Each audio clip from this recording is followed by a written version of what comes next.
Warning: the second world has a lot of issues. You can skip it if you want. The heroine is not a good person. She follows her looks, not her morals. Wishing everyone beauty, wealth, and health. Brain storage area. You can tease the author, but don't be mean.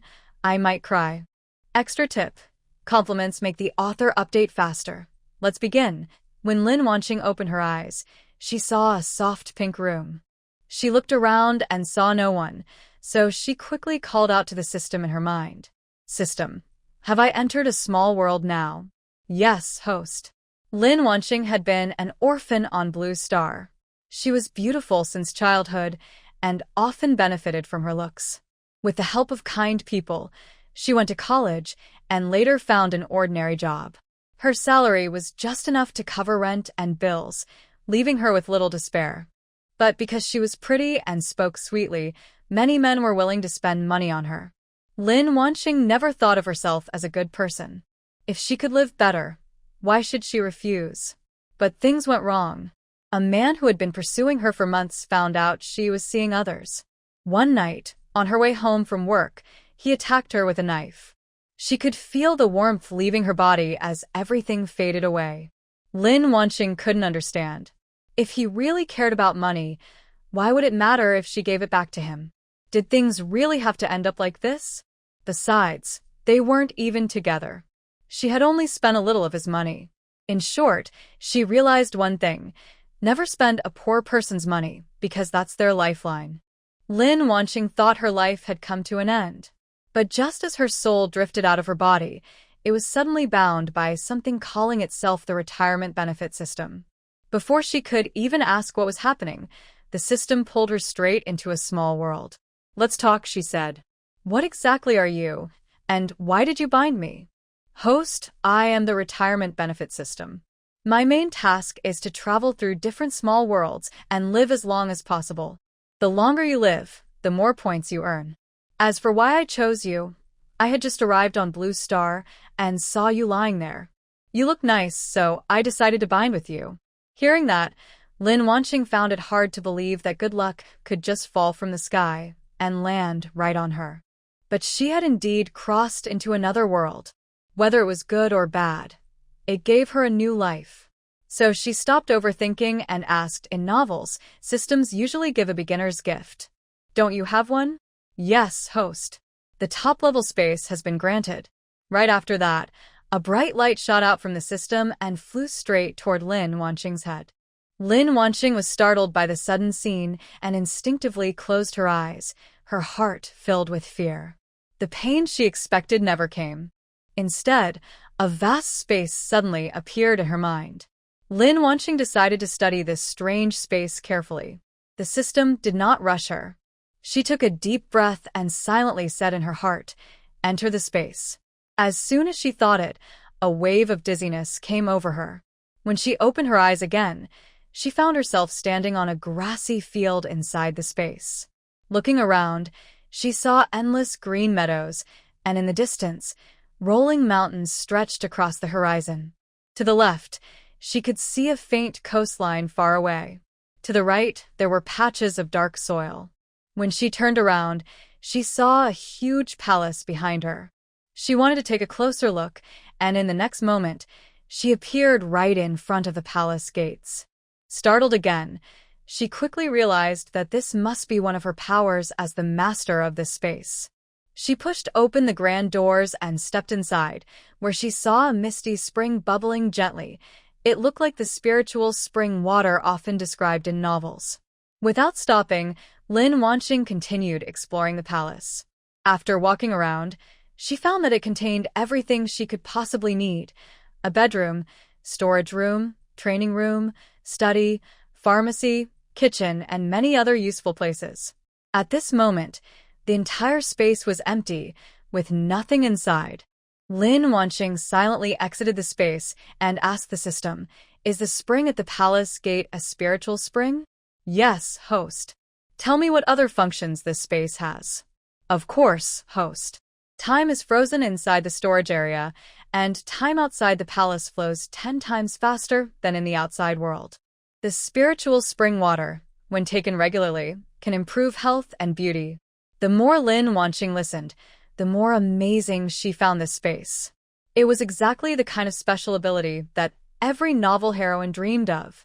Suppressing her excitement, she asked again, "What about the points?" Host, points are settled after each small world ends. For every year you live in a small world, you earn 1 point.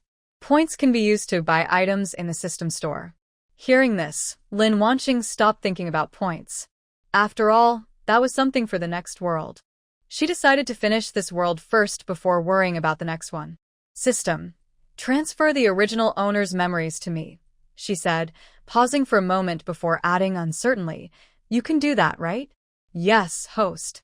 Now transferring the original owner's memories and the world's storyline. As soon as the system finished speaking, a flood of unfamiliar memories rushed into Lin Wanqing's mind. Her head throbbed painfully, even worse than the time she had been seriously injured. When the memory transfer was complete, the pain overwhelmed her, and she fainted. "Xiaoxing, get up. You'll be late for school if you don't hurry." Lin Wanqing woke up to the sound of someone calling her. When she opened her eyes, she was still a little confused. As her mind cleared, she finally remembered what was going on. She wanted to complain to the system. "System, why does receiving the memory hurt so much?" Just thinking about it still made her uneasy. "Sorry, host.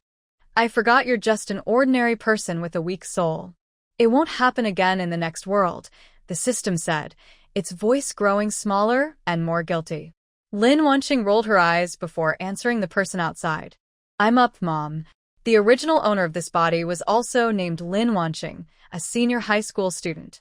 She lived in City H with her parents, a small but comfortable family. Her mother worked at a bank, and her father was an engineer.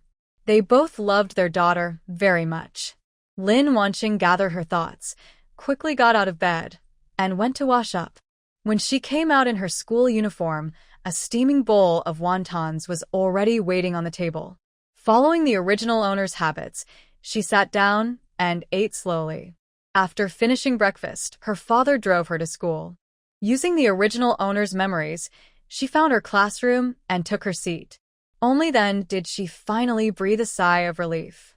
After all, she wasn't the real Lin Wanqing, and she was afraid her parents might notice something was wrong. She felt that things couldn't go on like this, so she called out to the system in her mind, "System, I can't keep pretending to be the original person forever. Besides, my acting skills aren't that good. Host, you can use your points in the next world to exchange for acting skills." "What about this world?" Lin Wanqing asked the system. "Please handle it on your own," the system replied. The system knew that answer wouldn't satisfy her and, afraid of being scolded, quickly disappeared from her mind. Lin Wanqing muttered a few words under her breath that the system wisely ignored. The original person had always been a good student, with excellent grades. Lin Wanqing found it exhausting to keep pretending. When class finally ended, she went to the restroom alone. Looking at the girl in the mirror, she noticed that the face was somewhat similar to her own, but the overall feeling was quite different.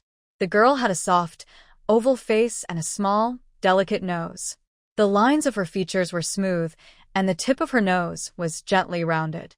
Her lips were naturally pink and full, and her almond-shaped eyes lifted slightly at the corners, giving her a hint of playfulness. This body gave off the impression of a sweet, gentle girl next door, well-behaved, thoughtful, and quiet, with no trace of aggression.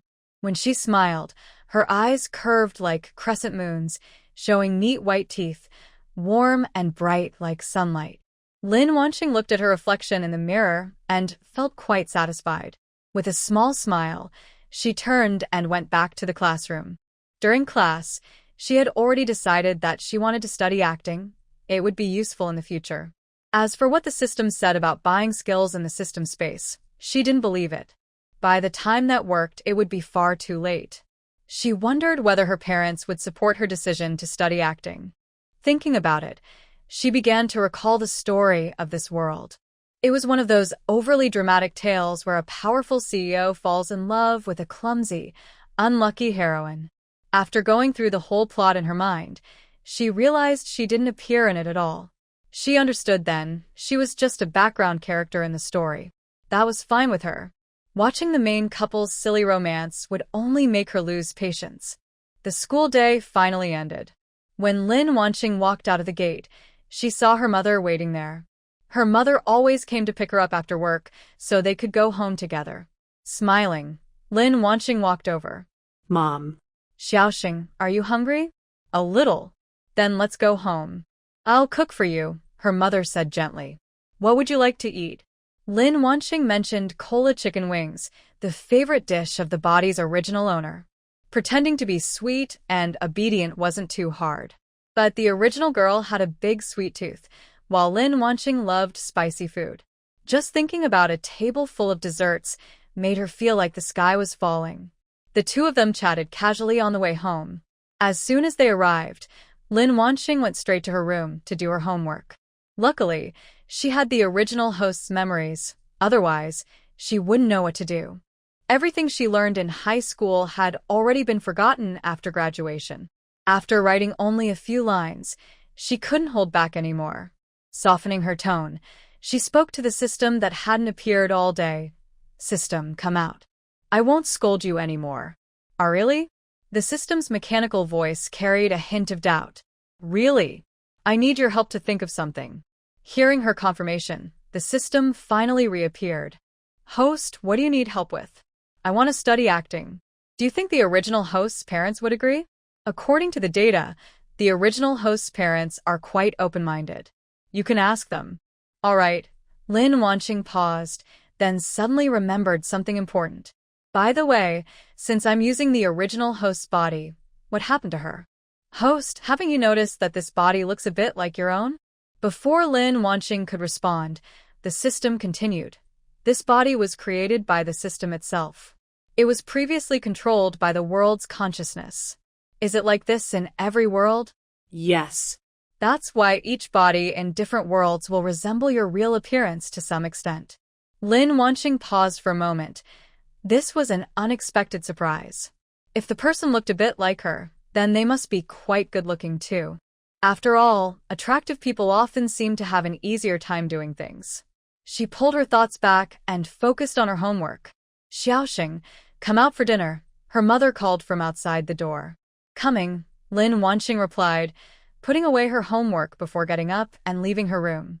At the dining table, she saw a plate of cola chicken wings and another of stir-fried lettuce with garlic.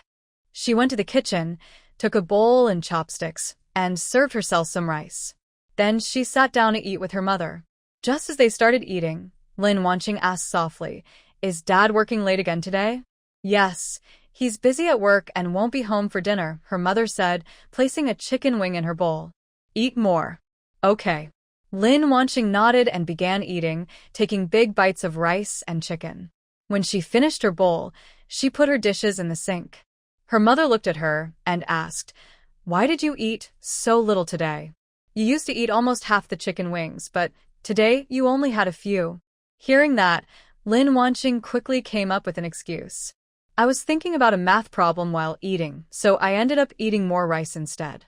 Her mother looked a bit doubtful but waved her hand and said, All right, go back to your room and finish your homework. I'll wash the dishes later, and then go back to my room. I'll wash these 2 dishes in a bit. Go inside. Okay.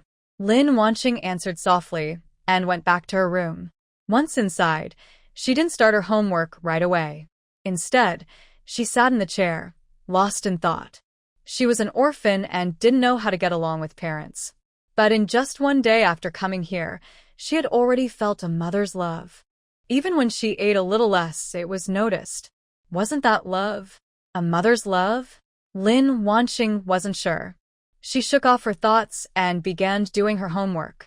When she finished, she checked the time. It was almost 10 at night. Being a senior in high school was really hard, especially for a good student.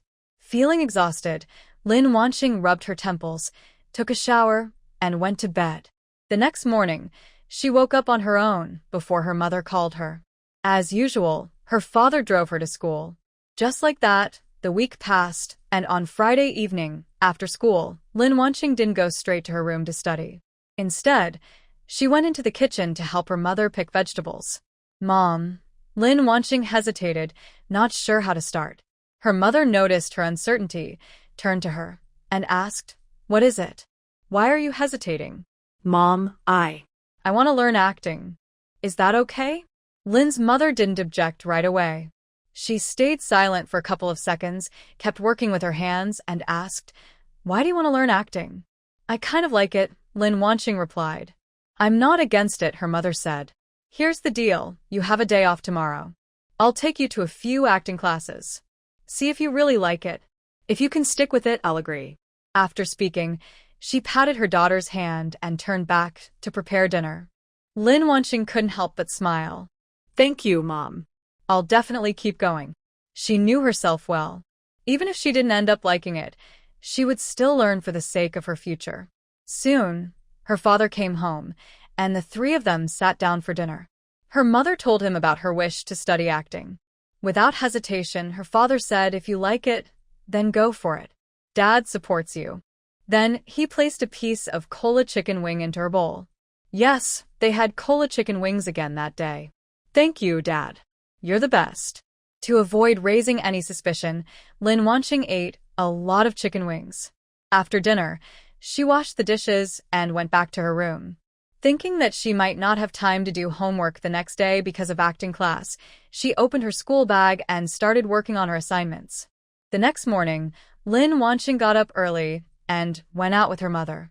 The car stopped in front of a small building where they went to the acting class that Lin's mother had arranged in advance.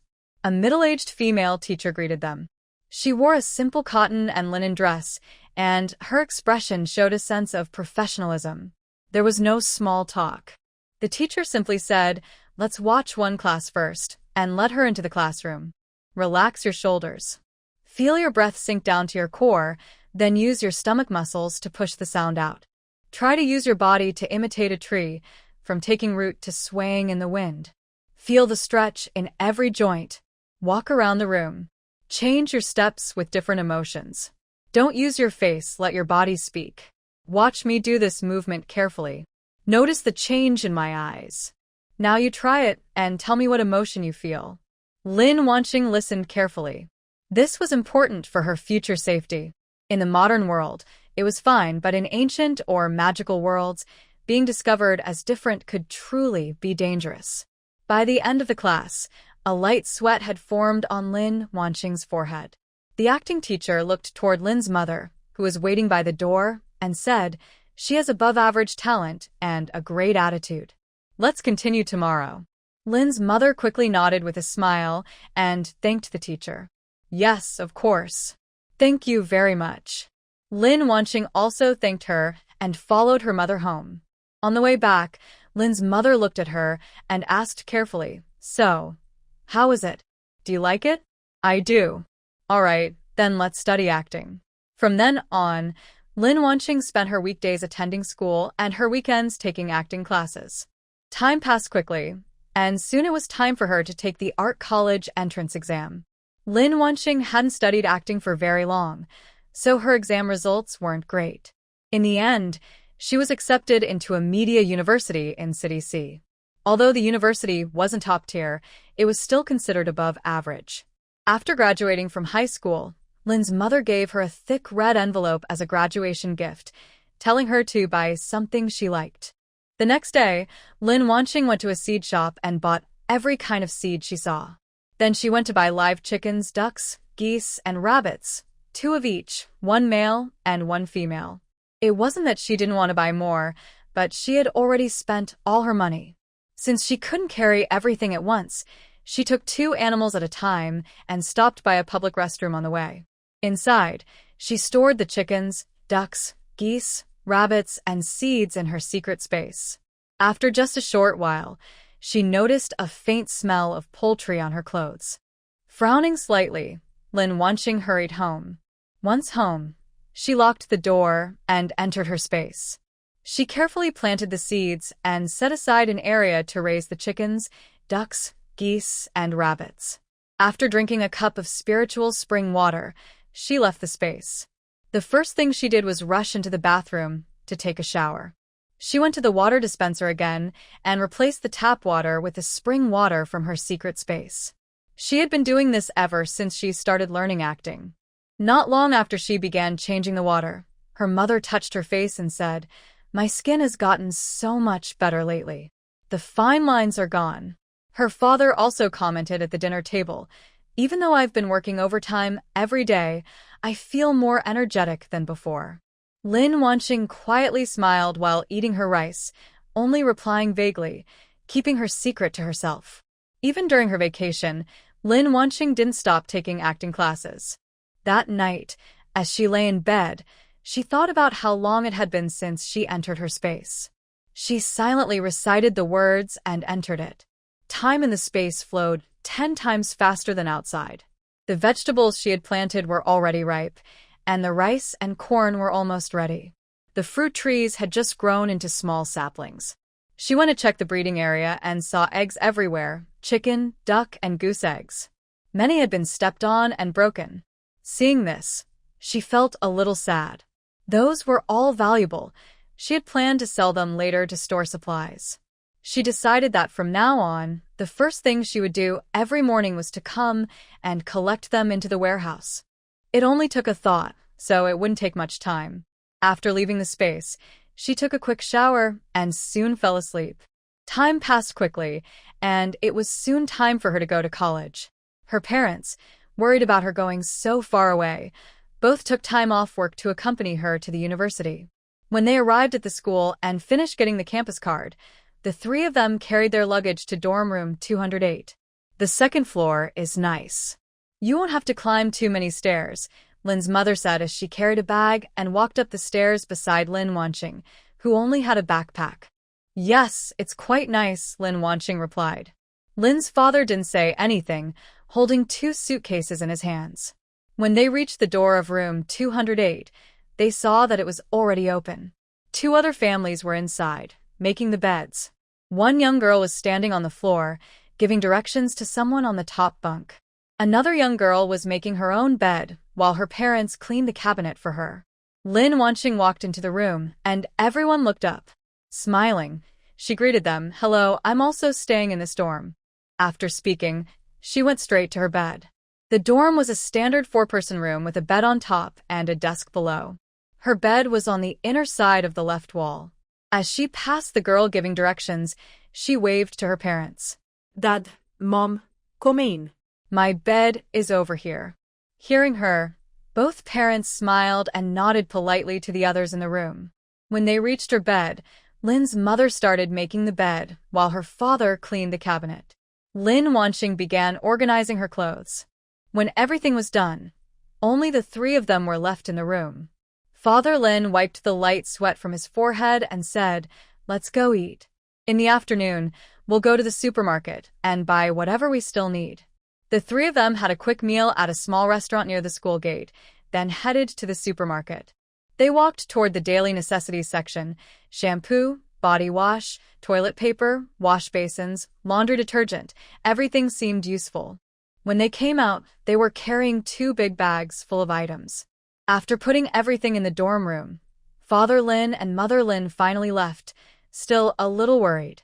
Mother Lin even gave her some extra living money, afraid she might not live comfortably at school.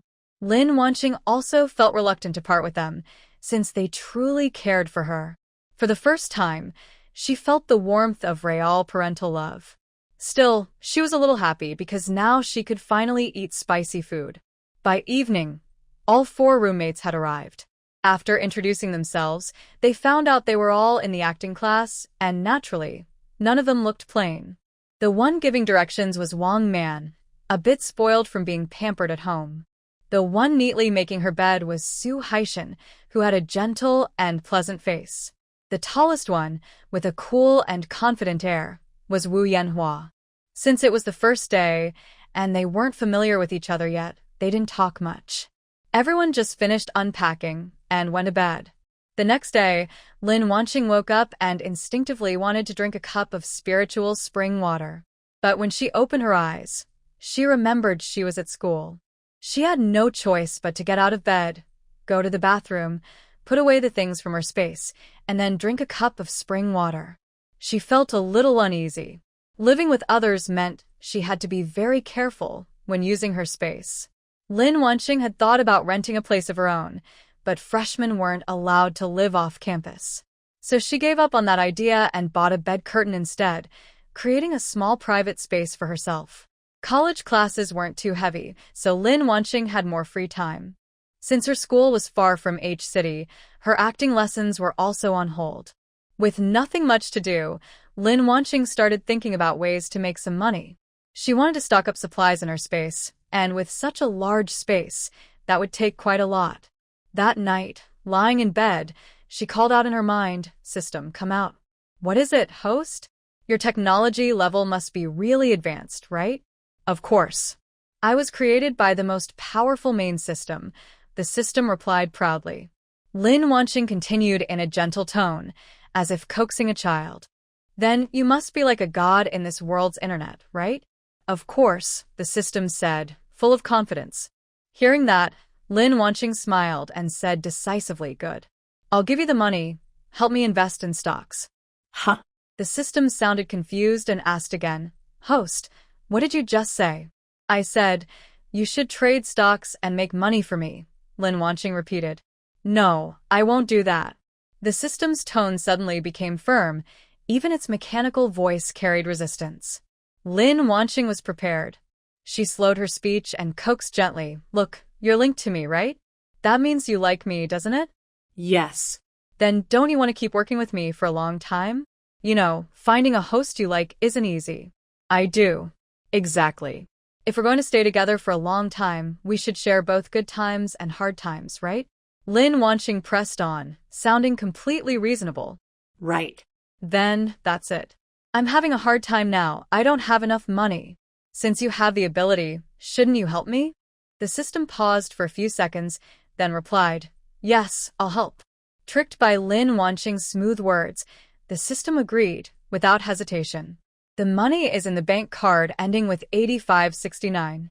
You can handle it yourself." After saying that, she ignored the system, lay down on the bed, and tried hard to hide her smile. With the system working for her, she no longer had to worry about money in this world.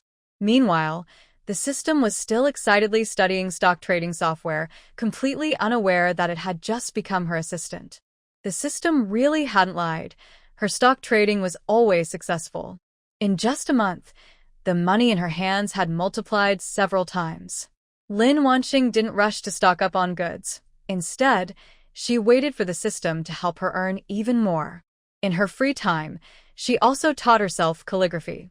Another month passed, and her bank account already had over 20 million yuan. Every weekend, she would go shopping to stock up. When she didn't know what to buy, she simply went to the supermarket, made a list of what she saw, and bought it all on the weekend. To make things easier, she rented a large warehouse for a year. She was preparing for the long term, even buying cattle, sheep, and pigs. Anything that could be bought with money, she stocked up on. She didn't forget seafood either. When her money was almost gone, she let the system help her earn more. She also bought bicycles, motorcycles, electric scooters, cars, RVs, and trucks. Of course, she didn't forget about medicine. Since she couldn't buy too much at once, she bought a little from each pharmacy until it added up. In her sophomore year, she moved out of the dormitory. Because she was always busy stocking up, her relationship with her roommates was only average. Her college years passed in this busy way. Her storage space was filled with everything, things that flew in the sky, ran on the ground, and swam in the water. Even though she was busy, she didn't neglect her studies. She made up for her lack of talent with hard work, and her grades were among the best in her major. On the day of graduation, her university professor gave her a chance to audition for a TV drama. Lin Wanqing decided to give it a try and see how good she was now. The professor had given her only one short scene to perform, a role of a sweet, well-behaved junior sister in a world of cultivation. After reading it, Lin Wanqing understood why the professor had recommended her. First, her appearance fit the role perfectly. Second, her acting skills were decent. And finally, she was inexpensive as a newcomer, Earning 10,000 yuan for the part would already be good. Now that she had a system supporting her, money wasn't really a problem. On the day of the audition, Lin Wanqing wore a white dress and went to the location. Since it was just a small supporting role, only the assistant director was present. The drama itself wasn't a big production, and with the professor's recommendation, things went smoothly.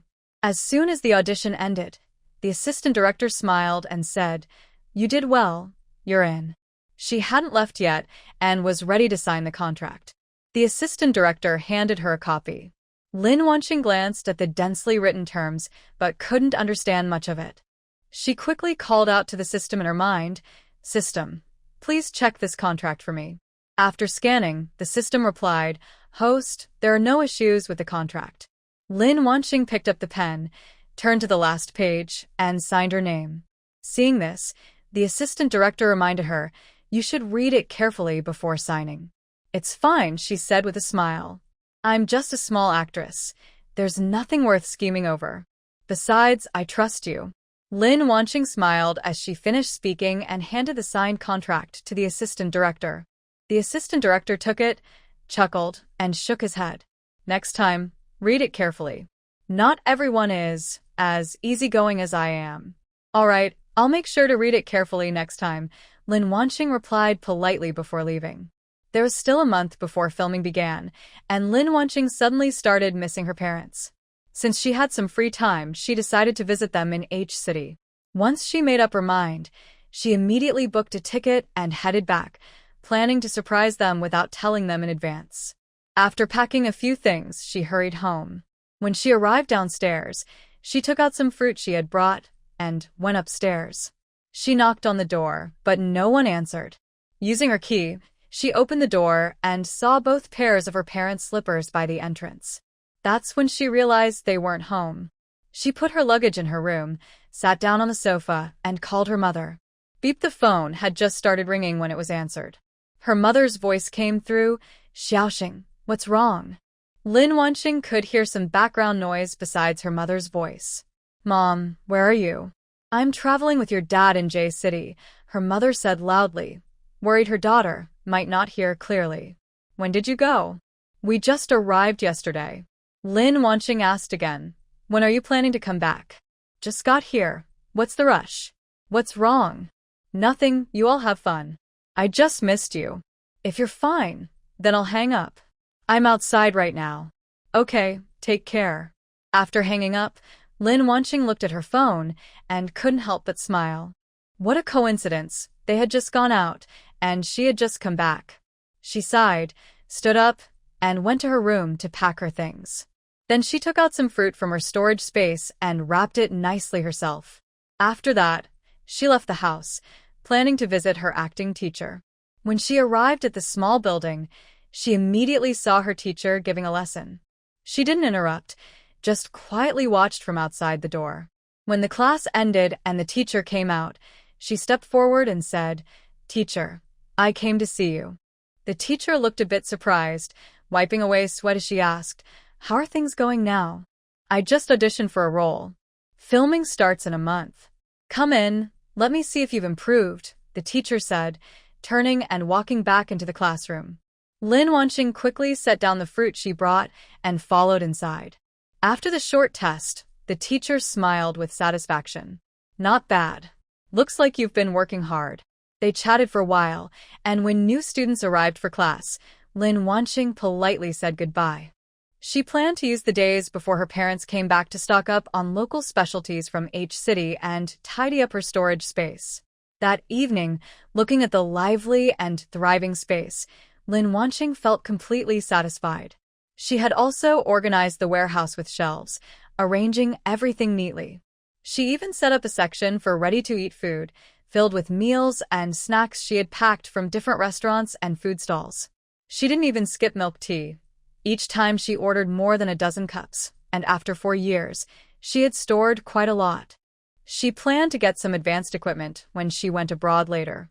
After staying home for 3 days, Lin's father and mother finally returned. When they opened the door and saw Lin Wanqing sitting on the sofa, both of them were stunned. Her mother quickly put down the luggage by the door and hurried inside, forgetting to change her shoes. My dear, when did you come back? Smiling, Lin Wanqing said, when I called you last time, I wanted to surprise you. Why didn't you tell me? If I had known you were back, I wouldn't have stayed out so long.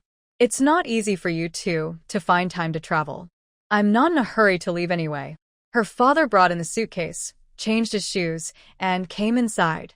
Lin Wanqing quickly asked, Dad, did you have a good time? Yes, very much. And seeing you at home makes me even happier. A big smile spread across her father's face, one he couldn't hide. Lin Wanqing got up from the sofa and placed her mother's slippers by her feet.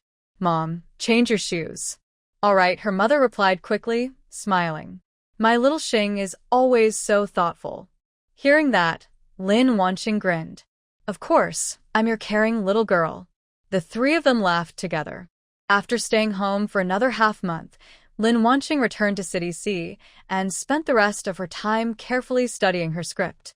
On the day of filming, she woke up early and went to the set.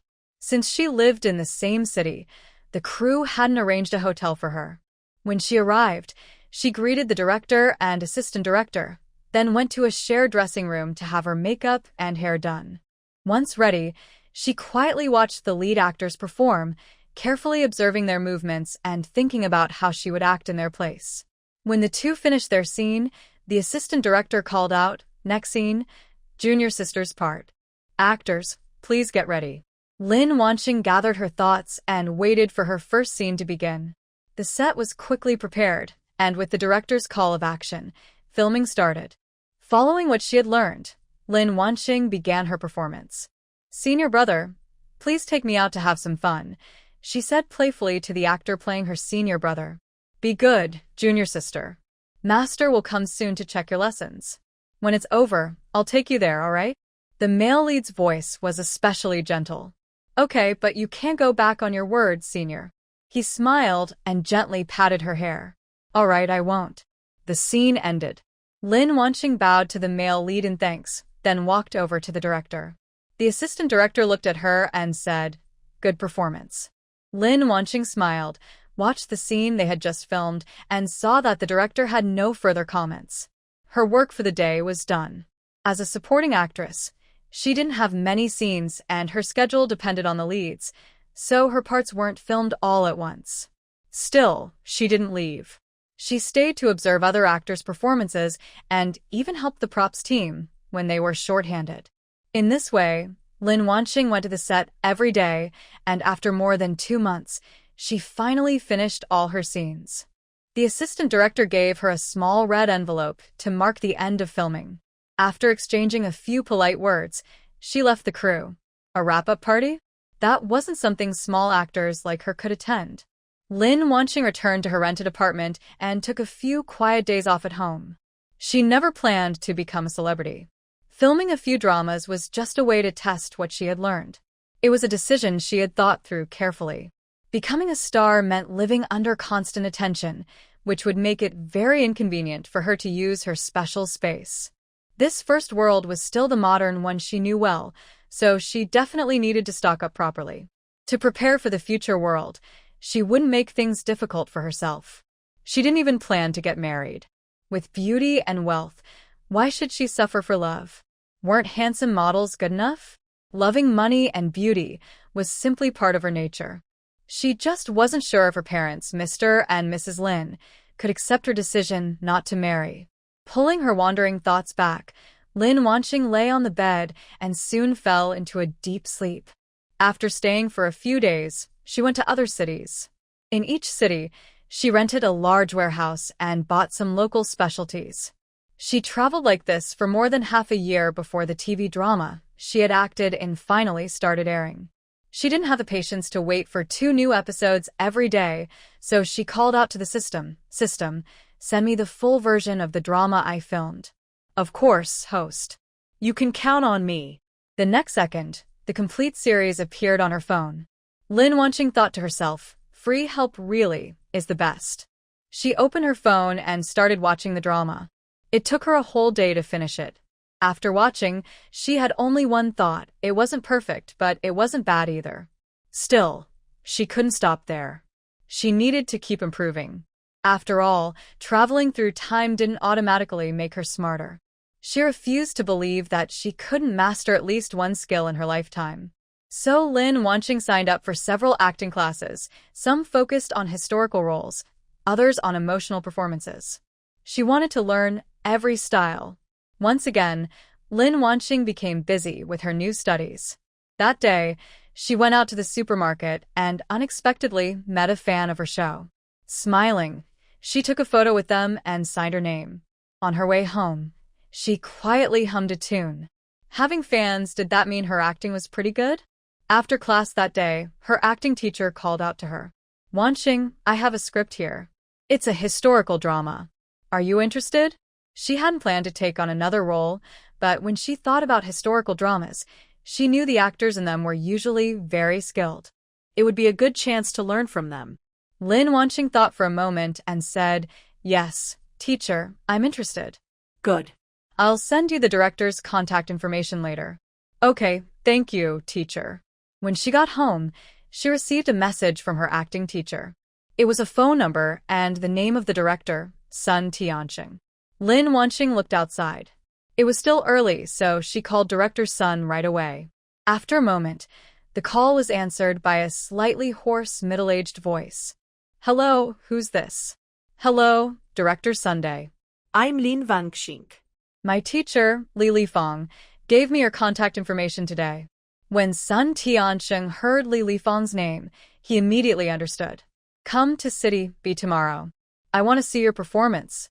"Okay, thank you, Director Sunday." After hanging up, Lin Wanqing called her other acting teachers to ask for leave, then bought a plane ticket to City B. In the lobby of a hotel in City B, Lin Wanqing looked at the address on her phone, feeling a sense of unease. It was the address Sun Tianqing had given her, and only after arriving did she realize it was a hotel. "System, check Sun Tianqing's information for me." "Okay, host." Soon, the system sent her the results. Sun Tianqing, male, 38 years old, married, 173 centimeters tall, 92 kilograms, average appearance. He often used the excuse of filming to take advantage of new actors, always choosing those without connections. Lin Wanqing understood. She was his next target. No wonder the teacher, who had only taught her for a few days, had recommended her. She had thought it was because of her acting skills, but it turned out to be something else entirely. Indeed, there's no such thing as a free opportunity. Lin Wanqing turned around and walked out of the hotel. She asked the system to send all of his illegal activities to her phone, then went to a print shop to print them out. After putting the documents in her bag, she returned to the hotel. Just as she stepped into the lobby, her phone rang. It was Sun Tianqing. "Where are you? Why aren't you here yet?" "I have other things to do later." "If you don't want to film, then don't come." If it were someone less cautious, they might have rushed over without thinking after hearing that. Lin Wanqing didn't say much, her tone slightly polite. "Director Sun, I'll come. I'm already in the hotel lobby." "Then hurry up," he said before hanging up. Lin Wanqing put her phone into her bag, her face no longer showing the flattering smile from before, and went straight to room 1208, where Sun Tianqing was staying. She knocked on the door, and it opened to reveal Sun Tianqing's large face. With that look, no wonder he relied on unfair means to get what he wanted. If he were handsome, people would probably come to him willingly. Just looking at him made Lin Wanqing feel uneasy. "Director Sun," she said, putting on her polite smile again. "Come in," he replied, stepping aside to let her enter. Lin Wanqing walked in without hesitation, and she heard the sound of the door locking behind her. She pretended not to notice and continued into the room. Then Sun Tianqing spoke from behind her. "Lin Wanqing, right? Let me see your acting skills." He picked up a script from the table and handed it to her. "Act out Scene 3 of Episode 7. I'll play the other role." Lin Wanqing took the script and turned to the page he mentioned. It was a scene where a royal consort tries to win the emperor's favor. Lin Wanqing sneered inwardly, but looked hesitant on the surface. Her voice trembled slightly. "Director Sunday, could we do a different scene? Are you here to act or to make excuses?" He said sharply, his tone cold. "I can do it," she replied quickly. Hearing her answer, A satisfied smile appeared on Sun Tianqing's face. Lin Wanqing slowly walked up to him. One hand reached toward him, while the other went into her bag and pulled out an electric baton. Sun Tianqing watched her come closer, his face full of barely contained excitement. He had heard from Li Lifeng that she was new to the industry. He thought it would be easy to take advantage of her and even planned to take some photos and videos. Lin Wanqing had no idea what he was thinking. If she had known, she would have slapped him right away. But he didn't get the chance. Lin Wanqing turned on the electric baton and pressed it straight against his round belly. The excitement on Sun Tianqing's face vanished instantly. His whole body trembled, and he couldn't stop drooling from the shock. "Trying to take advantage of me? Look at yourself first," she said coldly. Then she stepped back, holding the baton, her face full of disdain. "You dare to shock me? I'll ruin your career. I'll call the police and have you arrested," he shouted.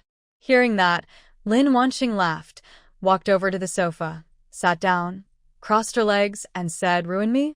That's funny." She took some documents from her bag and tossed them in front of him. "Take a look. If you mess with me, I can make sure everyone knows about this in seconds." Sun Tianqing, still in pain, crouched down, rubbing the spot where he'd been shocked. With his other hand, he picked up the papers. When he opened them, he saw detailed records of his life, even notes about how many times he wet the bed as a child. Sun Tianqing's face changed dramatically. He trembled as he walked uncertainly to Lin Wanqing's front, lowering his head to beg, "Miss Lin, I was blind and didn't see the mountain. I was wrong. I will never do it again." "Is this how you beg?" Lin Wanqing looked at him calmly. Hearing this, Sun Tianqing froze for a moment, then hesitated and knelt on the ground, saying, "Miss Lin, I was wrong," but inside, he was thinking about how to get out of this situation. Lin Wanqing spoke again. "Did you ever think about letting those young girls go? For those who benefited and were willing, she wouldn't say anything.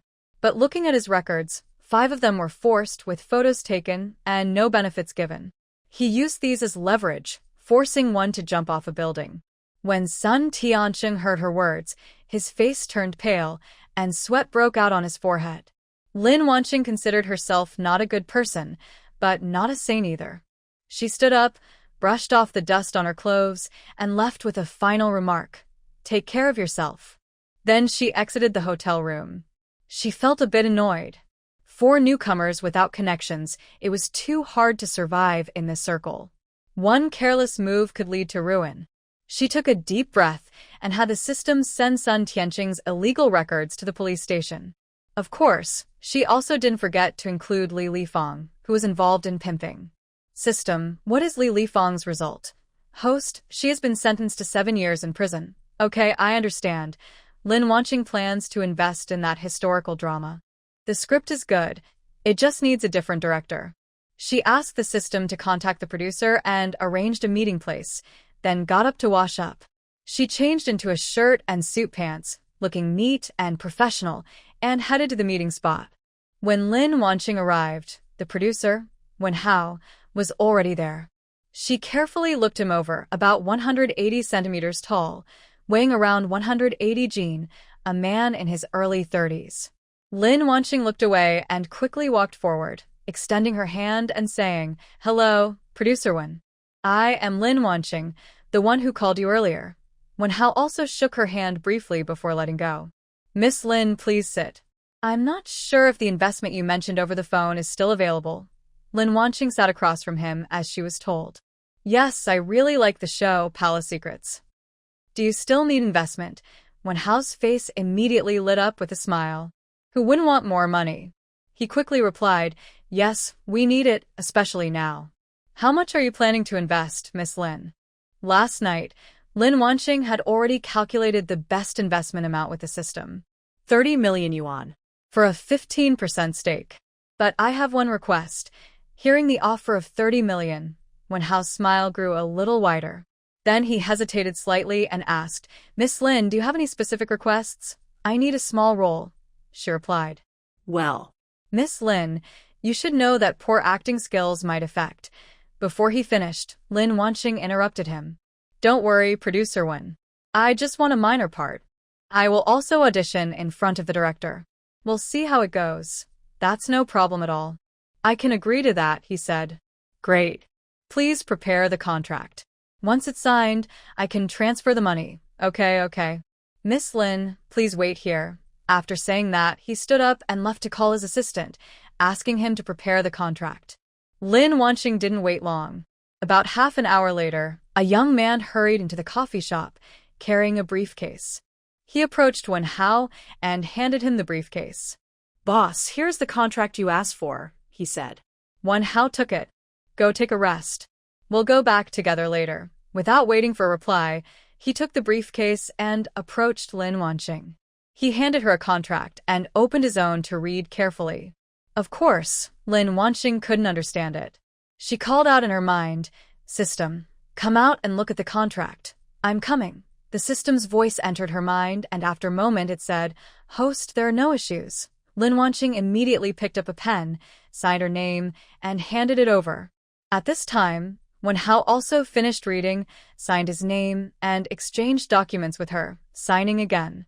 "Miss Lin, I hope our cooperation is pleasant," he said, extending his hand. Lin Wanqing reached out and shook his hand. "Pleasant cooperation," she replied, then released his hand. She took out her phone and transferred 30 million to the account provided by Wen Hao. Then she spoke, "The money has been sent. Producer Wen, please check. If everything is fine, I will leave." Wen Hao also received a notification that the transfer was successful. Received, Miss Lin. Goodbye, see you next time. Lin Wanqing nodded and stood up, turning to leave the coffee shop. In City B, Lin Wanqing stocked up on supplies again. During this time, she also enrolled in a driving school, planning to get a driver's license to make going out easier in the future. She waited until she received the audition notice before finishing her current tasks. Lin Wanqing took a taxi to the crew and participated in the audition according to the process. Perhaps Wen Hao had mentioned it earlier, so she smoothly secured a role as a palace consort, maybe the 5th female lead? The lines weren't many, but her scenes were quite a few, mostly background shots. Lin Wanqing was very satisfied. During filming, she could observe the experienced actors up close. The filming of this drama took 6 months before it was completed. Because she had enough funds, the director also aimed for perfection. In 6 months, Lin Wanqing obtained her driver's license. The first thing she did after leaving the crew was to buy a car for commuting. She didn't move the car in her garage. She returned to H City and spent some time with her parents. Then she applied for a visa and went abroad. She planned to stock up on guns, ammunition, and oil.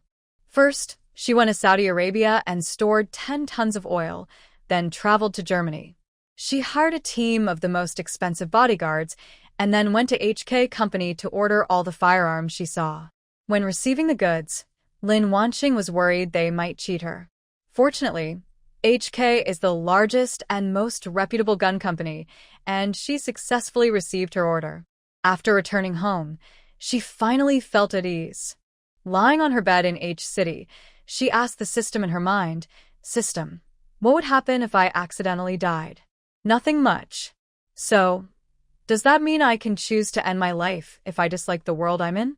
"Host, that's not allowed. Suicide will be detected by the main system and will result in punishment." "What kind of punishment?" "You will have 1/3 of your soul split off and taken away. If it happens 3 times, your soul will be completely destroyed." "Is it that serious?" Lin Wanqing asked, surprised. "Yes, host, so you must not commit suicide." The system spoke very seriously. Hearing this, Lin Wanqing felt a bit relieved that she had asked. She had actually considered the idea of earning fewer points and leaving by taking her own life. It was like in ancient times. If she became an unloved concubine, she would be so disgusted she might vomit.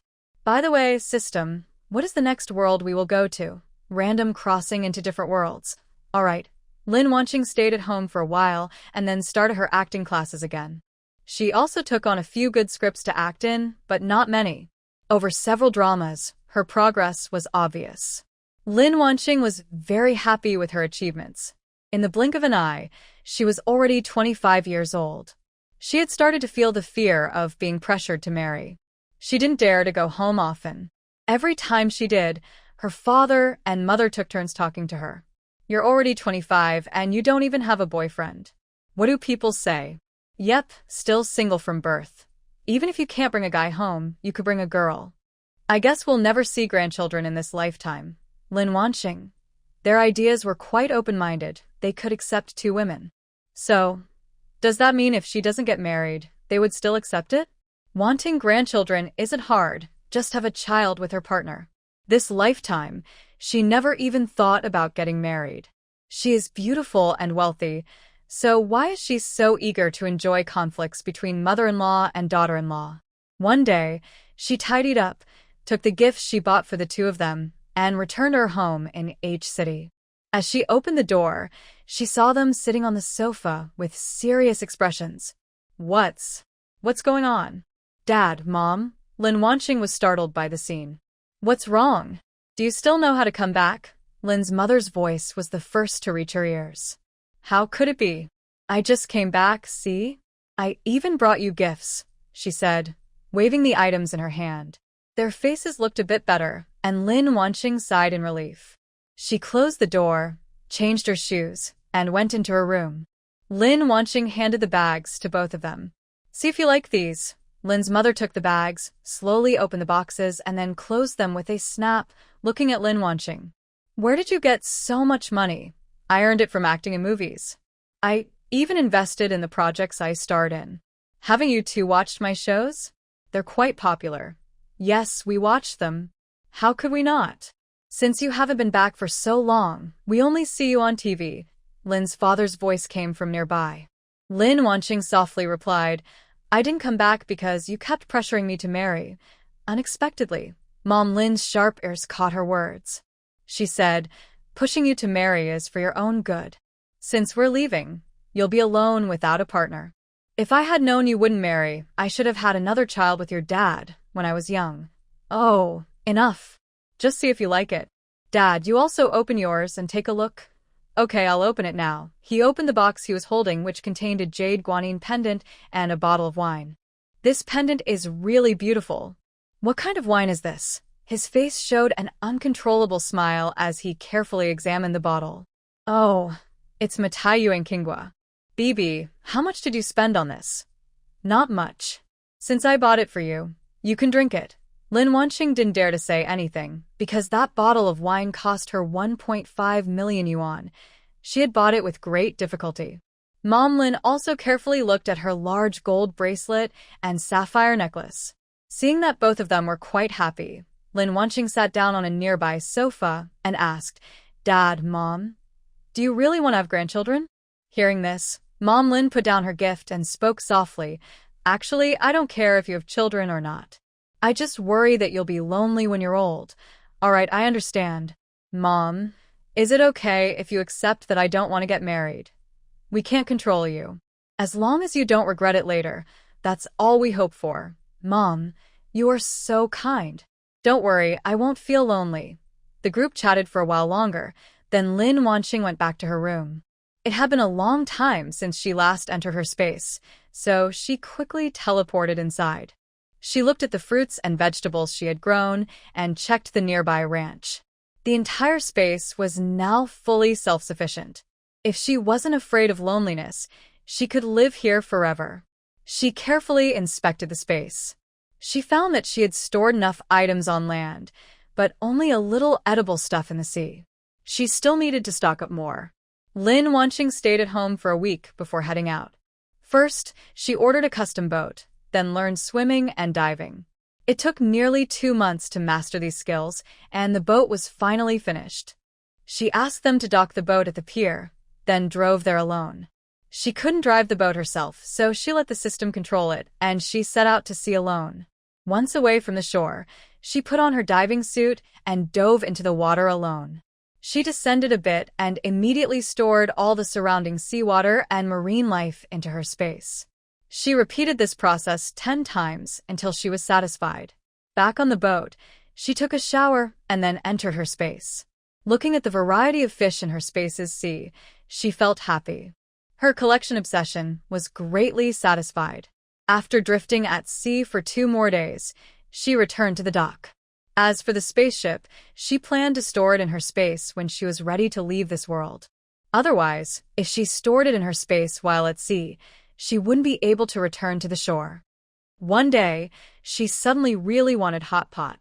She wasn't the type to deny herself, so she went straight to a nearby hot pot restaurant.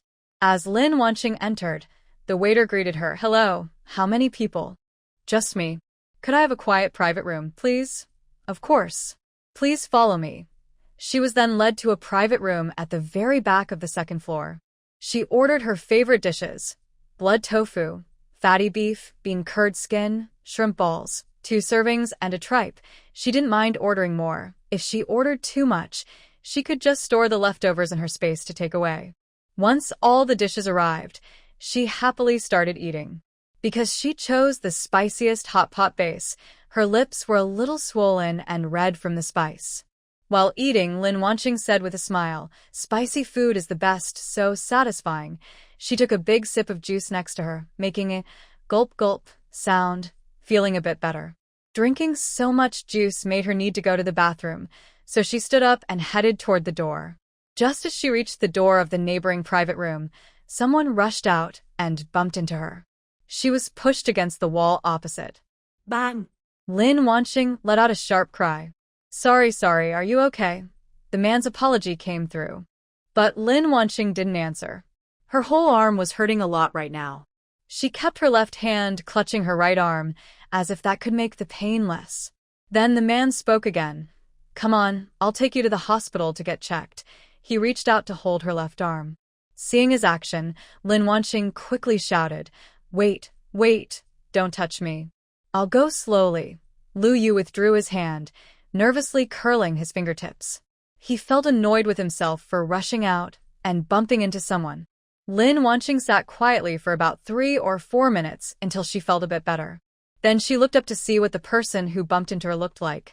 It was a boy with short hair, slightly messy from the wind, with some bangs hanging over his forehead.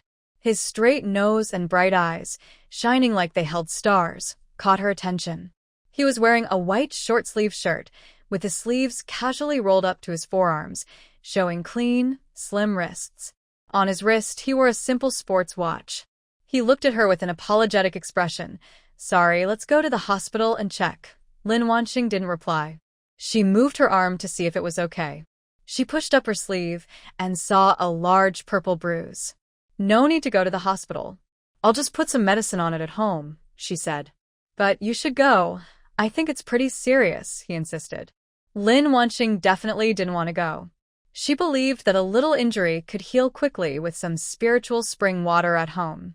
She really disliked taking medicine, especially the ones prescribed by the hospital. "No need," she said, ready to head to the bathroom again. She felt she couldn't hold it much longer.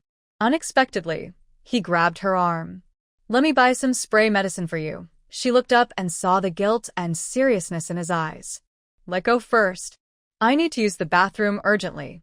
Can you wait until I come out after I buy the medicine?" Lu Yu's ears turned red instantly, as if he was burned, and he released her. She glanced at him and turned toward the bathroom. If you looked closely, you'd notice her steps were getting faster and faster. Lu Yu felt so embarrassed, he wished he could disappear into a crack in the ground. He took a deep breath, patted his face to steady himself, then walked toward the bathroom. He knew he had to take responsibility for hurting her. Finally, Lin Wanqing finished using the bathroom and felt much better. As she washed her hands and stepped out, she saw the boy who had bumped into her standing like a gatekeeper at the door of the women's restroom. She had never seen someone so persistent. She had already said she was fine. Lu Yu heard the approaching footsteps, looked up, and saw Lin Wanqing. The more he looked, the more familiar she seemed. When she reached his side, he finally remembered. She was his junior sister. "Junior sister." I accidentally shouted out loud in a hurry, then realized what I had done and quickly covered my mouth with my hand. Lin Wanqing had never seen someone so silly. Calling her little junior sister, she must have watched her first TV drama. "All right, let's go. Isn't it better at the women's restroom door?" Ignoring Lu Yu, she headed straight to her private room. Lu Yu quickly followed her. On the way back, Lu Yu tried several times to say something but didn't manage to speak. Lin Wanqing went directly into her private room and sat down, looking at the person who followed her inside. I've fine. You can go back now. No, I have to take responsibility, Lin Wanqing asked. And how do you plan to take responsibility? I'll buy you medicine. Since one of your arms is hurt, I can take care of you. Have you ever thought that I might not want a stranger to take care of me? I'm your fan. My name is Lu Yu. I'm not a bad person. Bad people don't usually say they're bad. Lu Yu took out his ID card from his pocket and handed it directly to Lin Wanqing. Here's my ID. I'm really not a bad person, Lin Wanqing. Honestly, she had never seen someone so silly. All right, I believe you're not a bad person. Lu Yu finally took back his ID card. Let's go buy the medicine. I haven't finished eating yet. I'm waiting for you. Lin Wanqing didn't pay him any attention and turned to continue eating. She just realized that her injured arm was her right arm. Lu Yu noticed this and quickly offered a new pair of chopsticks. What would you like to eat? I'll serve you. No need. I still have my left hand. If I can't use chopsticks, I can use a spoon. Oh, okay, Lu Yu said, sounding a little disappointed. Why was he disappointed? Suddenly, a buzzing sound came from a phone. Lin Wanqing looked at her phone, but it wasn't hers. She looked up at Lu Yu, who then realized his phone was ringing. He quickly put down his chopsticks, picked up his phone, and answered. A middle-aged man's angry voice came through the line. Lu Yu, where are you? Did you say you were going to the bathroom? Did you fall in? Why haven't you come back yet? No, it's not that. I bumped into someone. I'll tell you more later. I'll be back soon. He hung up quickly. All right, I'm really fine. You can go now. If you need anything, contact me. My phone number is 155, he said, repeating it when Lin Wanqing didn't respond. I got it. You can go now, she replied. He then left the private room. Lin Wanqing let out a breath and muttered to the system in her mind. He looks pretty handsome, but his mind isn't very sharp. At this moment, she couldn't eat anymore and just wanted to go home quickly to drink the spiritual spring water. System, check if there are any cameras inside the private room. Yes, there are. Lin Wanqing called the waiter to pack the remaining dishes. Holding the packed food, she was about to leave the private room when she unexpectedly ran into Lu Yu, who was walking out with a middle-aged man. Little sister, no, Sister Lin, you must remember to contact me. Got it. The three of them left the hot pot restaurant and got into their cars under Lu Yu's watch. The first thing she did when she got home was to drink a large glass of spiritual spring water. After drinking, most of the bruises on her arm disappeared. Then she stored the leftover dishes in her space and took a bath with the spiritual spring water. She lay on the bed and fell into a deep sleep. As for contacting Lu Yu, she had long forgotten about it completely. Lu Yu stayed at home, constantly checking his phone. He stared at it so intently that it looked like he might break it, but it never rang. Suddenly, his phone buzzed, and he immediately answered it with a smile. Hello, Sister Lin. Before he finished speaking, he heard a man's voice from the other side. He took the phone to see the caller ID and realized it was his childhood friend. She put the phone back near her ear and heard someone ask, Who is Sister Lin? That's my dad's matter. I don't need to get involved. Lin Wanqing didn't know anything about what was happening with Lu Yu. She was sleeping peacefully, probably having a nice dream, with a smile on her face. The next day, Lin Wanqing drank a cup of spiritual spring water. The bruises on her arm disappeared, and her skin returned to its natural fair color. She was about to go to the storage room to put away the things she bought online. Unexpectedly, as soon as she stepped out, she saw Lu Yu. Lu Yu, with heavy dark circles under his eyes, brightened when he saw Lin Wanqing. He hurried over to her. Sister Lin, why didn't you call me last night? I was too tired and fell asleep after coming home. She couldn't admit she forgot, so she made up a casual excuse. To her surprise, he believed her. That's good. I thought Sister Lin forgot about me, he said with a silly smile. Sister Lin, is your arm hurt better now? Yes, it is, Lin Wanqing nodded. Do you need anything else? No, nothing. Lu Yu hesitated, his cheeks turning slightly red. He looked unsure but asked, Sister Lin, can we add each other as friends? Without much thought, Lin Wanqing nodded, took out her phone from her bag, and scanned the QR code. Lu Yu immediately happily took out his phone to scan the QR code. After confirming the addition was successful, his face almost broke into a smile. Sister Lin, you can go ahead and get busy. Okay, Lin Wanqing replied and got into the car, heading straight to the warehouse. Looking at the full warehouse of supplies, Lin Wanqing paused to think. Did she really buy so much? The system heard her thoughts. Host, do you want to see how much money you've spent? I feel like I can't keep up with your expenses. Thank you, system. Lin Wanqing quickly softened her tone, speaking kindly, as if it cost nothing. It's rare to come to the modern world, so I have to stock up. I haven't even arranged the plane tickets yet. A few sweet words boosted the system's mood.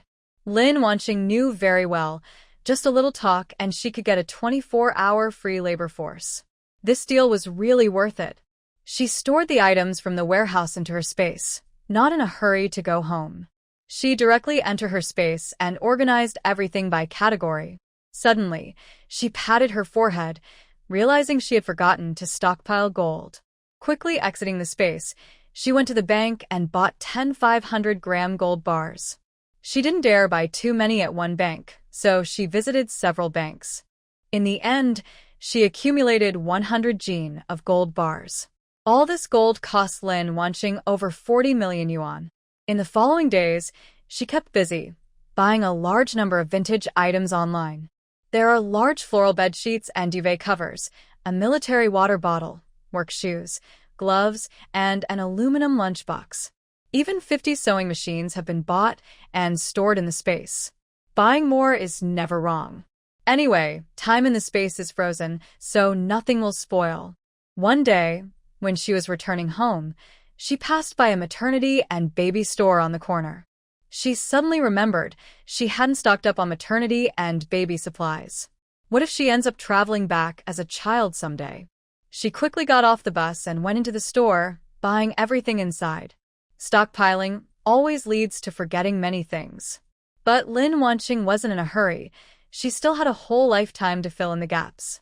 Recently, Lin Wanqing often received messages from Lu Yu. She only replied when she was free. Even so, Lu Yu sent her many messages every day. He reminded her to rest, asked about the injury on her arm, and shared some of his daily life. One day, with nothing to do, Lin Wanqing picked up her phone and saw a message from Lu Yu. Big Sister Lin, do you think my Tangyuan is cute? Below was a video of a white Samoyed dog. Looking at the dog on her phone, she suddenly thought of Lu Yu. He looked quite similar to a Samoyed. Thinking about his appearance and personality, he seemed especially suitable for being a good father. System, give me Lu Yu's profile. Understood, host. Soon Lu Yu's information appeared in Lin Wanqing's mind. She started to look at his profile. Lu Yu is 20 years old, which is good, he's an adult. Scrolling down, she saw he is 185 centimeters tall and weighs 162 jin. That height is good. His children won't be short. He is the second young master of the Lu family in City B, just graduated from university. Seeing this, Lin Wanqing felt a bit conflicted. The Lu family in City B is a famous, wealthy family, so it might be difficult for her to pursue him. She continued reading his life story. After finishing the profile, Lin Wanqing immediately sent him a message on her phone. Would you like to have dinner with me? Do you want to come? Lu Yu replied instantly. Sure. Sister Lin, when? Tonight at 6 o'clock. I'll send you the location later. Okay. Lin Wanqing thought for a moment and decided to meet at a private restaurant near her home. She first called to reserve a private room, sent him the address, then lay back on her bed for a quick nap before getting up to change clothes. She wore a white dress that made her look especially youthful and lively. Checking the time, she left in her car heading to the reserved private restaurant. When she arrived at the private room, Lu Yu was already there.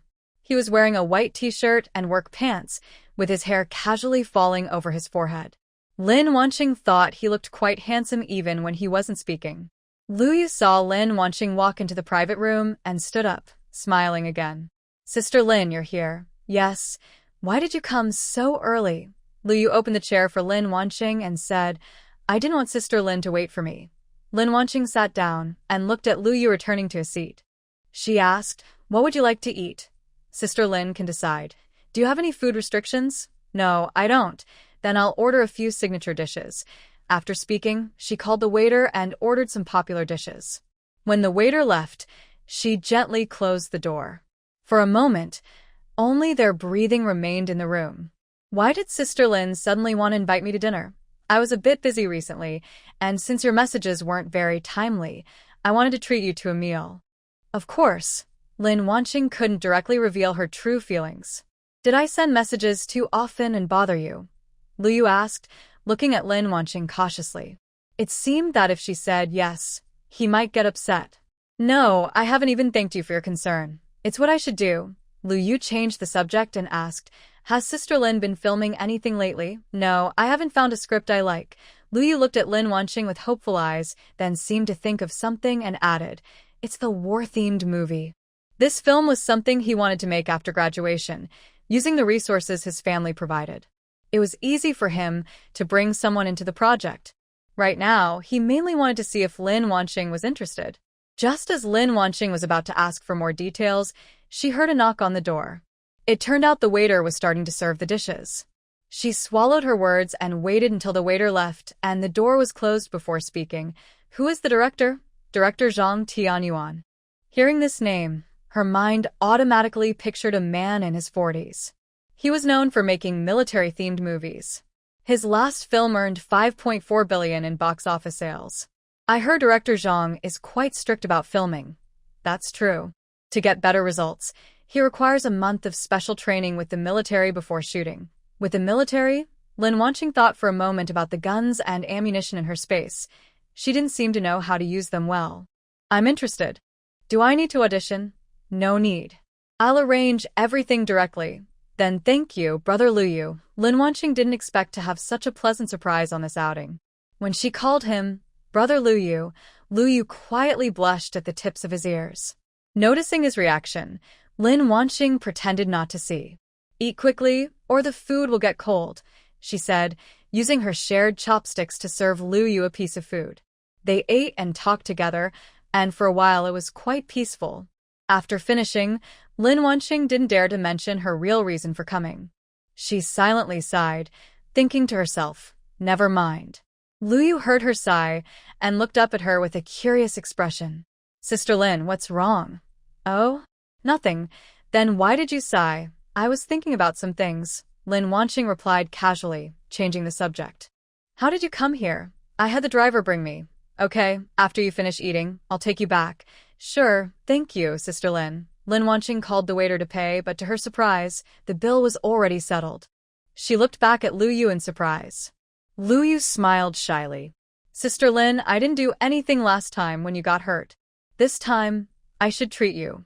Lin Wanqing just nodded and asked, when did you settle the bill? I didn't see you leave. Lu Yu explained, I left the money at the front desk when I arrived. I paid more or less, depending on what was needed. You're quite clever. Lin Wanqing didn't bother to argue about who paid. For Lu Yu, the cost of a meal was nothing. The two of them went to the parking lot together. Lu Yu got into the car, and after asking for his address, they drove toward his home. When they reached the building downstairs, the car slowly stopped. Lu Yu thanked Lin Wanqing, saying, Thank you, Sister Lin, for bringing me back. I notified my sister on my phone during the special training for that show. You're welcome. Be careful when you drive home, and stay safe. Okay, bye. After saying that, she started the car and drove away. Lu Yu only turned around and went upstairs after the car disappeared from view. After returning home, Lin Wanqing quickly entered her space. She took out a gun from the storage and practiced with it inside her space. However, she couldn't get the hang of it. She had to put the gun back and wait for the special training in the army. Suddenly, she remembered there might be a shooting club nearby. She quickly left her space and checked her phone. Sure enough, there was one. The shooting club used realistic-looking guns, which could be helpful for practice. It was already late today, so Lin Wanqing planned to go and try it out tomorrow. The next morning, Lin Wanqing woke up. As soon as she picked up her phone, she saw a message from Lu Yu. He told her that the special training would start in a month and last for 40 days. Lin Wanqing replied with, okay, and asked if he wanted to go to the shooting club to have some fun. Sure. Sister Lin, wait for me. I'll be downstairs at your building in a little while. Lin Wanqing had planned to pick him up from his house, but when she saw his message, She knew she didn't need to. She quickly got up, washed up, and changed into sportswear. Just as she finished dressing and hadn't eaten breakfast yet, her phone rang. She looked at the caller ID and saw it was Liu. She answered, hearing his cheerful voice. "Sister Lin, I'm downstairs at your building. Okay, I'll come down right away." After hanging up, Lin Wanqing packed her backpack and locked the door before heading downstairs. When she reached the ground floor, she saw Liu leaning against a sports car, looking down at his toes. She walked over to him. "Liu." Hearing her familiar voice, Liu quickly looked up. "Sister Lin, you came down so fast. Did you drive here yourself?" "Yes." "Sister Lin, would you like to sit in my car today?" "Sure." After she agreed, Liu smiled and walked to the passenger side, opening the door and gesturing for her to get in. Although he was young, his gentlemanly manners seemed natural and made her feel comfortable. They arrived just in time for the morning rush hour, and it took about an hour and a half to reach their destination. Liu parked the car in a parking spot, and Lin Wanqing opened the door and got out herself. She stretched lazily, moving her body a bit to feel better. Sports cars look cool, but sitting in them is actually quite uncomfortable. Liu also got out of the car and walked over to her. He reached out and took the backpack from Lin Wanqing's back. "Sister Lin, I'll carry it for you." Lin Wanqing was not polite. Her bag wasn't heavy. Most of her belongings were stored in a space inside the bag, which was just used as a cover. When they entered the club, someone greeted them. After a brief introduction to the club, they asked if the two needed a coach. Lin Wanqing turned to look at Liu. "I need a coach. How about you?" "Sister Lin, I need one too." Lin Wanqing turned back and said, "We both need one." "All right, ma'am. We have coaches at different prices. The beginner coach charges 888 yuan per hour, intermediate." Before he finished, Lin Wanqing interrupted him. "We want the two best coaches, thank you." "Understood, ma'am." After changing clothes, they saw two middle-aged men waiting at the door. Seeing Lin Wanqing and Liu, they introduced themselves. "I am your coach. You can call me Lao Zhou or Xia." In the end, Lin Wanqing was taught by the man who called himself Lao Zhou. They headed toward the training area. On the way, Lao Zhou asked, "Miss Lin, have you studied before?" "No, this is my first time." "Then I will explain the shooting safety rules to you first." "Okay. Always point the gun in a safe direction." Lin Wanqing listened carefully. After Lao Zhou finished speaking, they just happened to arrive at the shooting range. Lao Zhou skillfully picked up a Beretta 87 imitation pistol. It is a 5.6mm caliber with low recoil. "Hold it steady, press your thumb firmly against the grip, and keep your thumb straight along the gun." He demonstrated the wrist-straightening move. "Remember the 3 points in a line. Breathe steadily and squeeze the trigger slowly." When the first shot was fired, Lin Wanqing's wrist trembled slightly. In the end, her score on the target was only 3 points. Lin Wanqing wasn't surprised at all. She considered this an excellent performance. Under Lao Zhou's guidance, she kept practicing. By the end of the morning, she was able to score 5 points. At this moment, Lin Wanqing felt her arm was no longer hers, aching terribly. Her thumb was also red. She put down the pistol, shook her hand, and said to the coach, "Let's stop here for today." "Okay, Miss Lin." "Coach Zhou, do you have time tomorrow?" "Yes, Miss Lin." "Good, I'll come again tomorrow." After speaking, she took a water bottle from her backpack, took a sip, and the pain in her body gradually eased. This morning, she had already expected that practicing shooting wouldn't be easy. The water in her bottle was spiritual spring water, which helped reduce the pain a little after drinking. Feeling better, Lin Wanqing went to the nearby training ground to find Liu. Walking into the training ground, I saw Liu shooting and immediately heard the target hit sound. 8 points. Lin Wanqing clapped her hands and said, "Great job, brother Liu." Liu heard the sound and turned around to see Lin Wanqing walking in. He put down his pistol and walked toward her. "Lin sister, are you done practicing?" "Yes, my arm is sore. I'll come again tomorrow. Then I won't practice either," he said, turning to the coach nearby. "Coach Xia, I'll come again tomorrow." "Okay, Mr. Liu." He then started packing up his guns. Lin Wanqing followed Liu out of the training ground. Liu drove her home. When the car stopped, Lin Wanqing didn't get out immediately. After thinking for a moment, she said, "Come upstairs and have dinner together before you go." She thought that Luyu had practiced all day, and his arm must be sore too. Since spiritual spring water can't be used directly, she added some when cooking, so he wouldn't notice. Luyu was a bit surprised to hear her, but he nodded. Okay, I'll park the car. They went into Lin Wanqing's house. She had rented this place when she first came here. She hadn't bought a house all these years, just rented wherever she went. After all, she couldn't take the house with her, so there was no point. Lin Wanqing rented a 2-bedroom apartment. She lived alone. The place was too big and empty for just herself. As the saying goes, spend when necessary, save when possible. Bringing Luyu into the room, she handed him a pair of disposable hotel slippers. Luyu looked around at the room, noting it was very clean but lacked a warm, lived-in feeling. He was a bit surprised but said nothing. Lin Wanqing asked him to sit on the sofa and went to the kitchen.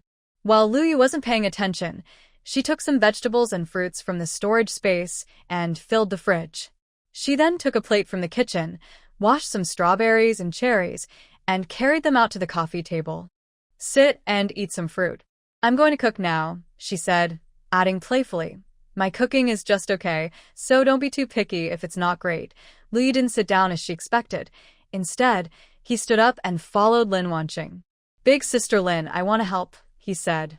Hearing this, Lin Wanqing looked down at his hand, as if asking if he really wanted to help. Luyu quickly said, I may not be good at cooking, but I can wash vegetables. Then come with me, she replied. She took a tomato from the fridge, handed it to him, and asked him to wash it, boil it with hot water, and peel it. She also asked, Can I use this tomato for stewing beef? Of course. Whatever big sister Lin makes, I'll eat, he replied. After Luyu finished preparing the tomato, Lin Wanqing gently guided him out of the kitchen. The kitchen isn't very big. Even with 2 people, Lin Wanqing feels crowded. There's nothing more you need to do here. Go sit on the sofa and watch TV. It'll be quick, she said. Luyu followed her push and left the kitchen, checking to see if he was needed anywhere else. Seeing there was nothing, he nodded and said, Okay. Lin Wanqing watched him sit on the sofa, then turned around and secretly added a little spiritual spring water to the pot. After they finished eating, Luyu went to wash the dishes, but Lin Wanqing stopped him. They sat on the sofa chatting for a while, and then Luyu said he needed to leave. Lin Wanqing saw him to the door, watched him get into the elevator, then closed the door and went back to her room. She took a shower, then lay on the bed for a nap. She woke up early in the morning and was already feeling sleepy. Luyu probably noticed she was tired and left. In the following month, both of them went to the club every morning to practice shooting, then returned to Lin Wanqing's house for lunch. Their life became very regular. The day of the special training finally arrived. They bought tickets to City B together. After getting off the plane, the driver from Luyu's family was already waiting outside. They got into the car, which headed toward the city. Luyu said to Lin Wanqing, Wanqing, why don't you stay at my place tonight? Tomorrow, we'll go for the special training together. Lin Wanqing shook her head. No. Find me a hotel instead. Seeing her firm attitude, Luyu had no choice but to nod in agreement and instruct the driver to go to Yunqi Hotel. Tomorrow morning, I will pick Sister Wanqing up at the hotel. This time, Lin Wanqing did not refuse and nodded in agreement. The car stopped downstairs at the hotel. Lin Wanqing got out, and Luyu also got out of the car. He took her luggage, saw the hotel staff take it, then said goodbye and left. Lin Wanqing booked a room. As soon as she entered, her first action was to ask the system, are there any cameras in the room? No, host, the system replied. She then locked the door and quickly entered her space. She took a bath with spiritual spring water and stored the mature crops from the space into the warehouse. She picked some strawberries with a basket, didn't wash them, and ate them directly. She remembered that animals' droppings inside the space were automatically cleaned, which she confirmed with the system, knowing the space has self-cleaning features. The fruits inside were also clean. As she was about to leave the space with the remaining strawberries, she received a message from Luyu with a script.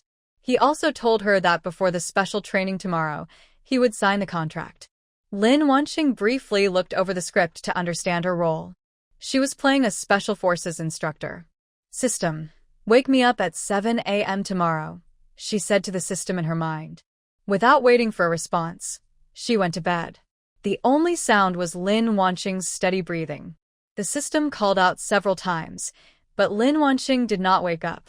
After a few seconds of silence, the system suddenly shouted loudly, "Host, there's a fire." Lin Wanqing suddenly sat up. Her eyes opened instantly, and her voice was still a bit hoarse and not fully awake. Where's the fire? Host, there's no fire. You finally woke up. Hearing this, Lin Wanqing reached out and patted her chest. She sat on the bed, waiting for her heartbeat to settle before speaking to the system in her mind. You scared me, system. I thought you were going to die. The host, I've been calling you all along, but you didn't get up, the system replied confidently. All right, my bad, Lin Wanqing said. She got out of bed and started washing up. Just then, a buzzing sound came from her phone. Without looking, she knew it was probably Lu Yu. She picked up the phone and said, "Hello, I'll wait for you. I'm changing clothes and will come down soon." After hearing a response from the phone, she hung up. Lin Wanqing changed into sportswear, grabbed her suitcase, and went downstairs. Her suitcase was filled with sports clothes, since she would be in special training at the military for 40 days and probably wouldn't be wearing dresses or anything fancy. When she reached the bottom of the stairs, she saw the same car from yesterday. As she stepped out of the hotel, she saw Lu Yu get out of the car. Lu Yu reached out to take her luggage and placed it in the trunk. Lin Wanqing opened the car door by herself and got in. After Lu Yu also got in, the vehicle started and headed toward the military base. At the gate of the base, they got out of the car. Lu Yu carried both of their suitcases and walked toward the base. Just as they reached the gate, they were stopped. After explaining their purpose, they were allowed to pass. The soldier at the gate pointed the way.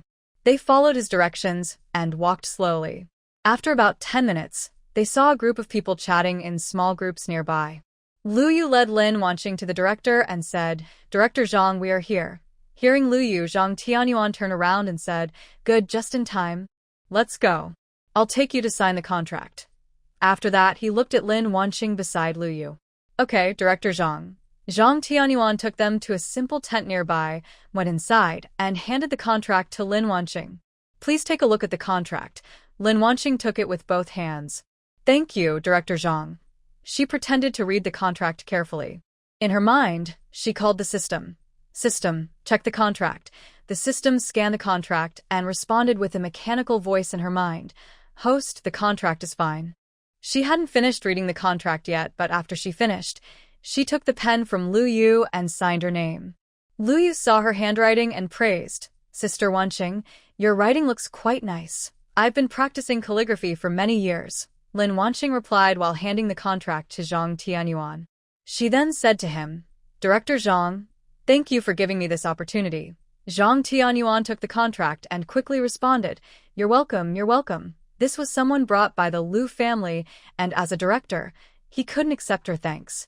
They exchanged a few more polite words before leaving the tent. Seeing that everyone was gathered, Zhang Tianyuan said to the assistant director, "Let's start." The assistant director responded and immediately went to call the instructor. When the instructor arrived, Lin Wanqing's gaze fixed on him. He had a serious face, with a scar on his brow, clearly indicating he was very capable. "I am your instructor for this special training. My name is Sunday. Now be quiet and line up by height." Hearing this, the crowd became a bit panicked, comparing their heights with those around them. It took 5 minutes before everyone was properly lined up. Throughout, Instructor Sun remained silent, just watching quietly. Once everyone was quiet, he spoke again. "Now, heels together and aligned, toes apart by 60 degrees, and keep your weight forward. Remember this." Lin Wanqing stood at attention as instructed, but in the next moment, she heard Instructor Sun's voice, very stern, asking, "How should the third row, fourth column, stand?" Lin Wanqing held her breath slightly, afraid that the next moment he might choose her. The special training period went by quickly. After the day ended, Lin Wanqing returned to her room and heard Lu Lily, a fellow resident, whispering to herself, "I'm just playing a clerical role, and I don't know why I have to do special training. It's making me so tan." Lu Lily looked at herself in the mirror, touching her cheek. Suddenly, she saw Lin Wanqing behind her through the mirror and noticed her face was as white as a peeled egg. The two faces reflected in the mirror showed a clear contrast. She quickly put down the mirror, turned around, and asked Lin Wanqing, "Wanqing, what sunscreen are you using? You've been out in the sun all this time, but you haven't tanned at all." Lin Wanqing was a bit surprised to hear her question. Although they lived together, they didn't talk much. After returning home and washing up, they each went to bed. "I just used this," Lin Wanqing said, pulling a bottle of sunscreen from her makeup bag and showing the brand to Lu Lily. "It shouldn't be," Lu Lily said doubtfully. "I used the same one." "Then I don't know," Lin Wanqing replied. "I've only used this one." After saying that, she put the sunscreen back into her makeup bag and continued her skincare routine. As for why she remained so white, of course, it was because she drank spiritual spring water every day. The spirit spring water cannot be taken out for her use, so she could only pretend it was nothing.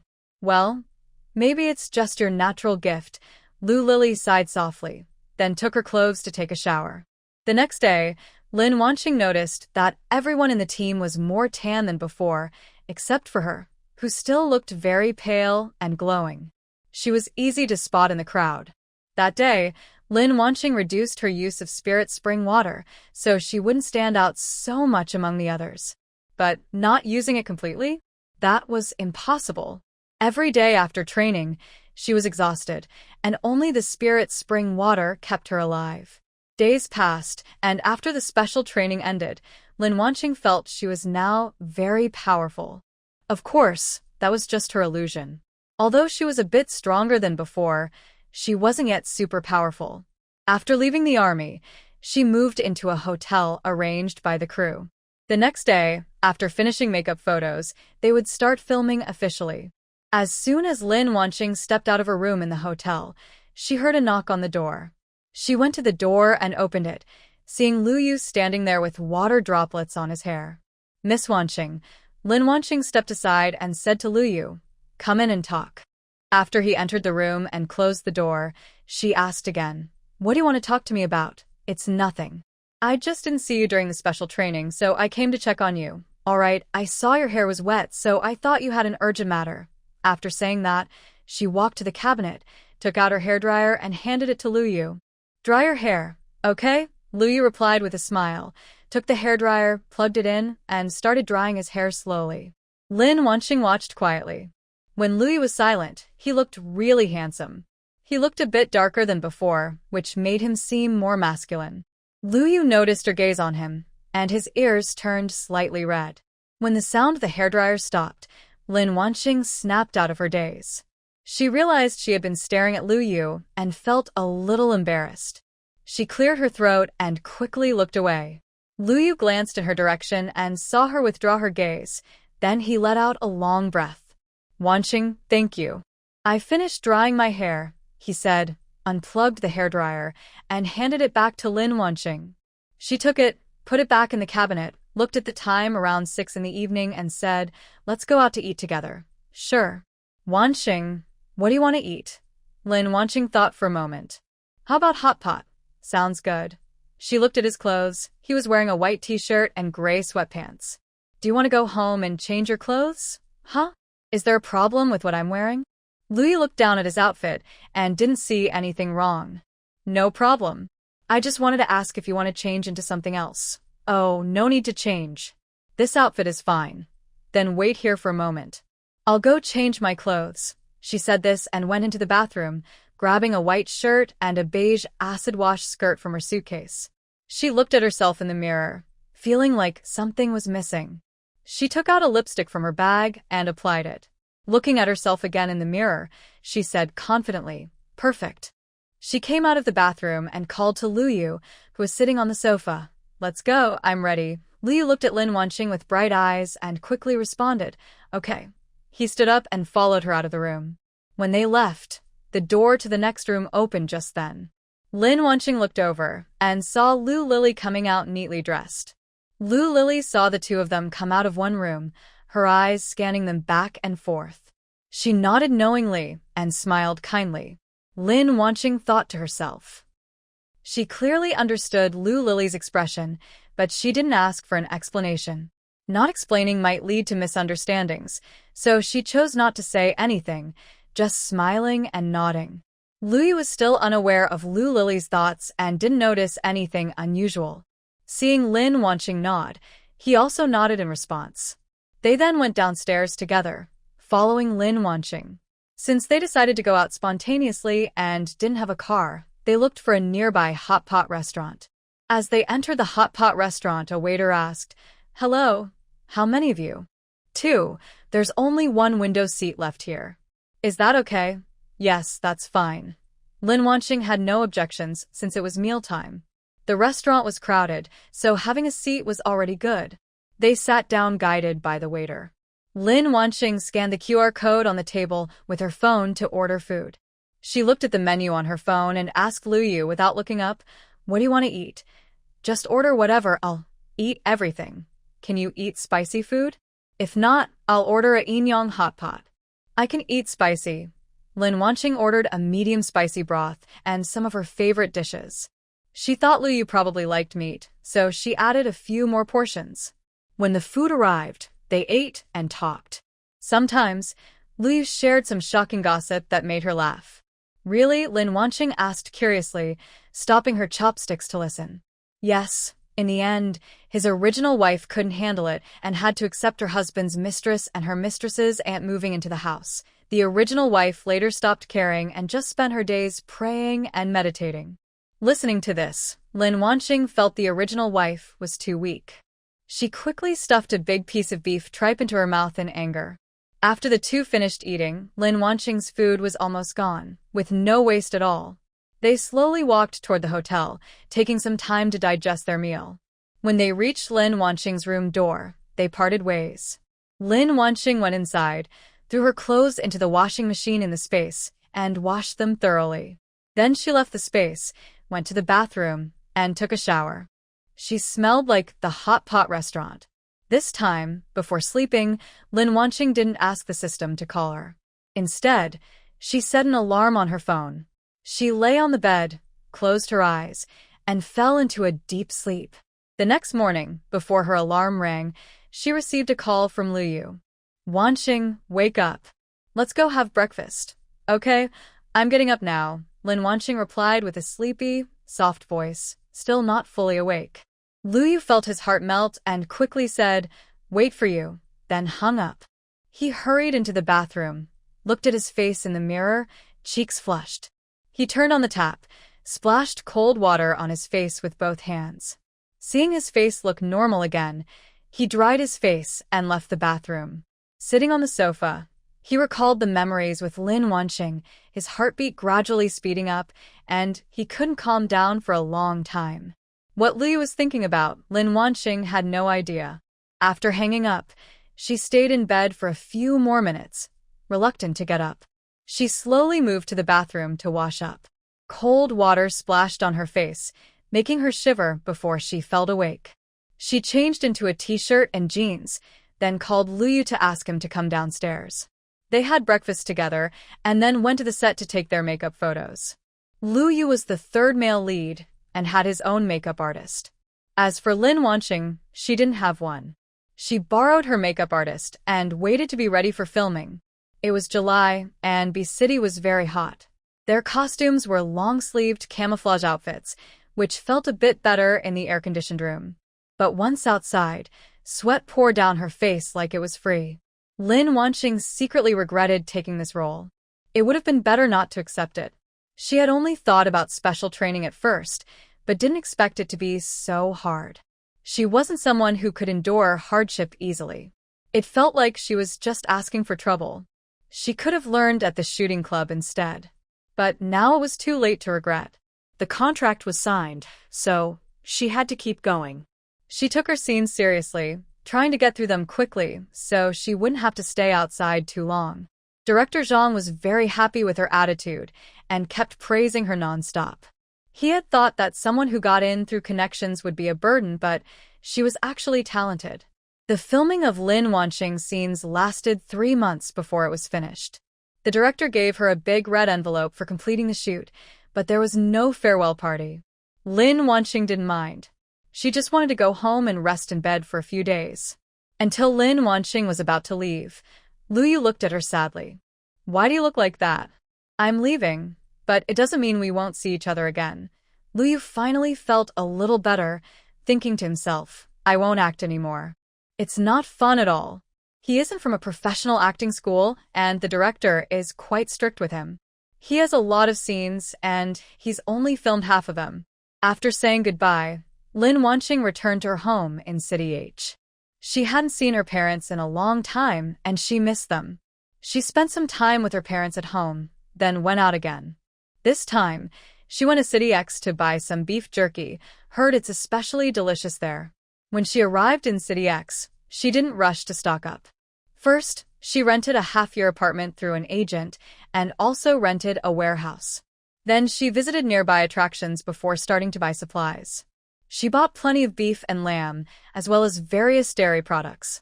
That day, after she finished storing supplies in the warehouse, she received a call from Lu Yu.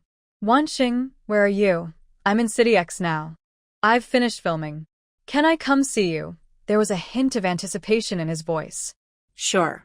I'll send you my location. Hearing Lin Wanqing's words, Lu Yu happily hung up and quickly packed his luggage. He bought a ticket for the next flight to City X. Lin Wanqing hung up the phone, then called the previous supplier to place an order for another batch. She planned to gather more supplies into her space before Lu Yu arrived, so it wouldn't be inconvenient once he got there. In the evening, the seller finally delivered the goods. By the time Lin Wanqing finished unpacking and returned home, it was already midnight. She quickly washed up and went to bed. Lu Yu arrived at the airport at 6 a.m. thinking that Lin Wanqing probably wouldn't be awake at this time. He didn't call her. Instead, he took a taxi to the address she had sent him. When Lu Yu got off the taxi, he didn't know exactly where Lin Wanqing was. He carried his luggage and entered a nearby coffee shop. Waiting didn't feel boring at all. He was just excited to see Lin Wanqing soon. When Lin Wanqing woke up, she looked at her phone and saw it was already past 10. She immediately became alert.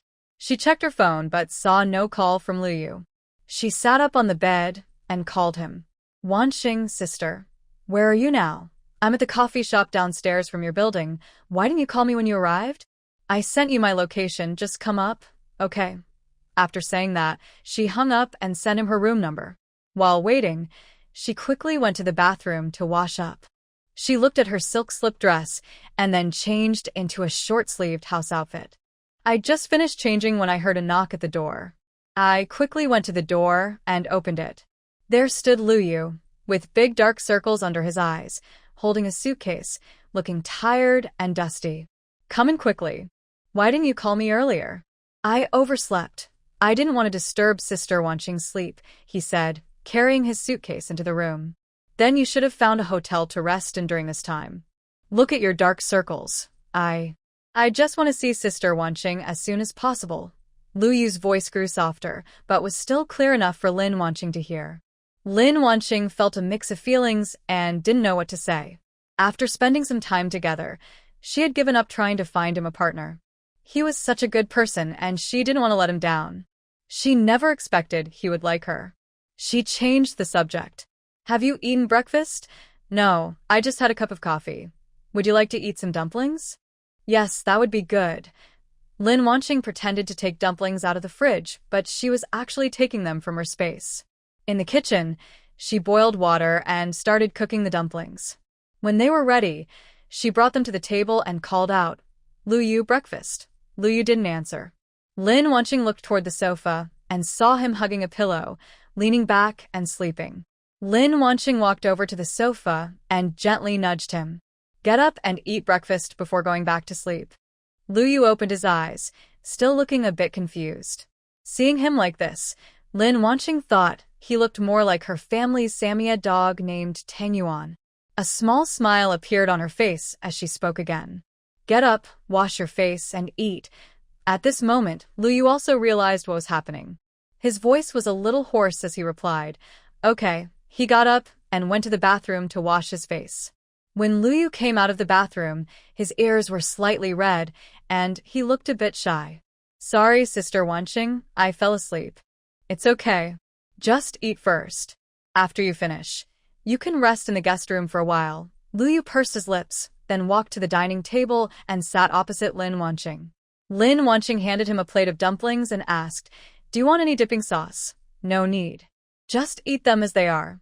After finishing her meal, Lin Wanqing went to the guest room. During this time, she took out a pillow and blanket from her space and laid them out. When she came out, she saw Luyu had just finished eating. He was carrying the dirty dishes into the kitchen. "Go rest now. I'll do the dishes." "No need," he said, walking into the kitchen directly. He washed the dishes, dried his hands, and said, "I'm not very sleepy. Even if you're not sleepy, go rest for a while. Your dark circles are really bad." Luyu had no choice but to agree and went into the guest room. Lin Wanqing watched the door to the guest bedroom close. Then she got up and returned to her own room. She quickly entered her space and organized the supplies she had collected yesterday.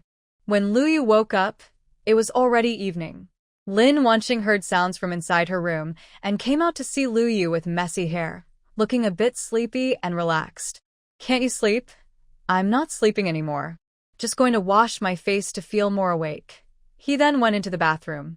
Lin Wanqing sat down on the sofa, thinking he must be hungry. She picked up her phone and ordered takeout. This afternoon, she had her period.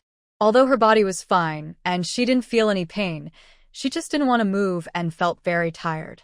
Luyu came out and saw Lin Wanqing looking tired and sad. He asked with concern, "Wanqing, what's wrong?" "It's nothing. I just don't want to move." She paused for a few seconds and added, "You must be hungry, right?" "I ordered food. If Wanqing doesn't want to move, you should rest. If anything comes up, just call me and I'll do it." "I'm fine, just a little hungry." Hearing this, Lin Wanqing softly responded and sat on the sofa, playing with her phone. Luyu also sat beside her, occasionally glancing at her secretly. Although they didn't speak, there was no awkwardness between them. "Buzz buzz," Lin Wanqing answered the phone. "Hello, your food has arrived." The delivery person's voice was very loud on the phone, so Lin Wanqing moved her phone farther away from her ear. She replied, "Coming," and was about to stand up when Luyu had already stood up and said, "I'll go." He walked to the door, opened it, and took the food from the delivery person. He placed the food on the table, opened the boxes, and prepared the chopsticks before saying, "Sister Wanqing, come eat." Hearing this, Lin Wanqing slowly moved over, sat down in a chair, and took a few bites but soon lost her appetite. She put down her chopsticks and said to Luyu across from her, "I'm full. You can eat slowly." Luyu looked up, worried, and said, "Sister Wanqing, you ate too little. I have no appetite." "You eat by yourself," she replied, then went back to sit on the sofa. After a few bites, Luyu also put down his chopsticks and asked beside the sofa, "Sister Wanqing, are you feeling unwell?" "Can you tell me?" "I'm not feeling well, just don't want to move," she said. Although she said this, Luyu didn't believe her at all. Seeing the determined look in Luyu's eyes, wanting to find out the truth, Lin Wanqing helplessly said, "It's just my period. I don't want to move." When Luyu heard her, his face instantly turned red, and he awkwardly wished he could erase what he had just asked. Lin Wanqing believed that as long as she didn't feel embarrassed, the embarrassment would fall on others. Looking at Luyu, whose face was blushing, I couldn't help but laugh loudly. Haha. Luyu watched the usually tired person suddenly become lively again and said helplessly, "Sister Wanqing, please stop laughing. Okay, I won't laugh anymore." After saying that, she couldn't hold back and burst into laughter again. "Haha, you're so cute." At this moment, Luyu also stopped feeling embarrassed. He was afraid she might laugh herself out. After a while, Lin Wanqing stopped laughing and reached out to rub her sore stomach. "Sister Wanqing, was it really that funny?" "Not really." Luyu looked at Lin Wanqing, noticing her eyes turning red and her cheeks flushing. His gaze fell on her lips, and he unconsciously swallowed hard, quickly looking away. Lin Wanqing noticed his gaze and cleared her throat uncomfortably. For a moment, only their breathing could be heard in the room. The sunset outside shone through the window, casting a warm glow on both of them, creating a slightly romantic atmosphere. Lin Wanqing broke the silence first, stood up, and went to the bathroom. They had been staying at home for 3 days, and she finally felt better. On the fourth day after Luyu arrived, she woke up and took him out to visit some scenic spots. "Look at this place. Isn't the view beautiful?" Lin Wanqing asked Luyu beside her. "Yes, it's very pretty. You're looking at the scenery." "Why are you looking at me?" Luyu said very seriously. "Sister Wanqing is beautiful." Lin Wanqing heard his words and asked, "Are you serious?" Luyu had no hesitation. "Yes." Lin Wanqing no longer argued. She sighed inwardly, reached out, and held Luyu's hand that was resting by her side. She had wanted to be a good person, but now she felt like jumping into a fire herself. What could she do? Could she really watch the opportunity slip away? Luyu looked at their hands holding each other and felt his heart race. The rest of the journey was driven purely by instinct, following Lin Wanqing. Their hands stayed together all the way home. When Lin Wanqing entered the room, she pushed him onto the sofa. She wanted to let go, but Luyu held her tightly, preventing her from pulling away. She could only sit beside him, looking at him seriously and saying, "Let's have a good talk." Luyu looked at her expression and felt something was wrong. He pursed his lips and stared at her steadily. Lin Wanqing continued, "I don't plan to get married in this life." After she said that, she saw Luyu's face suddenly look sad, as if he was overwhelmed by disappointment. She didn't feel soft-hearted and said again, "You are the second young master of the Lu family. Think carefully about what I just said." Then she used her strength to break free from Luyu's grip, got up from the sofa, and went back to her room. Lin Wanqing decided to give him some quiet time so he could think clearly about the future. Luyu sat on the sofa, his eyes red at the corners. His mind kept replaying Lin Wanqing's words like a sharp knife stabbing his heart. He thought that when they held hands at the scenic spot, she had already agreed to be his girlfriend. But instead of happiness, he received even colder words. If he didn't think carefully, maybe they would never be friends again. Luyu remembered when he first started to like her. Was it when he saw the obedient and cute junior sister on TV? Or when he accidentally bumped into her and her pained expression made him feel sad? Or was it during their everyday interactions later on? He didn't know. All he knew was that seeing her made him very happy, and missing her made him feel extra lonely. Sitting on the sofa, he thought about what they would say if they were together, how his family would react, and whether his parents could accept such a relationship. He never considered the possibility of leaving Lin Wanqing. She didn't speak but walked over to sit on the sofa. Luyu followed closely behind her. Lin Wanqing patted the sofa beside her and said, "Sit down. You probably thought this through. Just tell me your idea." Luyu didn't sit but stepped in front of her, kneeling on one knee. His voice was a little hoarse. "Sister, I don't want to leave you." He carefully reached out and took Lin Wanqing's hand. Seeing she didn't resist, a hint of happiness appeared in his eyes. "And then, I will ask my parents to agree." Lin Wanqing stabbed him with a small remark.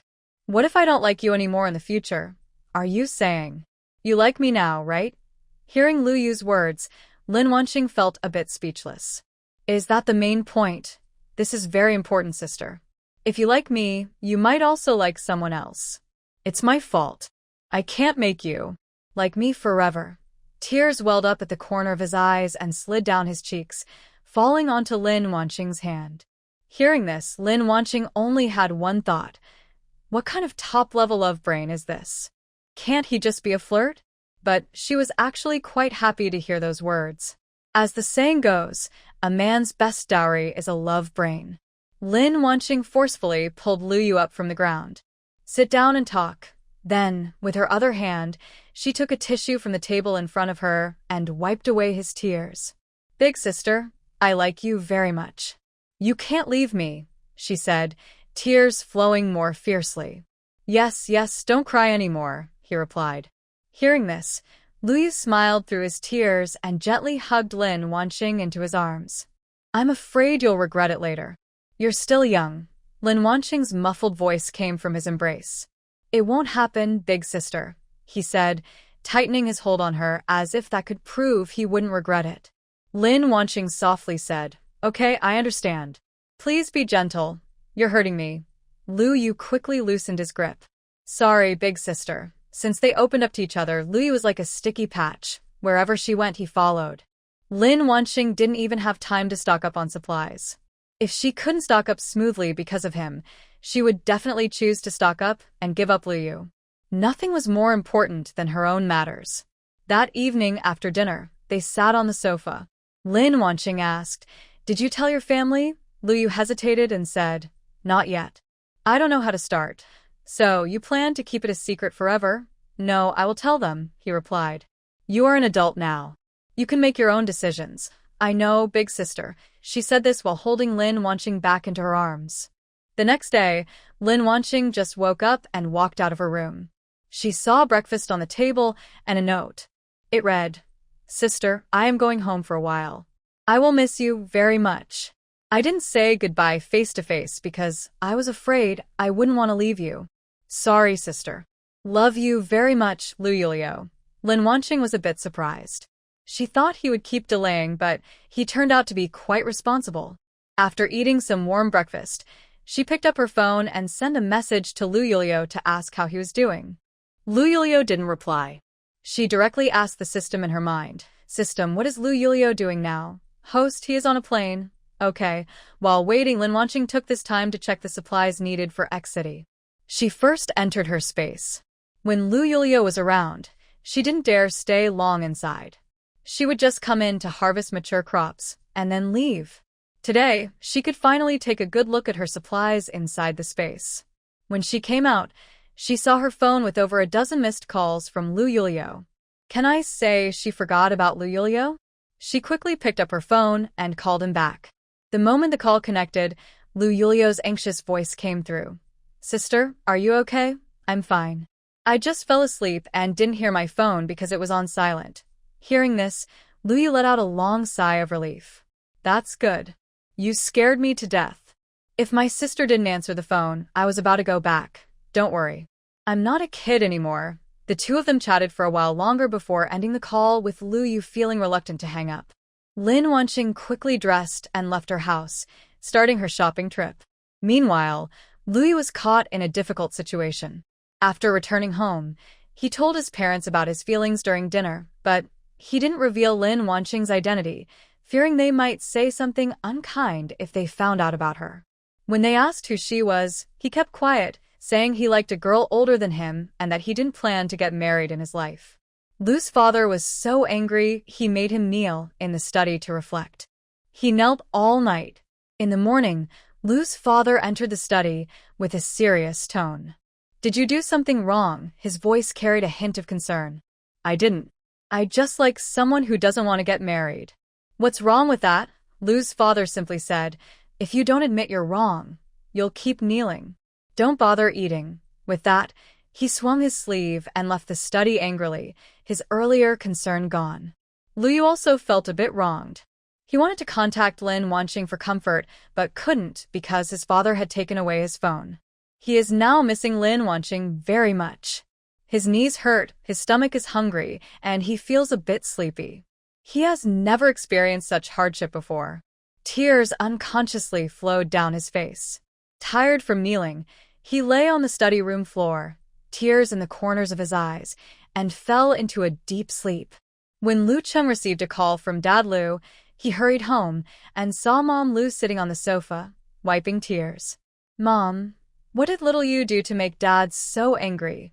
Hearing his older brother's words, Mom Lu's tears flowed even more fiercely. If Lin Wanqing were here, she would definitely notice that both Lu Yu and Mom Lu looked exactly the same when crying. "Your brother said he likes someone who is 5 years older than him. Isn't that good? Being a bit older isn't a big deal." Mom Lu wiped her tears and added, "He also said he likes someone who doesn't want to get married. You know, if he never marries, what will he do when he's old?" Hearing this, Lu Cheng finally understood why Dad was so angry. "Where is little you now?" He's kneeling in the study, sobbing. He's been kneeling all night. Lu Cheng took a tissue, wiped Mom Lu's tears, and comforted her. "Mom, don't cry anymore. I'll go ask him." After saying that, he quickly headed toward the study. Lu Cheng pushed open the door to the study room. Inside, he saw Lu Yu lying on the floor, sleeping deeply, occasionally whimpering. Lu Cheng sighed. walked into the room, and squatted down to gently push Lu Yu's body. When Lu Yu woke up, he got up and sat on a chair. Lu Cheng then said, "Tell me what happened." Lu Yu finally regained his senses, his voice hoarse. He said, "I really like her. She is 5 years older than me.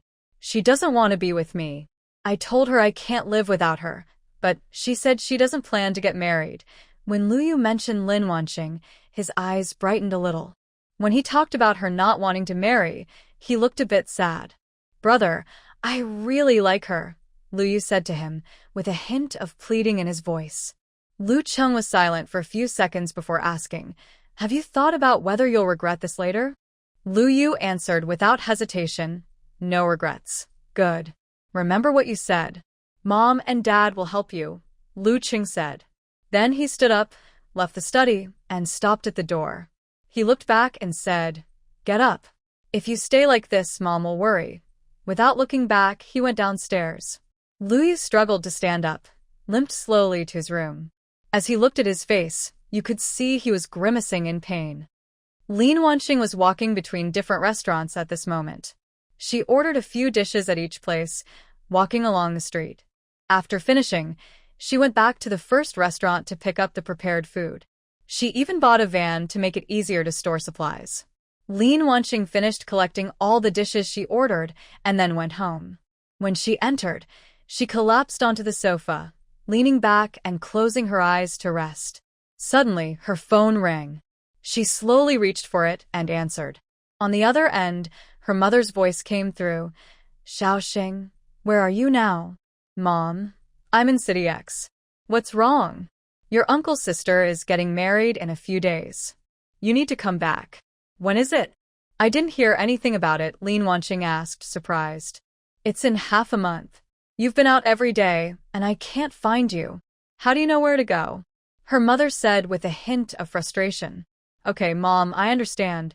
I'll come back in a couple of days. I'll buy you a gift," she replied. They talked for a few more minutes before hanging up. Lin Wanqing sighed, thinking she would definitely be pressured about marriage when she returned, which gave her a headache. Suddenly, she remembered Lu Yu.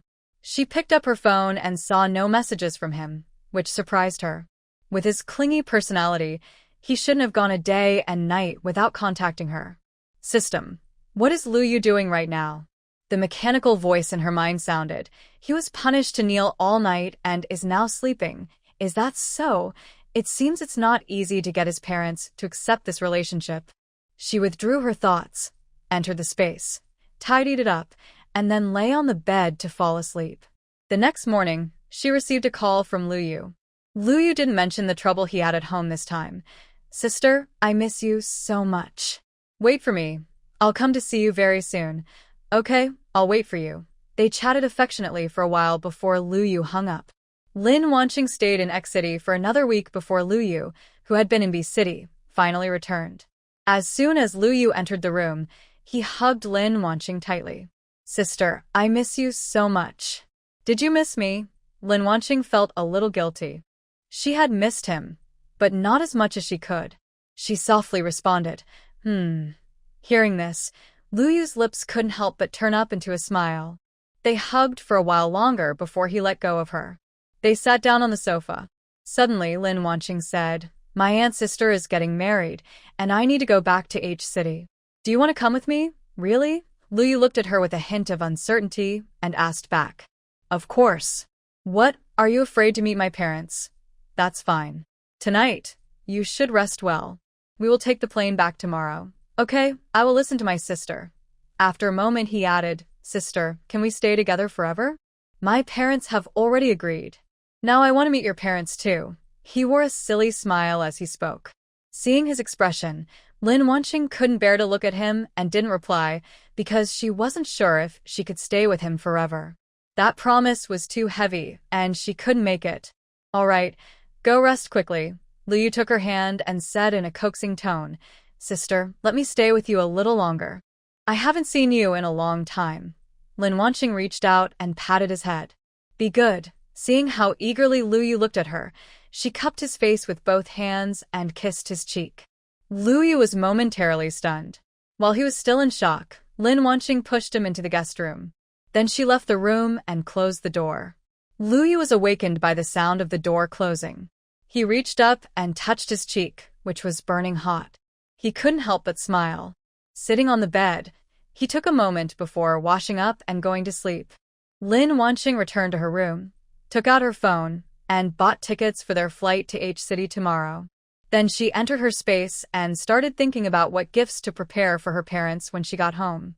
Dad Lin's favorite thing is mainly wine. He has many bottles stored in the space, and he just picks an old one. Mom Lin loves beauty. She asked the system to help her collect natural skincare recipes, adding spring water to them. After making the products, she put them in pretty bottles, and that was done. She even made extra to give as gifts later. Everything was ready. She took out the space, tidied her luggage simply, and while Luyu was sleeping, she stored all the things in the space. She even went downstairs, drove the van to a monitored-free area to store things in the space, then took a taxi home. When Luyu woke up and came out of his room, he saw the living room was empty. His eyes widened, and he hurried to Lin Wanqing's room. "Big sister, someone broke into the house. We should report." Lin Wanqing heard this clearly from her room. She quickly came out and said, "No one broke in. I sent them away. We're not going back to City X this time." Luyu hesitated, then softly said, "Why didn't you ask me to help pack?" Lin Wanqing thought to herself, "If I asked, how could I put things into the space?" She gently replied, "I wanted you to rest a little longer. Learning acting skills is pretty good." She can lie without blushing. "Big sister, you're so kind." Liu was very touched by her words and gently hugged Lin Wanqing into his arms. At H City Airport, Lin Wanqing and Luyu got into a taxi, heading home. They sat in the back seat. Luyu held her hand tightly, asking nervously, "Sister, do you think uncle and auntie will not like me?" "No, they will like you," she replied. "But what if they don't?" he asked again. He had asked these questions many times, and Lin Wanqing was getting tired of repeating herself. Finally, she covered his mouth with her hand and said, "Stop asking. I told you, they will like you. Trust me." Luyu nodded happily, making a sound like, and she saw he understood.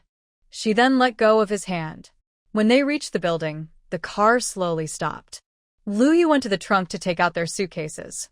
He pushed the suitcases with one hand and carried a gift for Lin's parents with the other, following closely behind Lin Wanqing. They went upstairs. Lin Wanqing knocked on the door. Inside, she heard her mother's voice say, "Who is it?" "Mom, it's me." The door opened. Her mother asked, "Why are you knocking?" "You have the key, Mom. Look behind me." Lin Wanqing whispered softly into her mother's ear, reminding her. Mother Lin looked up and glanced behind her. In the next moment, the door suddenly slammed shut in front of Lin Wanqing. It almost hit her nose. Luyu was already ready to greet them but looked surprised when he saw this scene. "It's okay. My mom is just too excited. She'll open the door soon." Sure enough, as soon as she finished speaking, the door opened again. At this time, Mother Lin had changed into a different outfit and was smiling. "Come in quickly, come in." She said this while giving Lin Wanqing a sharp look. Lin Wanqing awkwardly touched her nose. It seemed a bit rude that she hadn't told her mom before about bringing Luyu home. The two entered the house. Luyu greeted Lin's parents. "Hello, uncle and auntie." I'm Lu. "Just call me Xiaoyu." He then handed over the gift he was holding. Such a kid, bringing a gift. "Come in and sit." After Luyu sat down, Mother Lin started asking questions. "Xiaoyu, where are you from?" "Oh, B City." "How old are you?" "Wow, you're 5 years younger than our little star." "Do your parents know about this?" One question after another, Luyu answered without feeling nervous. When Mother Lin finished asking, she looked more and more pleased. "Xiaoyu, sit down. Annie will go make you something tasty." She then stood up and headed to the kitchen. Father Lin had not spoken earlier, but when Luyu answered questions, he listened carefully with his ears perked up. After dinner, Luyu carried his luggage and went to a nearby hotel. The Lin family did not have extra guest rooms and had not moved to a new house. When she graduated, she had suggested buying a bigger house for both of them, but they disagreed, saying they were used to their current living situation and that good neighbors like theirs were rare. Lin Wanqing could only accept this. Time quickly passed until the day of her aunt's sister's wedding. Lin Wanqing took Lu Yu and followed her parents early in the morning to her uncle's house to help. When the groom came to pick up the bride, everyone's face was filled with happiness, except Lu Yu, who looked at the scene with a hint of envy in his eyes. After the wedding ended, they returned home, and Lin's parents went back to their room. Lin Wanqing took Lu Yu into her room. Lu Yu curiously looked around at the decorations. "Sister, your room is so pink. My mom decorated it for me when I was little. I haven't changed it much since I haven't stayed at home often," she explained. Lin Wanqing took his hand, and they sat on the bed. Suddenly, she asked, "Do you regret it?" Lu Yu was a bit surprised and asked back with doubt, "Regret what?" "Regret starting this relationship between us that isn't leading to marriage."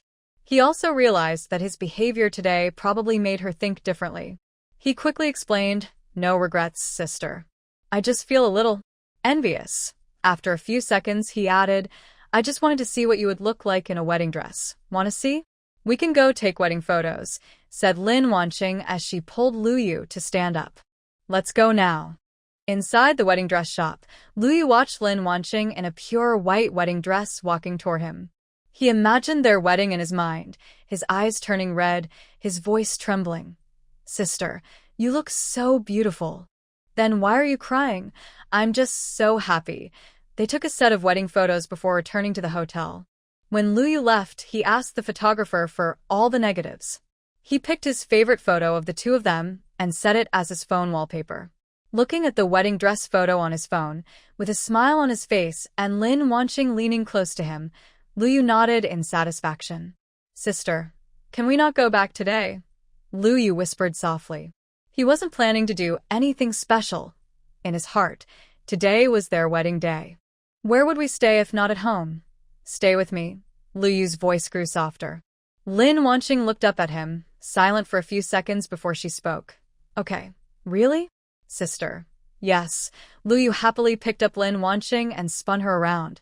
She reached out and patted Lu Yu's shoulder. "Stop spinning, I feel dizzy." "Sorry, sister," he said, then gently set Lin Wanqing down. Seeing Lu Yu like this, Lin Wanqing sighed helplessly. She said, "I need to take a shower," and then went into the bathroom. Lu Yu listened to the sound of water from inside the bathroom, and the redness on his ears kept spreading to his neck. He sat on the bed, looking down, holding his phone. The screen was on, but he wasn't paying attention to it.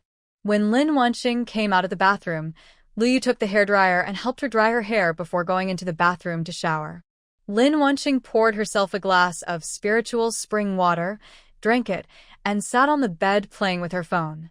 When she heard the bathroom door open, she looked up and saw Lu Yu wearing a bathrobe, showing his collarbones, with wet hair tips, slowly walking out.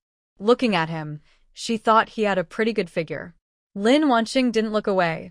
She kept staring and noticed Lu Yu's cheeks turning redder and redder, all the way down to his collarbones. Haha, Lin Wanqing couldn't help but laugh when she saw this. "Sister." Lu Yu's voice was a little shy and annoyed. "All right, no more laughing. Come here and dry your hair." Lu Yu nodded and moved to the side, dried his hair, put away the hairdryer, and sat next to her. She said, then reached out and hugged Lin Wanqing. Lin Wanqing looked up and softly said, "I like you too." Their eyes met, and the distance between them gradually closed, until their lips touched and their hearts trembled. They slowly fell onto the bed, sunlight shining into the room, overlapping shadows on the bed, and a few clothes scattered on the floor. It was a night full of romance. The next morning, Lin Wanqing woke up feeling as if she had been run over by a car, with her whole body sore. But she felt refreshed, probably because Lu Yu had cleaned her up after. Lin Wanqing reached out and pushed Lu Yu, who was holding her tightly. "Get up, I'm hungry." Lu Yu, still sleepy, quickly got up, got down from the bed naked, and picked up his bathrobe to put on. "Big sister, I will go wash up now and buy you breakfast." After saying that, he kissed her on the face and turned to go to the bathroom. Seeing him close the bathroom door, Lin Wanqing quickly took a cup of spiritual spring water from her space and drank it. She felt a bit better now. She didn't move and waited until Lu Yu finished buying breakfast before getting out of bed. Lu Yu wanted to feed her, but she didn't let him. She was almost starving, so eating herself was faster. Just after finishing breakfast, Lin Wanqing's phone rang. She picked it up and saw it was her mother calling. She answered, and her mother's voice came through. Xiaoxing, you didn't come home yesterday? Mom, I am with Liu now. Lin's mother paused for a few seconds before speaking. Make sure to take precautions before thinking about having children. Lin Wanqing's face instantly turned red, and she softly replied, Okay. The two of them stayed inside the hotel all day. The next day, Lin Wanqing had a meal with her parents and then said she was leaving H City. They were used to it and didn't say much, only reminding her to stay safe. Lin Wanqing took Liu Yu to Q City, near the coast. This time, she didn't rent a house because Liu Yu was with her and he had a place in Q City. Just a few days after arriving in Q City, they received news from director Zhang that their movie was about to be released. They didn't have any promotional tasks, so they planned to go to the cinema to watch it once it was out. On the night of the movie's release, they dressed up and bought tickets. After watching, they felt proud and thought, Director Zhang really knows how to make military-themed movies. On the way home, Lin Wanqing asked Liu Yu, How does it feel to see your own movie for the first time? Liu Yu thought carefully and replied, It's a bit awkward. While in Q City, they enjoyed a sweet and happy time together, but Liu Chung was busy with work at his company every day. Seeing Liu Yu constantly posting about their relationship on social media, they regretted helping him persuade their parents. With a helpless sigh, she put down her phone and continued working on her documents. Liu Yu was always clinging to her, so Lin Wanqing had no time to stock up. She had to send him away and then rent a large warehouse to buy things online. When the warehouse was almost full, she found another excuse to send him away again and stored the supplies in her space. In this way, they traveled around the country, stopping and going, visiting many cities. When she had free time, she also stored her ship in her space. As they grew older, their feelings remained the same. Lin's parents saw this and no longer urged her to have children. They knew that their daughter wouldn't be lonely in the end, and that was enough. As time passed, both Lin's parents grew older. Lin Wanqing returned to H City and stayed there, never leaving, to be with them. She tried to give them spiritual spring water as much as possible, but even so, when Lin Wanqing was 50, they both passed away one after the other. Lin Wanqing was sad for a while before she finally recovered. She told herself in her heart that she would get used to such farewells in the future. Maybe this is the downside of crossing into a small world and experiencing a kind of eternal life. As she aged, Lin Wanqing also grew tired and decided to settle down with Liu Yu in H City. They would wake up each day to practice calligraphy, cook delicious food, and take walks outside, living a peaceful life. Time quietly passed, and in the year Lin Wanqing turned 96, she felt that her time was running out. She looked at Liu Yu, who also had a head full of white hair. Satisfied, she smiled. Although they weren't married, they could be considered to have spent their lives together.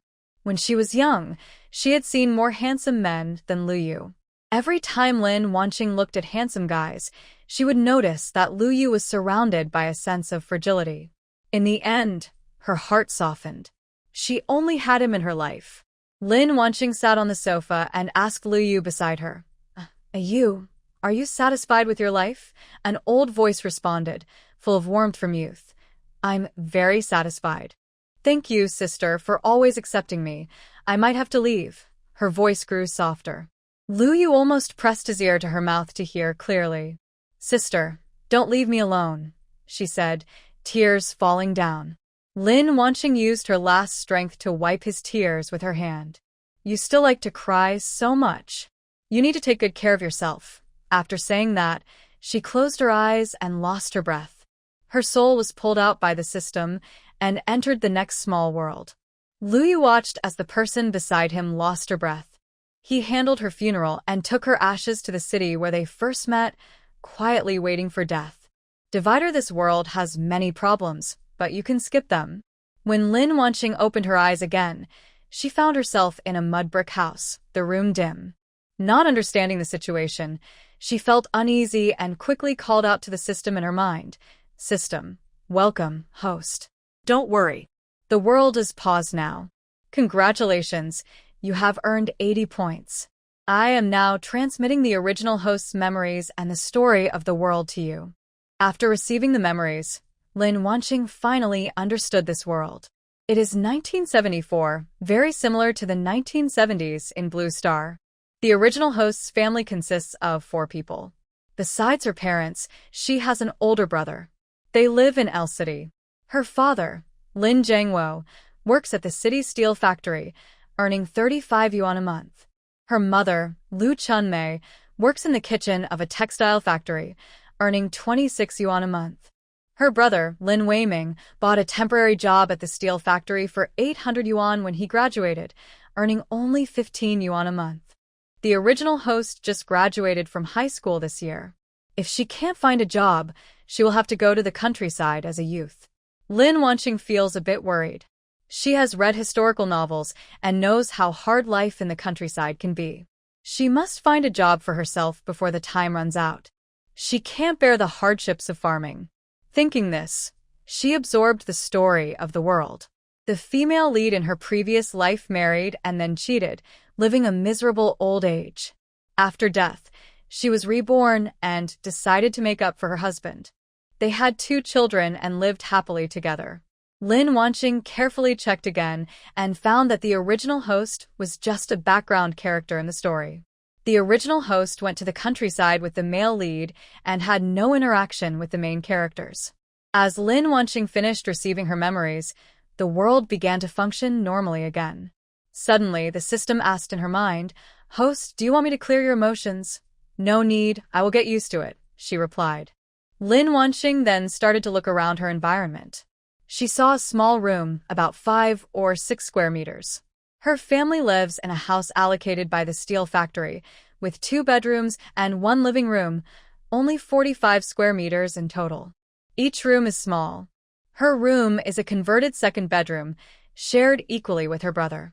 It can only fit a single bed and a wooden box for clothes. Lin Wanqing sighed. There's no internet in this world, so the system probably can't help her find a job. She took out a watch from her space to check the time. It was just after 9 a.m. Her parents and brother had already gone to work, and she was alone at home. She also took out a full-length mirror from her space and carefully looked at her body. The system wasn't lying. Her body looks somewhat like her original appearance. But because she didn't eat well during this period, her face was pale and thin, which lowered her attractiveness from 9 to 7 points. Lin Wanqing put away the mirror and prepared to go out to find a job. She found a set of clothes from her space that looked similar to the original owners, put them on, and left the room to wash up in the bathroom. She also styled her hair into 2 braids. She entered the kitchen and stored the breakfast her mother left for her into her space. Then she washed the dishes thoroughly before leaving the house. She walked slowly without a clear goal, looking at the dull gray houses on both sides. There was no bright color anywhere, and only then did she feel real. She had truly traveled into this old-time world. System, where do you think I can find a job? Host, in this world you have to rely on yourself. All right. As Lin Wanqing walked, she suddenly thought about going to the black market to find their boss. Usually such people should have job opportunities, right? Deciding to try, she found a bathroom, slipped into her space, and applied some darker foundation on her face. She added a few moles and didn't forget her hands. Then she took a scarf, wrapped her entire face, and finally left her space. She had never been to the black market before, so she had to look for it first. She wandered all morning but saw no sign of the black market. She hadn't eaten in the morning, and her stomach was protesting. She found a quiet spot, took out 2 buns from her space, and squatted by the roadside to eat. Just after finishing, she stood up and saw an old lady, wrapped very tightly, holding a basket, sneaking past her. She quietly followed the old lady, thinking she was probably heading to the black market. The more she walked, the more she felt something was wrong. Why was it so remote? The black market shouldn't be in a crowded place? But since they had come so far, she was unwilling to give up. They continued walking until they reached a quiet alley. When the older woman looked back, Lin Wanqing quickly hid her hands and feet.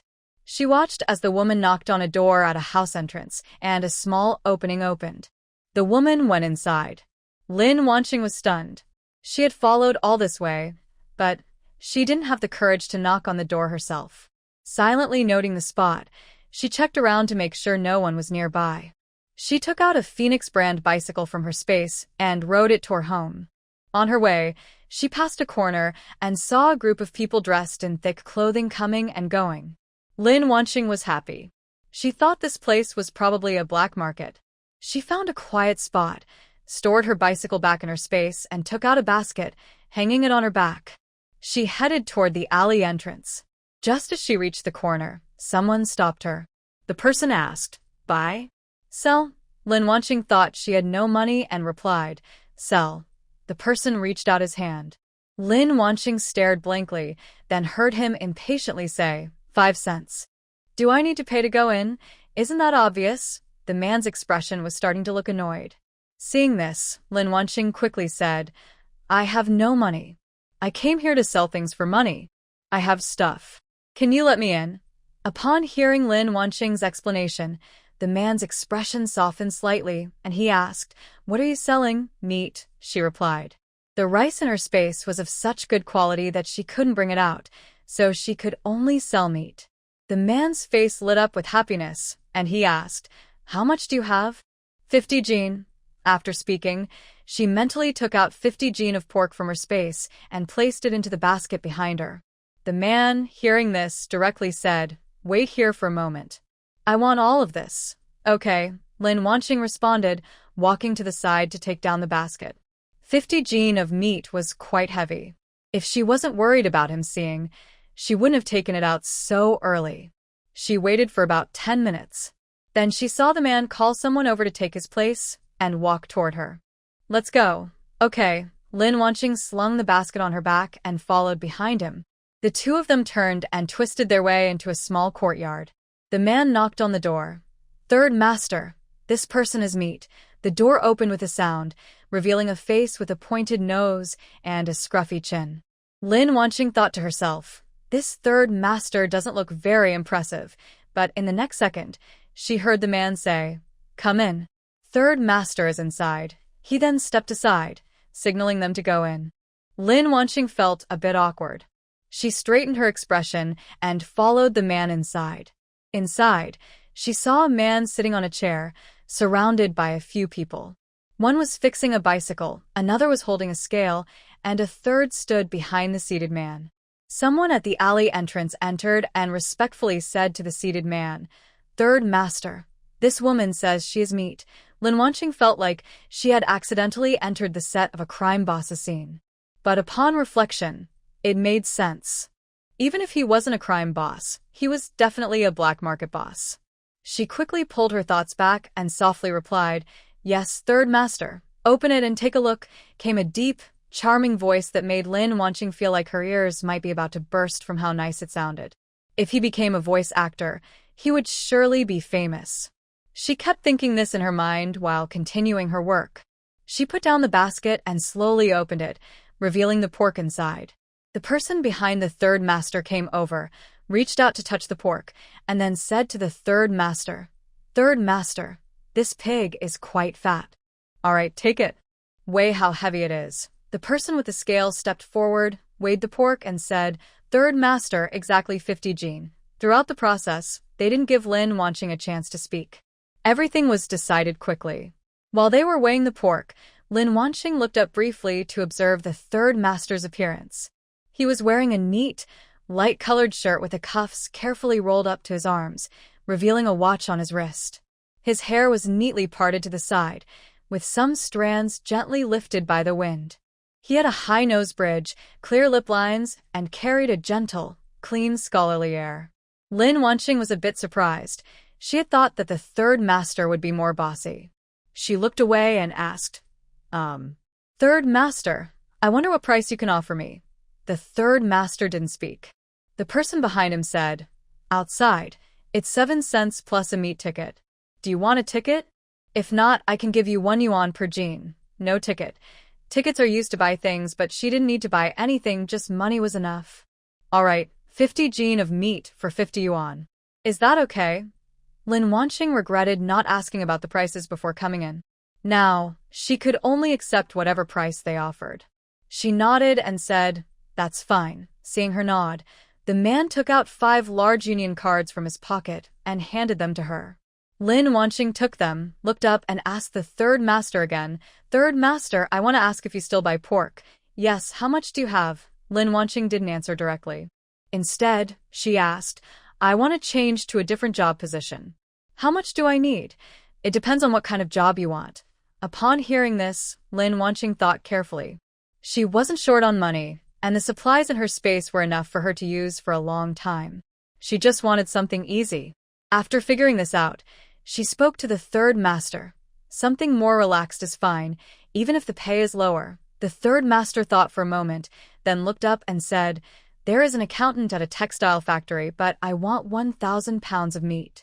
Lin Wanqing thought to herself, 1,000 pounds of meat could get her a job. This deal was quite good. For her, it was just about 3 pigs. Her space's pigs were almost overflowing. She had to slaughter some regularly and store the meat in her warehouse. Although she was thinking this, she didn't show it on her face. She hesitated and asked, "Third master, could it be a little less?" "Not at all." "Then, I will go back and think about it. I will give you an answer the day after tomorrow. You need to hurry. I won't hold this job for you." Okay. Thank you, third master." After saying this, she carried her basket on her back, put the money into her pocket, said goodbye to the third master, and left the yard. Inside the black market yard, someone behind the third master spoke after Lin Wanqing left. "Third master, she has a lot of meat. Should we follow her?" "No need. She will come back." Oh, the conversation inside the yard was something Lin Wanqing didn't know about. She quickened her steps to leave, her hand reaching into her back basket. If someone was following her, she was ready to take out her gun. Lin Wanqing silently asked the system, "Scan behind me. Is anyone following?" "No." "Host." Lin Wanqing finally relaxed and looked at the sky. She sped up her walk home. She found a quiet place, entered her space, removed her makeup, and then headed home. As soon as she entered, her breathing was still quick, and she hadn't calmed down when she heard the key turn in the door. A middle-aged woman came in, her mother, Lu Chun-mei. She had a long braid over one shoulder, and it was clear she was once a beautiful young woman. Lin Wanqing, imitating the original owner, asked, "Mom, you're back?" "Yes." "Did you eat the dinner I left for you?" "Yes, I ate it and washed the dishes." Lu Chun-mei carried some newly bought vegetables and said as she walked toward the kitchen, "Are you hungry? I bought some peach cookies.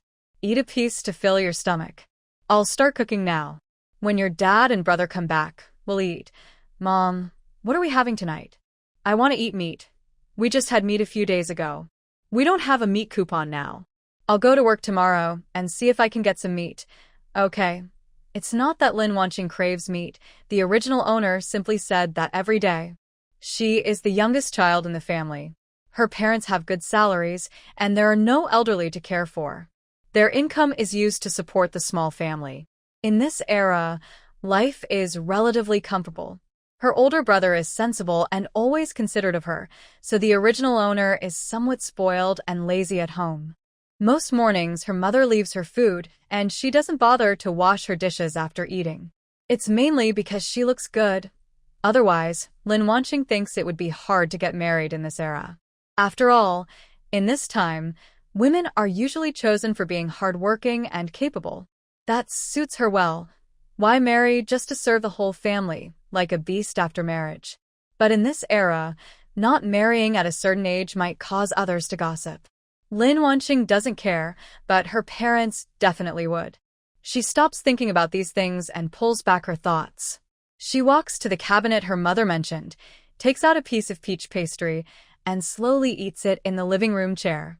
After finishing the pastry, Lin Jiangua and Lin Wei Ming arrive home one after the other. They first go to the bathroom to wash up. They work at a steel factory, and every time they come back, they are covered in oil and dirt. After washing up, Lu Chun-mei in the kitchen has prepared the meal. She carries out the dishes and says, "Dinner is ready."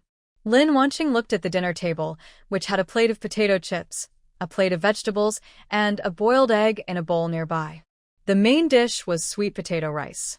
Everyone sat down and Lu Chunmei gave Lin Wanqing the boiled egg and also served her a bowl of sweet potato rice. Lin Wanqing looked at the egg in her hand and didn't really want to eat it. She peeled the shell and placed the egg into Lu Chunmei's bowl. Lu Chunmei looked at the extra egg in her bowl with surprise and glanced at her. Usually, when she ate, her first action was to eat the egg, and she never said she would share it with others. Does this mean the sun is rising from the west today? Lin Wanqing knew that what she did didn't fit her usual image, so she quickly said, "Mom, you eat." I don't have money right now. "Please give me 800 yuan later." The three people at the table paused their eating and looked at her. At this moment, Lin Jiangwo spoke. "Why do you need so much money? I went out today to look for a job," she said, then took a bite of the sweet potato rice. "You know, it's actually pretty good, sweet and sticky." "Really? What kind of job?" Lu Chunmei asked happily. "It's not confirmed yet. Just give me the money first, so I can settle it with the person," she replied. Seeing this, Lu Chunmei stopped eating and put down her chopsticks. "Okay, I'll go get it for you now." After saying this, she returned to the room where the two of them were sleeping. Soon after, she took out a small iron cookie box. She opened it to reveal some money wrapped in cloth. She counted out 800 yuan and handed it to Lin Wanqing. Lin Wanqing looked inside. There was only a little money left in the box. Without saying anything, she took the 800 yuan. Later, when she started working, she would have a chance to earn and bring money home. She couldn't just refuse to take any money and get a job. That would clearly show they thought she had problems. Lu Chunmei put the remaining money away, covered it, and returned the box to the room. When she came back and sat down, everyone started to eat quietly. Lin Wanqing had peeled the eggs, but Lu Chunmei didn't eat hers. She placed it in Lin Weiming's bowl. "Weiming, you eat. Your sister doesn't want to eat today." "Okay, I'll eat," he said, picking up the egg and putting it in his mouth. He did physical work every day, and his wages were handed over in full. He could eat enough, but not enjoy good food. Still, he was craving eggs. After dinner, everyone went back to their own rooms. Lin Wanqing looked around her room. There was a gap at the partition with her brother's room, so going into the space was impossible. After washing up in the bathroom, she lay on the quilt, which was so hard it felt like cotton, and fell into a deep sleep. In the next room, Lu Chunmei sat on the bed holding the remaining money and sighed, "I've worked most of my life, and now I only have 103 yuan left. All right, if you don't want to spend money on work, do you still want to go to the countryside at night?" Lin Jiangwo said as he stood by the bed, taking off his clothes. "Children are like debts. Wei Mei is also at the right age, but we haven't saved enough money for her to get married." He wrapped the money in cloth, put it into a biscuit box, and then placed it back in the cabinet. After taking off his clothes, he went to bed to sleep. Tomorrow he had to get up early, so there was no time for sadness or reflection. Soon, the room was filled with the steady breathing of the two people. Mingming had already gone to bed. He ate an egg today, and when he slept, his mouth was slightly turned up in a smile. The next morning, the sound of several people getting up woke Lin Wanqing. She decided not to sleep anymore and wanted to finish her work early, so she could feel at ease. After dressing, she left the room and saw the three of them sitting at the dining table having breakfast. Seeing Lin Wanqing wake up, their faces looked surprised, but Lu Chunmei was the first to ask, "Wanqing, why did you wake up so early today? I need to get my work done early." "It's hard to find a job now," she said, about to go to the bathroom to wash up. Then she remembered something and added, "Mom, find my household registration book later. I might need it for the handover." Without waiting for a reply, she turned and went to wash up. After washing, Lu Chunmei simply said, "Breakfast is still in the pot. Help yourself. The household registration book is on the table. We're leaving now." Several people left the house one after another, and the door was closed. For a moment, only Lin Wanqing was left alone. Using the same method, she went into the kitchen, stored the food inside into her space, and washed the dishes. She was not in a hurry to leave. She took a basket of steamed buns and a bowl of soy milk from her space and sat at the dining table to eat slowly. After finishing, she went back into the kitchen, placed 5 eggs into the egg basket, but didn't dare to put in more, afraid of being discovered. She opened the rice bag, intending to add some rice, but found that the rice in her space was too good, so she gave up and decided to buy more rice later to mix together. She then went to the water jar, added 2 bowls of spiritual spring water, but didn't add too much, fearing the change would be too obvious. Doing anything at this time makes me nervous. It's really inconvenient. After preparing everything, she put her household registration book into her space, then left the house, locked the door, and put the key into her space. She didn't rush to the black market. She planned to find a place to transfer the goods. Where could she hide 1,000 pounds of pork without attracting attention? It seemed impossible to hide it anywhere. Finally, she left the city and drove a truck onto the road leading to the village. This place was sparsely populated, and usually no one would appear. She silently thought. Luckily, in the previous world, she had thought about traveling to a different era, and later, she specifically bought 2 trucks from this period to store in her space. Now, they finally came in handy. She disguised herself as she did yesterday, riding her bicycle toward the black market. When she reached the market entrance, she saw the person who was guarding the alley yesterday. She pushed her bicycle over and said, "Comrade, I'm here again. Please take me to see Third Master." "Okay, I'll take you now," he replied, then called to someone nearby. "Little Six, come here. I need to find Third Master. Brother Sun, I'm coming." After hearing Little Six respond, Brother Sun led Lin Wanqing toward the yard from yesterday. They knocked on the door, and after hearing a reply, they went inside. Lin Wanqing pushed her bike into the yard. Bicycles are valuable during this time, so she didn't dare leave it outside. What if it got stolen? It's not that she was attached to the bicycle, but her bike was different from others of this period. If someone found out, they might discover her secret. She couldn't explain where it came from. She lowered the bike onto the rack and stopped it, then spoke to Third Master inside the yard. "Third Master, I brought the pork. How should we handle the handover?" 1,000 Jean? Third Master asked, sounding a bit surprised. "Yes, 1,000 Jean." Lin Wanqing nodded confidently. Hearing this, Third Master stood up. Lin Wanqing noticed he was quite tall, about 190 centimeters. "Take me to inspect the goods." Lin Wanqing shook her head, without hesitation. "No, I can't. After the inspection, what if you don't give me the job?" Next to her, Brother Sun immediately scolded. "Third Master manages such a big black market. Is missing a job really a big deal?" Lin Wanqing ignored him. His words didn't matter. She focused her gaze on the Third Master, watching him steadily. The Third Master was silent for a moment before speaking. "Then go and hand over the work." "If you're lying to me..." He didn't finish his sentence, but Lin Wanqing knew that anyone who lied to him wouldn't have a good ending. She quickly said, "I would never lie to Third Master." After that, the Third Master called out, "Dog, take her to hand over the work." The person who had been standing behind him yesterday responded quickly, "Yes, Third Master." After speaking, he entered the room, took a handover form, and then headed outside. When passing by Lin Wanqing, he said, "Follow me." Okay. As she spoke, she reached to push a bicycle nearby but was stopped. "Leave the bicycle here." Lin Wanqing felt a bit troubled. She was worried they might notice the bicycle was different, but refusing seemed impossible. Since they hadn't inspected her yet and had already given her the job, they probably wouldn't want to see her bicycle. They might think she was trying to deceive them. Reluctantly, she nodded and hoped they wouldn't look too closely at the bicycle. She followed the dog behind and left the yard. The two walked for half an hour before reaching the textile factory. Lin Wanqing muttered to herself, "Why not ride a bike? This is so tiring for her. It's so hot today, she's almost dehydrated." When they arrived at the gate, an old gatekeeper stopped them. Dogsy took out a cigarette and handed it to the gatekeeper, smiling as he said, "Old Zhang, here, have a cigarette.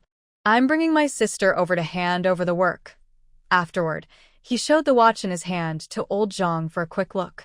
Old Zhang took the cigarette, glanced at the form, and said, "All right, go in." They found the person responsible for work handover at the factory and completed the necessary paperwork. She didn't even need to use her household registration book. At this moment, Lin Wanqing finally relaxed, no longer worried about being sent to the countryside. Looking at the work certificate in her hand, She couldn't help but smile. Suddenly, Dogsy whispered in her ear, "Let's go. Don't think about running away. Take us to check the goods." She softly replied, "Got it." And despite that, her good mood remained intact. She pretended to put the work certificate into her pocket, but actually stored it in her space, where nothing was truly safe. Then she followed Dogsy back to the small courtyard. Once inside, Lin Wanqing immediately looked at her bicycle. Seeing it was still there and untouched, she felt relieved, thinking no one had noticed. She looked away and spoke to Third Master. "Third Master, let's go. I'll take you to inspect the goods. We're a bit far, so you'll need to bring them back yourself." "All right, let's go." Lin Wanqing walked over to the bicycle and pushed it outside. The people inside the yard saw this and pushed 2 more bicycles, one for Third Master and one each for Brother Sun and Dogsy. The group followed Lin Wanqing toward the car. When they arrived, Lin Wanqing first climbed into the car's cargo area and took out 1,000 jin of pork from inside. Then she called out to the people below, "Come up and check the goods." Dogsy, quick and nimble, climbed up and saw the pork, smiling widely. "No need to check, it's obviously a lot. Put it down first, but let's check just to be sure so you won't have trouble later." Dogsy called Brother Sun to help carry the pork down. After unloading everything, they used a scale to weigh it. Exactly right. Hearing this, Lin Wanqing put her bicycle inside the cargo area. She then got into the driver's seat. In front of everyone's surprised eyes, she started the engine and drove toward the village. Few people in this era knew how to drive, especially women. As the car disappeared from sight, Dogsy hesitantly said, "Just a woman driving. Don't underestimate her for getting so much pork." Grandpa said something and ordered the dog to ride back and call someone to bring meat. Lin Wanqing drove her car to a quiet place, stored it in her space, took out her bicycle, and headed into the city. To avoid meeting Grandpa and the others on the usual route, she took a different road. When she arrived home, it was already afternoon. After working all morning, she was very hungry. She locked the door, entered her space, and took out the food she had ordered in the previous world to eat. Worried about smelling bad, she took a shower before leaving the space. When she came out, she was holding a pound of meat and her household registration book. She placed the household registration book on the dining table, put the meat in the kitchen, then went to her room and took a nap. Wow, where did this meat come from? Lin Wanqing was awakened by Lu Chunmei's loud voice. She checked her watch from the space. It was already 5 p.m. She put her watch away, sat up from the bed, and got out of her room.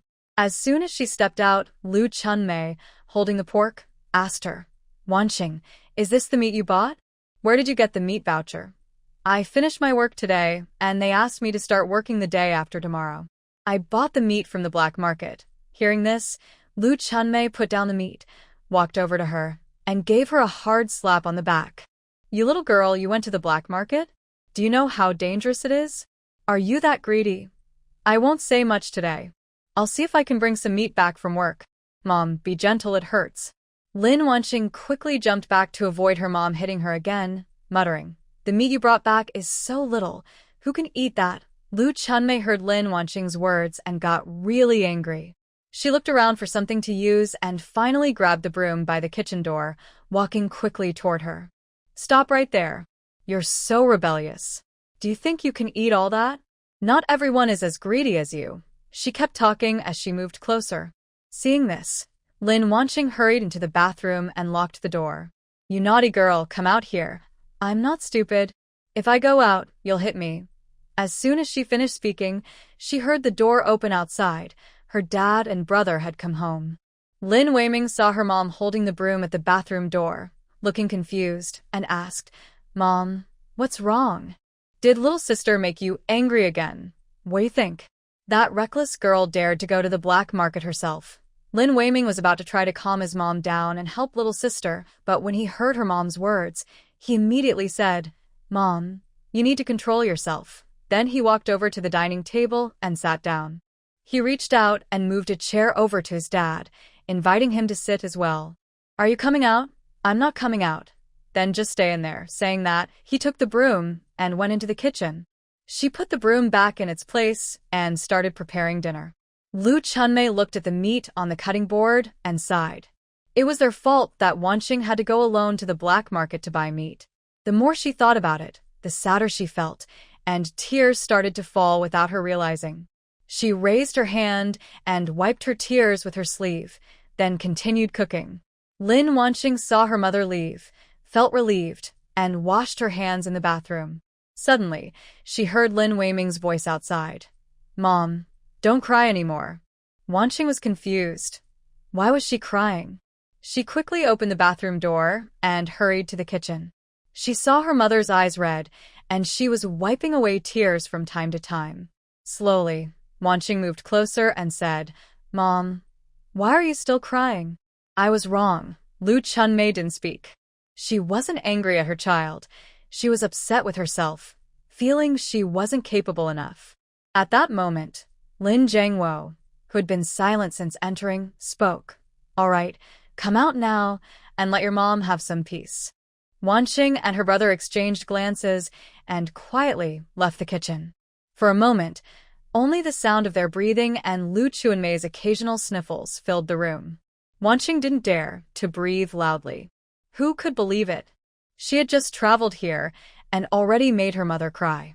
When dinner was ready and served, she noticed her mother had made braised pork.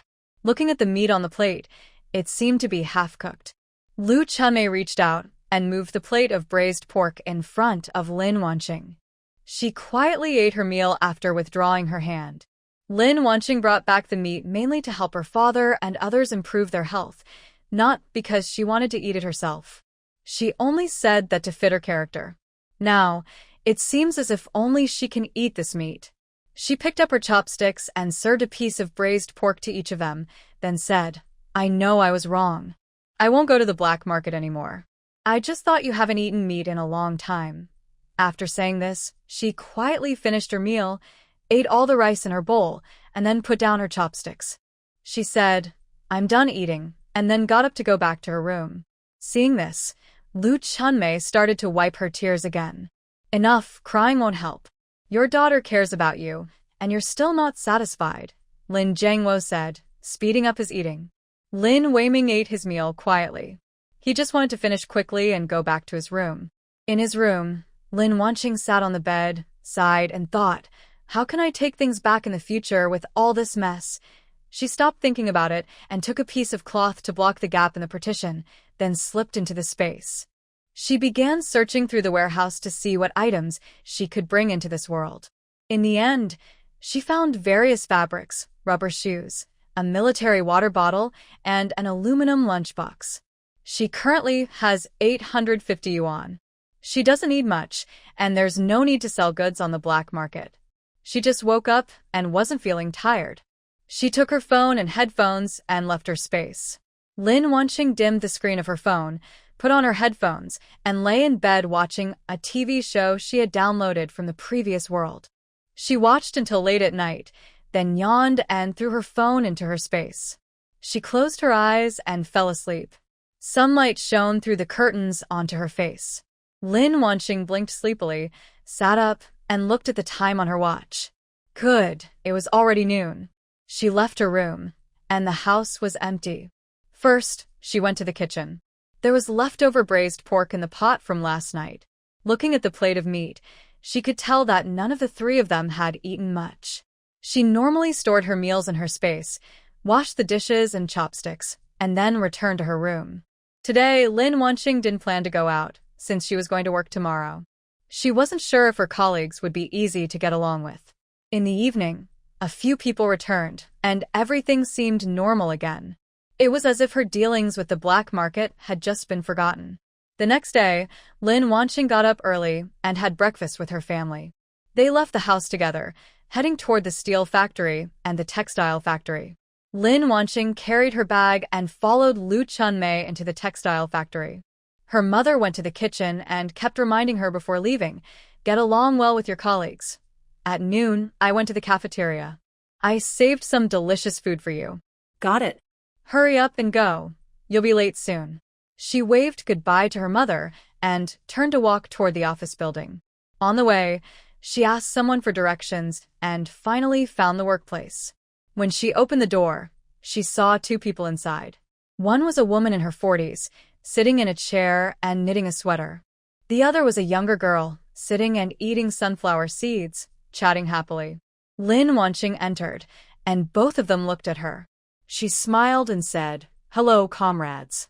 My name is Lin Wanqing. I will start working here today. I hope we get along well." After hearing her introduction, both women spoke up. I'm Wang Guihua. "Just call me Aunt Ho Hot. I'm Wu Shuang. You seem younger than me, so just call me sister." Lin Wanqing quickly greeted them. "Hello, Aunt Ho Hot and Sister Wu." She asked, "Where should I sit?" Wu Shuang pointed to the seat next to her and said, "Just sit beside me. No one is using that table." "Okay, thank you, Sister Wu." Lin Wanqing went to the table, took a cloth from her bag, and wiped the surface. She also took a porcelain cup and placed it on the table. Softly, she asked, "Aunt Ho Hot, Sister Wu, is there any work I need to do?" "Just do your own work. Our department only gets busy for a couple of days before each payday," Auntie Guihua said while knitting a sweater. Sister Wu added, "Yes, this month is almost over, so you'll be busy then." "Okay." Lin Wanqing quickly took out a book from her backpack, hiding it, and started reading. Soon it was noon.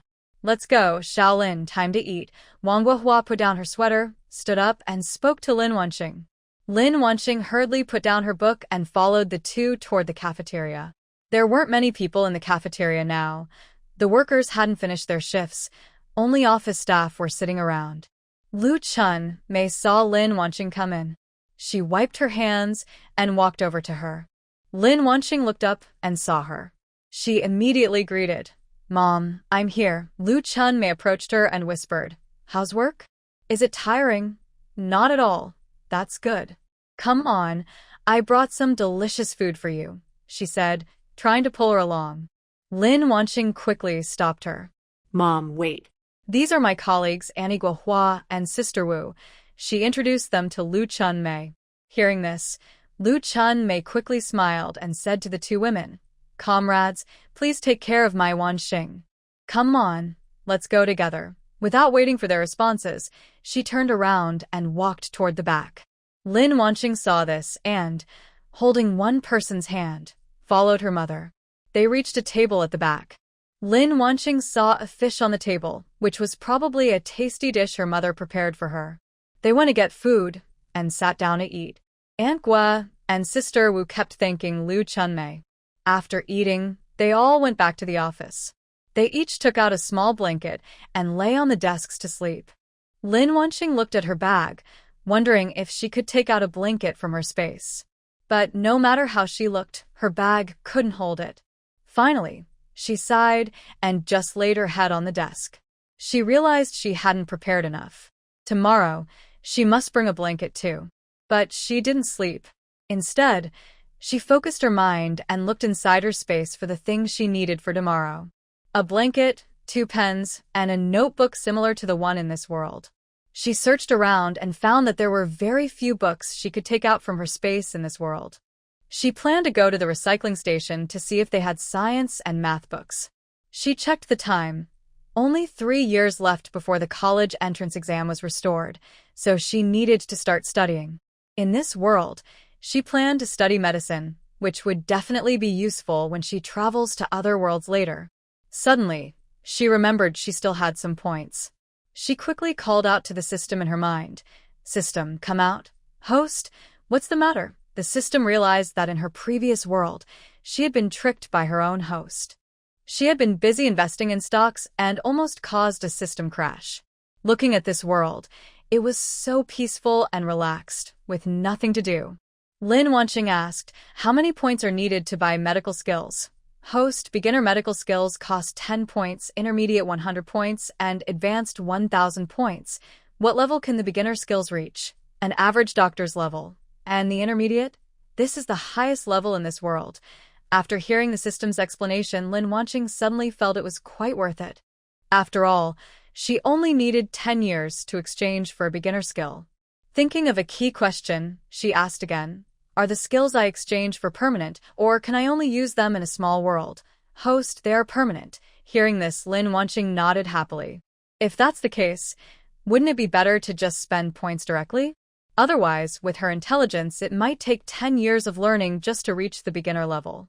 Deciding to do it, she directly said to the system, "System, exchange a medical skill for me." "Wait, I've exchanged it. Will it hurt a lot when I receive it? Don't faint again from the pain like you did the first time you received memories in this world." Just thinking about it makes her feel scared. Don't worry, host. You've experienced a world before, so your soul is stronger now, and it won't hurt when you receive memories again. In this world, receiving memories won't cause pain. Okay, then exchange for a basic medical skill for me. Alright, host. Basic medical skill has been exchanged. Deducting 10 points, remaining points 70. In the next moment, a lot of medical knowledge appeared in Lin Wanqing's mind, including traditional Chinese medicine and Western medicine.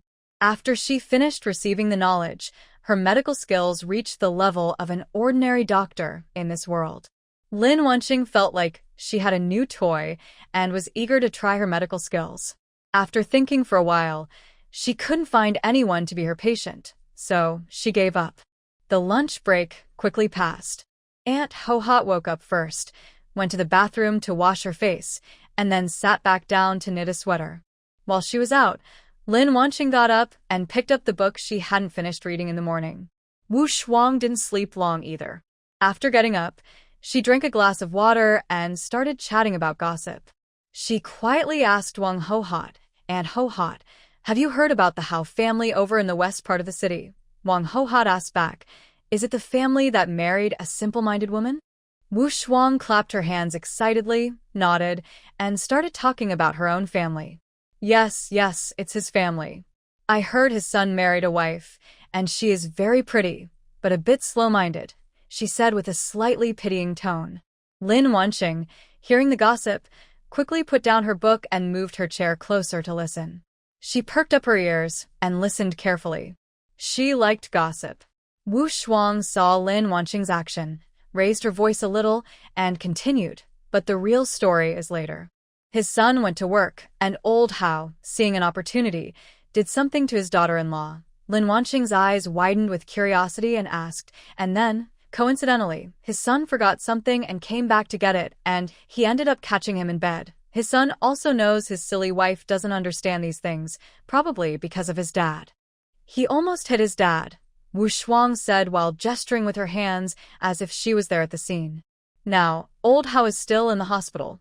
Wang Ho-Hot opened her mouth in surprise and asked, "And what about old Hao's wife?" She found out about this and was too ashamed to face anyone. She packed her things and went back to her parents' home. Now, old Hao is alone in the hospital, with no one to take care of him. Serves him right. Going after his daughter-in-law is worse than a beast, Wang Ho-Hot said, spitting on the ground. Lin Wanqing felt that the most pitiful person in this whole story was the silly wife.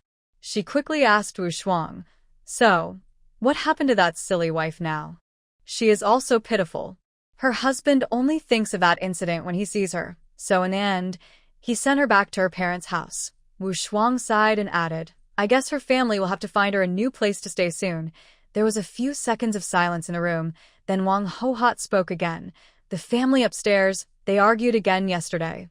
The whole afternoon was spent gossiping, with Lin Wanqing occasionally responding, satisfying her curiosity. Now she had a rough idea of the people around her. When it was about time, everyone packed up their things and left the office. On her way home, Lin Wanqing still felt a bit unsatisfied. "What's on your mind? You were so lost in thought. I called you several times, but you didn't answer." Lu Chunmei's loud voice rang in her ear. "Mom, this afternoon, my colleagues at the office kept talking about gossip. I want to tell you." Lin Wanqing kept chatting, sharing all the gossip she heard today. Lu Chunmei looked calm, not surprised at all. Seeing her like that, Lin Wanqing lost her enthusiasm. "Mom, aren't you curious? I already know what you're talking about. I work in the kitchen, so I hear all kinds of gossip," Lu Chunmei said calmly. "Then can you tell me about it? You're still a young girl who isn't married yet. Hurry up and go home. I need to cook dinner." After saying that, she hurried home, and Lin Wanqing could only follow. The next day, Lin Wanqing went with her mother to the textile factory. After they parted, she first went to the bathroom. In the bathroom, She took out the blanket and other items she had prepared the day before, then entered the office. Time passed quickly, and soon it was the weekend. Since Lin Wanqing had 2 days off, she woke up early on Saturday, planning to visit the scrap collection station. Only she and her mother were at home. Her father and brother were not on holiday. After breakfast, she told her mother she was leaving, and Lu Chunmei kept reminding her, "You better not go to the black market, understand?" "Got it," Lin Wanqing replied loudly, then left the house. The scrap collection station was in the west of the city, a bit far from her home. She first found a quiet spot, took out her bicycle, and rode toward the station. When she arrived, she saw an old man sitting at the door, holding a porcelain cup, sipping tea slowly. Lin Wanqing parked her bike and approached. Before the old man could speak, she said, "Sir, I want to go inside to find some newspapers to cover the wall. Go in, but don't rummage around." "Hurry up and come out," the old man said, waving his hand. "Okay," Lin Wanqing replied, then entered the warehouse where the scrap was stored. She found that everything inside was neatly arranged, with records for each item. It wasn't like in stories where everything is just piled up randomly. In this way, she couldn't secretly decorate inside the space anymore. First, she went to the newspaper area and took a stack. Then, she went to the textbook area and took a set of math, physics, and chemistry books, along with textbooks for various subjects. Her textbooks had been thrown away right after graduation. After searching, she carried her things out of the warehouse. She placed the items in front of the old man and said, "Sir, this is all I have. Please tell me how much it's worth." "Just give me 3 yuan, he replied, then added, "Newspapers are cheap, but your books are expensive. I won't take much from you." "Okay," she said, took 3 yuan from her pocket, and handed it to the old man. He took the money, and Lin Wanqing thanked him. She then put the items on her bicycle. Turning away from the old man, she took a rope from the space, tied the books to the back seat, and rode away. She found a quiet place, stored the books back into the space. Then she rode her bike to the place she had first followed the old lady to. She was still curious about why the old lady was so sneaky. She couldn't understand why she was so anxious and restless. The first time, she rode her bike slowly past the house and saw nothing unusual.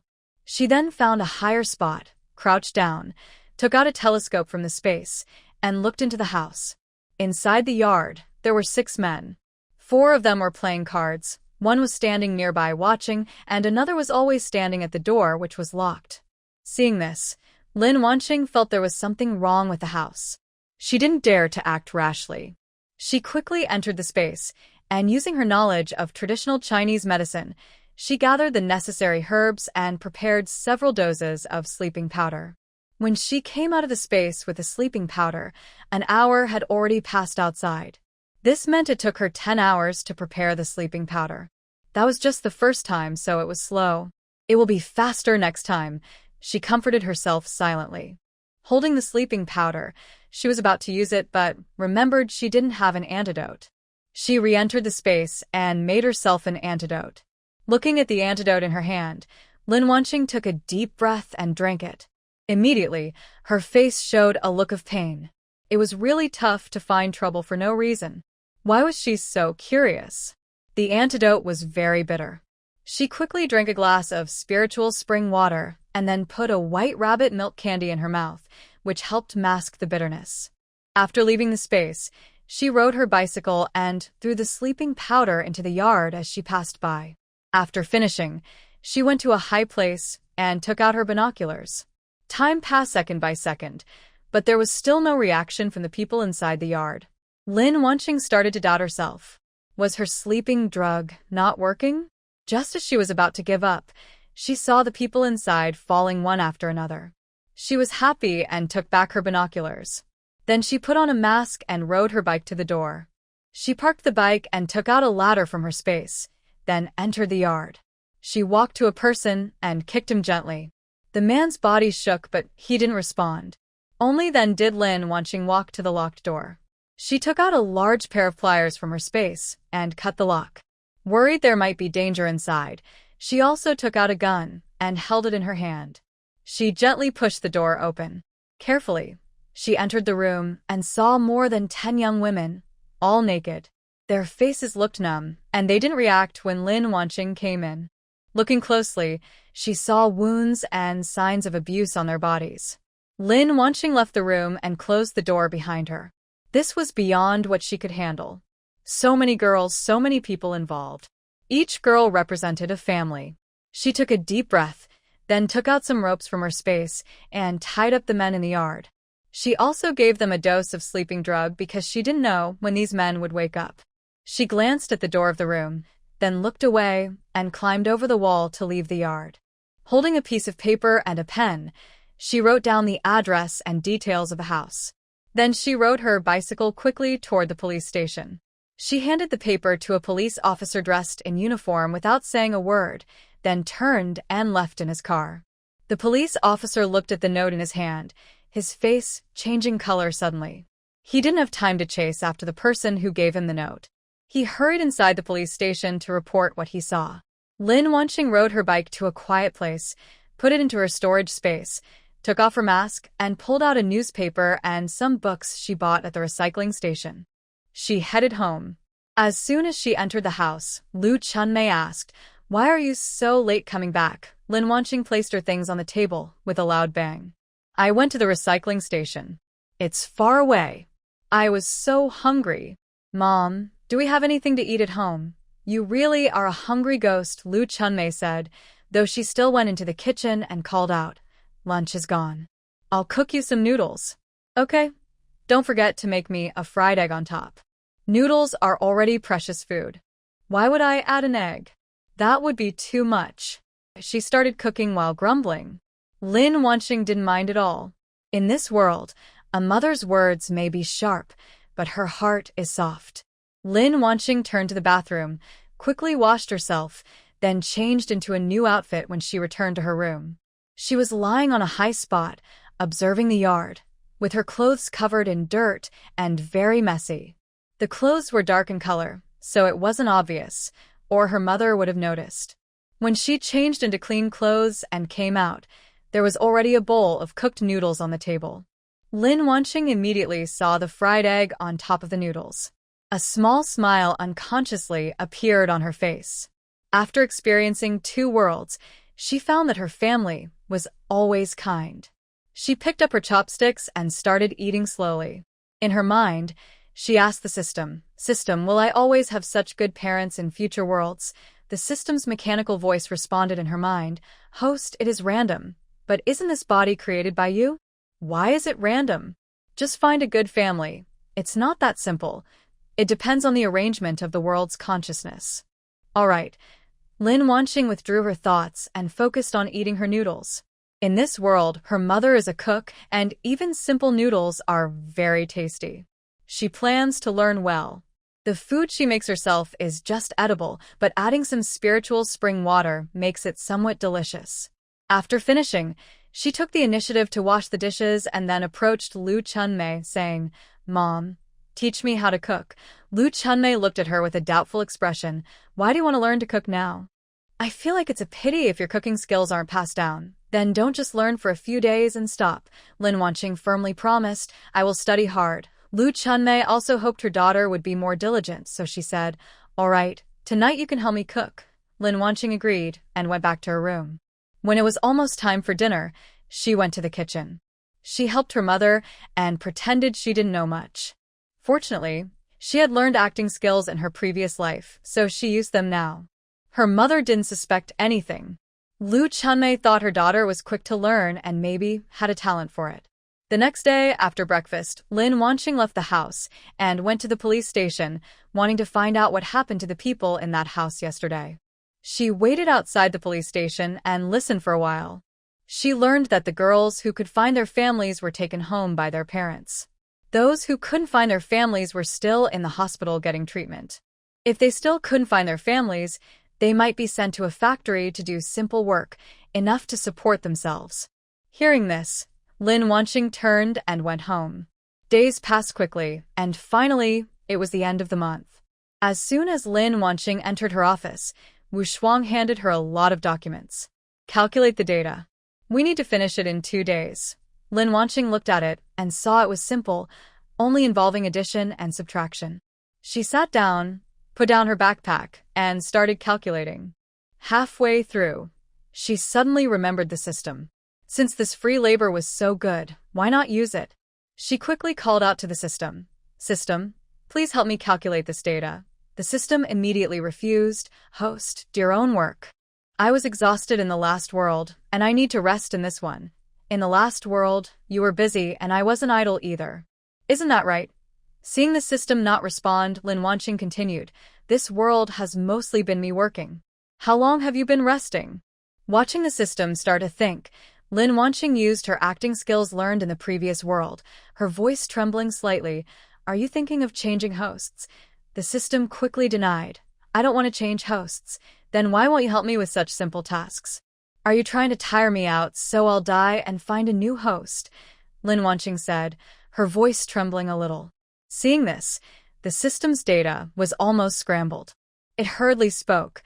I can help you, isn't that enough? Then it began scanning the files in front of Lin Wanqing. Lin Wanqing lowered her head, a look of triumph on her face. Ha! I alone can't even control a set of data. Wu Shuang happily said, Shaolin is really amazing. Look, we finished today's work in just one day. Wang Hohat nodded along, with a smile that couldn't be ignored. Not really, it's because Aunt Hohat and Sister Wu taught me well, Lin Wanqing modestly replied. After calculating the data, they started distributing the wages the next day. Lin Wanqing checked her pay, and it was 18 yuan, more than her brother's. She felt so relaxed doing her own work every day, busy for just a day or two. She really liked this job a lot. If she didn't need to learn skills to prepare for her future, she would want to do this forever. On the way home, Lu Chunmei quietly asked her, Wanqing, how much did you earn? 18. Lu Chunmei smiled and said, give me 15 yuan, and I'll save it for you. Keep 3 yuan for yourself. Lin Wanqing shook her head like a rattle. I won't give it. Look at you, child. You eat and live at home. You don't have to spend money. Giving you 3 yuan isn't too much?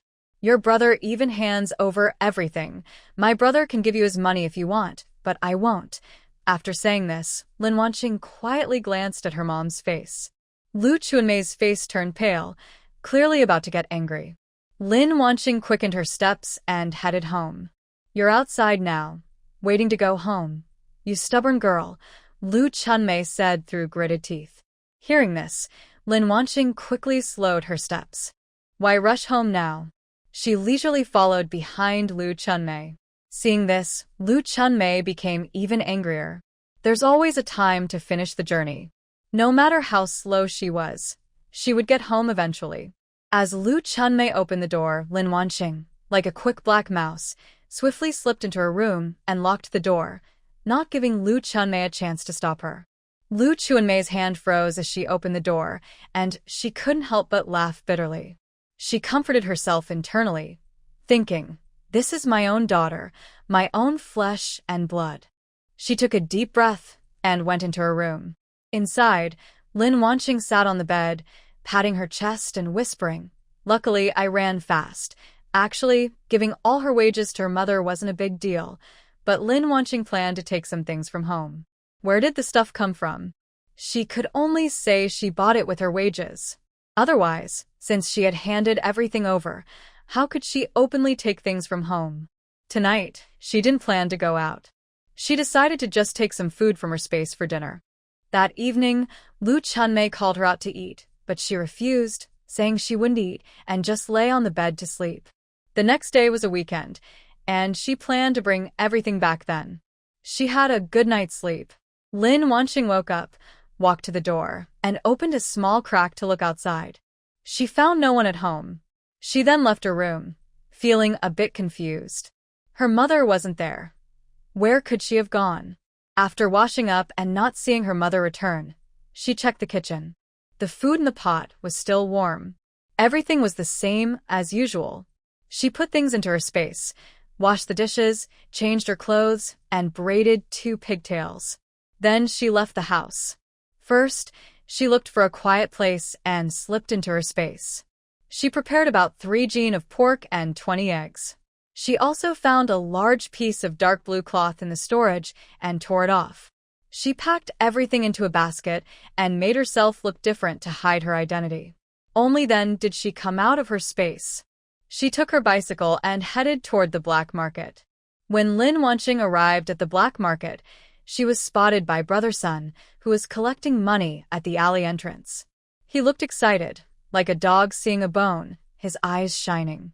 He quickly arranged for someone to take her to a good spot and ran toward her. As Lin Wanqing got off her bike, Brother Sun grabbed her sleeve. "Hey, what are you pulling me for?" she asked, trying to pull away, but she couldn't. Brother Sun thought to himself, "Finally I caught you." He pulled her sleeve and led her inside, saying, "Come on, the third master wants to see you. Let go of me." "I can go see the third master myself," she said. "All right," Brother Sun replied, releasing her sleeve. Lin Wanqing pushed her bicycle and walked beside Brother Sun, heading to Third Master's small courtyard. Brother Sun knocked on the door and excitedly called inside, "Third Master, I've caught the woman who is selling meat." Lin Wanqing's face was covered with slightly dark makeup. Otherwise, her face would have shown her surprise at Brother Sun's words. The door was quickly opened, and Lin Wanqing pushed her bike inside. After parking her bike, she spoke somewhat unfriendly to Third Master, who was sitting in the yard, saying, "Third Master, what do you mean? We've settled everything financially. Why are you arresting me now?" Third Master understood that his subordinates had misunderstood his words. He apologized to Lin Wanqing in a polite tone. "Sorry, I just wanted to see you. Maybe my people misunderstood me." "I apologize." Lin Wanqing's expression eased a little, and she asked, "Do you have something to talk to me about, Third Master? Can you provide some meat?" Lin Wanqing thought for a moment. She didn't seem to need money right now, and she remembered that old items from this period didn't seem to be worth much. She didn't refuse directly. Instead, she looked at him and asked, "How much do you need?" 2,000 jin, do you have that much?" "Yes, but I can only deliver the goods next week." Although she could produce the meat now, she didn't want them to know how easy it was for her to get it. "All right, I'll take it all. Now, tell me, what do you want to trade this time? Money, or equivalent items like jade, calligraphy, paintings, or jewelry?" Grandpa 3 was silent for a few seconds before speaking again. "All right. Then next Saturday, at the same place, we'll check the goods. Bring what I need." After saying this, Lin Wanqing didn't wait for Grandpa 3 to respond and asked, "Do you have rice?" "Give me 100 jin. Outside, it costs 1.50 yuan per jin, and you need a food coupon. I can give you 2 yuan per jin without a coupon. Does that work?" "Okay," Lin Wanqing replied, taking out 2 large union cards from her pocket and handing them to Grandpa 3. He took the cards, and his dog quickly went inside to bring out 100 jin of rice. The dog also smartly tied the rice to the back of her bicycle. Seeing that the rice was secured, Lin Wanqing nodded to Grandpa 3 and pushed her bike away. She rode to a quiet place, unloaded the rice, and stored both the bike and the rice in her space. She didn't plan to carry everything home herself, as it wouldn't look good if neighbors saw her, and she also didn't want to carry such heavy things. She decided to check if her mom was at home. If she was, she would take the rice out later. Walking slowly back home, she felt good. The door was locked, and her mom hadn't returned yet. She opened the door, went inside, and placed the rice, eggs, meat, and cloth on the table. Then, she went into the bathroom. She realized she had forgotten to remove her makeup. Luckily, Lu Chun-mei wasn't home. Otherwise, she would definitely know that she went to the black market again. After removing her makeup and washing her face, her stomach made a gurgling sound. Lin Wanqing suddenly remembered she hadn't eaten. Worried that Lu Chun-mei might come back unexpectedly, she returned to her room, took some food from her space, and started eating. After finishing, she opened the window to let in some fresh air, worried that the room might have a smell. Just as the smell in Lin Wanqing's room dissipated, she heard the door open outside. She went out and saw her mother carrying big and small bags walking in. Lin Wanqing went over to her, took the things from her hands, and put them away. She asked, "Mom, where did you go?" "Your Aunt Zhang came back from the village and brought me some vegetables. She asked me to pick them up. I also stayed at her house and chatted for a while." "All right." At this moment, Lu Chunmei noticed the things on the table. She looked up at Lin Wanqing with a questioning gaze, as if asking whether she had gone to the black market again. Lin Wanqing hurriedly explained, I didn't go to the black market. These are bought with my salary and I spent it all. Lu Chunmei, hearing this, raised her voice a bit. You wasteful child. I told you to keep the money for me, but you refused. Just overnight, you've spent it all. I didn't buy anything unnecessary. I used everything I bought. Isn't the money earned to be spent? I told you to be quiet, but you always have a reason for everything you do. After saying that, she gave Lin Wanqing a slap on her back. Why did she hit her again? Isn't she the most loved in the family? Lin Wanqing rubbed her back and looked at Lu Chunmei with confusion. What are you looking at? Buying so many eggs, they'll spoil if you don't eat them, Lu Chunmei said, turning to tidy up the things on the table. Just eat them quickly. You only cook one egg every day. My dad and brother do hard work so they don't deserve to eat. Besides, you're already grown up. Can't you enjoy a meal with an egg now and then? Lu Chunmei knew her daughter was growing up and caring for them, but her words made her feel upset. She wondered how she hadn't noticed her daughter being so sharp before. Annoyed, Lu Chunmei said, Just shut up. You can't expect good words from a bad mouth. If you don't want to talk, I'll go into my room, Lin Wanqing said, turning around and heading back to her room. She locked the door and quickly entered her space. She prepared the meat she planned to sell next week. Inside her space, she picked a durian to eat. After finishing, worried about smelling, she took a shower inside her space before going out. Outside the room, Lin Jiangwo and Lin Weiming finished washing their hands and came out of the bathroom. They sat on chairs and saw 4 eggs in a bowl. Mom, what's so special today? Why are there so many eggs? Lin Weiming called out to Lu Chunmei in the kitchen. What a good day, you little girl. You've spent all your salary in just one day. You should save some for us. Oh, my little sister is so caring, she said. After that, she noticed Lin Wanqing hadn't come out yet. She went to the door and knocked. Little sister, come out for dinner. Coming, Lin Wanqing quickly replied and got out of her room. She walked to the dining table and sat down. Looking at the eggs on the table, she picked one and started peeling it. She placed the peeled egg into her dad's bowl. Dad, here you go. Your daughter is showing her respect. Then she picked up another peeled egg and put it in her mom's bowl. Mom, you should eat too. After that, she peeled another egg. Seeing that she was almost done, Lin Weiming quickly handed his bowl to Lin Wanqing.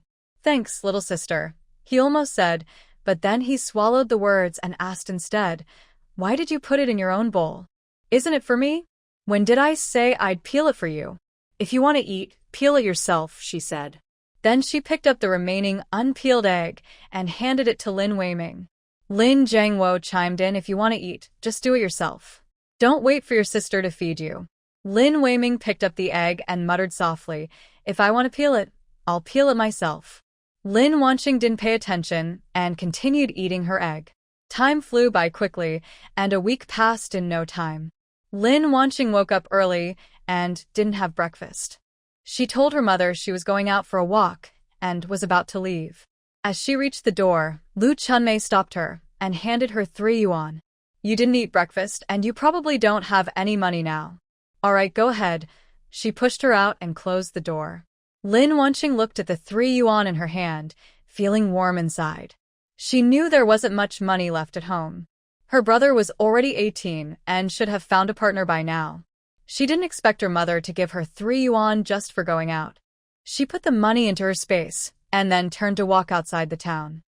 On the way to the village outside the town, Lin Wanqing took out the last truck from before and loaded 6 pigs into the cargo area. Before loading, she weighed them and found they weighed a total of 2,631 jin. She then went into the driver's cabin, regretting she didn't set an exact time with third master. Now she didn't know when he and his people would arrive, so she had to wait here. She took out some makeup to disguise herself.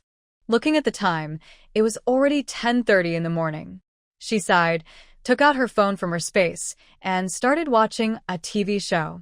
She occasionally looked up toward the city. 3 hours passed and finally, she saw Third Master and his people coming over. Lin Wanqing put her phone back into her space, got out of the truck, and quietly waited beside the cargo area. When she reached him, he quickly spoke. The meat is inside the truck. You can check the goods yourselves. Okay. His team heard his reply and climbed onto the truck, lifting the pork down and starting to weigh it. After weighing, the third master said, "Take a look at the items I brought." As he spoke, the dog carried a wooden box from their vehicle and placed it in front of Lin Wanqing. She stepped forward, opened the box, and saw various pieces of jewelry inside. She had been wealthy in her previous life, so she could tell the quality of these items. "How much can you give me for these?" Lin Wanqing asked without looking up. "Good quality ones are worth 200 yuan, slightly worse ones are worth 100. She didn't reply, just nodded. Finally, she took out a jade bracelet, a jade hairpin, a phoenix crown, and 2 hairpins. All of these were of very good quality. She didn't choose the remaining items, but picked about 10 or so that were a bit less valuable. After calculating, she found that the third master still owed her 331 yuan. He counted the money, handed it to Lin Wanqing, who took it and put her chosen items into the car cabin. She was about to say goodbye to the third master and leave. Suddenly, he spoke. "You don't look very old. I'll just call you girl. I want to know where I can find you next time I want to buy goods." At the textile factory, when Lin Wanqing heard this, she was startled and quickly said, "If I have goods, I will go to the black market to find you. Don't come looking for me." Hearing this, the third master raised an eyebrow and simply replied, "Okay." Lin Wanqing felt relieved when she heard his response. What if they went to the textile factory to find her and her mother saw them? Her mother might even scold her badly. She turned around and got into the car.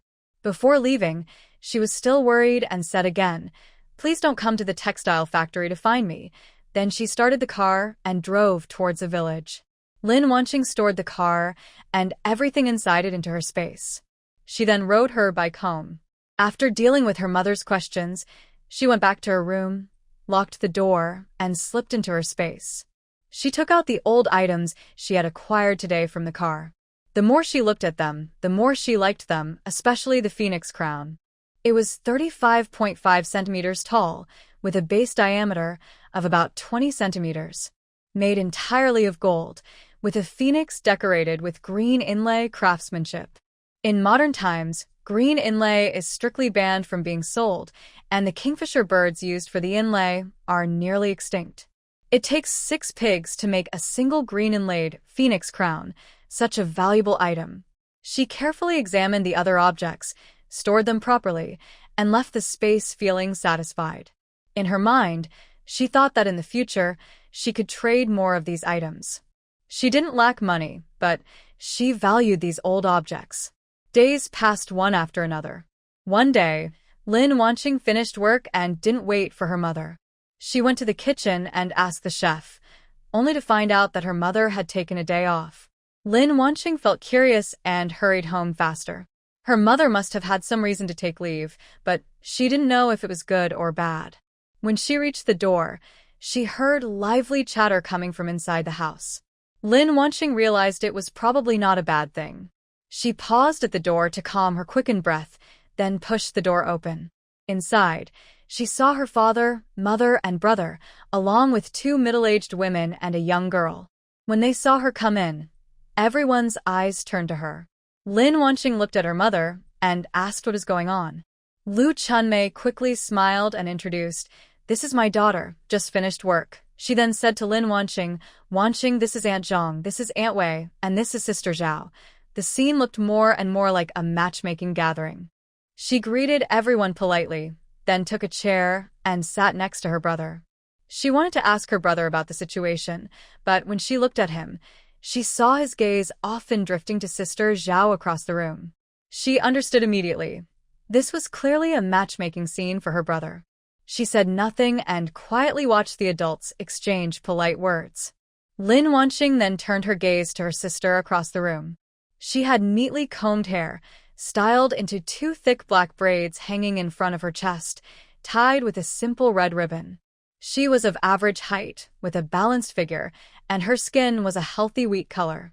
Her face was oval-shaped, with gently curved eyebrows and eyes that slightly drooped at the corners, always carrying a hint of a smile when she looked at people. Her nose was small and delicate, not very prominent, and her lips were naturally light pink.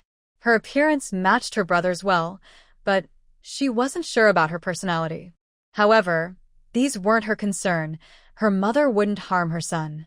Even if her future sister-in-law was difficult to get along with, she could move out herself. She had the means and didn't have to live together. "You all chat first, I'll go cook," Lu Chunmei said, about to stand and head to the kitchen.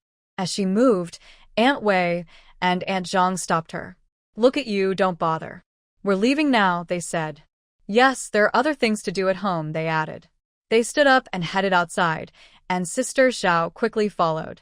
In this era, food was precious, and people usually didn't eat at others' homes. Everyone inside the house also stood up, and Lin Wanqing did the same, seeing them off at the door. After watching the three people leave, she finally closed the door. Lu Chunmei sat back in her chair, picked up the cup on the table, and took a big sip of water. She put down the cup and asked Lin Weiming, "Weiming, what do you think of that girl?" Lin Weiming's face turned slightly red, and his voice was so soft it was barely audible. "Mom, if you think she's good, then she's good. I think she's a nice girl. People say she's very hardworking," Lu Chunmei said. Then she stood up and headed to the kitchen, muttering as she walked, "I need to find someone to ask about her." Lin Wanqing nudged Lin Weiming gently and whispered, "Brother, what's that sister's name?" "Her name is Zhao Chunyan." "Brother, tell me quietly, do you like her? Get up, don't be shy. Don't ask about this," he said, blushing, and then stood up and went back to his room. Lin Wanqing pouted and went into the kitchen. She moved closer to Lu Chunmei and asked, "Mom, I want to help. Tell me about that sister, okay?" Lu Chunmei didn't hesitate. She handed her some chives and said, "Pick out the clean ones." She lives in Daliang village. She has a younger brother. Her family works hard. She also has a mother who isn't feeling well.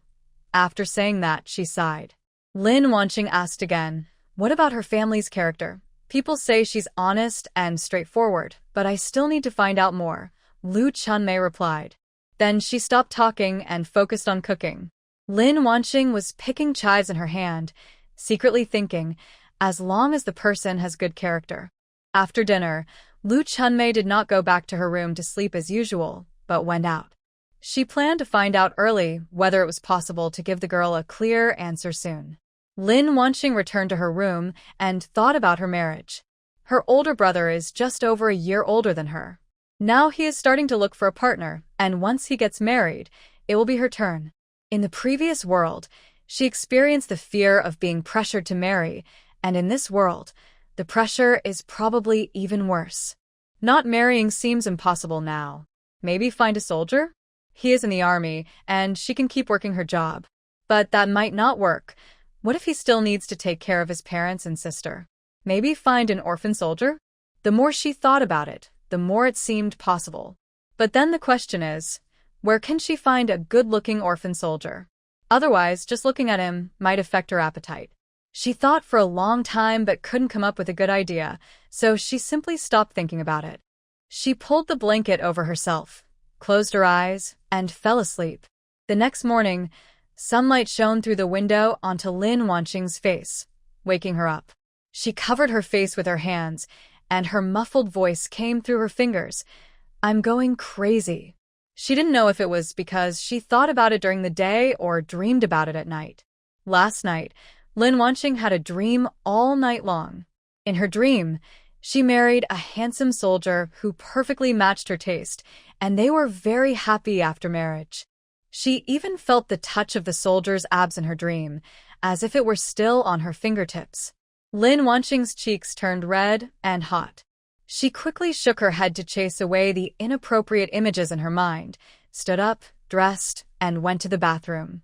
She splashed cold water on her face until her cheeks cooled down. Lin Wanqing sighed deeply. Finding a husband in this world was already hard enough. Now that she dreamed of someone so perfect for her, she would compare her future husband to him, making it even harder to find someone. She braided her hair into a twist, turned around, and left the house. Today is Saturday, and Lin Wanqing doesn't have to go to work. She plans to use this time to look for some old items. She really loved the phoenix crown she bought last time. First, she went to unload the truck, then notified third master at the black market, and followed him back to the car. This time, she traded 6 pigs, but Wanqing didn't want money. She only wanted old items. Before leaving, she agreed with third master to trade once a month. In the evening, the family sat together for dinner. Lu Chunmei suddenly spoke up, saying, "I went to find out, and the girls' families are all quite good." He took a bite of the potato strips, chewed, and then turned to Lin Jiangwo and said, "Dad, do you think we should find someone to propose marriage? Tomorrow you talk to the girls' family first. Once everything is settled, we can send someone to propose." "Okay, I understand." Lin Weiming listened carefully nearby. Lin Wanqing leaned over and quietly asked, "Brother, are you happy? You're about to have a wife." Lin Weiming rolled his eyes at her, but didn't say anything. She didn't mind and, with a smile, turned back to eat her meal. That night, in the room, Lu Chunmei took out a cookie box filled with money, counting the cash inside. "Dad, how much bride price do you think is appropriate?" Lin Jiangwo sat on the bed and asked, "How much money do we have now?" "Just 155 yuan, and we need to save some for household expenses," Lu Chunmei said, holding the money. Lin Jiangwo was silent for a moment before saying, "Let's set it at 188 yuan. We can schedule the wedding a bit later. Our combined wages, plus Weiming's, will be enough soon. The rest will be for the wedding drinks." "Yeah, that's all we can do." Lu Chunmei sighed and carefully put her wallet into the cookie box. After putting it in the cabinet and getting into bed, she mumbled softly, "Wanqing doesn't even earn her own money. If she did, we could save up faster." When Lin Jiangwo heard this, he quickly interrupted her. "Don't worry about Qian's money. We're not at the point where our daughter has to pay for her son's wedding." "I know, I was just saying. All right, go to bed now." Soon, only 2 steady breaths could be heard in the room. At this moment, Lin Wanqing was happily admiring her collection of old items in her space. She looked at the blue and white porcelain, and then at another jade pendant. After looking at them for a long time, she was finally satisfied and carefully stored them away. The next day, while Lin Wanqing was still asleep, Lu Chunmei left the house to inform the bride's family. Lin Jiangwo and Lin Weiming went to work as usual. Lin Wanqing slept until noon. She stretched lazily in bed and then opened her eyes. She didn't get up but lay in her blanket, thinking about how she could find a way to give money to her family openly and honestly. Finally, she thought of writing articles to submit to the newspaper for money. She couldn't write well, but she could copy. She had downloaded many materials in her space, and there were probably articles suitable for this time period. She just needed to make some small changes. With this idea, Lin Wanqing quickly entered her space. She took out all the USB drives and called out to the system in her mind. "System, come out. Find me some articles I can submit to the newspaper." The system responded weakly and said, "The host is on your left side. The content you need is in the 5th USB drive." Lin Wanqing picked up the USB drive as instructed by the system, then used her mind to control a computer that appeared in front of her. She inserted the USB into the computer, opened it, and looked at the contents. October and autumn, the fields of Hongshire village are busy. Harvesters are moving through the golden rice fields. Workers are using sickles to harvest corn, and at the village entrance, the drying yard is piled high with golden grains. Lin Wanqing read through it once, then changed the place names and the date. She took out a piece of paper and copied the information carefully. After finishing, she left the space. She also noted down a few mailing addresses from old newspapers she had brought back from the junkyard. Dressed up, she took the letter and went to the post office to send it. Seeing the stamps on the envelope, she suddenly remembered that she could stock up on stamps. In her previous world, she had learned that 1974 was the start year for JT stamps. Among the stamps issued that year, J2, 25th anniversary of the founding of the People's Republic of China, first set, and T2, acrobatics, are valuable collectibles. She asked the postal worker if they had these 2 stamps. "Comrade, we only have 1 set of each. Do you want them?" Lin Wanqing nodded quickly, reached into her pocket to get money, and asked, "Yes, yes, yes." "How much are they, comrade?" It costs a total of 4 yuan and 80 cents. Lin Wanqing quickly handed over 2 yuan, took the stamps and change from the other person, thanked them, and then left the post office. Outside, she looked at the stamps in her hand, found a quiet spot, and stored them in her space. Now she was just waiting for a reply from the newspaper. If she received a payment, she could openly take money and things home. The payment wasn't fixed. She didn't know how much she would earn. Thinking of this, Lin Wanqing felt much happier. Unity is strength, and this strength is. She hummed a song from her era, happily skipping home. It took more than half a month for the newspaper to reply. That day, just after work, Lin Wanqing returned home when a mail carrier arrived. "Is Lin Wanqing here? You have a letter." Coming, Lin Wanqing said as she approached the mail carrier. "Comrade, I am Lin Wanqing. Here you go, this is your letter. Please sign for it here." The mail carrier handed her an envelope and pointed to a notebook in his hand.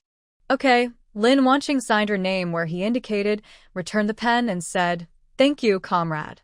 Sorry for the trouble, it's what I should do." The mail carrier replied before turning to leave, as he had other letters to deliver. Holding the letter, Lin Wanqing went back to her room.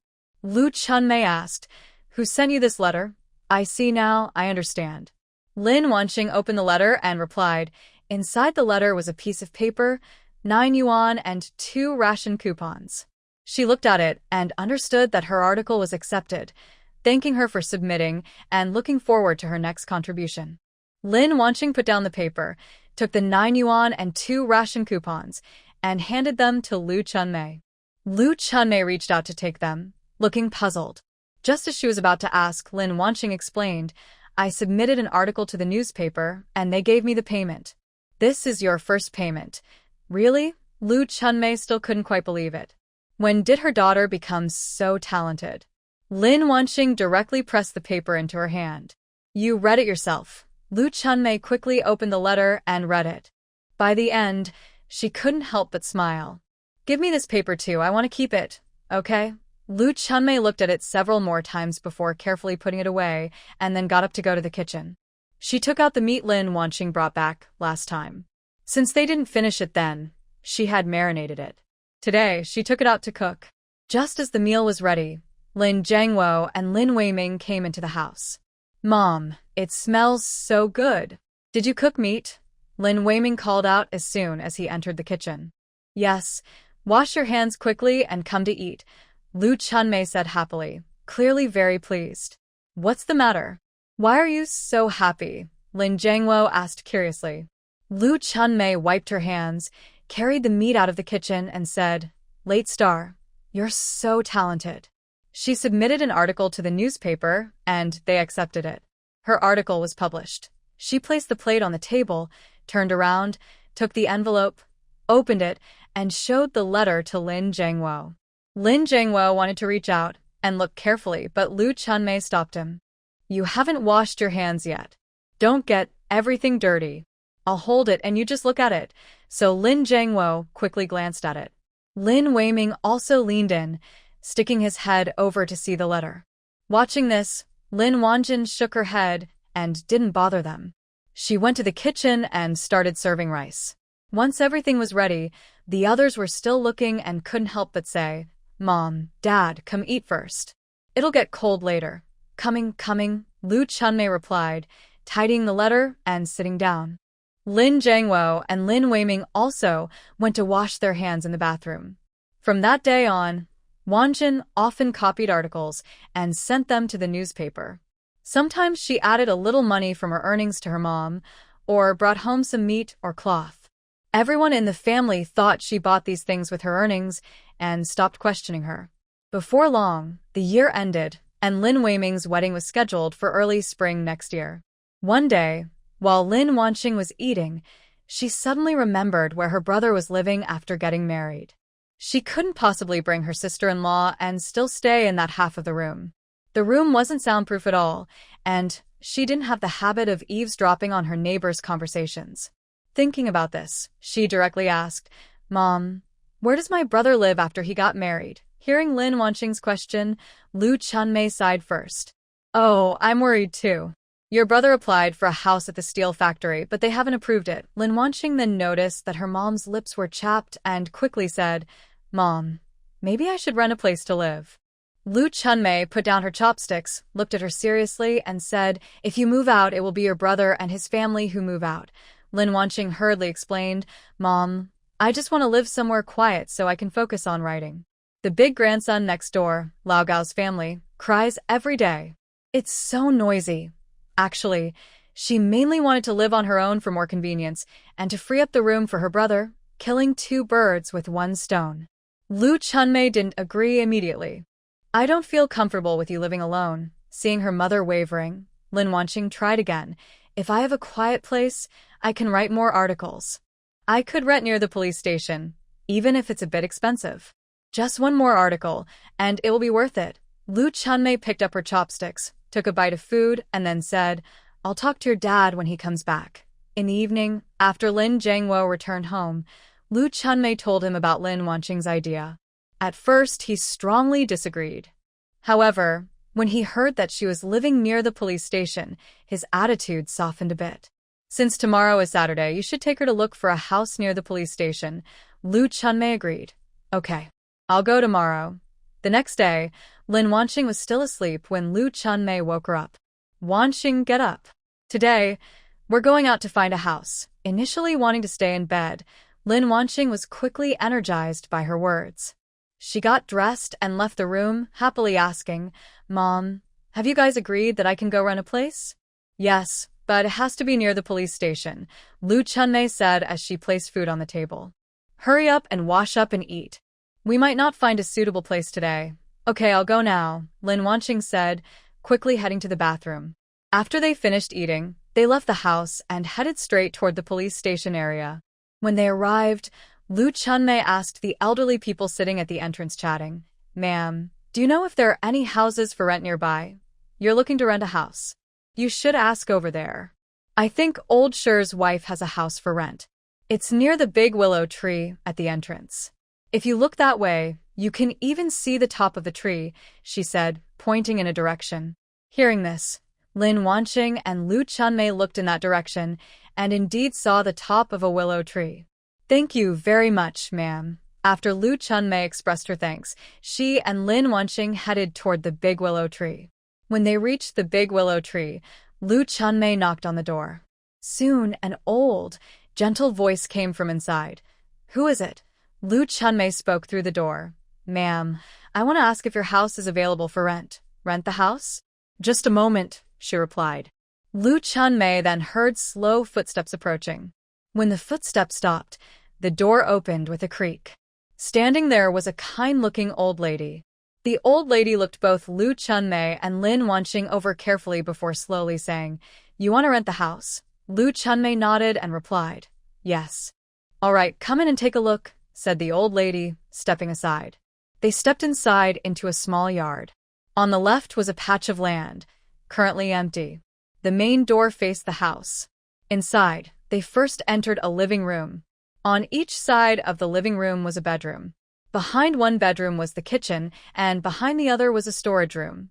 After a quick look around, Lu Chunmei was quite satisfied, but she thought that the house might be a bit large for Lin Wanqing to live alone. Seeing them come out of the house, the old lady added, The toilet is outside. Ma'am, may I ask, how much rent do you want? If it weren't for my son wanting to take me to his place, I wouldn't rent out this house. If you're really interested, you can pay me 3 yuan a month. Ma'am, could the rent be a little lower? The old lady shook her head without hesitation. I can't lower the price. If you want to rent, fine. If not, you can keep looking. Thinking this was the first place, Lu Chunmei wasn't in a rush to decide. She decided to look for a better option and then spoke to the old lady. Ma'am, I want to look at other places. All right, if you don't find anything suitable, you can come back. Okay, thank you, ma'am. Sorry to trouble you. She then took Lin Wanqing's hand and led her outside. Outside, Lu Chunmei quietly asked Lin Wanqing, Wanqing, what do you think of this house? Isn't this the first place? Let's look around some more. If nothing else, we can come back. I think this one is pretty good. Hearing this, Lu Chunmei continued searching with Lin Wanqing. In the end, They wasted the whole morning and found that most houses were either very small or had very high rent. Exhausted and out of breath, Lu Chunmei and Lin Wanqing returned to the first house. She knocked on the door. This time, the old lady opened it much faster. Seeing them, she immediately said, "I didn't tell any lies." "Look, you're back." Lu Chunmei apologized and explained, "This isn't the first time renting a place, so I know the prices." After looking around, "Your house is still the best. Sorry for the trouble, but we've decided to rent this house. Alright, the rent is 3 yuan a month. If you pay for half a year, that's fine," she added. "It's hard for me to collect rent here, so I only ask for half a year's payment." Lu Chunmei calculated in her mind that half a year would be 18 yuan. She looked up at Lin Wanqing, saw her nod, and agreed immediately. "Okay, then let's pay for half a year." Lin Wanqing took the money out of her pocket, counted out 18 yuan in front of the old lady, and handed it over. The old lady took it without counting and put it into her pocket. She slowly walked into the house, saying, "I'll write you a receipt. It might take a couple of days to move in. I'll move out tomorrow. I'll give you the keys soon." Lu Chunmei thought a 2-day delay was fine. They weren't in a rush. She said, "That's okay, no problem with these 2 days." After the old lady finished the receipt and handed over the keys, they left. Lu Chunmei held the keys, but didn't give them to Lin Wanqing. Instead, she said, "When you move in, we'll change the lock." Lin Wanqing had no objections. The two of them headed home. Back at home, Lu Chunmei sat down in a chair and drank a big glass of water to relax. It was so cold outside that she was sweating. On the third day, Lin Wanqing went to her rented house after work, bringing the keys. She changed the lock on the door to her own and looked inside. The entire room was empty. She only needed to clean a little and bring her belongings to move in. After locking the door, she went back home. In the following days, after work, the family would carry some things over each day until Saturday, when the move was complete. On Saturday, she told her family and took her quilt to the rental. At the rental, she stored her already stiffened quilt into her space. She found a new quilt from her space, made the bed, and put on a suitable cover, feeling satisfied. That night, she stayed alone in the rental, feeling very free. She could enter her space whenever she wanted. That night, she entered her space and used her mind to eliminate many rabbits inside. The next morning, she woke up early, parked her truck, and went to the black market. This time, she traded with Third Master mainly for rabbits, just like before, choosing many old items. As she started her car, she heard Third Master speak. "Girl, the new year is coming soon. Can you send me some more meat before the new year?" Lin Wanqing calculated that there was about a week until the new year. She turned to Third Master and asked, "Sure. How much do you need?" "Of course, the more the better, but I don't have many old items left, so I might need money to trade." At this moment, Lin Wanqing wasn't really in need of those old items anymore. She simply nodded in agreement and gave an exact time, so she wouldn't have to wait. "All right, then in 3 days at 2 in the afternoon. Just come here directly, okay?" "Thank you, girl." "No problem. We're practically friends now." Seeing that the Third Master had no other matters, she started the vehicle and left. 3 days later, Lin Wanqing went outside the city early and placed 10 pigs in the car. After trading with the Third Master, she received 4,786 yuan. Back home, Lin Wanqing first entered her space and began preparing things to bring home for the new year. She took out some pork, eggs, fabric, sugar, and wine. On New Year's Day, early in the morning, Lin Wanqing got up and carried the things back home. Her mother, Lu Chunmei, saw all these things and said, "Wasting money. Mom, did you see the fabric I brought back? My brother is getting married soon. You all should make new clothes to wear, and I'll make a dress for my future sister-in-law. There's probably some fabric left over. All right, my husband and I haven't worn new clothes in a long time." Hearing this, Lin Wanqing said, "From now on, I will buy new clothes for you every year." Although Lu Chunmei said, spending that money, her lips couldn't help but turn up in a smile. With the things brought back by Lin Wanqing and Lu Chunmei's cooking skills, this New Year's Eve dinner was especially delicious. After eating, they chatted for a while. Lin Wanqing was about to go back to her own house. Her mother was worried about her going alone, so Lin Weiming offered to take her, and Lin Wanqing didn't refuse. It's not that she didn't want to stay at home. The partition in the second bedroom had already been removed. After the new year, it was time for Lin Weiming to get married. Early, Lin Wanqing took the bright red wedding blanket back home and helped her mother greet the guests. Her brother had already gone to pick up the bride on a borrowed bicycle. When they returned, they exchanged vows in front of the elders. Then, they all went to the supply store for a meal, and the wedding was complete. Back home, Lin Wanqing called her brother aside and slipped 50 yuan into his hand, whispering, "Brother, don't tell your wife or mom. This is my secret gift for you. Okay, little sister, you're so generous." "I've never seen so much money before," Lin Weiming said with a big smile, holding the money. "All right, go back now. Your wife is waiting for you," Lin Wanqing said, patting his arm and turning to leave. Next to them, Lu Chunmei saw Lin Wanqing approaching and asked, "What were you whispering about with your brother?" "Nothing much, just telling him to be nicer to my sister-in-law," Lin Wanqing replied casually. After helping her mom tidy up the house briefly, she was sent back home by her dad. Lin Wanqing had nothing to do after returning home, so she took out her textbooks and started reading. She noticed that her understanding and memory improved a lot while studying. Feeling a bit unsure, she called out to the system in her mind. "System, come out." "I have a question," the system's mechanical voice responded. "I'm here, host." "What do you need?" "I think I've become smarter." "Is it just my imagination?" The system explained. "No, host. It's because your soul has become stronger, so as long as my soul's strength increases, I will become smarter?" "Yes, host." The idea of becoming smarter interested Lin Wanqing. She quickly asked the system, "Is there anything that can strengthen my soul?" "Host, you can buy a soul cultivation method in the system shop. How many points does it cost?" "Can I afford it?" The system replied directly. "No, it costs at least 100 points, and you only have 71. Lin Wanqing asked playfully. "It's New Year's today. Can I get a discount?" "No, not willing to give up?" she asked again. "Since it's the new year, won't you give me a New Year gift?"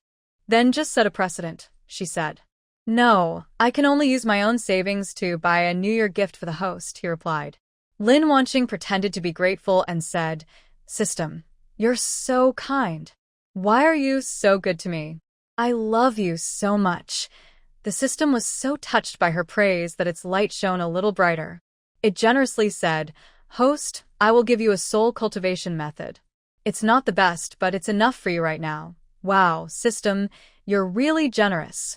Being your host is the luckiest thing I've ever had," she exclaimed. She was truly surprised. She didn't expect the system to be so generous. As soon as she finished speaking, a soul cultivation technique appeared in her mind. She quickly accepted it, and after doing so, she understood how to practice. Without delay, she sat cross-legged on the bed and began to cultivate. As she practiced, her soul felt clearer, and she couldn't help but get immersed in the process. When she opened her eyes after practicing, it was already bright outside. Her stomach started to growl loudly, protesting. She hurriedly took some ready-made food stored from her previous world out of her space and ate it quickly. After eating, her stomach felt better. She stretched lazily, poured herself a large glass of spiritual spring water, and drank it. Only then did her stiff body start to feel normal again. Lin Wanqing silently thought to herself, "I can't be so obsessed with practicing in the future. I need to set a proper schedule." She quickly entered her space and stored the ripe crops into the warehouse. The calendar was torn down day by day, and in the blink of an eye, it was September 1977. Lin Wanqing thought that in just a month, the college entrance exam would be back. She planned to give her current work to her sister-in-law and focus on studying.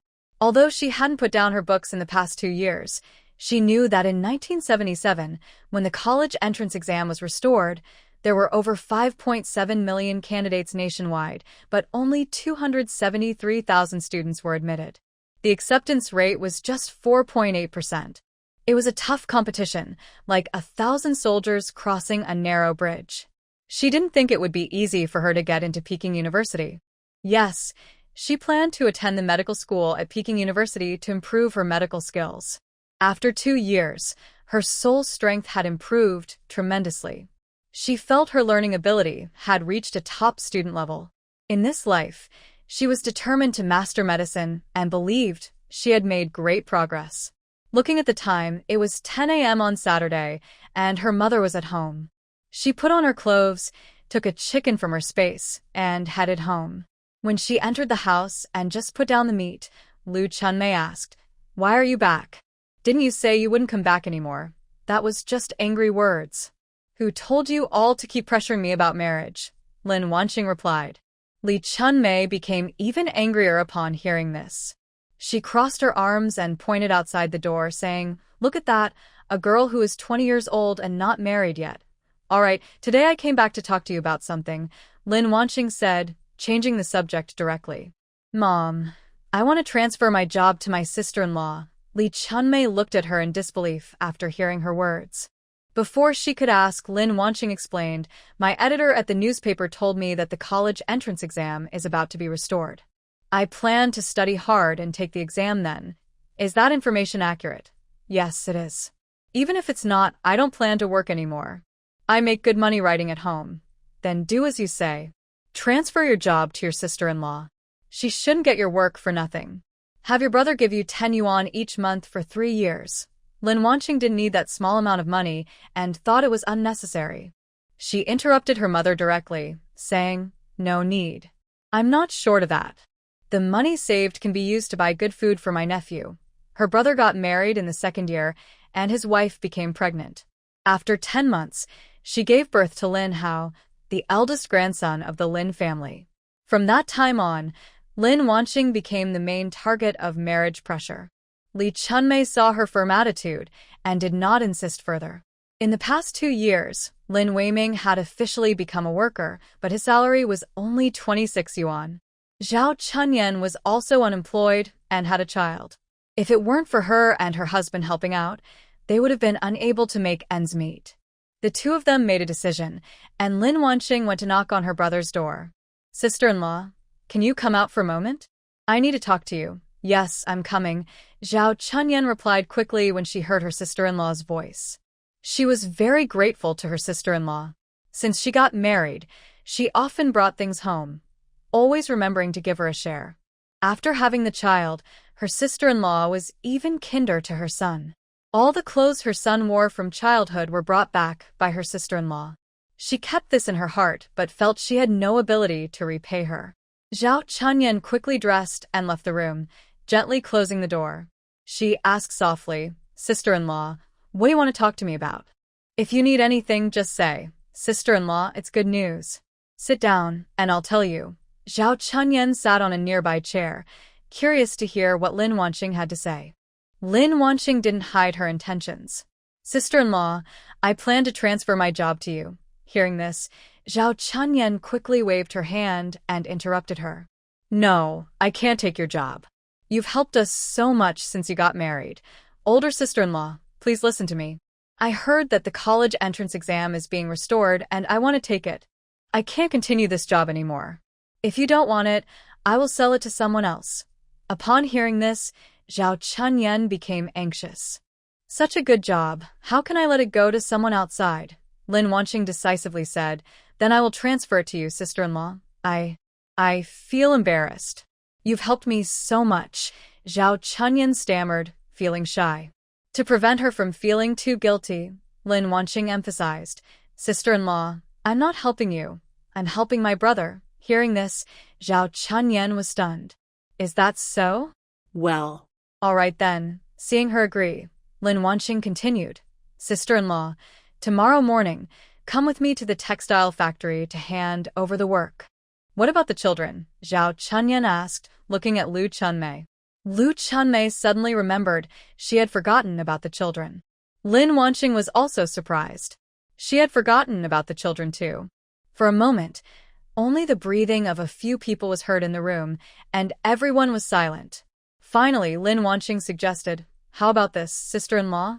Would it be okay for your mother to come and take care of the children?" Zhao Chunyan looked around the house and said, "My mom could come to look after the children." "Where does she live?" Lin Wanqing massaged her temples, thinking about the problem. If she had a place to stay, she wouldn't have needed to move out in the first place. She thought about her house, which still had an empty bedroom. She would start university in just over a month. She spoke to her sister-in-law, saying, "Let Grandma come every morning to watch the kids, and I can stay at my place in the evenings. That way, I can study during the day without being disturbed. That's too much trouble for you," her sister-in-law replied. "It's okay, just for a little over a month. After I start university, you and my brother can move in here," she added. Zhao Chunyan calculated in her mind. Her salary was 3 yuan, which she paid as rent, leaving her with 15 yuan. It was a good deal. They could live more comfortably. Thinking of this, Zhao Chunyan blushed and said, "Thank you, little sister-in-law. I'll humbly accept."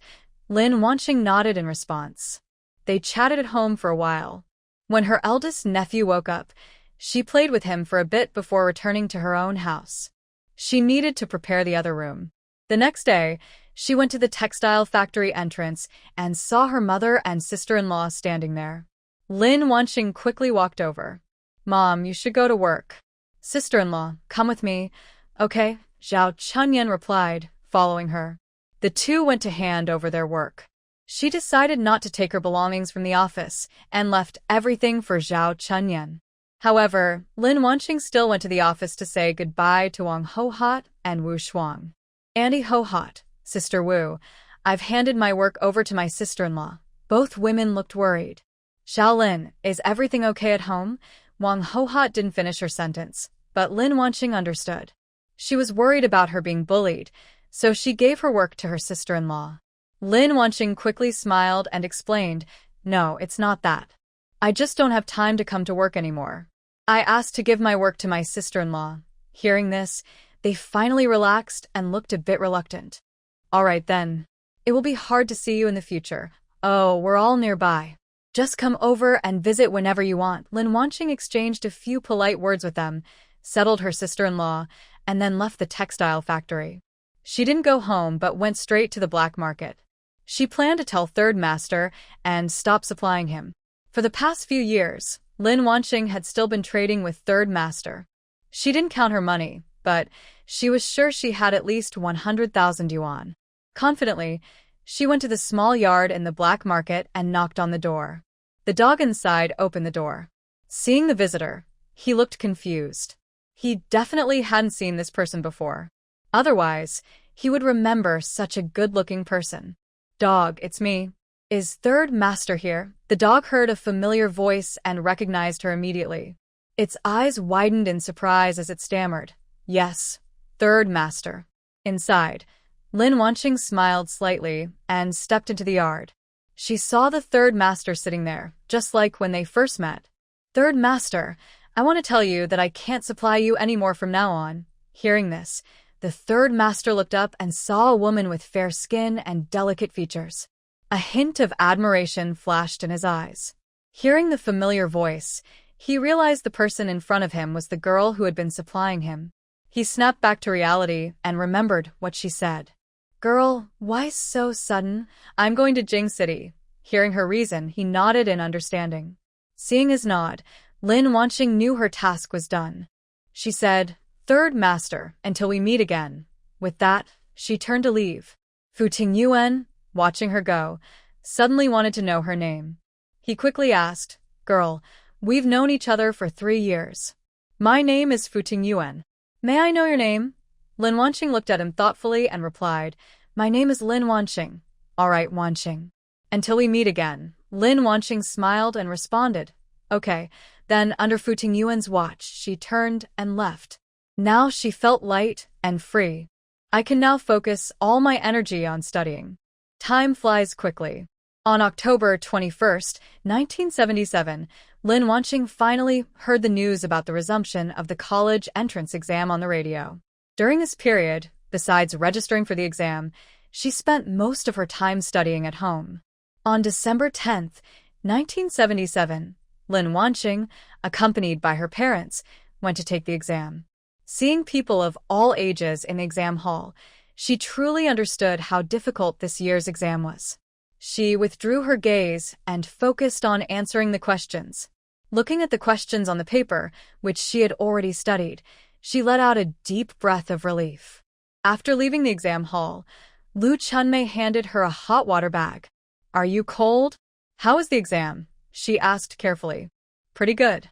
Don't worry, I will definitely get into the school I want," Lin Wanqing replied with a smile, reassuring her. "Wanqing, what school do you want to attend?" Lu Chunmei asked. Lin Wanqing looked at them and asked with curiosity, "I want to go to Peking University's medical school." "Haven't I told you?" Hearing this, Lu Chunmei's heart skipped a beat. Peking University is a famous and excellent university. She first responded to Lin Wanqing's question, "You haven't told us." Then she added, "Wanqing, how about we consider a university closer to home?" Lin Wanqing directly rejected her suggestion. "No, I want to study medicine. Peking University's education is better." Lu Chunmei could only stop trying to persuade her. In her mind, her daughter didn't have very good grades. Getting into Peking University was just a dream. She secretly thought, if she doesn't get in, she can try again next year. They sent Lin Wanqing back to her small courtyard before heading home in the cold wind. When Lin Wanqing applied, she didn't hesitate at all and chose the medical school at Peking University. During the day, her sister-in-law's mother went to see the children, so she went into her space and started cooking. For the past 2 years, she had been living alone outside. When she didn't want to cook, she would take prepared meals from her space to eat. Although she still had many stored dishes in her space, she needed to replenish them. If she didn't, she would run out eventually. Now, waiting for her admission letter at home, she had nothing to do, so she cooked in her space. Her cooking skills were learned from Lu Chunmei and were just as good as professional chefs outside. Every day, she steamed a big pot of rice. Today, she made a large pot of braised pork. Tomorrow, a spicy rabbit dish. The day after, ribs. By the time her admission letter arrived, she had almost finished eating the stored food from the past 2 years. "Is Lin Wanqing home?" "You have a letter for her." Recently, Lin Wanqing deliberately avoided entering her space, worried that the mail carrier might come to deliver her admission letter and she wouldn't hear it. When she heard the mailman's voice, she quickly responded, "Coming." She hadn't even put on her shoes and hurried out of the room, took the mail from the mailman, signed to receive it, thanked him, and then went back inside. She excitedly opened the envelope and saw the admission letter from Peking University. It was a piece of paper with the words, Peking University, written at the top, followed by admission notice. On the lower right corner of the notice, there was a number. "Dear student Lin Wanqing, our school has decided to admit you to the College of Medical Sciences, majoring in clinical medicine. Please arrive at the school on February 4th, 1978, with this notice to register. Beijing University Admissions Office, January 12th, 1978. Looking at the registration date, February 4th, there was still more than half a month to go. Lin Wanqing dressed up, took the admission letter, and went back home. When she entered the room, only her sister-in-law, her mother Kang Xiuying, and Lin Hao were at home. Seeing Lin Wanqing come in, Kang Xiuying was a bit surprised. She put down the clothes she was sewing and asked, "Wanqing girl, you're back?" "Yes, and Mumu. Is she behaving well?" Mumu was the nickname for her brother Lin Hao's child. Initially, her mother insisted on giving her a cheap nickname, saying it would be easy to raise. They had agreed to call her Taidan. Lin Wanqing argued strongly, using her words to win over the family, and that's how she got the nickname Mumu. Talking about her great-grandson, Kang Xiuying smiled with her eyes crinkling. "Good. Our Mumu is so easy to take care of." Lin Wanqing put down what she was holding and squatted on the ground, reaching out her hands to Lin Hao. "Little Mumu, come here. Auntie will hug you." The 1-year-old Lin Hao, taking unsteady steps, slowly waddled into her arms. Lin Wanqing quickly caught him. The little guy drooled and kept calling out, "Aunt, aunt, aunt." He can now only say one word at a time. She picked up Lin Hao, stood up, and couldn't resist giving his chubby face a kiss. When Lin Hao was a baby, she often brought home some milk powder. Her efforts definitely helped his chubby cheeks. Lin Wanqing played with Lin Hao at home for a while until he got tired and fell asleep. She held him and laid him on the bed, covered him with a blanket, and sat by the bed to practice her spiritual cultivation method. Suddenly, Lu Chunmei's voice came from outside. disturbing her from her practice. She looked at Lin Hao's face, which was flushed from sleep, then got up and left the room. "Mom, you're back." Lin Wanqing gently closed the door and spoke to Lu Chunmei. "Yes. Why did you come back today?" Lu Chunmei asked. Lin Wanqing went to the table, picked up her admission notice, and handed it to her. "Mom, take a look." Lu Chunmei looked at her with some suspicion, then reached out and took the admission letter. She was stunned when she saw Peking University on it. She looked up at Lin Wanqing, then lowered her eyes to the letter again. She asked uncertainly, "Did you get in?" "Yes." Hearing Lin Wanqing's answer, she finally believed her daughter really got into Peking University. "Oh, my daughter is so talented." Haha. Lu Chunmei gently touched the admission letter and smiled happily. Mom, be quiet. Mumu is still sleeping. Lu Chunmei's smile disappeared at her words, but her face grew even brighter with happiness. After her mother's mood settled, Lin Wanqing spoke softly. "Mom, classes start on February 4th. Today is January 12th. I need to go to Beijing soon." Lu Chunmei's smile vanished instantly, replaced by a worried look. She paused for a moment before asking, "When do you plan to leave?" "I'll check train tickets at the station tomorrow. I'll leave as soon as I can get a ticket. I'll go cook." Lu Chunmei didn't say anything more. She turned and went into the kitchen, planning to make something Lin Wanqing liked. In a few days, she would leave. She definitely couldn't stay home for the New Year this year. Her daughter had never been so far away from her since she was little. Though worried, she could only support her. Going to college was a good thing. Lu Chunmei took out the meat, duck, and fish she hadn't wanted to eat earlier. Lin Wanqing saw this and quickly went into the kitchen. She reached out to take the meat and duck, then put them back. She said, "Mom, I'm not refusing to come back, but there's so much food. Can we finish it all? Today, I'll just do a fish. I want to eat that." After putting the food away, she didn't leave the kitchen but stayed nearby to help her mom. The meal was just ready when Lin Jiangwo and Lin Weiming, a married couple, came into the house. Zhao Chunyan saw the two people in the kitchen. She quickly went to the bathroom to wash her hands, then hurried to the kitchen and said, "Mom, sister-in-law, I'll handle this." "No need, everything is done." Lu Chunmei replied, then added, "You can take a bowl and serve the rice." "Okay," Zhao Chunyan responded, then reached for a bowl in the cabinet. Seeing that she had nothing else to do, Lin Wanqing turned around and left the small kitchen. She approached Lin Jiangwo, who had just washed his hands, and said, "Dad, I received my acceptance letter from Peking University. I'll start there on the 4th of next month. I need to buy a ticket tomorrow." Lin Jiangwo paused while drying his hands and asked, "The 6th is New Year's. Why are you starting school now?" Lin Wanqing briefly explained, "The National College entrance exam was paused for many years. Now that we need talented people, the schedule is tight." Lin Jiangwo, not knowing much about national affairs, just nodded when he heard this.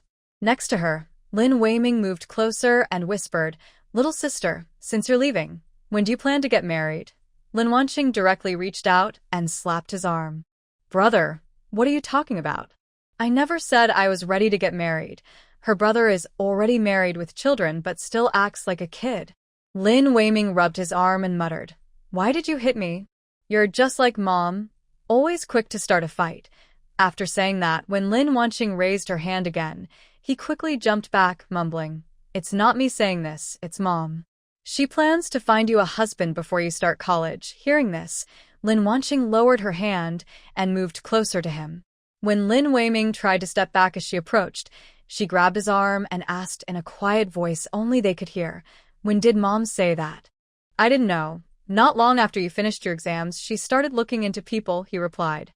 Before Lin Wanqing could speak, he added in a tone like Lu Chunmei's, "Wanqing, this girl is already 20 and not married.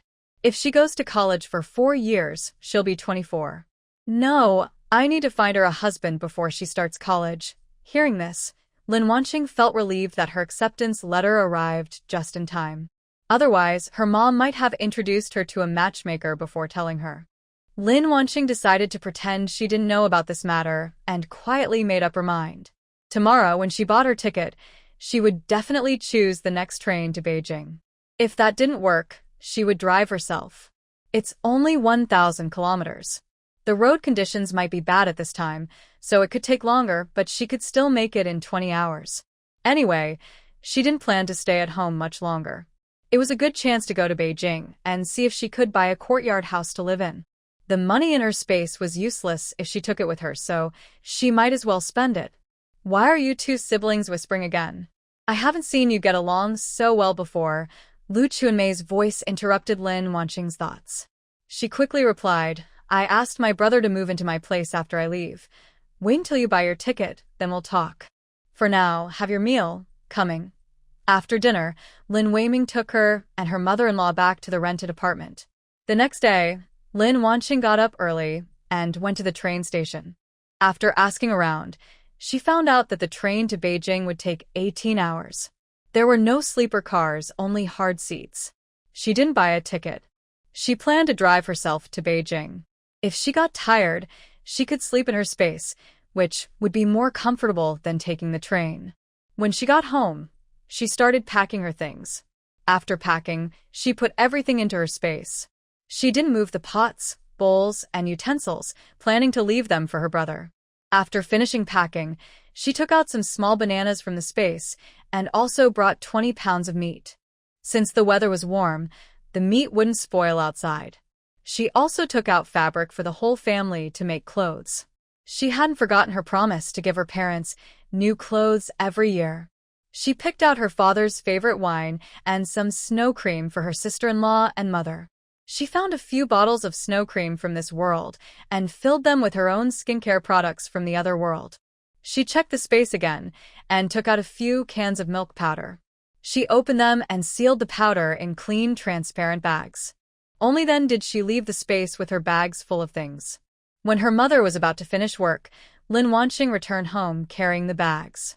She put everything on the table and sat down heavily in a chair, gasping for breath.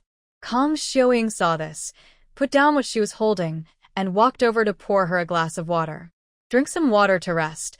Lin Wanqing took the glass and thanked her. Thank you, Auntie. She sipped the water slowly, and after a few minutes, she calmed down. She stood up, ready to organize the things she brought back. At that moment, the door opened and Lu Chunmei and Zhao Chunyan came in together. Why did you bring so many things back again? Lu Chunmei asked, looking at the items on the table. I will leave tomorrow and won't be home for the new year. These are gifts for you all. When you come back, just share them. She said this while taking out snow cream for each of the three of them. Kang Xiaoying looked at the snow cream in her hand and shyly said, Young girl, you don't need to give me anything. I'm an old lady, and these are a waste for me. Ma'am, you don't need to take it now. It will expire soon. Just keep it. Kang Xiaoying looked at her daughter Zhao Chunyan and, seeing her nod, accepted the gift. Holding the snow cream, she felt a mix of feelings inside her. When she was young, her family was poor. After marrying Zhao Chunyan's father, life was not wealthy either. When life finally improved, she hurt her body giving birth to her son and couldn't do heavy work. Her husband also cared for her and supported the family alone. But she never expected that life could be so cruel. Her husband had an accident when their son was young and lost his life. Now old and frail, she can enjoy the blessings of her daughter's family and use this snow cream she never needed before. Tears welled up in Kang Xiaoying's eyes, but she tried hard to hold them back. Lin Wanqing didn't notice her change and took out some milk powder from her bag, handing it to Zhao Chunyan. Sister-in-law, give Mumu a cup of this milk powder every day. It might spoil if you don't. Zhao Chunyan took it and kept thanking her, saying, Oh, I understand. Thank you, little sister-in-law. Lin Wanqing handed the meat inside to her mother again and took out a piece of cloth. You can make clothes with this cloth. It's also for the older sister. The remaining fabric should be enough to make a set of clothes for my brother-in-law's younger brother. When Lin Jiangwo and Lin Weiming returned, she also gave them their gifts. The whole family ate a meal together before preparing to go back to their rented house. Suddenly, Lu Chunmei's voice came through. Wanqing, what time is your train tomorrow? Lin Wanqing stopped and turned around to answer. It's at 10:30 in the morning. Then your dad, and I will take leave tomorrow to see you off. Lin Wanqing quickly shook her head and said, "No need. I can go alone. I've already sent my things ahead. I'll just carry a small bag. No need for you to come. This is your first time traveling far." Before her mother finished speaking, Lin Wanqing interrupted, "Really, it's not necessary. Don't worry, once I arrive, I'll send you a telegram." "All right then." Finally, Lin Wanqing returned home smoothly. The next day, instead of leaving immediately, she took her admission notice and went to the local community office. "Hello, comrade. I need to get an introduction letter," Lin Wanqing said as she entered and addressed the staff inside. "Comrade, over here," a middle-aged woman waved to her. Lin Wanqing approached and handed her the admission notice. "Could you please give me an introduction letter to Beijing?" While speaking, she put her hand in her pocket and took out a big white rabbit milk candy, giving it to her. The staff looked at the candy and spoke softly. "Okay, how will you go?" "My friend is driving me there." "All right." Not long after, she handed over an introduction letter. Lin Wanqing took it, thanked her, and looked at it. The top of the letter said Investigation Document Introduction. She kept the letter and turned to leave. She didn't go home, but planned to leave directly.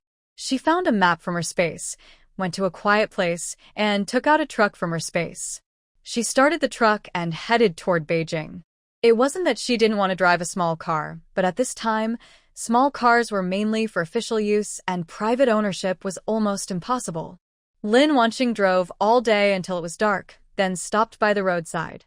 She put away the car keys and slipped into her space. After sleeping in her space and having a meal, she came out. Only about an hour had passed outside. It was still dark outside, so she set out again in the dark. The only light came from the car headlights. Lin Wanqing felt a little scared. She took out her phone from her space, put on her headphones, and played music. She drove like this for half an hour until the road ahead was blocked by trees. She took off her headphones, ready to get out and check the situation. Suddenly, she heard whispers outside. Since her soul became stronger, her senses also improved. Lin Wanqing sensed that something was wrong. She immediately took out a gun from her space and equipped it with an infrared scope. Holding the gun, she looked outside and saw 8 figures through the infrared view. At that moment, Lin Wanqing suddenly remembered a novel she had read before. It mentioned that during this time period, sports cars were dangerous and there were robbers. She had thought it was just fiction, but now she realized it was real and she had encountered it herself. What should she do now? Shoot directly? She was hesitant to hurt anyone. Outside, the people were waiting for Lin Wanqing to get out of the car, but she was too scared to do so. For a moment, both sides were stuck in a tense standstill. Seeing that no one inside the car was coming out, the people outside couldn't wait any longer and jumped out. Lin Wanqing looked at the people in front of her. There were 8 of them. One was holding a hunting rifle and a few others had hoes. Based on their clothing, they seemed to be local villagers. Lin Wanqing made no move. The person outside with the gun spoke first. "Get out of the car, or I won't be polite." As he said this, he raised his gun. Feeling the gun pointed at her, Lin Wanqing instinctively felt afraid, her heart pounding rapidly. She took a deep breath, aimed her gun at the person's wrist outside, closed her eyes, and pulled the trigger. Bang! The gunshot echoed through the night, followed by a loud scream. Outside, 7 people holding hoes looked at the gun on the ground, and the person clutching their wrist in pain, suddenly panicking. They didn't expect this robbery to turn into a tough fight. 4 of them immediately ran away with their hoes, while the remaining 3, 2 holding hoes and 1 injured, used all their strength to drag the hurt person away to safety. Another person picked up the hunting rifle from the ground and chased after the others. Lin Wanqing was afraid of danger, so she forced herself to open her eyes. In her previous world, she had good shooting skills, but she had never shot at a person before. This was her first time seeing blood. Luckily, it was dark outside, so it wasn't visually shocking. Through the infrared vision, she saw the people outside gradually running away, and she finally relaxed. She also felt exhausted, dropping her gun onto the seat, her clothes soaked with sweat. Lin Wanqing wiped the sweat from her forehead, holding her gun and phone, then quickly entered the space. She sat in the palace hall and drank a sip of spiritual spring water. Then she took off her clothes and took a hot bath in the bathroom. She comforted herself internally. These things are unavoidable, and it's their fault. The warm water wrapped around her body, making her feel very safe. After a while, she calmed down. She stepped out of the bathtub, dried herself, put on clean clothes, and left the space. Lin Wanqing looked at the trees ahead on the road and took out a night vision device from her space. She carefully observed her surroundings and, seeing no one around, she got out of the car. She reached out and touched the tree trunk, then stored it in her space. She returned to the car, started the engine, and continued heading toward Beijing. The rest of the journey went smoothly. She drove to the outskirts of Beijing and stored the car in her space. Lin Wanqing took out her bicycle from the space and rode to the post office. She planned to send a telegram to her family to prevent them from worrying.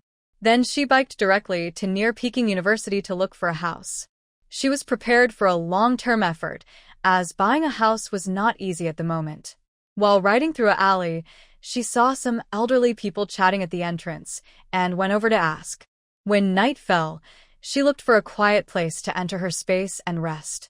On January 23rd, she finally found a suitable house near Peking University.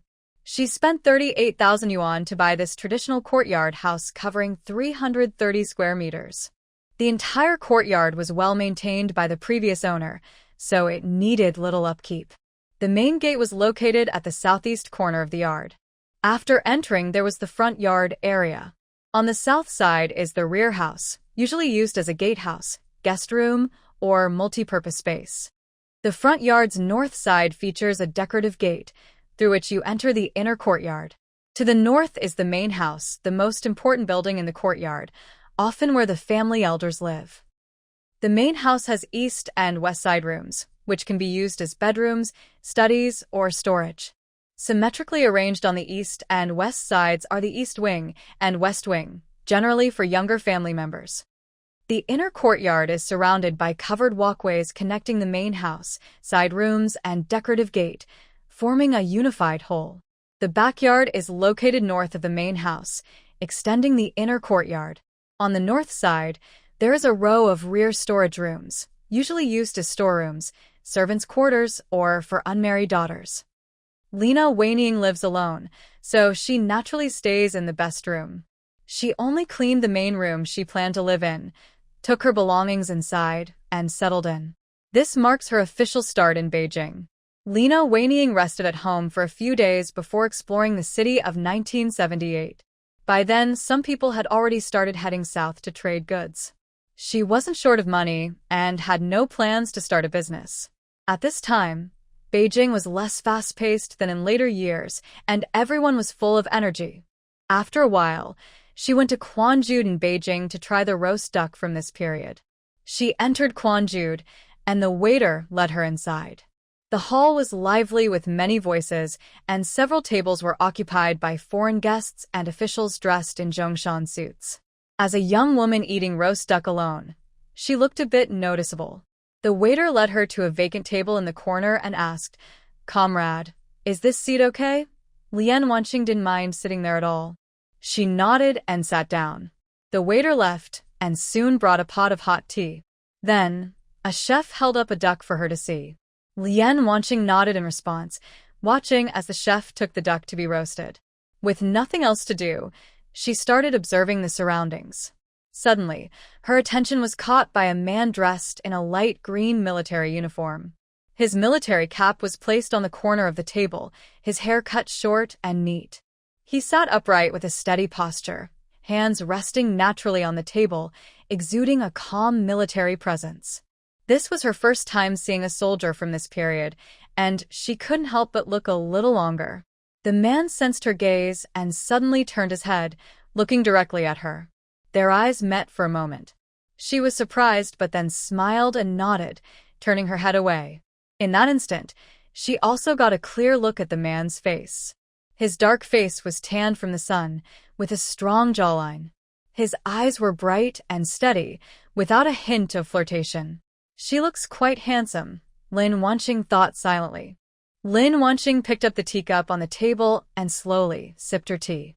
Before long, the roast duck was brought out by the chef, who skillfully sliced it in front of her. Lin Wanqing couldn't wait to taste it. She reached for a thin pancake, spread some sweet sauce on it, added shredded scallions, then took a piece of crispy duck meat, wrapped it up, and put it in her mouth. The crispy duck skin melted on her tongue, rich and sweet. At this moment, Lin Wanqing only had one thought. She must stock up more of this roast duck. It was really delicious. Eating something so tasty, her eyes showed a satisfied expression. Shun Weiguo watched the girl eating with a look of contentment and felt a bit more eager. He was a soldier from the Beijing garrison. Today was his day off, and he specially came to try the famous Quanjued roast duck. Earlier, he noticed someone was watching him. When he looked over, he saw a girl with an oval face, fair and bright skin, delicate features, long eyelashes, a small, upturned nose, and naturally pink lips. When she smiled at him, 2 shallow dimples appeared at the corners of her mouth, making his heart flutter slightly. Shun Weiguo felt a little awkward and cleared his throat, looking away. But soon, he couldn't help but glance back at her. Lin Wanqing noticed someone was watching her. During a break while eating, she glanced over and saw it was the soldier. She quickly looked away and focused on eating her roast duck. When she was almost full, she called the waiter to pack 2 more roast ducks to take home. She didn't finish her meal, but she remembered to take the leftovers with her. Carrying the packed roast ducks, Lin Wanqing went to the counter and paid the bill. The 3 roast ducks cost her 30 yuan, which was quite expensive at the time. To put it in perspective, an ordinary worker's monthly salary was less than 40 yuan. 1 roast duck was almost enough to cover a week's worth of a typical family's expenses. After leaving Quanjued, she found a quiet spot and stored the roast ducks in her space. She had eaten quite a lot, so she planned to walk home slowly and help digestion along the way. Before school started, Lin Wanqing explored all of Beijing. On the morning of February 4th, she carried a canvas bag with her admission notice and headed to school. Upon entering, she saw the welcome stations set up by different departments and simple banners, giving a humble atmosphere. She found her department, took out her admission notice, and completed her registration. Then she went to collect her 33 jin, about 16.5 kilograms, of ration tickets issued by the school. Finally, she followed the instructions to her dormitory. Her dorm was in room 308 of Building 31. When Lin Wanqing opened the door, the room was empty. Looking around the dormitory, I saw there were 4 bunk beds, with a window at the very back. Below the window was a square table, making the small room feel even tighter. I frowned, already thinking about the possibility of commuting to school. I stepped inside and found my name on the top bunk on the right near the window. I didn't do anything else. I turned around and left the school, returning home. The next morning, I woke up early and went to school. After classes in the morning, I went straight to my counselor to ask about commuting. Since dormitory space was limited at this time, my request was approved easily. I then started attending classes at Peking University from morning to night, focusing on my major courses. Fortunately, I understood the material well, so it wasn't too hard. Finally, after a week, the weekend arrived and I decided to sleep in and relax. The next day, sunlight filled the room, and I slowly opened my eyes. I pulled the blanket over my head to block the light and didn't want to get up. Not wanting to move, I thought about entering my space, lay down on the bed inside the palace, and closed my eyes again. When I woke up this time, an hour had passed inside the space. I got dressed, felt no appetite in the morning, picked some fruit to eat, and filled my empty stomach. Looking inside the space, I saw many animals running around. I used my mind to calmly eliminate and handle them, then stored everything back into the space. She went outside to the black land, harvested the mature crops, and stored them in the warehouse. Then she turned to the medicinal field, dug up some needed herbs, and instantly teleported back to the palace. She planned to make some traditional medicine during her holiday break. Later, she could take out the medicine directly when needed. Even Lin Wanqing asked the system to help her select a few recipes for wine, planning to brew some fruit wine and medicinal wine, and place them outside the space. Because medicine and poison are closely related, she also made some poisons from her mind, keeping them for later use. After finishing her work, she suddenly saw some documents in the warehouse. Lin Wanqing hesitated whether to give a copy of her scientific data to the country, mainly because she didn't know any influential people or have connections. Even if she knew a few leaders, she didn't know their character. These documents must not fall into the wrong hands. Without internet access, it's really difficult. Otherwise, the system could directly provide her with the data. Lin Wanqing sighed and thought to herself, let it be. If there's a chance, I'll help the country again. She was just someone who had lived an extra lifetime and didn't have any strong desire to change the world. Even if she traveled to ancient times, she would adapt to local customs and wouldn't care much about everyone being equal. Of course, this depends on her being the one who benefits. If she were a servant, she would definitely start by outshining everyone, especially since she has the ability to do so. I am tired now. Lin Wanqing left the space and looked at the time. It's around 5 p.m. in the evening. She dressed up, carried a cloth bag, and planned to go to Quanjude for another meal of roast duck. This time, she decided to buy several ducks to store in the space.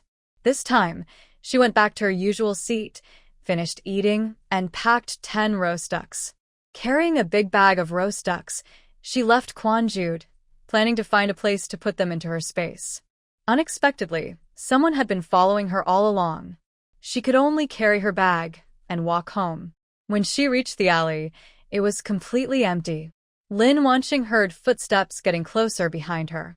She looked back and saw a young man dressed like a troublemaker running toward her. She didn't know if he was coming for her, so she moved closer to the wall, ready to see if he would pass by her. As he got closer, his steps slowed down. Lin Wanqing realized he was coming for her. Using the cover of her bag, she took out an electric baton from her space. She didn't take a gun, worried that noise might cause unnecessary trouble. She waited for him to get close, then planned to surprise him. The man had a mischievous smile on his face and was slowly approaching her. He was also saying, "Hey, pretty girl, come play with me." Lin Wanqing pursed her lips, clenched her electric baton, but her mind was thinking, who does he think he is? I won't play with you. Soon, I'll make sure you can act tough. When he reached within arm's length, Lin Wanqing was about to shock him, but she heard footsteps coming from the alley. Uncertain whether the person was good or bad, Lin Wanqing remained alert. The person also heard the footsteps and hurriedly reached out to grab her arm. Lin Wanqing turned the stun gun to its highest setting and pressed it directly onto his hand. The man in front of her immediately twitched and collapsed to the ground. Worried about being seen with the stun gun, Lin Wanqing used a roasted duck to hide it, then put on a scared expression. At this moment, someone from the alley ran over. Lin Wanqing looked at the person and felt a bit surprised. It was the soldier she had met earlier when eating roasted duck. She realized the person was kind, so she quickly put the stun gun away into her space. Using the acting skills she learned in her previous life, tears suddenly welled up and fell from her eyes. "Are you okay?" a deep male voice asked, with hurried breathing. Lin Wanqing looked up at Shin Weiguo, her voice trembling as she said, "I'm fine. I'm fine." Sob, sob, sob. When she looked up, Shin Weiguo recognized her. He remembered her dimples when she smiled last time. Seeing her eyes red from crying, his heart tightened. He had just finished a mission, passing by the alley, and saw what was happening here. He was about to come over to check, but unexpectedly, he saw her being bullied. "Are you scared?" "Don't be afraid," Shin Weiguo said as he took a handkerchief from his pocket and handed it to Lin Wanqing, signaling her to wipe her tears. Lin Wanqing looked at the handkerchief in front of her, unsure if it was clean, and didn't want to use it. She controlled her tears and gradually stopped crying. Shin Weiguo saw that she didn't take the handkerchief and hesitated before retracting his hand. Then he looked at the person on the ground. "Can you tell me what happened?" His voice carried a gentle tone he didn't realize he had. "It's just, I was coming out after eating roast duck, and he followed me. When I got here, he ran toward me and said, Lin Wanqing paused, pretending to be scared, tears falling again, then slowly continued. He calls himself my grandpa, and asked me to play with him, boo-hoo. Shun Weiguo was stunned. Weren't they just crying earlier? Why did he ask a question, and then start crying again? Don't cry anymore. What happened next? Why did he fall to the ground? He asked while tying the person on the ground with his clothes. Boo-hoo. He tried to grab me, then suddenly started convulsing, and then he just lay on the ground, Lin Wanqing said, her voice louder with tears. After carrying the roast duck for so long, she was feeling a bit tired. During her tears, she looked down at the bag holding the roast duck and realized it wouldn't get dirty if she put it on the ground. Gently, she lowered the bag and squatted down, burying her face in her sleeve. The weather in Beijing is still very cold this season, and if she cried any longer, her face would turn red. Shun Weiguo was overwhelmed by her crying and finally understood what had happened earlier. He spoke softly to Lin Wanqing, saying, "Stop crying. Now get up and come with me to the police station." Lin Wanqing didn't want to stay outside any longer. She slowly stood up, stopped crying, but occasionally sniffled. She followed Shun Weiguo as they headed toward the police station. After recording her statement, the police couldn't understand why the person suddenly had a seizure. They just thought he was sick and had a sudden illness. Once they finished, they told Lin Wanqing she could go home. She timidly nodded, picked up her roast duck, and started walking outside. It was already very dark outside. Shun Weiguo was a bit worried, so he stood up to accompany her home. "I'll take you." "It's not safe for you to go alone," he said. Lin Wanqing pretended to be surprised and said, "Really? Thank you, comrade." Shun Weiguo felt a little uncomfortable under her gaze. He cleared his throat, took the bag from her, and asked, "Where's your home?" "Lead the way." Lin Wanqing had long wanted to go home. She lifted her foot and headed toward her house. She thought to herself, "I hope I don't meet that troublemaker again. Next time, I will definitely teach him a lesson." Her time was wasted. The roasted duck she packed had gone cold. She wondered if reheating it would ruin the taste. The two of them walked in silence, only hearing the crunch of snow beneath their feet. They arrived at Lin Wanqing's courtyard. She stopped and thanked Shun Weiguo, saying, "Comrade, thank you for bringing me home." Shun Weiguo handed her the things he was holding and said, "Go back quickly. Your family must be worried." "Comrade, may I know your name?" Lin Wanqing asked as she took the items and looked up at him. "My name is Shun Weiguo." "All right, Comrade Shun." I'm Lin Wanqing. "When are you free? I'd like to invite you to dinner to thank you." "No need. I serve the people." After saying this, afraid she might insist, he turned and ran away. Lin Wanqing watched his quick retreating figure and froze in place. No, was he some kind of wild beast? Why did he run like that? She pouted and turned back into her courtyard with the roasted duck. Once inside, she slipped into her space, stored the duck, and took a hot shower. She didn't go out that night, choosing to sleep in her space. For years passed in the blink of an eye. Lin Wanqing was now 24 years old. She was assigned to Peking Union Medical College Hospital with excellent grades. During these 4 years, every holiday she returned home, her family, especially her mother Lu Chunmei, would push her to get married. She usually didn't stay long at home, or they would arrange a matchmaking for her. In this era, being 24 and unmarried is considered quite old. But she truly hadn't met anyone who matched her taste. Over the years, she only found 2 handsome guys. One was Fu Tingyuan from the black market. Since coming to Beijing, they haven't seen each other again. The second was soldier Shun Weiguo. After he left 4 years ago, they haven't met since. After graduation, Lin Wanqing had a long holiday. She planned to visit home because it would be hard to do so after starting work. She still drove herself home as usual. Carrying gifts she prepared for her family, she opened the door. She saw her father Lin Jiangwo and mother Lu Chunmei sitting there eating. They looked surprised when they saw Lin Wanqing, then put down their chopsticks and quickly walked over to her. Lin Jiangwo took the things from her hands. Lu Chunmei looked her up and down with a happy voice, asking, "Wanqing, why did you come back suddenly?" You should have told us before, so your dad could pick you up from the station. I didn't bring much, and I don't need anything. Besides, I know the way home, Lin Wanqing responded to her mother while walking into the house. Have you eaten? No. What did you guys have? After speaking, Lin Wanqing looked at the table.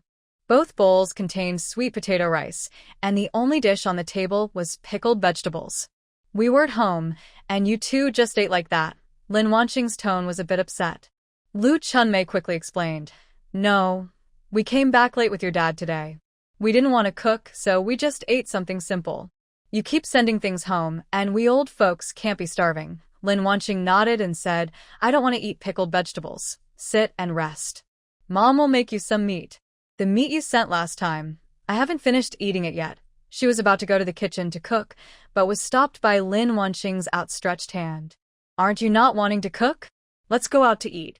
I want to ask if my brother and the others have eaten. If not, it's a good chance for a family get-together. Spending that money, Lu Chunmei's words were cut off by Lin Wanqing. I want hot pot. It's rare for me to come back, and I can't even enjoy the food I want. Why am I so pitiful? Just as she was about to start crying, Lu Chunmei covered her mouth. What I owed you in the past life. Go now. Just go. Wait for me. I'll change my clothes. Hearing this, Lin Wanqing's face showed a triumphant smile, but she noticed her dad was watching her, and she caught his gaze directly. Lin Wanqing cleared her throat uncomfortably and asked her dad, Dad, do you need to change your clothes? Yes, I do. I'll go now, he replied, and you could hear a hint of a smile in his voice. After they both changed clothes, they left together and headed to Lin Weiming's house. The house that Lin Weiming had been living in was bought by him. Their salaries weren't enough, so Lin Wanqing lent them some money. When they repaid her, she didn't refuse, understanding the importance of mutual help. She was worried that if she gave her brother and sister-in-law too much, they might become lazy and only rely on her, which would be very frustrating. She could help more in daily life, like buying a house for them, but only if she could afford it. The three of them arrived at Lin Weiming's house, knocked on the door, and Kang Xiaoying's voice came from inside. Who's there? Mother-in-law. It's me, Lu Chunmei answered. Oh, you're here, she said, and her footsteps grew closer. When the door opened, Kang Xiaoying said, Dear daughter-in-law, why are you coming so late? She moved aside to let them in. When Lin Wanqing entered the yard, Kang Xiaoying was momentarily surprised, then quickly smiled and said, Wanqing, you're back. When did you come back? Come in quickly. Her tone became much warmer. Yes, I just got back, Auntie, Lin Wanqing replied with a smile. It's understandable that she is so enthusiastic. After Lin Wanqing started college, she finally had an excuse. In her first year, she was given medicine and sent back home. After she took it, her body, which was hurt from childbirth, healed. Inside the house, Zhao Chunyan was tidying up when she heard voices outside. She put down her broom and came out. Dad, Mom, little sister-in-law, you're here. Come in quickly. She welcomed them inside and went to pour water for them. Lin Weiming was a bit surprised and asked, Mom, why are you coming so late? Is something wrong? Lu Chunmei didn't hide anything and said directly, Your sister is back. She wants to eat hot pot and asked us to invite you. All right, perfect. Chunyan hasn't cooked yet, she said, then started calling everyone. Mumu is out eating hot pot. Chunyan, you should change your clothes too. After calling the two, she turned to Kang Xiaoying and said, Mom, you come too. Before they could respond, she hurried back to her room to change clothes. Once everyone was ready, they went out together to a hot pot restaurant run by a local family. The family sat around the table, cooking slices of meat in a copper pot in front of them. Lu Chunmei swallowed her food and asked Lin Wanqing, How long are you staying this time? Lin Wanqing took a bite of food and chewed before replying, About half a month. Then I have to go back to work. During this time you should settle down with someone, Lu Chunmei said firmly. How can you meet good people in such a short time? You're already 24. If you're not getting married, then don't leave. Lin Wanqing looked at her in disbelief. Mom, do I really have to get married for this? Lu Chunmei didn't hesitate at all. Yes. Upon hearing this, Lin Wanqing suddenly lost her appetite and put down her chopsticks. She just couldn't understand why marriage was so necessary. Seeing the tense atmosphere between them, others tried to lighten the mood. Lin Jiaming gently said, "Little sister, if you don't get married, our neighbors will keep talking about you. Let them talk. I won't lose any sleep over it."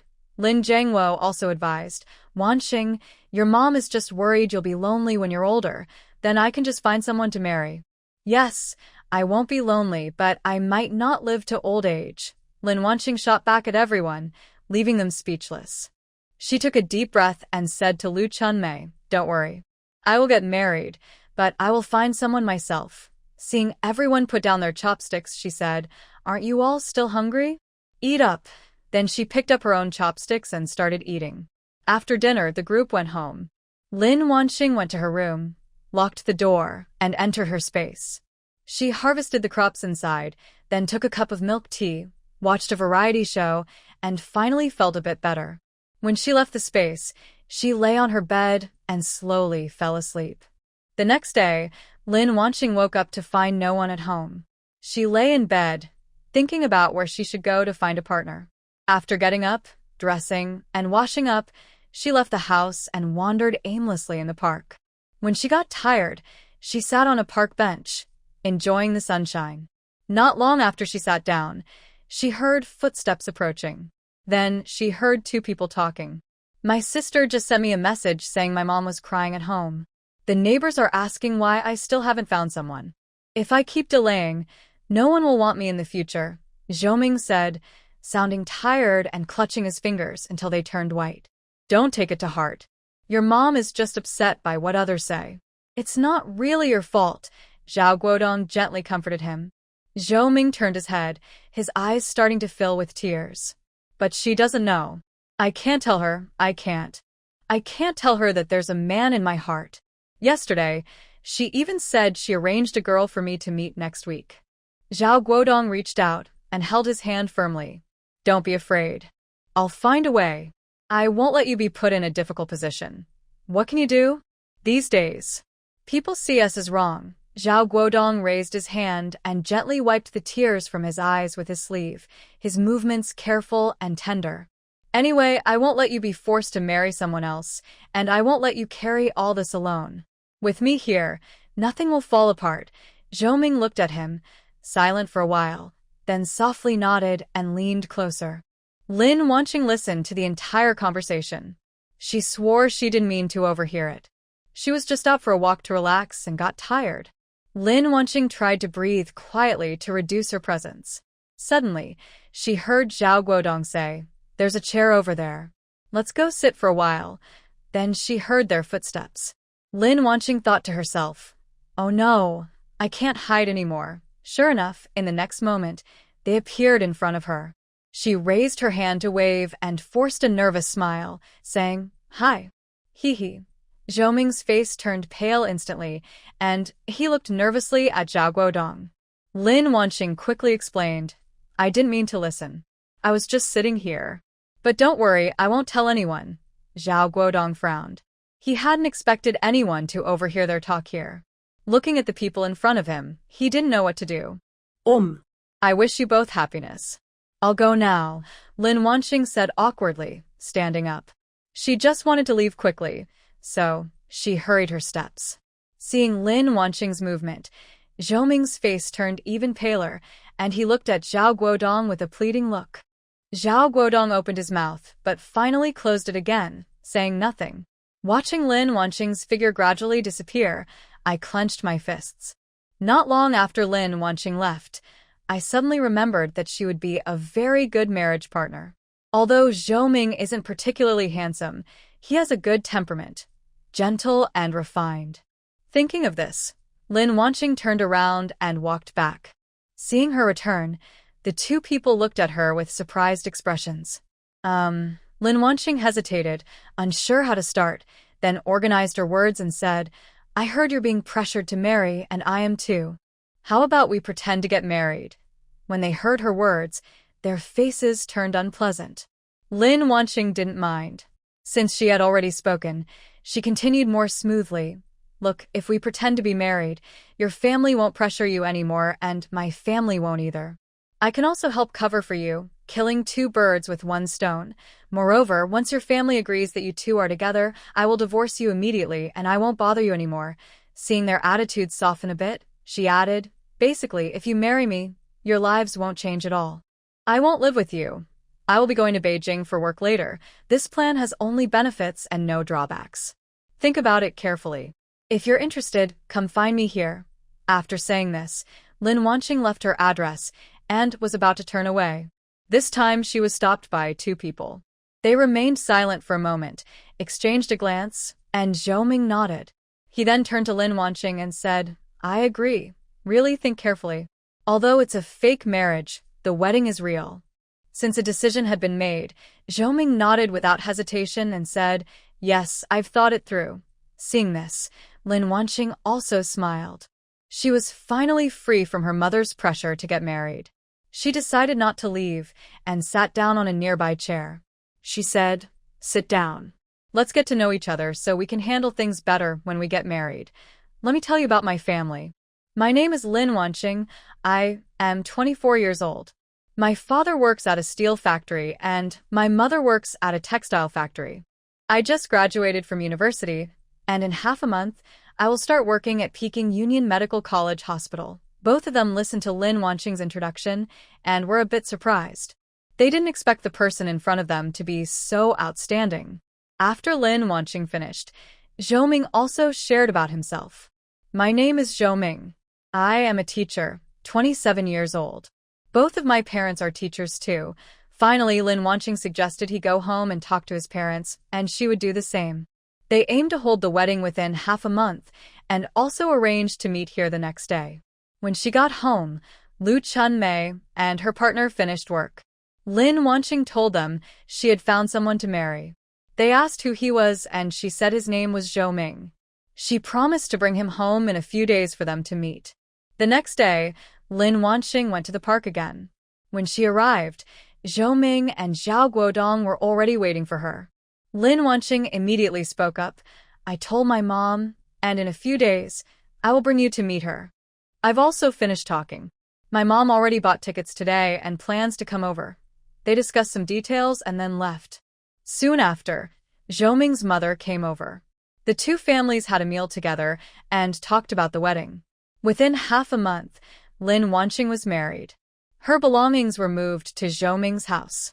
On the wedding night, Zhou Ming slept on the floor. After Zhou Ming's mother left, Lin Wanqing moved to the room next door. 3 days after the wedding, Lin Wanqing and Zhou Ming went back to their families, then she packed her things and went to Beijing. They didn't get an official marriage certificate. The one shown to their parents was a fake made with things from her space. Only the wedding was real. Zhou Ming's mother gave her 588 yuan as a gift, but Lu Chunmei also gave it to Lin Wanqing, who then returned it to Zhou Ming. When Lin Wanqing returned to Beijing, she started her daily routine working at the hospital. She also bought many books and read them in her space after work. Time passed quickly, and a year went by. Her medical skills became better and better. One day at work, she received a letter from Zhou Ming. The main content of the letter is that her family has found out about her relationship with Zhao Guodong. She no longer needs to pretend to be married to hide it and has apologized. Lin Wanqing looks at the letter in her hand, knowing that their fake marriage will end sooner or later. She didn't expect it to end so quickly. She feels a bit troubled. First, how to explain everything clearly to her family, and second, once she does, her mother will start pressuring her to get married again. Lin Wanqing decides to give up and sends a letter home explaining her relationship with Zhou Ming. She uses her busy work schedule as an excuse and doesn't plan to go back home. To her surprise, her mother gives her a big surprise. That day, when she comes home from work, she sees Lu Chunmei standing at the door with big and small bags on her back. She stands there blankly, opening her mouth in surprise. After regaining her composure, she quickly walks to the door and asks, Mom, why are you here? Lu Chunmei's voice becomes sharp. Why am I here? You can make your own decisions about such big things. Lin Wanqing mumbles softly. It's because you've been pressuring me to get married. Lu Chunmei doesn't hear clearly and asks with a puzzled look, What did you say? Nothing. Come inside quickly. she says, then steps forward to open the door. Lu Chunmei follows into the yard and stands there in a daze. She knows her daughter bought a house in Beijing, but she didn't realize the house was so big. She widened her eyes and couldn't help but look around again. Lin Wanqing reached out and took the things from her, without rushing her, waiting for her to regain her senses. Wanqing, did you buy these houses? Yes, a whole courtyard. Lu Chunmei hesitated and asked again, You. How much did you spend? As Lin Wanqing walked inside, she replied, Less than 40,000. Let's go in first. Carrying these things is so heavy. After they entered the room and put down their things, Lin Wanqing asked her to sit down. She went to the kitchen, poured a glass of water, added some spiritual spring water, and brought it to her mother. Her mother came over, carrying so many things. She must be exhausted from the journey. You didn't need to look closely. Her tiredness was obvious. Mom, drink some water and rest. Lu Chunmei wasn't polite. She took a sip of water, feeling a bit better, then drank the rest quickly. She thought she was just sitting down to catch her breath. Just as Lu Chunmei opened her mouth to say something, Lin Wanqing interrupted. Mom, haven't eaten? I'll cook. Rest a bit and try my cooking. With that, she turned and went into the kitchen, worried her mother might start scolding her. After dinner, it was already dark. Lin Wanqing quickly tidied up the room next door, made the bed, and then went to call Lu Chunmei.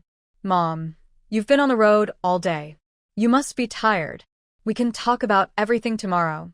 After saying that, she pushed her mom into the room. Seeing her mom fall asleep quickly, she went to the kitchen and put some rice, flour, grains, oil, meat, vegetables, and eggs inside. Her mom didn't know how long she would stay here, so the kitchen definitely needed to be used. She also replenished the household supplies and then returned to her own room, tidying up anything that shouldn't be there and storing it in the space. The next morning, when she woke up, Lu Chunmei was already busy in the kitchen. Mom, what time did you get up? Why are you making dumplings? Lu Chunmei used chopsticks to hold the dumplings in the pot to prevent sticking, then replied, I went to bed early yesterday and woke up early too. You should go to work after breakfast. After washing up and coming out, Lin Wanqing asked, What filling are the dumplings? Garlic sprouts and pork. She finished speaking, scooped the cooked dumplings out of the pot, and put them into a bowl. She carried the bowl of dumplings to the table. Lin Wanqing took one, blew on it, and put it in her mouth. Delicious, she said. After swallowing, she asked casually, Since you're in Beijing now, what about my dad? He's a grown man. He can't starve, right? After finishing her meal, Lin Wanqing glanced at the time, grabbed her bag, and left the house. Mom, I'm going to work. Go ahead. At the end of a long day, Lin Wanqing felt a bit nervous about going home. She hadn't figured out how to answer her mom's questions, so she hesitated but knew she had to go back slowly. When she arrived, Lu Chunmei had already prepared dinner and was waiting for her. Hurry up and wash your hands before eating. Why did you come back so much later than yesterday? Lin Wanqing casually made up an excuse. Something came up and delayed me. After they finished eating, Lin Wanqing went to wash the dishes. When she returned, she saw Lu Chunmei sitting in the living room waiting for her. Let's talk about what you wanted to discuss today. Yes, Lin Wanqing replied, resigned, and sat down in the chair next to her. Lu Chunmei pretended to be serious. Go ahead and tell me. Well, you've been pushing me to get married. I haven't found anyone I like, and I just happened to meet Zhou Ming, so we decided to have a fake marriage. Lu Chunmei took a deep breath and slowly exhaled, a bit conflicted. So, are you planning to stay single for your whole life? Lin Wanqing answered naturally. No, I haven't met anyone I like yet. What kind of person do you like? First, someone handsome. Second, an orphan. And last, someone with good character. Lu Chunmei's forehead veins throbbed as she tried to hold back her anger. Is that all? Yes, that's all I can think of for now. Lin Wanqing suddenly realized that Lu Chunmei's tone was unusual. She looked at her quickly and closed her mouth. For a moment, only their breathing could be heard in the space. Lin Wanqing sighed and asked, Mom, can I ask why I need to get married? What good does marriage bring you? Lu Chunmei opened her mouth to answer, but couldn't think of any benefits of marriage. Is it the chores she has to do after work every day? Is it the pain of childbirth she experienced? Or is it the daily household chores like cooking and cleaning? In the end, all her words boiled down to one sentence. You decide for yourself. Don't regret it later. Before she finished speaking, she stood up and went back to her room. After that, she never mentioned Lin Wanqing's marriage again. During her holiday, Lin Wanqing took her around Beijing and had a good time. When it was time to leave, she packed her things and prepared to go home. She saw her off at the train station before returning to her own house. When Lin Wanqing was 26, her medical skills were already top in the hospital. She was also invited back to Peking University to teach a course. She became busier and busier, dealing with students and patients every day. She no longer thought about getting married, feeling that living like this was fine. One day, when she returned home, she saw an unexpected person at her door, Shen Weiguo.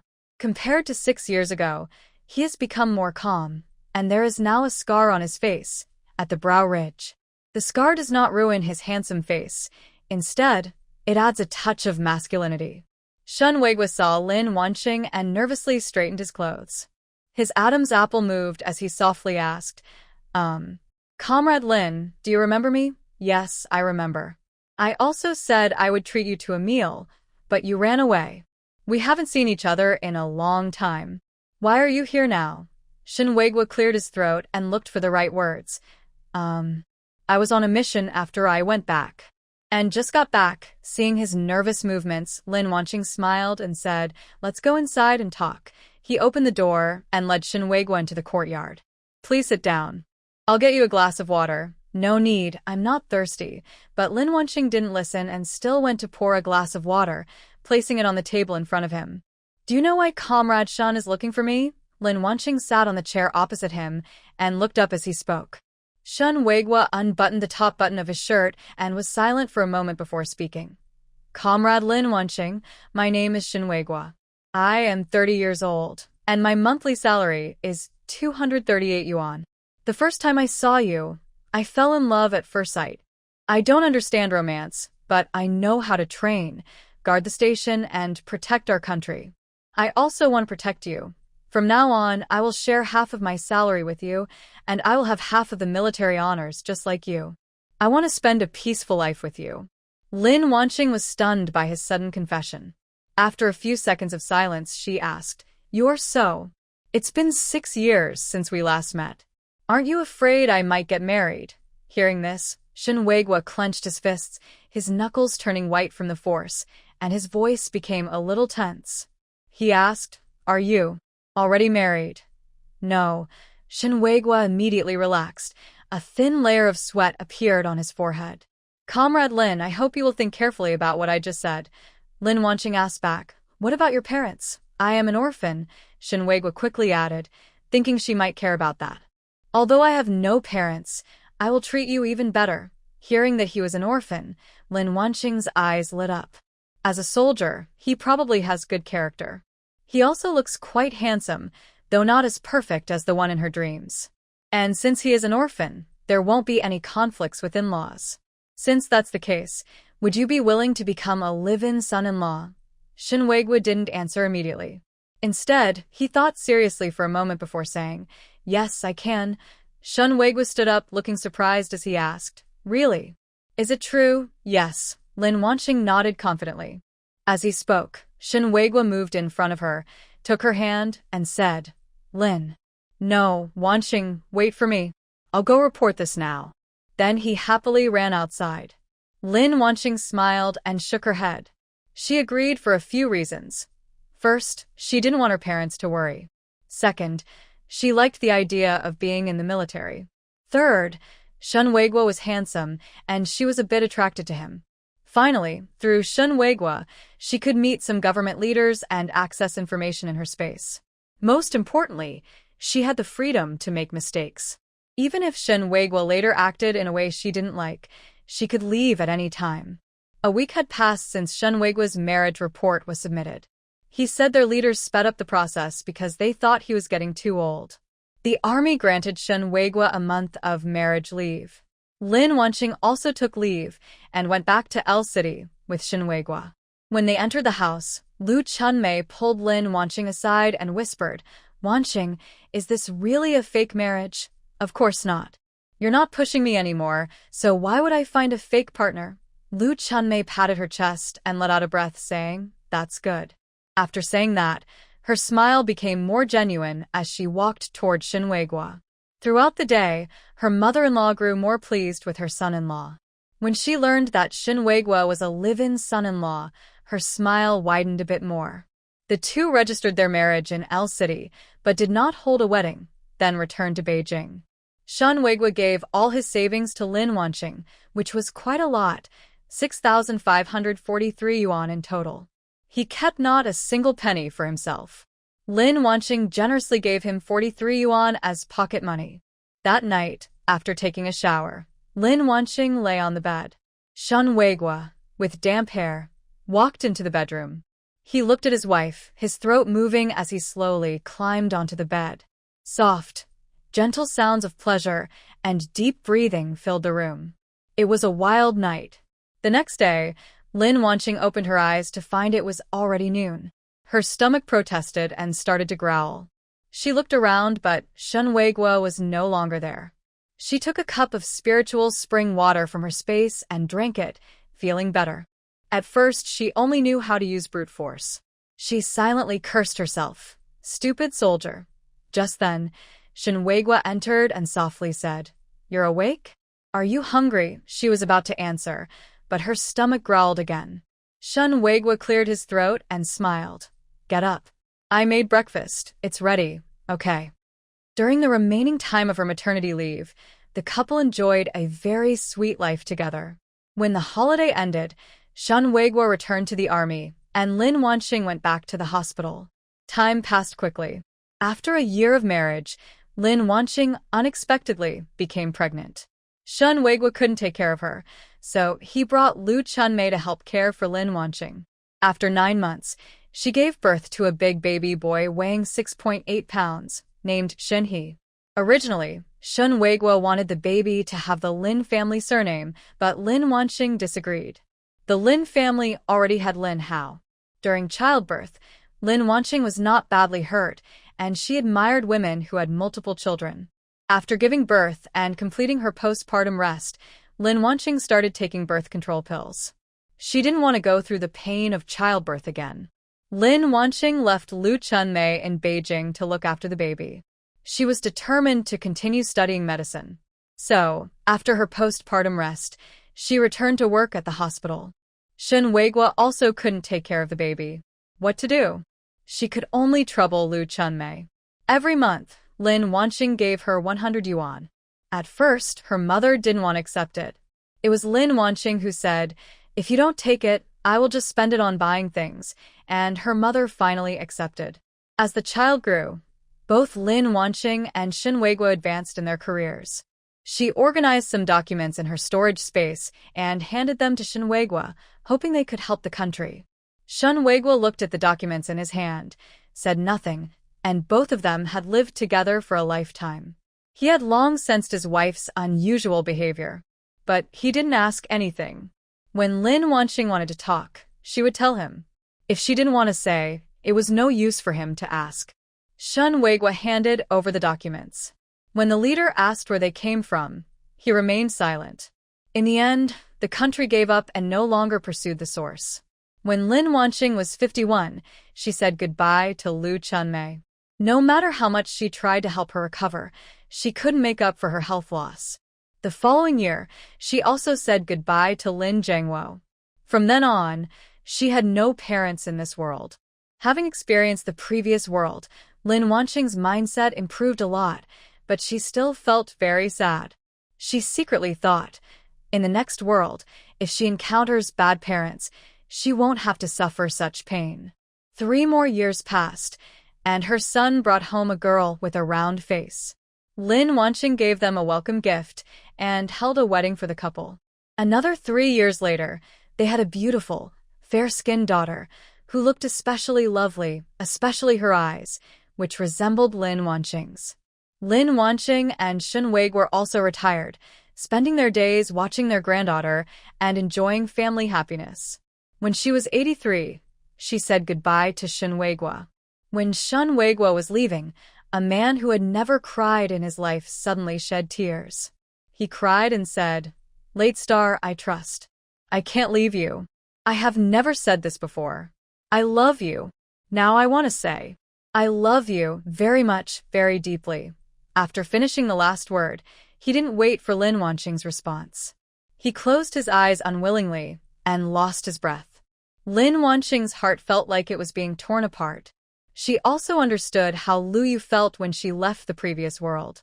So this is how sad it is. Shunhee was worried she would be sad alone, so he moved in with her and stayed by her side every day.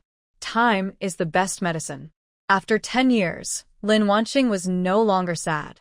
Every morning, she would get up early and walk slowly around her space, stocking up on supplies. She replenished the things she had kept from earlier years. She divided her money into 2 parts. One part was used to buy gold and stored in her space. The other part was reserved for Shunhee. One day, Lin Wanqing felt that her time had come. She called Shunhee over and told him about the things she was leaving behind for him. Lying on the bed, her face aged but smiling, she took her last breath. Lin Wanqing's soul was instantly taken away from this world by the system divider. When Lin Wanqing opened her eyes again, she found herself in a mountain cave. System. Host has arrived. The world is now paused. Congratulations, host, you have earned 76 points. You currently have 146 points. I am now transmitting the original host's memories and the story of the world. After the system's words, a large amount of memory appeared in Lin Wanqing's mind. After sorting through it, she understood that this world is actually a beast world. The original host was a small fox, about a year away from becoming an adult. The story says that a modern girl was transported into this beast world, where she was adopted by a tribe. Using her knowledge, she taught the orcs how to cook, farm, and even read and write. Because of her knowledge, the tribe grew into a powerful and advanced community. At first, the girl felt uncomfortable, but later she grew to like the beast world. She even married 5 beast husbands and was loved and cared for throughout her life. Yes, 5 beast husbands. In this world, male orcs are born with strong special powers and are physically stronger. Female orcs, on the other hand, are delicate and weak, without special powers, and rely on their mates for survival. When female orcs reach adulthood, they participate in a bonding ceremony led by a shaman. After the ceremony, a destined mate appears on the female's wrist, usually 4. Of course, female orcs can choose to find more mates if they wish. After all, the entire continent has a male-to-female ratio of 1:11. At the moment the world returned to normal, Lin Wanqing was embraced by someone. She looked up and saw her father from this world. He had sharp, narrow eyes with a slight tilt at the corners, a wild and lazy expression, and amber pupils that flickered with a mysterious fire. His nose was high and straight, lips well-defined and pink, with a lazy smile that was charming and subtly alluring. His cold, white skin contrasted with his neat neckline, and his distant aura was captivating. His fierce, beastly nature was still present, and every movement held a deadly charm. Lin Wanqing secretly thought, as expected of a fox, he looks really handsome. She was also a fox, and when she becomes an adult, she will surely be very beautiful in human form. She began to recall her family situation. Her mother was also a fox, and during the bonding ceremony, she was bound to 4 beast husbands. She also found 2 more on her own. This means that in her world, she has 6 fathers. Moreover, she has 3 older brothers. Lin Wanqing often said that her world is full of love and attention. Who you? Xingxing is awake, right? A gentle female voice interrupted her thoughts. She looked toward the source of the voice and saw a young female wearing a beast hide skirt with a graceful figure. It was her mother in this world, Hu Li. Her eyebrows resembled distant mountains, her eyes like apricot kernels filled with dew, and her amber pupils sparkled with intelligence. Her skin was as smooth as congealed fat, lips lightly pink, and her shy smile carried a charming innocence. Her beast hide skirt added a touch of natural fox-like grace. "Yes, you're awake. Bring her over. It's a good time to enjoy some grilled meat." Lin Wanqing was carried a few steps further and then placed on a beast hide on the ground. She then looked around to observe her surroundings. They were inside a cave. Her mother sat on a beast hide, with two handsome males sitting nearby. Outside the cave, a male held a leaf. These males were all her fathers. Her father outside the cave came in and placed a leaf with grilled meat in front of her. He sat down beside her, tore the meat into small pieces, and pushed the leaf toward her. He said, "Eat carefully, it might be hot." Lin Wanqing looked up and saw her other fathers taking care of her mother's meal. She was indeed a bit hungry, so she lowered her head and started eating slowly. The meat tasted a bit bitter, probably because of impure salt. But the meat was very good, and she decided to catch more wild animals to raise in her space. After finishing the meat in front of her, Fox Jade took a clean beast hide and wiped her mouth. "Ollie, I'm going hunting," Fox Jade said as she stood up and spoke to Foxley. Seeing Foxley nod in agreement, she turned and walked outside the cave. Lin Wanqing lay on the side, thinking about the world she was in. The Beast World continent has 4 seasons: rainy season, hot season, fruitful season, and cold season. During the rainy season, the weather is mild but often rainy. The hot season is the hottest time of the year. The harvest season is a time of abundance. Male orcs hunt a lot of food to prepare for the cold season ahead. In the memories of the original owner, every winter was spent in a cave. Fathers would transform into beast forms to keep their wives and brothers warm. Once males become adults, they gain the ability to switch between human and beast forms. Females, when they grow up, lose their beast form when they become human. This makes it hard for females to survive alone during the cold season without male protection. The world is fair in its own way. Males have great strength, but as their supernatural power level increases, their mental strength suffers great pain. Only females can soothe this pain. The rules of the beast world also protect females. After forming a bond, the male's life is controlled by the female. So, every family is centered around the female. Thinking about this, Lin Wanqing's eyelids grew heavier, and she soon fell asleep on a beast hide. When she woke up again, she was back in the cave where she first arrived. It was very quiet, with no other orcs around. Lin Wanqing stretched lazily, stood up, and staggered toward the cave entrance. Because she was not used to walking on her limbs, she tripped several times along the way. She stepped out of her cave into a large cavern. Only then did she realize her cave was a branch dug out from a bigger cave. The big cave was not dark at all. In the air, a floating fireball hovered. This was her third father, Lion Yan's supernatural power. Lin Wanqing's walking sound drew the attention of the sensitive-eared beast men. Hu approached, picked her up, and carried her inside. Only then did Lin Wanqing see what her whole family looked like. "My star is awake," Huli's gentle voice reached her ears. Although her mother had already given birth to 4 children, she still looked like a young female. In this world, after females form bonds, they share lifespan with their mates, and high-level male beastmen can live up to 500 years. It's hard to tell a beastman's age just by appearance. Now, about the male beastman's ability levels. There are 5 levels of abilities, from 1 lowest to 5 highest. Her father has 2 abilities at level 4, and the rest are level 3. Level 4 is already very powerful. In their fox tribe, only 5 males have level 4 abilities. As for level 5 abilities, they are only found in large or super tribes. Lin Wanqing wanted to answer, but she just made a woo-woo sound. She could only keep her mouth shut and wait until she was an adult. It's just a year of not talking. She can endure that. "Mom, the little sister is so cute. Mom, I want to hug my sister too. Mom, what did my sister just say?" Lin Wanqing looked at her 3 brothers. They all looked very handsome.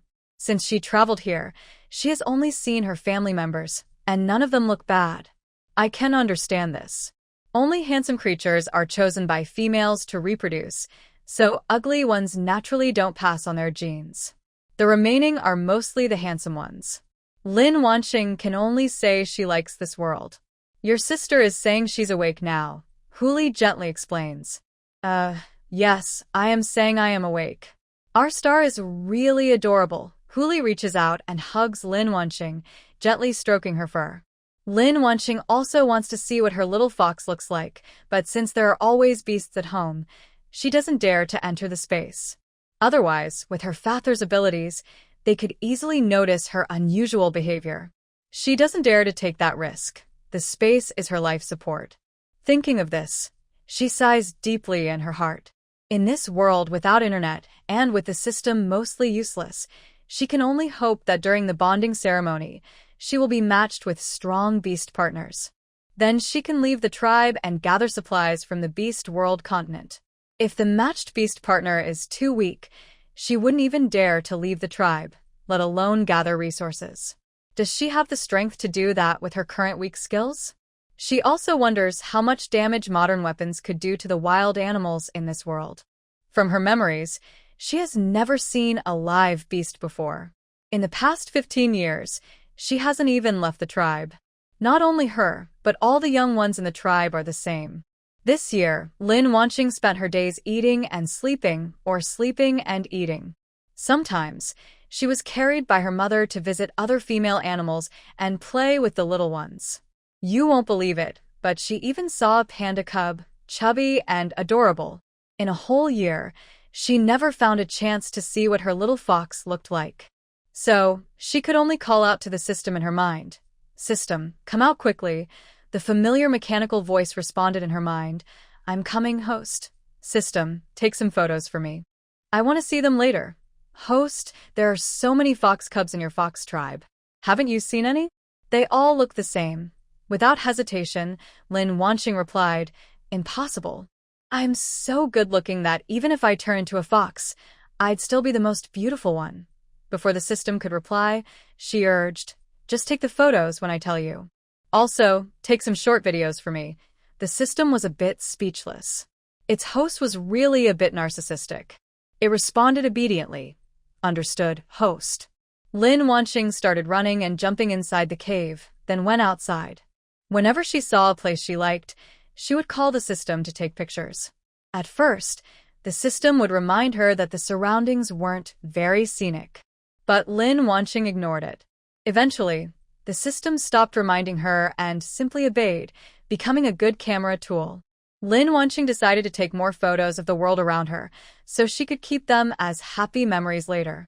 Time passed quickly, and Lin Wanqing grew up. On her day of becoming an adult, she was carried onto a beast hide by Huli. Lin Wanqing knew she would change shape tonight and felt a little excited. But no one told her how painful the transformation would be. It felt like all her bones were breaking and reshaping. She made soft crying sounds in her mouth. Star, hold on. It will be over soon, Huli said anxiously, trying to comfort her. If she couldn't hold on, her transformation would fail. A female who fails cannot join the bonding ceremony, which means she can't have a beast partner or share in the male's life. Even if she is well cared for, she would only live for 30 more years. Lin Wanqing struggled to hold on. Every second felt like a year. Finally, just when she thought she couldn't endure anymore, the intense pain disappeared. Instead, a warm feeling took its place. She changed from a small fox into a naked girl.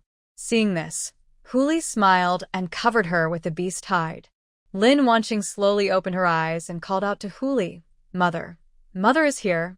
Are you feeling better, Star? Yes, she replied, her voice still a little hoarse from the shock. Huli called out to the outside, Hu, bring in the animal skin skirt made for Xingxing. Soon, Hu came in carrying the animal skin skirt, handed it to Huli and then left. Lin Wanqing pretended she didn't know how to wear it. With Huli's guidance, she put on the animal skin skirt. The top was a white, strapless animal skin that just covered her chest. Below was a matching animal skin skirt, a bit short, reaching just above her knees.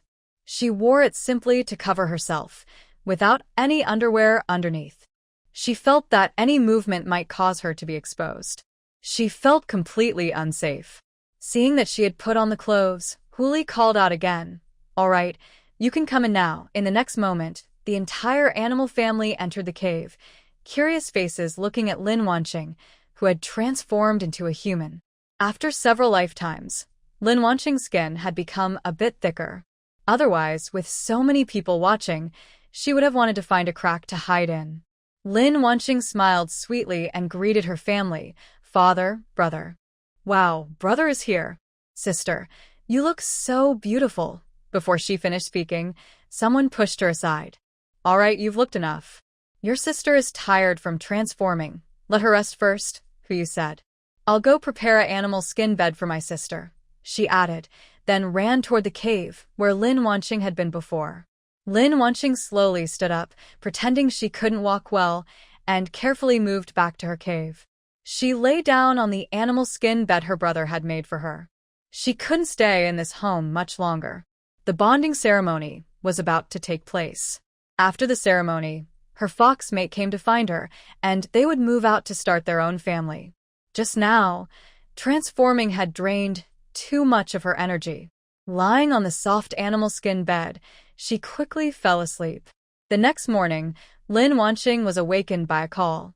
She sat up, rubbed her eyes, and then left her cave. Outside, her brother had already prepared water for her to wash her face, stored in rolled-up leaves. While washing her face, she looked at her reflection in the water and saw her human form. Her face was delicate and small, with a slightly pointed chin. Her eyebrows resembled her mother's, long and curved like distant mountains. Her eyes were especially charming, narrow with slightly upturned corners, showing a clever and charming fox-like expression. Her nose was straight and small, with a slightly upturned tip, adding a playful touch. Her lips looked like fresh cherries, red and alluring. Her appearance was similar to her original form, but with the influence of fox genes, her perfect 9-point beauty could reach 9 points. She didn't give herself a perfect score, afraid of becoming too proud. After washing her face, Lin Wanqing entered the big cave and sat across from Mother Foxley. Father holds a leaf with grilled meat inside and hands it to Lin Wanqing. Lin Wanqing reaches out to take the meat, but her brother stops her. "Little sister, I'll feed you. It's hot and might burn you," he says, then picks up a piece of meat from the leaf, tears it into small pieces, and feeds it to her. Lin Wanqing feels a bit embarrassed, but this is normal in this world. Since birth, females are raised by males. Before forming a bond, her father takes care of her. After the bond, her beast husband does. She doesn't refuse and opens her mouth, trying to avoid her brother's hand, and eats the meat. The only downside of this beast world is that she can't enjoy delicious food. A year has passed, and she eats grilled meat every day, occasionally eating some fruits from this world. She has never seen vegetables, let alone eaten them. The grilled meat is only seasoned with unrefined salt. It's not bad, but eating too much gets boring. Moreover, she loves spicy food, and her taste buds are becoming dull. Beasts have a very keen sense of smell, so she dares not sneak food. She doesn't even dare to put sugar in her mouth. She really hopes the heroine will cross over soon. If she learns to cook from the beast people, she can enjoy tasty food too. Don't ask why she doesn't teach the beast people her modern knowledge. She simply doesn't dare. Although the heroine teaches the orcs modern knowledge, she is often captured by bad orcs throughout the story. The heroine has a strong protector and a special aura. What does she have? Could she be taken into a different space and spend her life there? She doesn't see herself as that great. She can't risk her safety for the sake of her tribe's development. Lin Wanqing secretly thinks, anyway, the heroine will do what she does, so she might as well enjoy the benefits. It's just a matter of being a little late. Lin Wanqing finishes eating the meat her brother fed her. When she sees her brother about to bring her more meat, she quickly stops him. "Brother, I'm full." "Okay, do you want some fruit?" "I want milk fruit." Milk fruit is unique to this world. It tastes like a milky aroma and she really likes it. She plans to grow some later in the space. Her brother, Huwei, hears this and hands her another milk fruit, telling her to eat it slowly. Her 3 brothers are all tiger orcs, children of her 5th father, Huzi. In this world, orcs have surnames based on their race, just like her. This world is called Fox Xingxing. While eating the milk fruit, Lin Wanqing asks the system in her mind, "System, when will the heroine travel here?" "Host, the heroine will arrive during the fruit harvest season." Lan Wanqing looked at the bright sun outside and sighed. It was already summer, and it wouldn't be long now. Persistence is victory. After finishing her snack, Lan Wanqing, with nothing to do, stood up and left the cave to look at the scenery. Soon she returned. She couldn't help it, the outside was just too hot. The animal hide she wore was quite thick, and after just a short time outside, she was sweating. In her heart, Lan Wanqing prayed that her beast partner would have an ice-type ability, so summer wouldn't be so hard. She also hoped for a fire-type ability, so winter would be more comfortable. "What's my sister thinking about?" Hu Yang's voice came over. Lan Wanqing casually found an excuse to brush him off. She couldn't tell her brother she was thinking about her beast partner. Bored, Lan Wanqing decided to go back to her small cave to practice her soul cultivation technique. First, she went to find her Fox Jade father. "Father, can you help me put some ice in my cave?" Fox Jade looked seriously at his daughter. Hearing her request, he didn't hesitate and said, "Of course." He then stood up and went to her cave, activating his abilities to place a few ice blocks in the corner. The temperature inside the cave started to drop. Lan Wanqing nodded in satisfaction and thanked her father. She sat down on the animal hide and began practicing her soul cultivation technique. Time quickly passed until it was time for the bonding ceremony. Lin Wanqing, accompanied by her whole family, went to the Fox Tribe Square. At this time, the square was surrounded by members of the Fox Tribe. The annual bonding ceremony is a big event for matchmaking. After the bonding ceremony, females can look for a male they like among the crowd to become their partner. Lin Wanqing saw so many males for the first time, some sunny, lazy, strong, and of various types. Then, a female with intricate face paint stepped into the center of the square. She is the tribe shaman, holding a special position in the tribe. Next, she spoke. "Now, adult females, come forward." Besides the females who just became adults today, there are some who have been adults for a long time. Some lost their partners, others want more partners. Any female who wishes can come forward to join the bonding ceremony. This was Lin Wanqing's first time experiencing this. She felt a little nervous, took a deep breath, and slowly walked to the center of the square to stand. Seeing no one else coming forward, the shaman closed her eyes and began speaking in a language Lin Wanqing couldn't understand. %. As soon as the shaman started speaking, the whole square fell silent. After about 5 minutes, beams of light descended from the sky, shining on the females standing in the center of the square. Lin Wanqing was no exception. At the moment she was bathed in the light beam, she felt her right wrist grow warm. She looked down at the warm spot, and 4 animal-shaped patterns slowly appeared. As the patterns on her wrist became clearer and clearer, the light beam finally disappeared. At that moment, the shaman's voice also stopped. Curious, Lin Wanqing raised her left hand and touched her right wrist. Her skin was smooth and even. The animal shapes seemed to be growing from inside her body. She then carefully looked at the animal patterns on her wrist: a white snake, a white tiger, a panda, and a white dolphin. She couldn't help but laugh a little. She was a white fox. Looking at these 4 animal shapes, she wondered if her home was a place where white animals gathered. But she was also quite happy. The white snake looked adorable, and she wasn't sure if she could accept it otherwise. The ceremony ended, and her family came over to her. Huli asked, "Xingxing, how many animal companions?" "Mother, look, 4, Lin Wanqing said, holding out her right wrist to Huli. Immediately, everyone's eyes focused on her wrist. "That's good. Let's go back to the cave." "You won't be able to stay at home for long," her mother said. She reached out and took Lin Wanqing's hand, and the two slowly headed home. Her brother and father followed closely, protecting them. When Lin Wanqing's beast partner arrived, she would be assigned a cave. After the bonding ceremony, males would have a mental image of the female's location.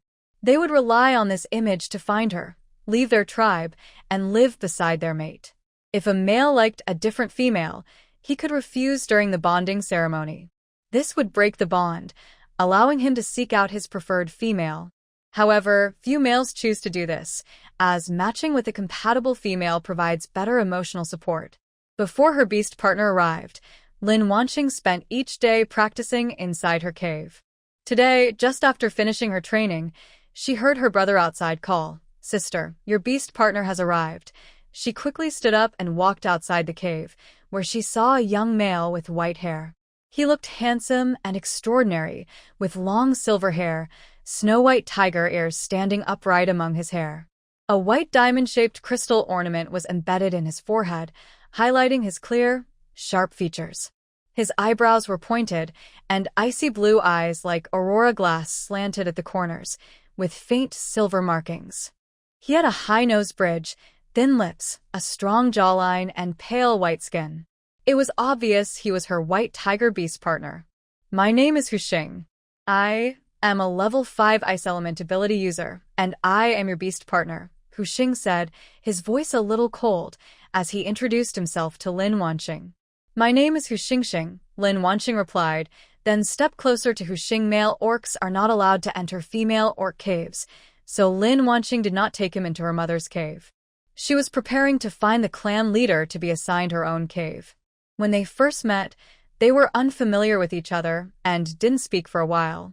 They found the clan leader, and Lin Wanqing explained her purpose. She was then taken to the cave assigned to her, which was empty at the moment. The cave was small and needed to be dug out by herself. Huxing took a piece of beast hide from his space and placed it on the ground. He spoke softly, "Mistress, please sit and rest. I'll clean up." After saying that, he helped Lin Wanqing sit down, then turned and entered the cave. Soon, dust was seen rising from the entrance. Lin Wanqing didn't go inside to help. She wasn't a very diligent person. Soon, the inside of the cave was tidied up and the innermost part was covered with the beast hide Huxing brought. Thinking about this, Lin Wanqing felt that this world didn't seem very friendly to females. Why do male orcs have space and powerful abilities, while females have nothing? "Mistress, are you hungry? I can roast some meat for you," Huxing said as he crouched beside her and asked. "I'm not hungry. Do you have any fruit in your space?" "I want to eat some fruit," she replied. "Yes, mistress," he said, then took out a fruit she had never seen before from his space. Tiger peeled the skin and fed the yellow flesh to Lin Wanqing's mouth. Lin Wanqing took a bite with his hand. It was good, tastes like bananas. "Is this the banana of the beast world continent?" She looked up at Tiger and asked, "What kind of fruit is this?" "Yellow fruit, simple and easy to understand." After eating, Lin Wanqing stood up and entered the cave. She sat on the animal hide and said to Tiger, "Can I wait a bit longer before forming a bond with you?" "Whatever the female leader wishes." His voice was still cold, but if you looked closely, you could see his ears turning red. "Then don't call me female leader. Just call me Xiaoxing or Xingxing." "Okay, can I call you Xingxing?" "Yes." For a moment, Lin Wanqing didn't know what to do. She asked Tiger, "Don't you need to go hunting for food?" "I ate enough before coming to the tribe." Male animals usually have big appetites. When they go hunting, they often eat the prey raw. One meal can last several days, without eating again. They rarely eat cooked food. Cooked meals are usually prepared for females. After eating, Lin Wanqing took Tiger to her mother's cave. She told Tiger to wait at the entrance, and went inside alone. "Mother, my beast partner has come," Lin Wanqing said to Huli, who was sitting on the animal hide. "Our Xingxing is also going to start her own family now." Huli felt a little emotional. "Mother, I haven't left the fox tribe," she said. "All right, I understand. Go ahead, but don't keep your mate waiting too long," her mother replied. "Okay, I'll go back to my cave first," Huli said quietly, nodding. Lin Wanqing stepped out of her cave and returned to her own mountain cave with Tiger Xing. She looked at the sky outside and said, "Get some water, so we can wash up and rest. Tomorrow you can take me around the tribe, okay? Star, maybe we should wait until your other mates arrive before we leave the tribe." "I'm worried I can't protect you alone," Tiger Xing suggested. "All right, that works," Lin Wanqing agreed without argument. She was also worried about danger, so she nodded in agreement.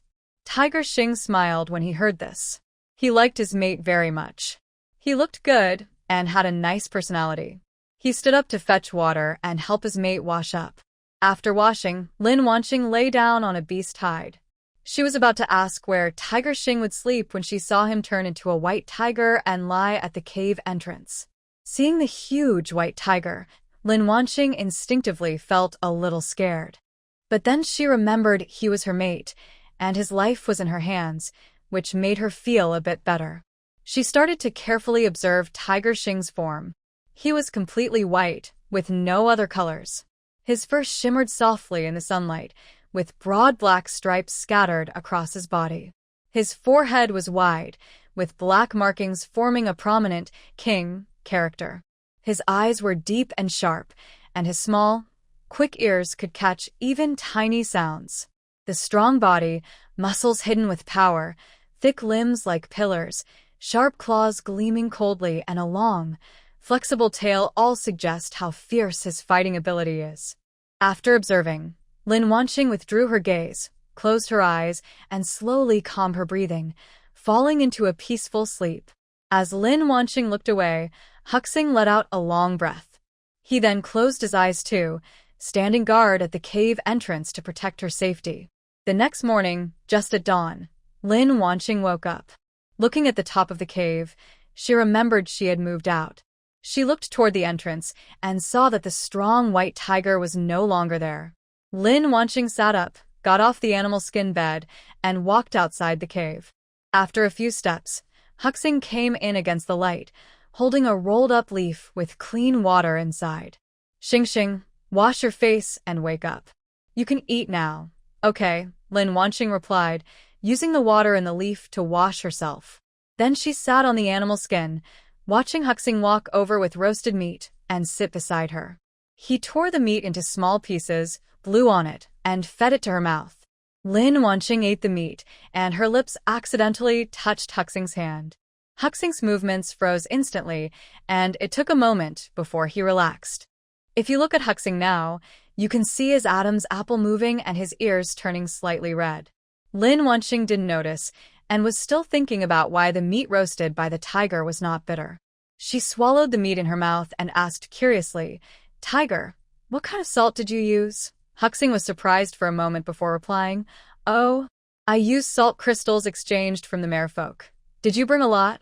After speaking, she ate the meat in Huxing's hand. "Not too much, I still have some."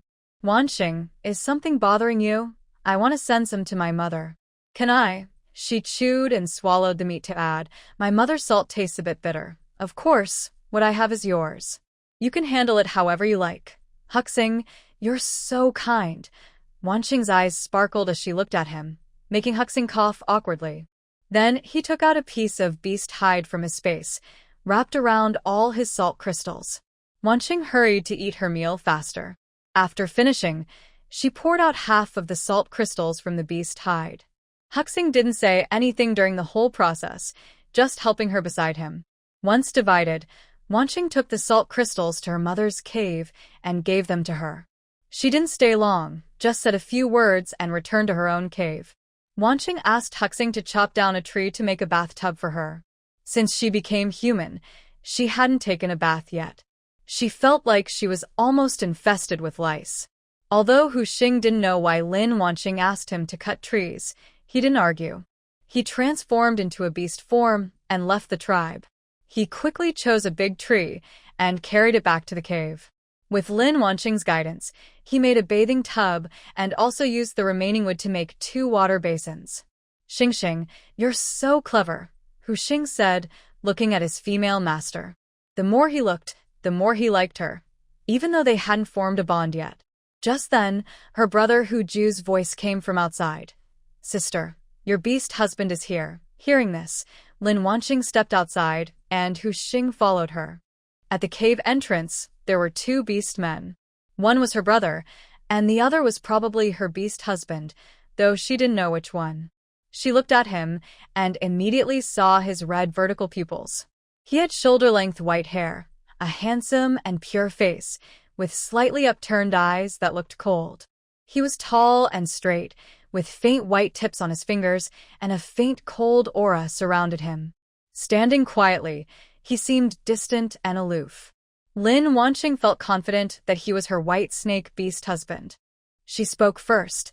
"I am Fox Xingxing. Female master, I am the white snake beast man, Xiu with a level 5 fire ability." At this moment, Hu Ju spoke. "Sister, I have to go now." "Okay." Lin Wanqing nodded to her brother, then turned to look at Xiu and said, "Come in.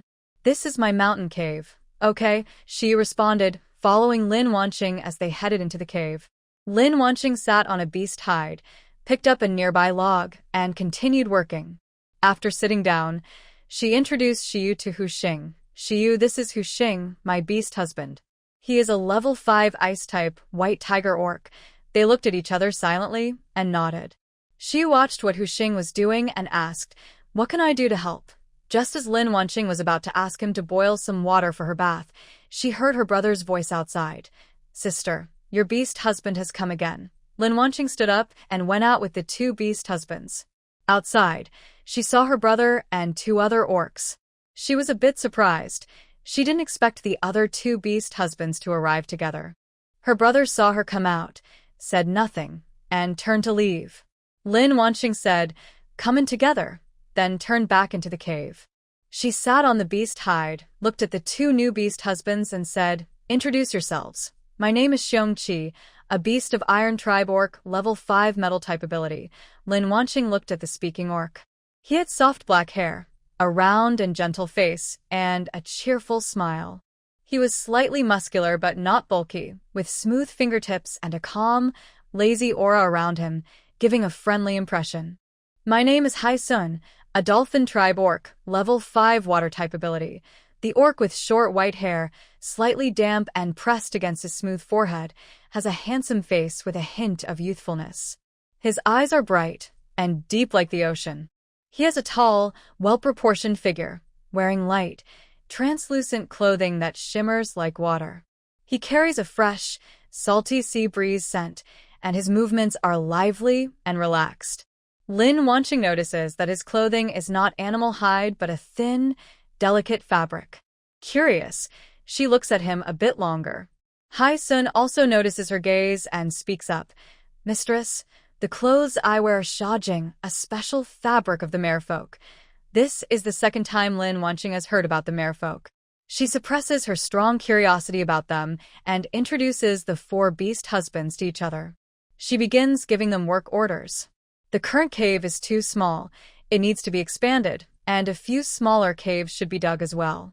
She can't have her beast husbands watching her when she forms a bond with one of them. Although she has a thick skin, she isn't that bold. "Let's expand the cave a bit and dig a few smaller ones. You can live there and store things." The 4 beast husbands quickly agree. "Yes." Huxing takes Lin Wanqing outside the cave, spreads a beast hide for her to sit on, and hands her a milk fruit. Only then does he start working on enlarging the cave. Suddenly, a loud rumble echoes inside. Dust swirls around the cave entrance. Lin Wanqing stands up, pulls the beast hide to move farther away from the entrance. Looking at this place, I saw no dust floating around, so I sat back down on the animal hide.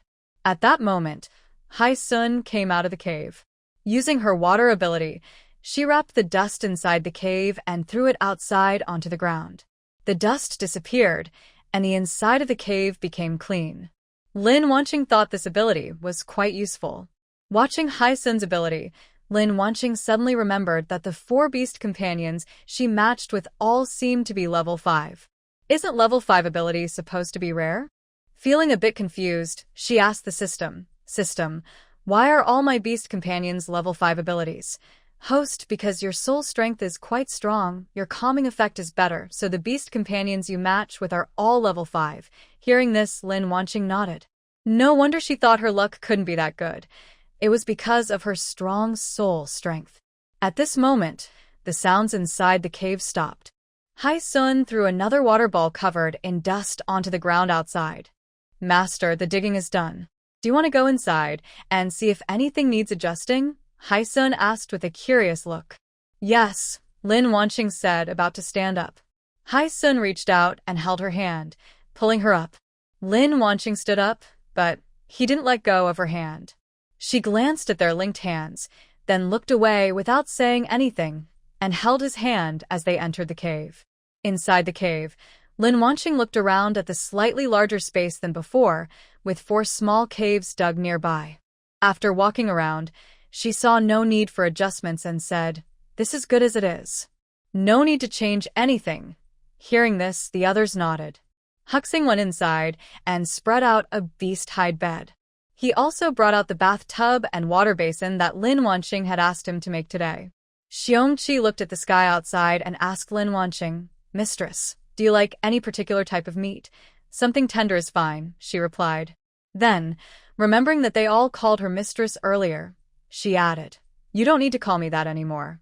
Just call me Xingxing like Huxing, okay?" The beast servants responded together. Xiongqi turned and left the cave, taking out a piece of chicken meat from his space, and started roasting it. Seeing this, Xiu placed a large beast hide on the ground, sat down, and took out her snake shed from her space. She looked at Lin Wanqing and began making clothes for her. Hai Sun looked at Huxing and Xiu, then sat on the beast hide. He took out some silk from his space and started making clothes for Lin Wanqing. While her beast servants were busy, Lin Wanqing didn't know what to do herself. Suddenly, she remembered she wanted to take a bath, but her new beast servants had interrupted her earlier. She turned around and said to Huxing, "Huxing, I want to take a bath." When she spoke, the beast handler inside the cave turned his gaze toward her. "Okay," Tiger Xing replied, placing the prepared bath bucket at the back of the cave. Lin Wanqing looked at the bath bucket, then instructed Tiger Xing to find a piece of beast hide to surround it. She also called Hai Sun and Xiu to use their abilities to fill the bucket with water and heat it.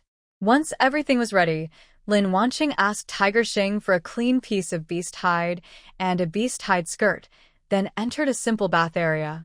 It was her first time taking a hot bath in this beast world. She took off her beast hide skirt, touched the water temperature in the bucket, which felt just right, then stepped into the bath. Warm water wrapped around her body, making her feel relaxed. She was about to take out some colorless, odorless shampoo from her space to wash her hair properly when she heard Tiger Xing's voice outside the hide. "Xingxing, do you need cleaning fruit?" "Cleaning fruit?" Lin Wanqing asked with some doubt, then remembered that it was mentioned in the story. Crushing the cleaning fruit creates foam and has strong cleaning power. She quickly responded outside, "Yes, I need it. Then I'll come in and get it for you." "Yes." Lin Wanqing agreed without hesitation, since they were both her beast husband, and honesty was important. As he finished speaking, the animal hide was lifted at one corner, and Hu Xing stepped inside. He kept looking around as he slowly moved further inside. When he was about a meter away from the bathing tub, he looked up at the cave ceiling and held a cleaning fruit in his hand, reaching out his arm toward her. Lin Wanqing was speechless. It was too far. She couldn't reach it. "Hu Xing, it's too far." "I can't reach it." Huxing heard her and looked down in her direction, then quickly looked away, focusing on the ground. He took another step inside. He reached out again with his arm, offering the cleaning fruit toward Lin Wanqing. She reached out and took it.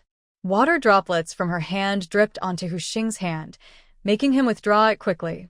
Feeling the cleaning fruit being taken, he turned and hurriedly left.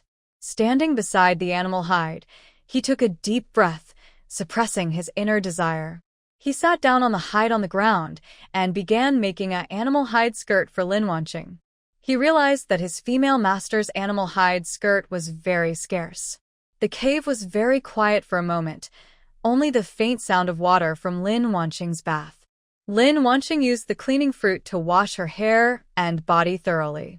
When she felt the water in the tub was getting a bit cold, she stood up, grabbed a clean animal hide nearby, and dried herself. After leaving the tub, she put on a clean animal hide skirt. She lifted the animal hide curtain and slowly walked out. Inside the cave, several male creatures heard the sound and looked toward her. They saw Lin Wanqing with wet hair, her face flushed from hot water, her skin fair, wearing an animal hide skirt as she walked out. A few males' throats moved involuntarily. She stood up and moved behind Lin Wanqing, using her powers to dry her hair. Lin Wanqing felt a bit jealous. Her fire ability was so useful. She wondered if she could exchange points for abilities.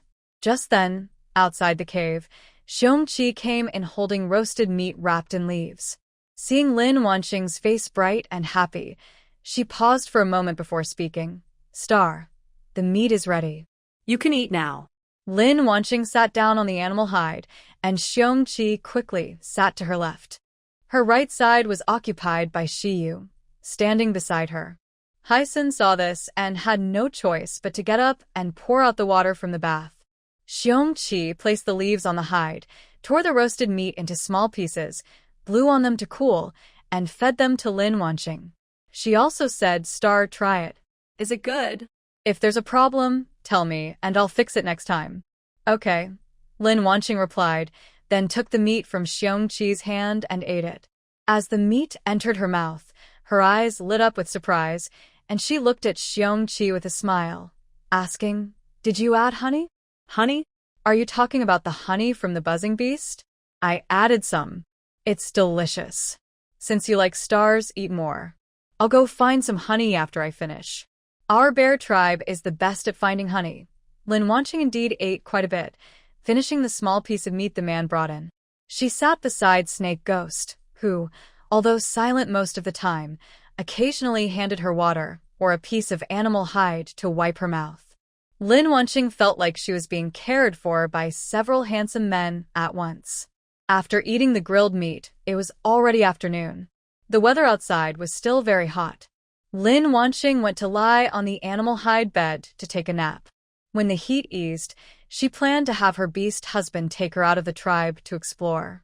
She quickly fell asleep on the animal hide bed. Because she was so excited about leaving the tribe, she woke up not long after falling asleep. Inside the cave, except for Bear Chi, everyone was making animal hide skirts for Lin Wanqing. When she heard her wake-up sounds, Snake Ghost was the first to stand up and walk over to her. He placed a skirt made from snake shed skins beside her and said, "Star, this is made from my snake shed. Do you like it?" Lin Wanqing reached out and picked up the white snake shed skirt. It felt cool to the touch. It was a long, strapless dress, perfect for hot weather. "I like it. I'll put it on now." After speaking, she took the skirt behind the animal hide curtain, changed into it, and came out. She then said to a few beasts, "Let's go. We're leaving the tribe." "I haven't been outside yet." The animals listened to Lin Wanqing's words and naturally agreed without question. They gathered around her and headed out of the cave together. As soon as they stepped outside, except for Hysun, all turned into animal forms and lay down in front of her. Lin Wanqing looked at the white snake in front of her and shook her head internally. She couldn't accept it for now. She then looked at the white tiger and panda beside her and decisively moved toward Panda Q. After all, it's a panda. Who in China could refuse? Lin Wanqing stopped next to Panda Q and asked, "Panda Q, can you carry me?" "Of course," Panda Q replied. She looked up at the 5-meter-tall panda and didn't know how to get on. Hysun came over, picked her up, and placed her on Panda Q's shoulder. Sitting on Panda Q's shoulder, she realized his fur wasn't as soft as she imagined, but it wasn't rough either. Panda Q felt her sit properly and slowly stood up, then ran toward the outside of the tribe. Feeling herself start to move and a little worried about falling, Lin Wanqing's hands unconsciously clutched Panda Q's fur. When she felt no strong bumps, her grip relaxed a bit. Panda Q sensed her nervousness and slowed down a little. The tiger, Snake Yo, and Hysun also adjusted their steps to follow closely, guarding Lin Wanqing's safety. Outside the tribe, towering trees reaching the sky and tall grass about a person high came into view. Lin Wanqing feels that everything in this world is like an exaggerated version.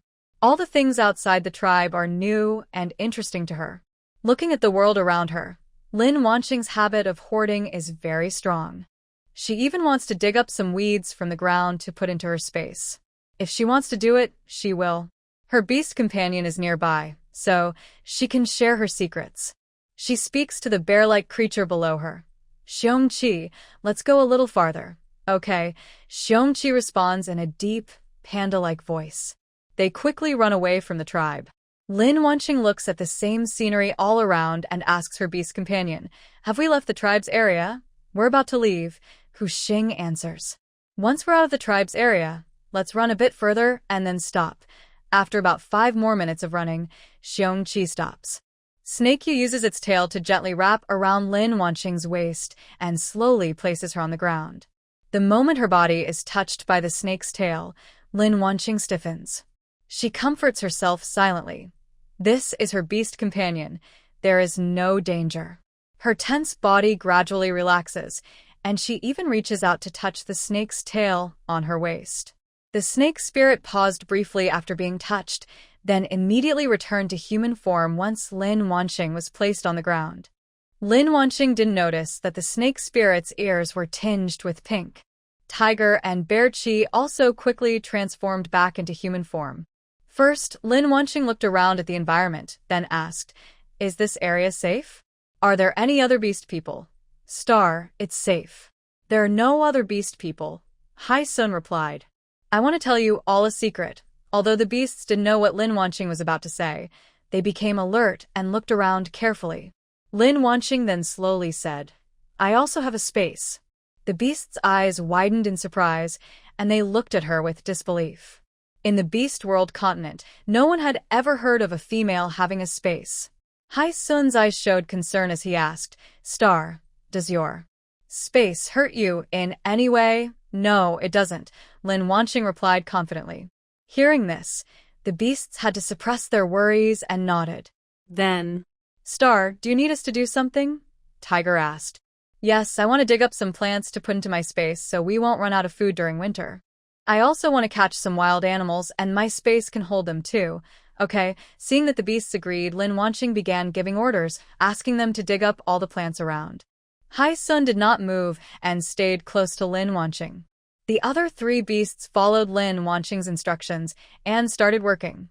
They didn't understand why their mistress wanted even the weeds on the ground, but she didn't say anything.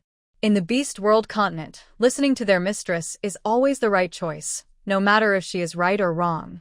After they finished digging, they first stored the plants in their own space. When they were a little far from Lin Wanqing, they returned, took the plants out of their space, and placed them in front of her. Lin Wanqing used her mind to put all the plants into her space. She closed her eyes, entered her space with her mind, and created a patch of land inside to grow plants from the beast world continent. While planting, Lin Wanqing looked at the plants collected by the beast husbands. There were potatoes, sweet potatoes, green onions, ginger, garlic, and even a ginseng that was as tall as a person.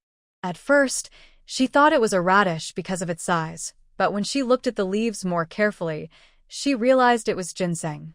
Such a large ginseng must be very effective. She stored all the plants in her space and also had them dig some fruit trees from the beast world continent. For example, she planted dozens of milk fruit trees in her space. Of course, she didn't forget the super cleaning fruit with amazing cleaning power. Time flew by quickly during their busy work, and the sun in the sky slowly began to set. When the tiger returned with the plants, it asked, "Star, are we going back to the tribe today? If we don't return, we need to find a place to stay tonight." "Okay." Huxing heard this and informed Shiyu and Xiongqi. After the 2 animals returned, Lin Wanqing stored the plants into her space and said, "Let's go back to the tribe." Huxing was the first to shift into animal form. Lin Wanqing didn't argue much and was carried on Huxing's tail on her back as they ran toward the tribe. When they reached the cave, it was already completely dark outside. Huxing put Lin Wanqing down and went with Xiongqi to prepare dinner. Inside the cave, Haishuan filled the bath barrel with water. After heating it, Lin Wanqing took a bath. Today, although she didn't do much outside, she got a bit dirty. Of course, she was happy to take a bath. After washing up, her roasted meat was ready. With Haishuan's care, she finished eating and then said to the animals, "Let's start forming bonds tomorrow, in the order you arrived. Is that okay?" The animals looked at each other and then nodded. Lin Wanqing didn't bother with their expressions or concerns. She asked Haishuan to wipe her mouth and then lay down on the animal skin bed. She sent her thoughts into her space and planted the last of the collected plants. She withdrew her mind and slowly fell asleep. When she opened her eyes again, it was around 10 a.m. the next day. She had slept very well. Huxing heard the noise and came in, holding a basin of water, and helped Lin Wanqing wash her face. Lin Wanqing didn't see any other beast tamers and asked Tiger Xing. They went hunting for food. Oh, the roasted meat will be ready soon. Sit down and wait for me, Tiger Xing said, holding a water basin. Seeing Lin Wanqing sit comfortably on the animal hide on the ground, Tiger Xing turned and left the cave. First, he poured out the dirty water from the basin, then went to prepare the roasted meat, brought it into the cave, and slowly fed Lin Wanqing. Lin Wanqing was a bit tired of eating and said, "I'm done eating. Are you full, Xing?" Yes. Hearing this, Tiger Xing threw all the remaining roasted meat into his mouth and swallowed it quickly. At this moment, Shi Yu and the others also returned from hunting, each carrying a large wild animal. Inside the cave, Lin Wanqing could smell the blood from outside, and her brows unconsciously furrowed. Tiger Xing, who was always watching Lin Wanqing, stood up and went outside, speaking to the few beasts. Xing doesn't like the smell of blood. Clean up before bringing anything back. The beasts hurriedly put the wild animals into their space and let Hai-sun wash off the blood from their bodies before entering the cave. Seeing everyone had returned, Lin Wanqing looked them over and saw no injuries. Then she asked with a curious tone, "Are we going out to the tribe again today to gather things?" "Yes, all according to Xing's wishes. Let's go," Lin Wanqing said eagerly. The usually quiet snake Yo-Yo looked at her with a hint of hope and suddenly spoke. "Star, it's hot outside." "I'll take you." Lin Wanqing looked up at the bright sun and then at Yo-Yo's expectant eyes. She nodded. They left the cave, and Yo-Yo transformed into an animal form. Using his tail, he curled Lin Wanqing up and placed her on his head. She thought it might be shaky, but it wasn't. Yo-Yo's head was very steady, even more so than when she sat on Bear Chi yesterday. The group left the tribe again, this time heading in a different direction. They stopped, with Yo-Yo protecting her, while the other animals began gathering plants she needed. Lin Wanqing looked around at the environment and started to walk slowly. Suddenly, her eyes caught a flash of something shiny. Fearing danger, she asked Yo-Yo to walk with her. At first, she thought she saw it wrong and rubbed her eyes. But when she looked again, she knew she hadn't made a mistake and felt very happy inside. It was gold ore. Usually where there is gold ore, there are gold deposits. Lin Wanqing quickly stepped forward, picked up the gold ore, and examined it carefully. Unable to hide her excitement, she turned to Yo-Yo and said, "Yo-Yo, can you help me dig the ground around here?" Snakey was a bit confused. Why was his female owner so happy just to see a stone? Still, he followed Lin Wanqing's words and prepared to dig the ground.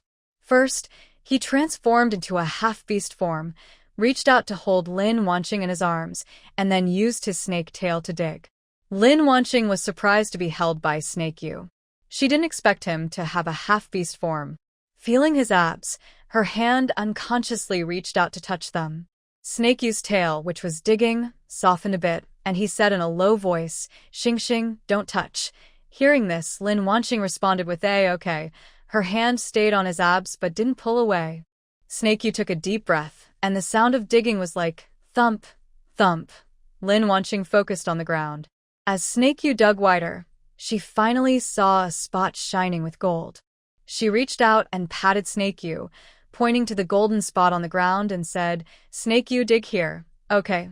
Snake Yu replied, then started digging downward where she pointed. Soon more gold ore was uncovered. Lin Wanqing called out, "Stop, Snake Yu. Let me down first."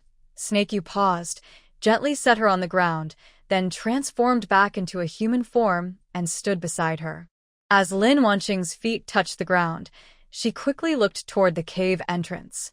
It really was a gold mine. "Snake Ghost, I want those golden stones. Can you help me dig them out?" Snake Ghost didn't speak. Instead, he jumped down and reached out to Lin Wanqing above.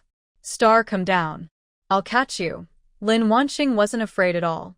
She only wanted the gold mine. She took a deep breath and jumped down, and Snake Ghost caught her steadily.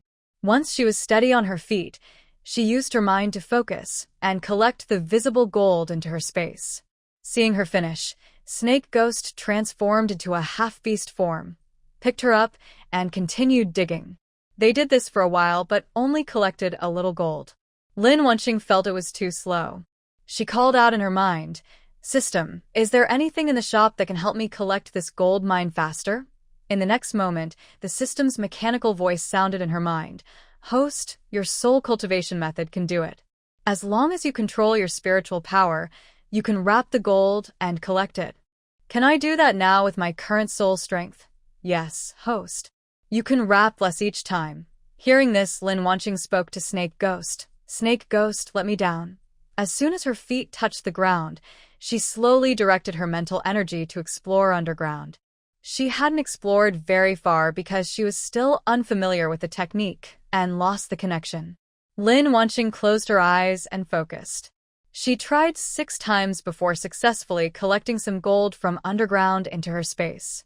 Suddenly, there was a loud rumble, sound of the ground collapsing. Snake Ghost quickly hugged Lin Wenqing into his arms, transforming into a half-beast form, and climbed up to the surface. Dust billowed out from a hole, making Lin Wenqing cough. She quickly waved her hand in front of her face to clear the dust. Seeing this, Snake Ghost sped up and moved away from the entrance. At that moment, 3 other beastmen ran over, worriedly asking, "What happened?" Lin Wenqing understood that her actions had scared them. She quickly reassured them, "It's nothing, don't worry. I was just collecting some things, and the ground collapsed." The beastmen looked at her with concern, studying her carefully. Seeing she had no injuries, they finally relaxed. "Star, what can we do to help you?" "All right, I won't refuse your help." The beastmen then placed the plants they had collected in front of Lin Wenqing. She didn't look at them, but directly stored them into her space. Her attention was still on the gold mine. After waiting a little longer for the dust inside the hole to settle, she said, "Let's go. I want to finish collecting the gold below." Then she stepped toward the entrance. Snake Ghost followed quickly, and the other beastmen didn't hesitate to follow behind. After leaving the cave entrance, Lin Wenqing followed the same method and collected the gold 12 times before completely gathering the entire mine. Even though Hu Xing gathered several ice balls around her, her forehead was covered in a thin layer of sweat. Looking at the mountain of gold inside the space, Lin Wenqing smiled so much that she could see her wisdom teeth. She knew her current appearance was a bit ugly, but she simply couldn't control herself. This was an entire gold mine, an entire one. Lin Wenqing laughed loudly in her mind. The system couldn't bear it anymore and said, "Host, can you have some perspective? It's just a gold mine. Later, when you enter the cultivation world, you'll have as much as you want. You won't use it all. I like it. You can't control me." Haha. Lin Wenqing looked at the sky. It was already very hot. Today's harvest was great, so she could return to the tribe. Tonight, she also needed to form a contract with Hu Xing. Clearing her throat, she said, "Let's go." Back to the tribe. Since it was so hot, Lin Wenqing sat on Shi's back and headed back to the tribe. The first thing she did when entering the cave was to take a bath. After washing, she changed into clothes made from mermaid silk by Hai Sun and sat on a beast hide on the ground. She took out some milk fruits from the space, let Hu Xing use ice powers to chill them, giving one to each beast, and slowly started eating her own. In such hot weather, eating cool fruit was just too comfortable. While eating, she also sent her thoughts into the space to organize the plants collected by the beast husbands today. Seeing unfamiliar plants, she would ask a few beast men about them. They didn't know either, so they set the plants aside and waited until they understood before transplanting them. By the time she finished organizing everything, her stomach was already growling.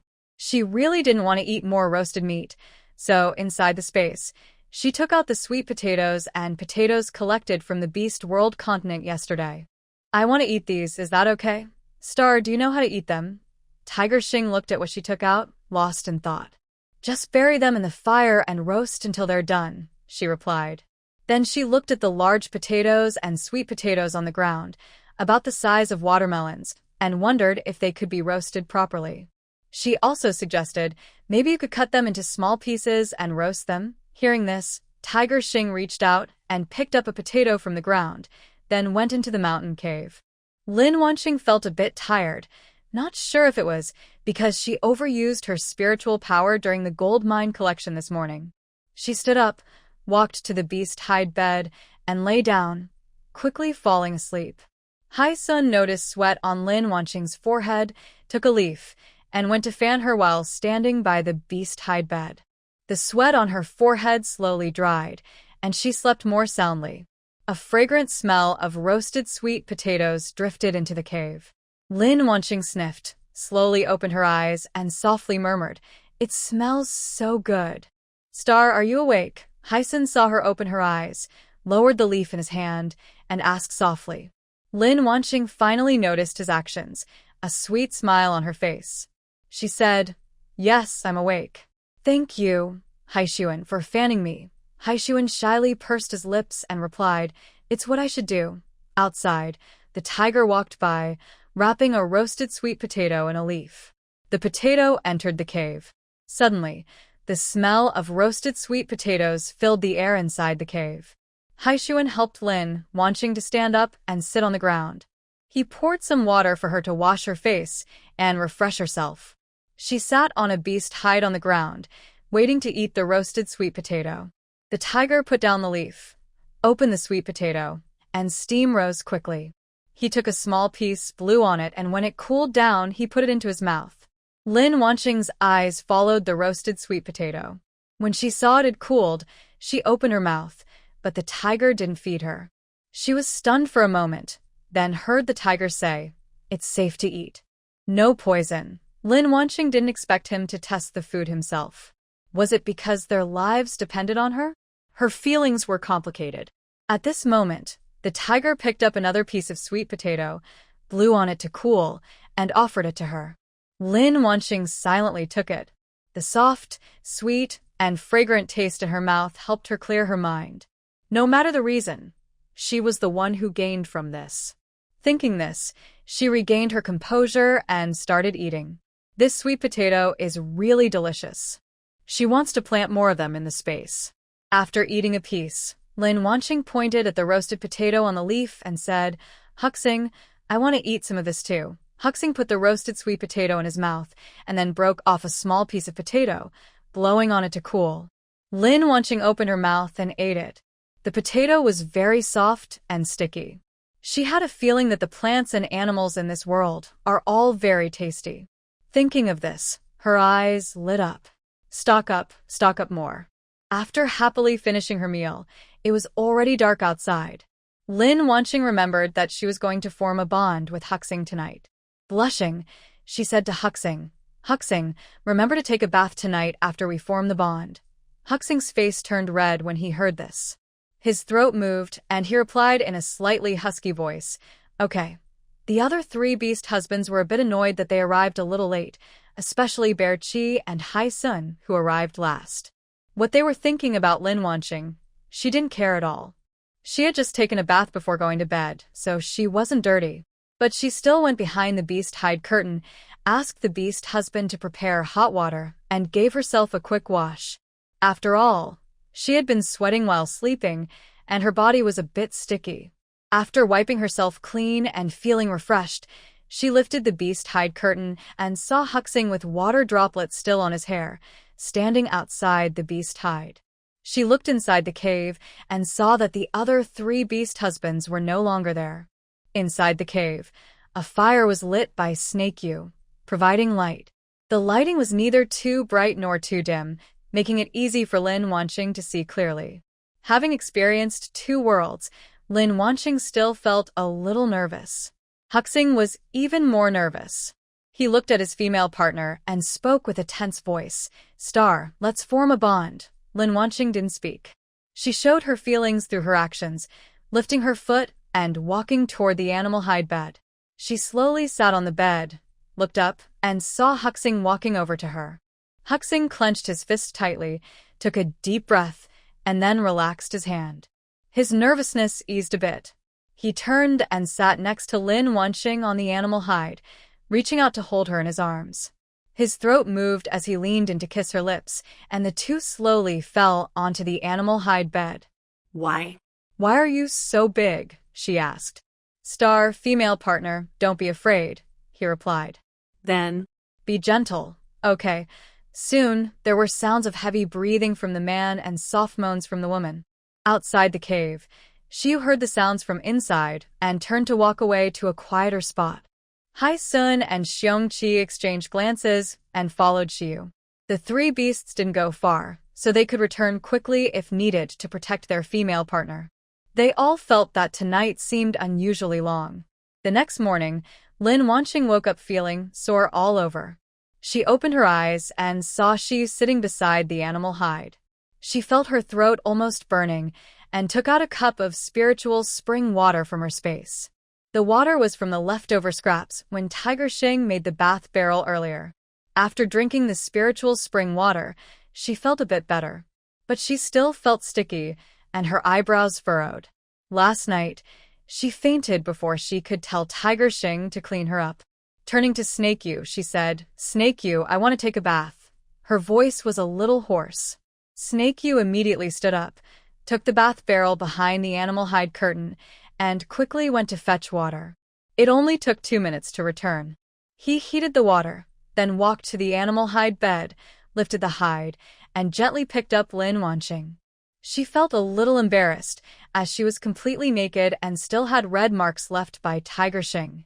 She buried her face in Snakeyu's chest, her ears starting to feel hot.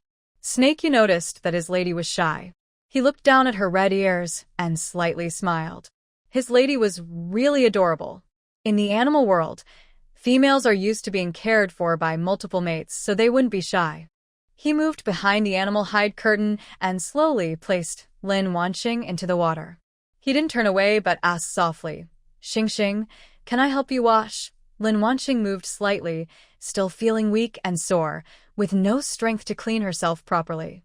It seemed that drinking a sip of spiritual spring water hadn't fully restored her. She nodded gently and replied, Okay.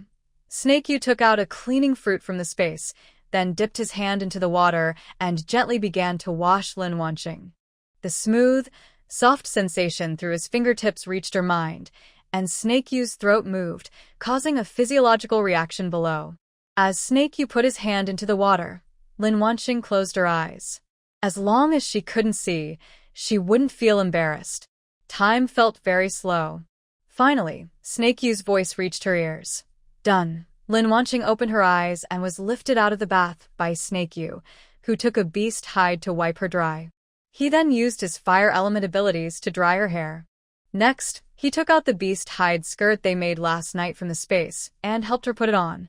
Now, Lin Wanqing looked a bit more decent. She planned to have a good talk with her beast husband, reminding him that after finishing, he should clean her properly.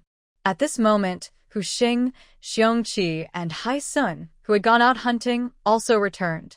Lin Wanqing looked at Hu Xing with annoyance and rolled her eyes at him. Hu Xing was confused. Why was his mate angry with him? He approached Lin Wanqing and softly asked, Xing, did I hurt you yesterday? Humph. Lin Wanqing snorted softly and didn't answer his question. Tiger Xing couldn't find an answer from his female master at home. His eyes showed confusion as he looked up at Shiu. Shiu explained, Stars don't like being dirty. After forming a bond, you didn't clean yourself. Hearing Shiu's words, Tiger Xing suddenly knelt in front of Lin Wanqing with a thud and apologized. I'm sorry, Star. Hit me if you want. Tiger Xing's kneeling startled Lin Wanqing. It didn't seem that serious, right? She quickly reached out and grabbed Tiger Xing's arm, pulling upward to help him stand. But her strength wasn't enough to lift him. So she could only say, Get up. Female master, I was wrong. Hit me. Don't abandon me. Get up first.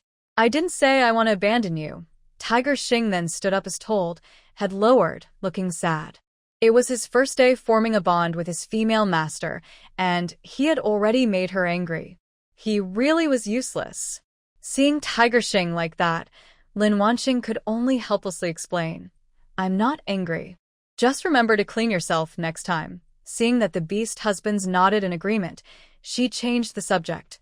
I'm hungry. What shall we eat? After Lin Wanqing's explanation, Tiger Xing's expression returned to normal. Hearing her mate say she was hungry, she eagerly said, Star, I will go and cook some meat for you right now. Ask Bear Chi for some honey from the buzzing beast. I want something sweet. Okay. After Lin Wanqing finished speaking, she still felt a bit tired and moved to sit on the beast hide bed. Snake, you let Hai Sun stay with her mate, then turned around to pour out the water from the bath barrel. Star, are you very tired? Would you like me to massage you? As he spoke, seeing Lin Wanqing nod, Hai Sun reached out and gently pressed on her body. He kept asking, Star, how does this pressure feel? Star, if it hurts, just tell me. Star, is it better now? Lin Wanqing suddenly realized that her dolphin beast husband was quite the chatterbox. It feels very comfortable, just like this. After saying that, she closed her eyes and sent her thoughts into the space, collecting all the mature crops into the storage. She then went to check the pasture area, thinking silently, once all the beast husbands have completed their contracts, I will take them away from the fox tribe and stock up on supplies. There are probably many iron and silver mines on the beast world continent. I need to gather some. Oh, and there's oil and coal mines too. I can't forget those. Lost in these thoughts, she closed her eyes and fell asleep. Tiger Xing came in with some roasted meat and saw Lin Wanqing sleeping soundly on the beast hide bed. For a moment, I wasn't sure whether I should wake her up to eat. In the end, I thought that she hadn't eaten for a long time, so I decided to wake her. I put down the roasted meat wrapped in leaves, walked to the bed, and gently said, Star, wake up and eat something before going back to sleep. She responded with steady breathing, showing no sign of waking. I remained silent for a few seconds, then said again, Mistress, please eat the roasted meat and then sleep. Where's the roasted meat? Lin Wanqing suddenly sat up, still looking a bit confused and sleepy. Seeing this, I reached out and gently picked her up, then sat down on the animal hide. I let her lean against my chest, one arm around her waist, and reached for the roasted meat on the leaf. Xiongqi noticed that I had trouble with my hand and sat beside me, tearing the meat into small pieces to make it easier to feed her. One piece of meat was fed into her mouth, and the sweet honey flavor woke her up. She looked at herself and didn't move, just snuggled in my arms and started eating. After finishing the roasted meat, Lin Wanqing was fully awake. She had no plans to go out, so she got up and returned to the animal hide bed, closed her eyes, and began practicing her spiritual cultivation method. Later, she planned to stock up supplies, strengthen her spirit, and make it easier to gather minerals. The time spent practicing passed quickly. When she opened her eyes, it was already dark outside. Inside the cave, two groups of firelight from the snake's spirit illuminated the area. The flames flickered, and she immediately saw the snake's spirit sitting beside her. Star, you're awake. The snake spirit, who had been watching Lin Wanqing closely, asked softly, Are you hungry? I have roasted meat and the roasted sweet potatoes you mentioned. What would you like to eat? Lin Wanqing thought for a moment and said, Sweet potatoes, please. Hearing this, the snake spirit took out a roasted sweet potato from its space, warmed it with its special ability, and slowly fed it to Lin Wanqing. As she ate, Lin Wanqing thought about what to do next. The season of harvest was coming soon, and the heroine was about to arrive. It seemed that the heroine's first love interest was a black panther, who was also taken in by the panther tribe. She could spend this cold season in the panther tribe, enjoying the benefits brought by the heroine right away. After finishing her meal, Lin Wanqing knew it was time to form a bond with the snake spirit. She felt a little nervous, having heard that snakes have two genders, though she wasn't sure if it was true. Thinking of this, Lin Wanqing cleared her throat nervously and softly asked the snake spirit, Have you taken a bath? Yes. The snake spirit replied slowly. It moved closer to Lin Wanqing, reached out to hold her waist, with its palm pressed against her lower back, feeling the cool, smooth touch unique to snakes. Its voice was low and gentle as it asked softly, Star, is it okay? Lin Wanqing said nothing, only nodded slightly, and placed her hand on the snake's abdominal muscles. The snake let out a muffled sound and, with Lin Wanqing, fell onto the beast hide bed. He lowered his head, pressed his lips to her forehead, then slowly moved down, kissing her reddened nose, finally stopping at her lips. His cool lips carried just the right amount of gentle warmth, blending with her lips and teeth. their breath intertwined. The snake's tail quietly wrapped around her ankle, feeling cool but not uncomfortable. Lan Wanqing's hand accidentally touched below, and she softly gasped, "There really is." The rest of her words was swallowed by the snake. The next afternoon, Lan Wanqing woke up hungry.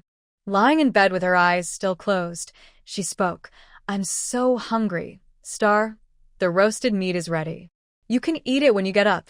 Bear Chi's voice came into her ears. She slowly opened her eyes, felt refreshed. She was also wearing a skirt made of snake shed skin, and she reached out to support herself on the bed, wanting to get up. Ugh, the soreness in her body made her gasp. Bear Chi quickly stepped forward and helped her sit up. Lan Wanqing hurriedly took out a cup of spiritual spring water from her space and drank it. The soreness in her body eased a bit. Her mind was a little distracted. She needed spiritual spring water every day to regain some strength. Does the heroine have such strong stamina?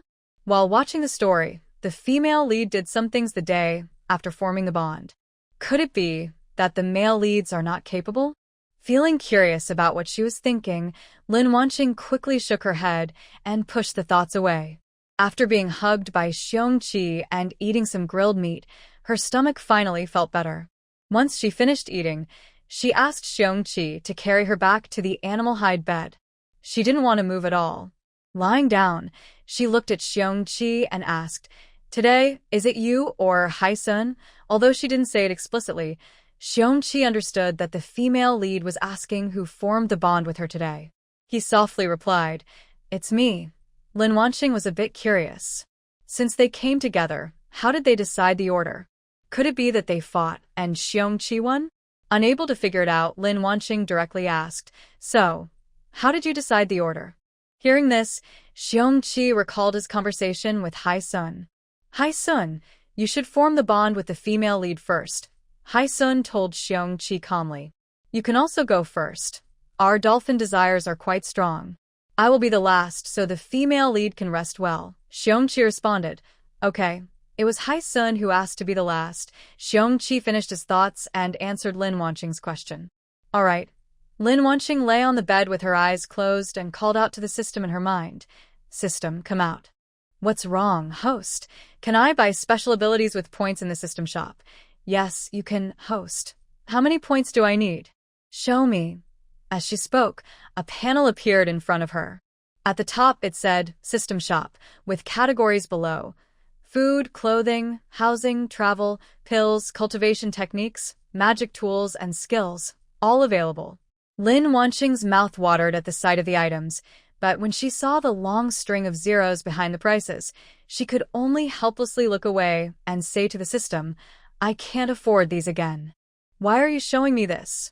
"To give you some motivation." "I'm already very motivated, okay? Hurry up and show me what I can afford." "Understood, host." After the system's mechanical reply, the panel in front of her changed. Lan Wanqing noticed that, aside from some skills, her 146 points didn't seem enough to buy much. Especially for special abilities, even the cheapest ones cost at least 500 points. She flipped through and found a cultivation technique that seemed suitable for her. The technique is called the Chaos Manual, and it can be purchased in parts. The first part costs only 100 points and, when fully cultivated, can reach the peak of chi refinement. I wrote down the name of this cultivation method, looked over all the available items for purchase, and then flipped to the page about the chaos technique. I asked the system, if I buy this cultivation method, will the skills I develop only work in this world, or can I take them with me to the next world?" The system replied, "Host, the skills can be carried over." Before I could speak again, it added, "However, your cultivation level will be suppressed by the world's consciousness to the highest level that the small world can tolerate." I asked, "For example?" The system explained, "For example, if your cultivation reaches the peak of chi refining, it might be suppressed to the first level of chi refining in the modern world." "All right, I understand," I said after hearing the explanation. "As long as I can take my cultivation with me, buying it is very worthwhile. It will also help strengthen my fighting ability. When I have enough points later, I will buy more advanced cultivation methods. For me, this is the best value." I reached out and clicked the purchase button next to the chaos technique on the panel. In the next moment, I felt a jade slip appear in my space. Worried that receiving it might cause some strange reaction and be noticed, I didn't rush to activate the jade slip. I'll deal with it later. For now, even if I receive it, I don't have the energy to practice. Lying on the bed with nothing to do, I fell asleep again. In the evening, she was awakened again and got up to eat a little. Other beast caretakers left the cave, leaving the space inside for her and Xiongqi. Xiongqi knew that her female master liked cleanliness, so she took a bath early. Star, do you want to take a bath? Yes, I feel a bit uncomfortable. Hearing Lin Wanqing's answer, Xiongqi picked up a bath bucket and went outside the cave to find Xiyu and Haisun preparing hot water. She carried the filled bath bucket back to the cave. After placing the bucket down, she went to Lin Wanqing, picked her up, and they went behind the animal hide curtain together. She slowly took off Lin Wanqing's animal hide skirt and held her to put her into the bath. Thanks to Xi's series of actions, Lin Wanqing was no longer shy, but instead, Xiongqi blushed. She deliberately scooped up some water with her hands, splashing it onto Xiongqi. The water droplets ran down his collarbone and slowly downwards. He let out a surprised gasp, and she couldn't help but laugh. Star. Stop playing. Xiongqi's voice was deeper than usual, with a hint of hoarseness. Lin Wanqing was a little worried she might have gone too far and would suffer later, so she focused on washing herself. After finishing, she didn't put on clothes but was carried by Xiongqi onto the bed and was pressed down. This time, when he finished, Lin Wanqing was still awake. After taking a clean shower and lying on the bed, she asked Bear Chi, "Can your beast form become smaller?" "Yes, it can." "Then can you change it for me?" As she spoke, the handsome figure in front of her transformed into a chubby panda. Lin Wanqing couldn't help but touch him all over, feeling him thoroughly. "Star, stop touching me. Do you want to do it again?" Bear Chi's deep voice reached her ears. Lin Wanqing also stopped her movements. Holding the soft panda, she closed her eyes and fell asleep. When she woke up the next day, the panda was gone, and instead, she felt a hot body behind her. She thought it was Bear Chi behind her. She turned over with her eyes closed, her hand resting on his abs, and gently stroked them. "Star, how about tonight?" he asked. Hearing this voice, Lin Wanqing paused, opened her eyes, and saw Haisun looking at her. She simply stopped her hand, but didn't move it away. What's wrong with touching her beast partner? She lowered her head, about to close her eyes and rest a little longer, but accidentally caught a glimpse of Haisun's lower body. She cleared her throat awkwardly, withdrew her hand, turned over and closed her eyes. At that moment, she heard a light laugh from behind her. Following the idea, "As long as I'm not embarrassed, others will be." Lin Wanqing closed her eyes again and fell back into sleep. Because she wasn't very tired last night, she didn't sleep for long and woke up early. When she woke up, her beast husband had already returned from hunting. Her stomach was a little hungry, but she didn't want to eat roasted meat. Seeing Bear Chi, her eyes suddenly lit up. Lin Wanqing said to Bear Chi, "Bear Chi, your metal element ability can make some things, right?" "Star, what do I want to make?" "Something like a wooden basin, but thinner, about this high." Lin Wanqing gestured with her hand, about 30 centimeters. Following her instructions, Bear Chi gathered her ability at her fingertips and shaped a pot. Lin Wanqing looked at it and suggested, "Make it a bit thinner and the bottom a little larger." Seeing the metal in Bear Chi's hands look more and more like a pot, she excitedly said, "Yes, yes, yes, just like that. Add 2 handles on top." Bear Chi added 2 handles to the pot, and Lin Wanqing nodded in satisfaction. She stood up, walked over to the pot, and looked at it carefully. It was truly perfect, with no gaps at all. It could be used for boiling soup. Lin Wanqing sent her thoughts into the space and searched through the area she had opened up in the Beast World continent. Finally, she found a plant that looked a bit like yam. She took out a piece, instructed Haisun to handle it, cut it into chunks, and asked them to bring out some bones. She directed them to stew everything properly. As time went on, the smell of yam stew with ribs filled the air. Lin Wanqing thought it was about time, so she asked them to open the lid and sprinkled some salt inside. She then asked Huxing to cut down a tree to make some bowls, chopsticks, and spoons. After washing them clean and pouring out the food to cool, she was about to eat. However, Huxing pulled her hand and poured the food from the spoon into her mouth. She chewed and swallowed before speaking. Xingxing, I need to check if it's safe before you eat. Okay, I understand. Lin Wanqing nodded, knowing he meant well. Eat. Xingxing, there's no poison. Before she could reply, he added, Do you want me to feed you? Lin Wanqing was very hungry and thought, It's slow to be fed. I might as well eat myself. Without hesitation, she shook her head and picked up her chopsticks to grab a piece of yam, putting it in her mouth. This was her first time eating proper food in this world, and she was so excited she almost cried. It's really delicious.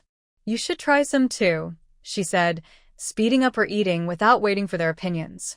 After finishing, Lin Wanqing leaned into Xiu's arms. She rubbed her stomach, feeling she had eaten too much.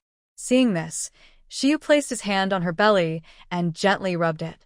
Once she calmed down, Xiu, Huxing, and Xiongqi naturally left the cave.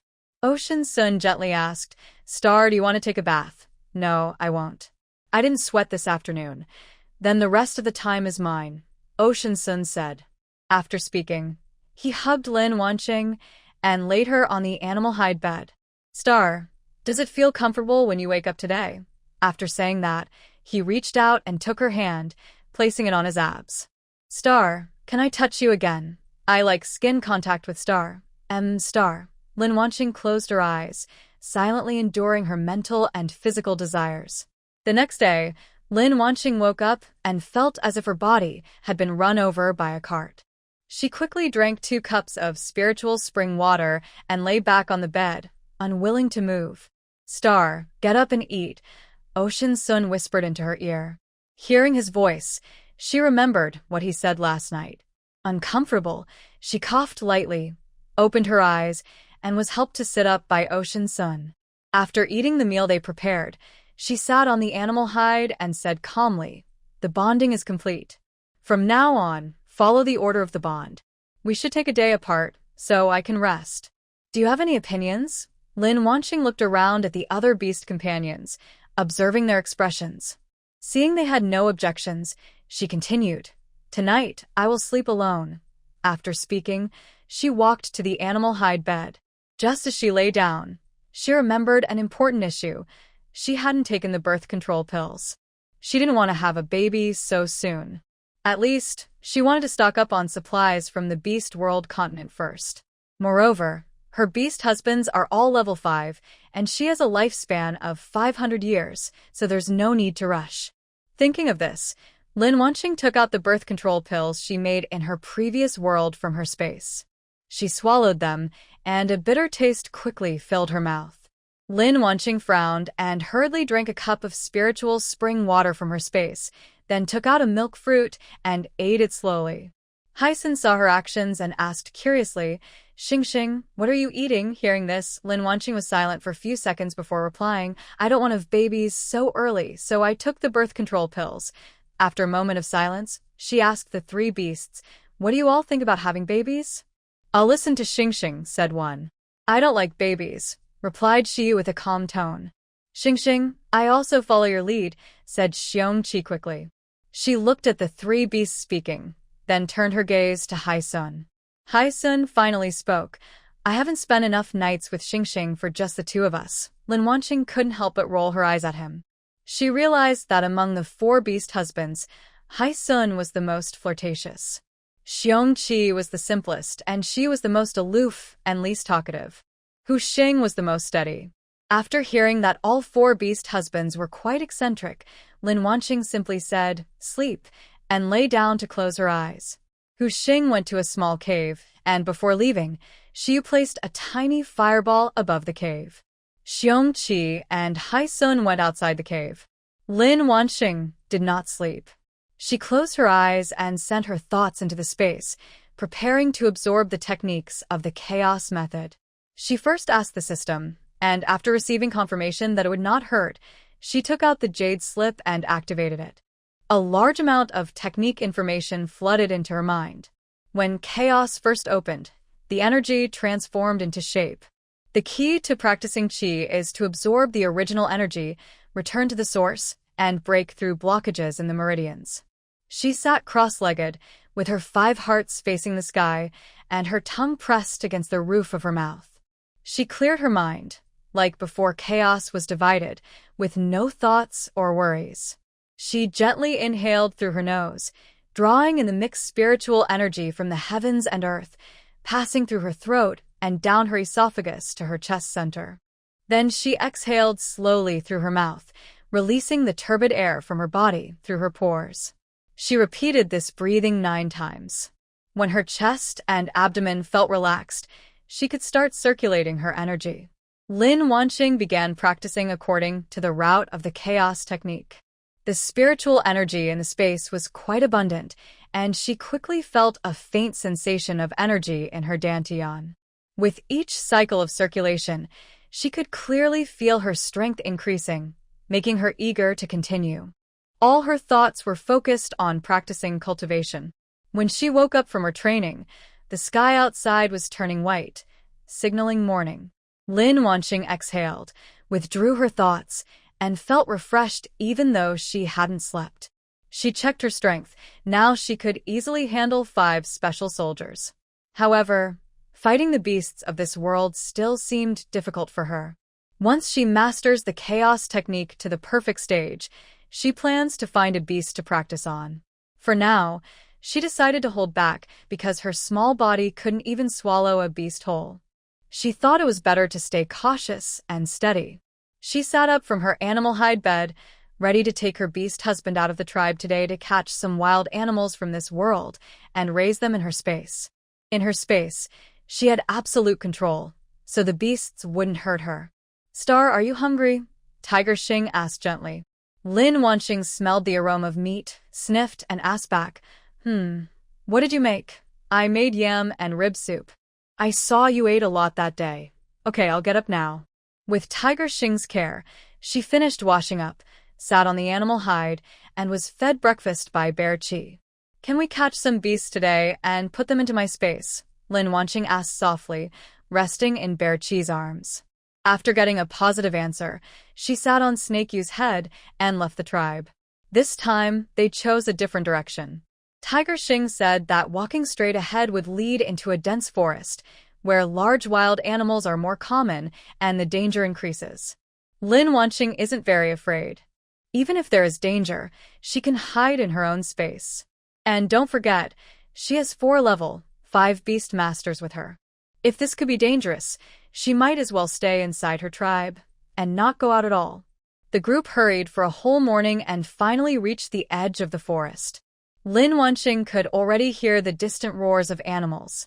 She saw Xiu transform into a half-beast man and hold Lin Wanqing in her arms. The other 3 beasts walked alertly beside Xiu as they moved toward the forest. As soon as they entered, Lin Wanqing saw a beast that looked a bit like a cow but was as tall as 2 stories. She held her breath and watched as Xiong Qi rushed forward, using her metal ability to wrap its head. The beast couldn't see outside and started to go wild, smashing in all directions. Xiu quickly carried her and climbed up a nearby tall tree. After a while, the beast collapsed from lack of oxygen. Xiong Qi reached out, grabbed the beast's hoof, and pulled it under the tree. She looked up and said, "Xing Xing, you can put it away now. It's about to die." Hearing this, Lin Wanqing quickly released her spiritual energy, wrapped the beast, and stored it in her space. Then, she used her space authority to remove the metal from the beast's head. She moved it to a special area and enclosed it. Then she withdrew her thoughts, waiting to catch the next wild animal. All afternoon, the animals they encountered were captured alive and stored in Lin Wanqing's space. She was getting very interested in this and didn't really want to return to the tribe. She reached out and patted the arm of the Snake Yu that was holding her, asking, "We're not going back to the tribe. Should we stay nearby? Could there be danger?" "No, we will protect you." Lin Wanqing suddenly thought it might be better to take them into her space to rest. Their lives were in her hands, and they wouldn't hurt her. As long as she sealed off other areas of the space so they couldn't go there, it would be safe. Thinking of this, she asked, "Is this area safe? Are there other beastmen around?" "Yes, it's safe. We are deep in the forest. Hearing this, Lin Wanqing called out to the other 3 beast men. Come here. Her voice not only reached the beast men but also alarmed the nearby animals. Seeing this, Hu Xing and the others quickly headed toward their female leader. Xing, is something wrong? Why did you call us? Yes. Don't resist, Lin Wanqing said without explaining further. She used her mind to wrap around them and took them into her space. The animals around them suddenly saw the environment change and immediately became alert, surrounding Lin Wanqing in the middle. Don't be afraid. There's no danger here. This is my space, Lin Wanqing explained in a soothing tone. The others finally relaxed and looked around at their surroundings. Star, how did you get this space? Asked Haixuan, the most talkative, with curiosity. It appeared after I was born. Maybe it's the blessing of the beast god. She casually made up an excuse. To her surprise, they actually believed her. It must be so. Thank you, beast god, said a few of the beasts. After speaking, they closed their eyes and bowed to the sky. Lin Wanqing was speechless. Even if there really was a beast god, they bowing in her space wouldn't reach the beast god at all. Let's rest here in the space. Once we're rested, we can go out and hunt for wild animals, she suggested. All listening to Star, they agreed.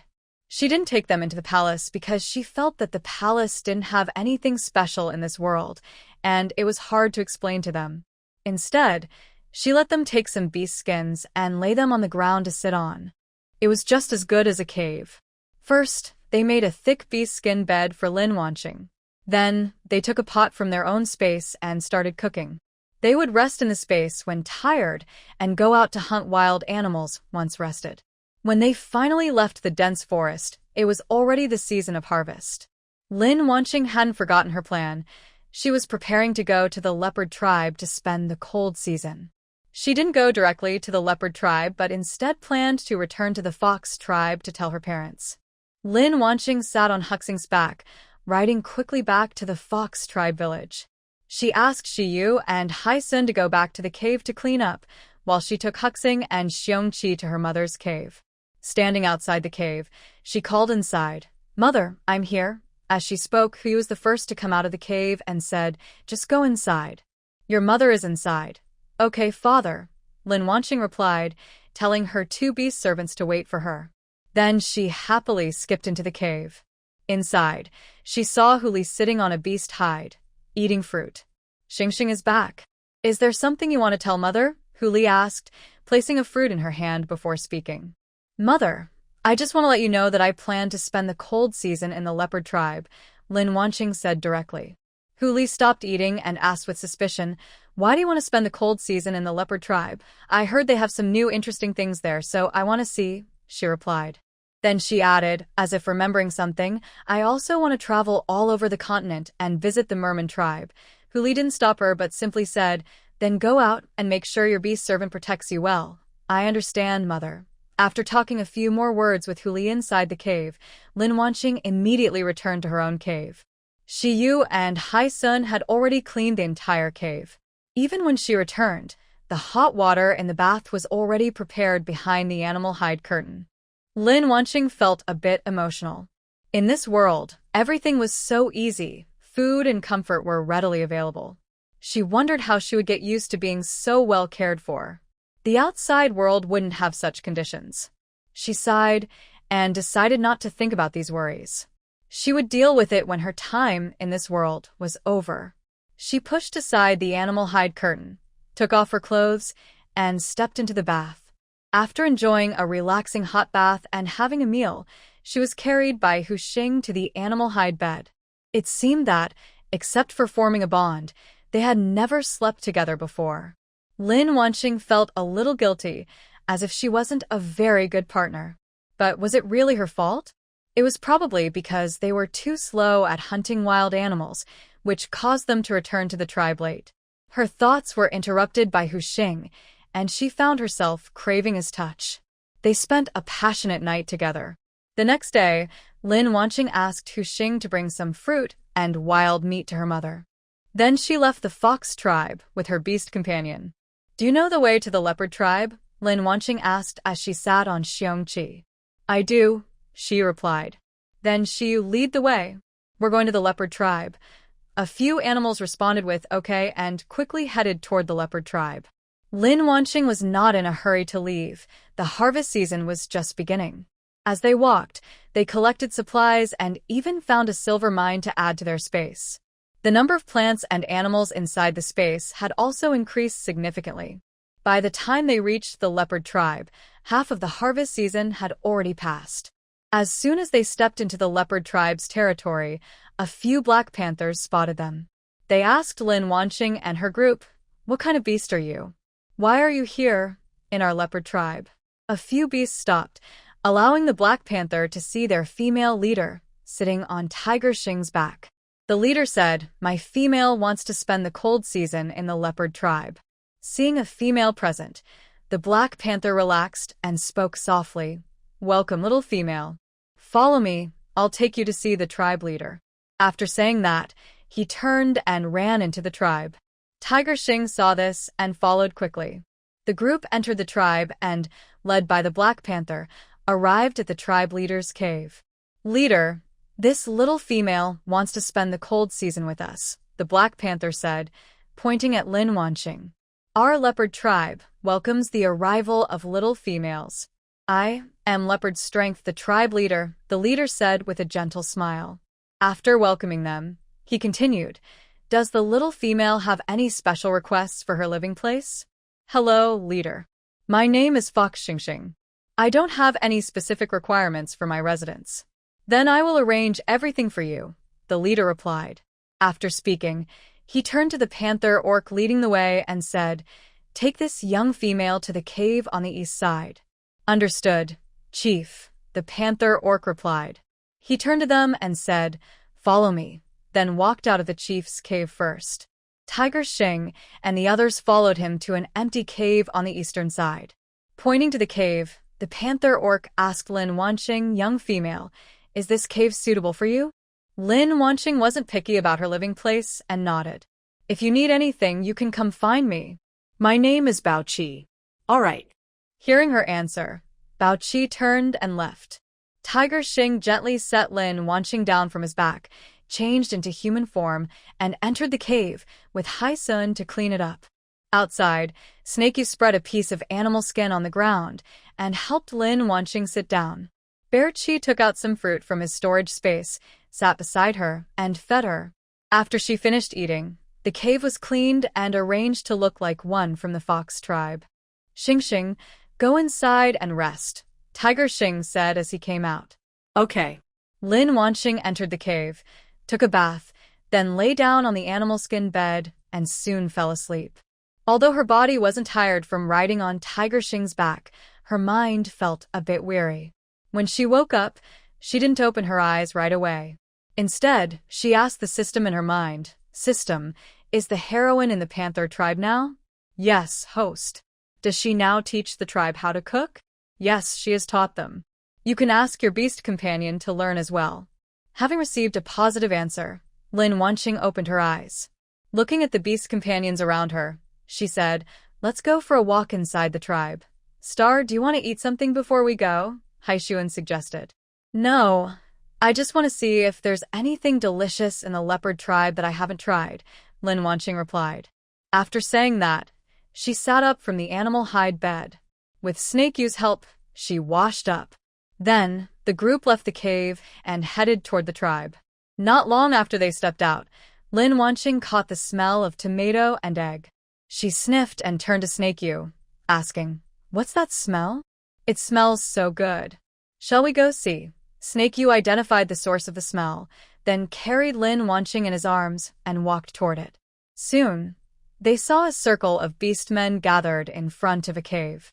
If they looked carefully, they could see some female beastmen sitting on the ground inside. Lin Wanqing understood immediately. Probably the female lead was cooking something tasty.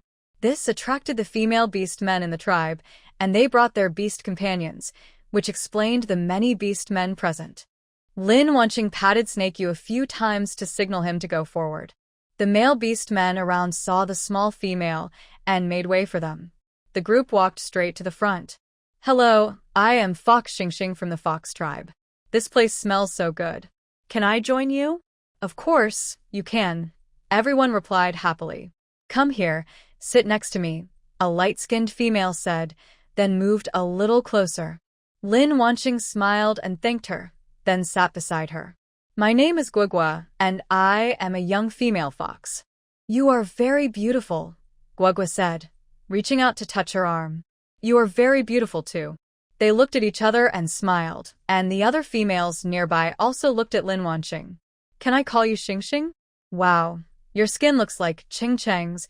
Both are white and soft, said one female with admiration. Of course, you can call me Xingxing. Really? Maybe it's natural to be so fair. Lin Wanqing answered, then looked at the nearby girl with fair skin. She looked like a porcelain doll, with clear skin and a natural pink glow. Her eyebrows curved like a new moon, with long curled eyelashes. Her nose was small and round, and her lips were full and pink. She looked very likable. Lin Wanqing greeted her. Then she turned to Guogua and asked, What are they doing? It smells so good. It's something Ching Ching thought of, the eggs for the red fruit stir-fried chicken. Ching Ching is so amazing. Lin Wanqing's compliment sparked agreement among the surrounding females, who nodded in approval and praised Ching Ching endlessly. After bringing Ching Ching to the tribe, she told Lin Wanqing everything she had done. Lin Wanqing listened, nodding from time to time, and responded with brief comments, blending into the conversation smoothly. At that moment, the tomato scrambled eggs in the pot ahead were ready. Ching Ching asked her beast husband to serve the dish into bowls, giving portions to the females present. Lin Wanqing also received some, even being handed a pair of chopsticks. She pretended not to know how to use them and looked at the fruit beside her. Seeing this, the fruit took her hand and taught her how to use the chopsticks. Although Lin Wanqing already knew how, she pretended to learn quickly, slowly picking up a piece of egg. Xingxing, you're learning so fast, the fruit praised. Thank you, fruit. You're the one who taught me well, she replied, carefully placing the egg on her chopsticks into her mouth. Her eyes shone with anticipation as she looked at Ching Cheng and asked, Ching Cheng, this is really delicious. Can I let my beast husband learn how to make it too? Of course. You can have your beast husband learn from Bao Jin, the heroine replied softly with a smile. Thank you, Ching Cheng. Then Lin Wanqing turned to Xiongqi and said, Xiongqi, go learn from Ching Cheng's beast husband. After the females finished eating the scrambled eggs with tomatoes from the bowl, they sat together and started gossiping. Meanwhile, the beast husbands went to learn cooking from Ching Cheng's beast husband. I'm planning to find another snake tribe beast man. It must be very comfortable during the hot season. Aren't you thinking of finding an elephant tribe beast man? They're very big. That's true. I already have an elephant tribe beast man. Lin Wanqing listened quietly, but the more she heard, the more strange it seemed. Are females in the beast world this open? Their conversations are quite suggestive. Having experienced several worlds and bonded with fur beast husbands, she thought she was doing okay. She remembered that the heroine hadn't yet participated in the bonding ceremony. She turned to look at her and saw her face was blushing. Lin Wanqing stayed there until the sun was setting before returning to her mountain cave. Over the next few days, she kept going to the heroine's cave to chat with other females about gossip. The heroine also made new things every few days: tables, sofas, smoked meat, stews, weaving, and more. Now, her mountain cave was almost fully furnished. Her quality of life improved greatly. She had to admit, the heroine was truly talented. She liked her. That day, Lin Wanqing noticed that after she woke up, only Hai Sun stayed by her side all day. She initially thought that Huxing and the others had just gone hunting and would be back soon. I didn't expect to see them for a whole day. Feeling curious, I asked the person next to me, Hai Sun, where did they go? Star, they went hunting to gather food for the cold season. After thinking for a moment, I understood. Although I have food in my space, I also need to store some outside as a cover. Who suggested going hunting? Tiger Xing. Hearing Hai Sun's answer, I thought to myself, indeed, only the steady Tiger Xing would think of these things. Now that I know where they went, I feel relieved. I reached out and took Hai Sun's hand. With a mental command, I took him into my space. Inside, Hai Sun was weaving cloth, while I sat on a beast hide, practicing the chaos technique. 10 hours passed inside the space before I brought Hysun out. Outside, it was already dark, and a few beast hunters hadn't returned yet. I wasn't worried at all since they are all level 5 beings. After taking a shower, I hugged Hysun and went to sleep. The next morning, I woke up to find only Hysun beside me. Calmly, I asked, "They didn't come back all night?" "They came back, but seeing you sleep deeply, they went out again." "All right, I'm hungry." Hysun gently asked, "What do you want to eat?" "I want to eat red fruit scrambled with gugu chicken eggs." "Okay, Star. You rest for a while. I'll go make it now." As she finished speaking, she turned to leave. Lin Wanqing reached out and held him back, saying, "I'll stay inside the space for a while." Seeing Hysun nod, she released his hand and quickly entered the space. Hysun then went outside the cave. Xiao Kuei had set up a simple kitchen and started cooking. Inside the space, Lin Wanqing collected ripe crops into the storage. Looking at the distant sea, she suddenly craved seafood.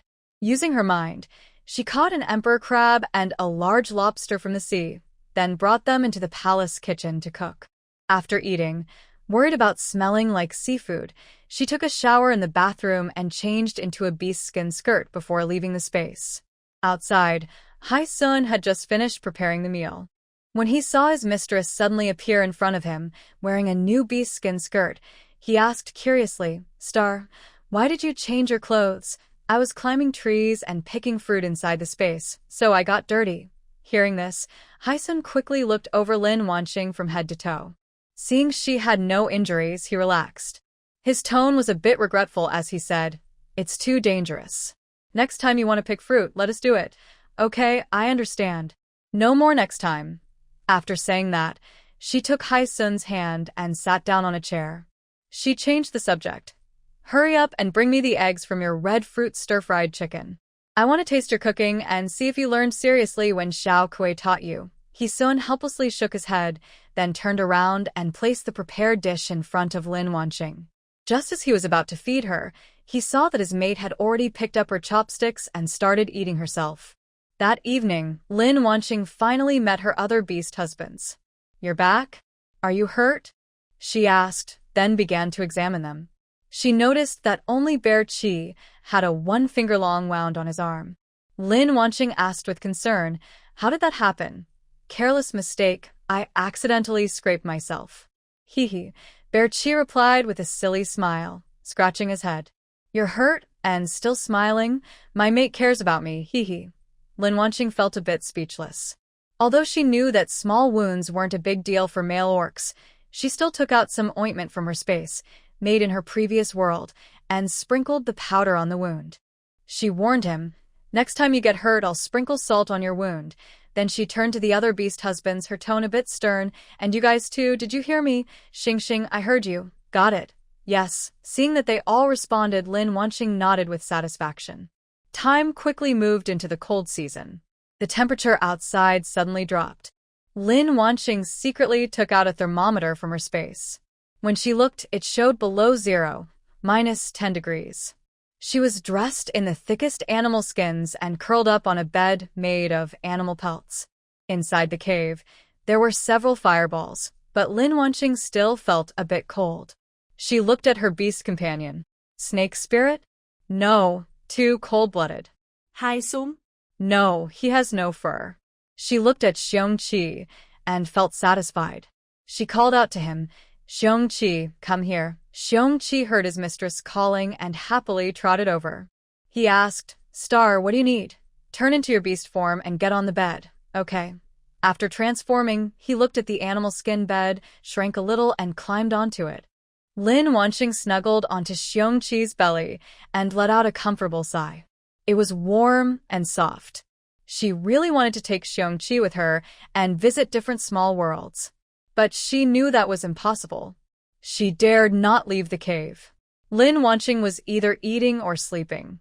By the 10th day of the cold season, the outside temperature had dropped to -30 degrees Celsius. She couldn't stand the cold outside anymore, so she took her beast companion into the space.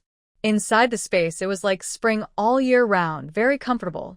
Moreover, time inside the space was longer. Lin Wanqing began practicing her spiritual cultivation methods and the chaos technique. She aimed to reach full mastery of her energy cultivation after the cold season ended. Then it would be easier to go out and gather supplies. Today, she suddenly remembered the wine she brewed in her previous world. Using her mind, she moved it in front of her, opened it, and took a light sniff. A rich aroma of wine burst out. First, a sweet grain scent mixed with honey filled her nose. Then it turned into the warm, aged aroma with woody depth and soft amber hues. She poured a little into a cup, took a sip, and the fragrance exploded on her tongue. It was not too strong or dry, just flowing smoothly down her throat, spreading warmth through her chest and stomach. A faint fruity sweetness lingered in her aftertaste, making her nose itch and her breath feel slightly intoxicated. Lin Wanqing took out a few more cups, poured one for each beast man, and let them taste if it was good. Except for Shiyu, everyone else liked it. No wonder, since Shiyu is a cold-blooded animal. Lin Wanqing took another sip, but stopped drinking. She didn't expect her alcohol tolerance in this body to be so poor. Just 2 small cups made her face turn red and her vision blurred. Feeling something was wrong, she quickly drank a sip of spiritual spring water. It only helped for a moment, then dizziness returned. She took a bottle of hangover medicine, drank it, closed her eyes, and rested for 5 minutes before feeling a bit better. Looking at the beastmen, except for Shiyu, the other 3 had silly smiles on their faces. Especially Xiongqi, whose face was flushed red, and she was muttering, "It's so good, I want more." Lin Wanqing gently patted her forehead and sighed. She resigned herself and took 3 bottles of hangover medicine, feeding them to the 3 beasts. Then she threw them onto the animal hide on the ground. Snake Yu washed Lin Wanqing and held her, lying on the animal hide bed. He hadn't cuddled with his mate for a long time. Outside, the temperature was very low. As a cold-blooded creature, his body temperature was also low. With the cold season, he had been avoiding skin contact with his mate. This is why his special ability is fire-based. Otherwise, he would have gone into hibernation long ago. Lin Wanqing curled up in Snake Yu's arms, her hand on his abs, and fell asleep. When Tiger Xing woke up, he saw Hai Sun's foot resting on him and Bear Chi's hand on his arm. He took a deep breath, moved his arm, shook off Bear Chi's hand, then grabbed Hai Sun's foot and threw it away. Hai Sun mumbled softly in his sleep, turned over, and fell back into deep sleep. As for Bear Chi, drool was coming out of his mouth, and he kept saying, "Star. I still want a drink."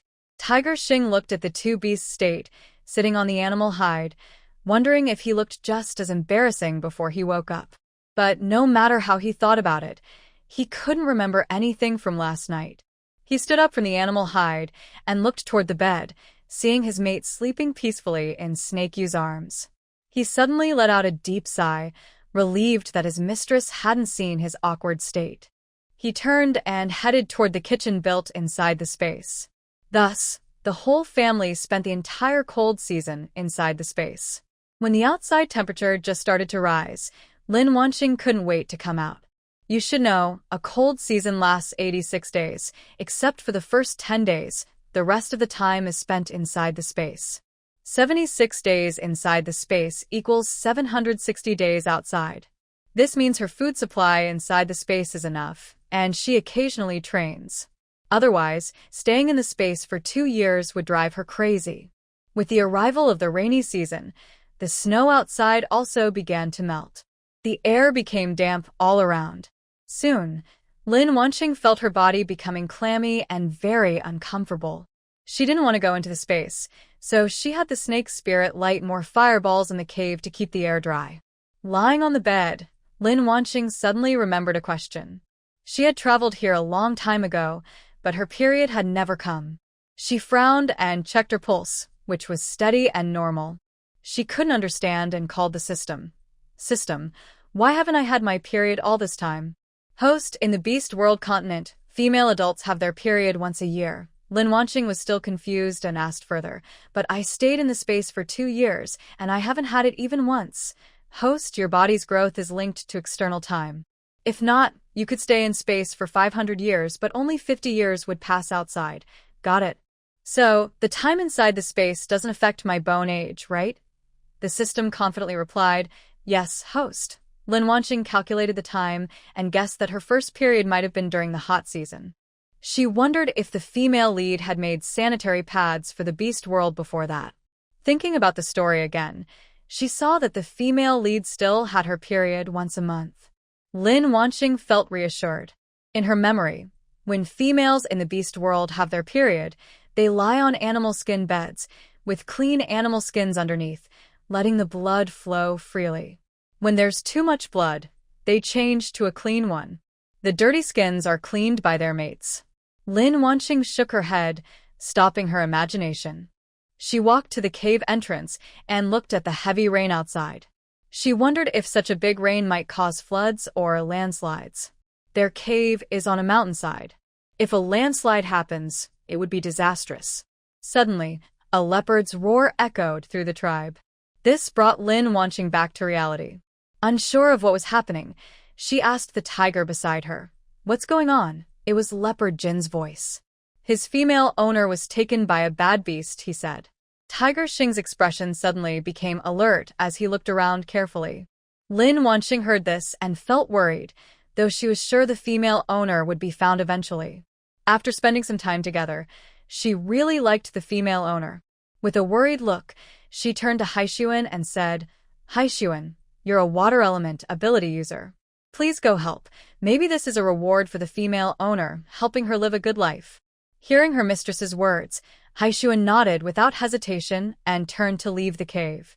"Xing, come into the cave. Your animal skin skirt is a bit wet." When Lin Wanqing heard Tiger Xing, she looked down at herself and saw water stains on her animal skin skirt caused by the rain. She nodded and went into the cave to change into a dry animal skin skirt. In the evening, Haixuan returned to the cave. Lin Wanqing hurried to meet him, first checking if he had any wounds, then asked about the female owner. "Haixuan, did Qing find her?" "Yes, she was found. She made those things, and the hyena tribe's beastmen found out and took her away. Was she hurt?" "I didn't see her, so I don't know if she was injured, but I did smell blood. It might also be that she got blood on her from other beastmen." Lin Wanqing wanted to check on the female lead, but felt it wasn't the right time now. It was a good moment for the main character's relationship to grow. She decided to wait until tomorrow. Now, it was almost dark outside. The next day, after breakfast, Lin Wanqing woke up and went to the female lead's cave. When she arrived, the outside of the cave was already filled with male beastmen. Among the herd, she also saw the female lead's beast husband. As Lin Wanqing entered the cave, she saw many female beastmen gathered around the female lead. "Cheng, how are you?" "Are you hurt?" she asked, walking over with a hint of concern in her voice. "Thank you for caring, Xing. I'm not hurt, and I also appreciate you sending your beast husband to find me yesterday," Ching said, reaching out to hold Lin Wanqing's hand with gratitude in her eyes. "I'm glad you're not hurt." After chatting with them for a while in the female lead's cave, Lin Wanqing returned to her own cave. She started packing her things, planning to go out and gather supplies once the rain stopped. Coincidentally, just as she finished packing, the rain outside eased up. Lin Wanqing asked Xiongqi to make an umbrella, then sat on the back of the tiger beast and left the leopard tribe. Once outside the tribe's territory, the tiger beast stopped and asked the female lead on its back, "Xing, where are we going?" "I want to see the mermaid," she replied. Lin Wanqing did not forget about the mermaid. She was very curious and wondered if mermaids were beautiful like legends. "Xing, I know the way," Haixuan said, heading south. The three beasts saw this and immediately followed. They traveled slowly, filling their space with many plants and animals from the beast world. Along the way, they found an iron mine, which Lin Wanqing added to her space. One day, while they were on the move, a hen appeared ahead. Snakey was about to catch the hen with his tail. Lin Wanqing's voice reached his ears. "Snakey, wait."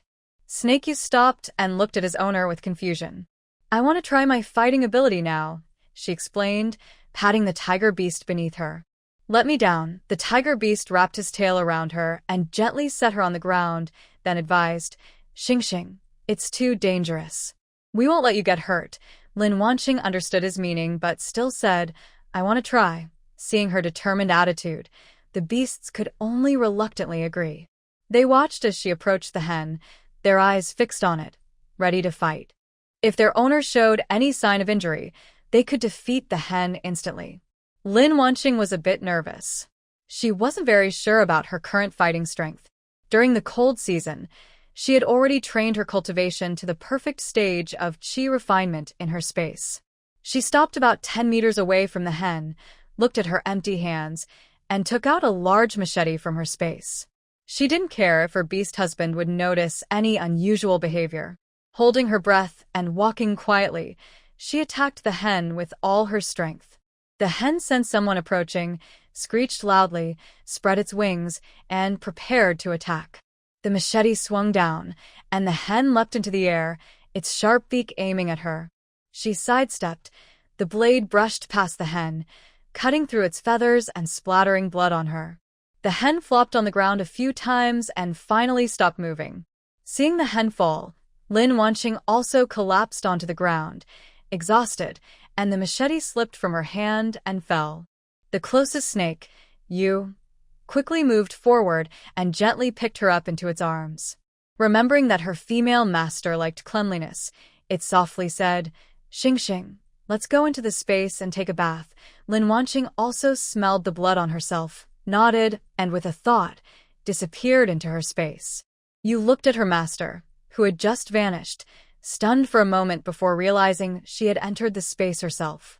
He looked down at the machete on the ground, called out to Haixuan, and pointed at the machete, saying, Haixuan, clean it. Inside the space, Lin Wanqing drank a sip of spiritual spring water and took a moment to rest before teleporting to the bathroom for a shower.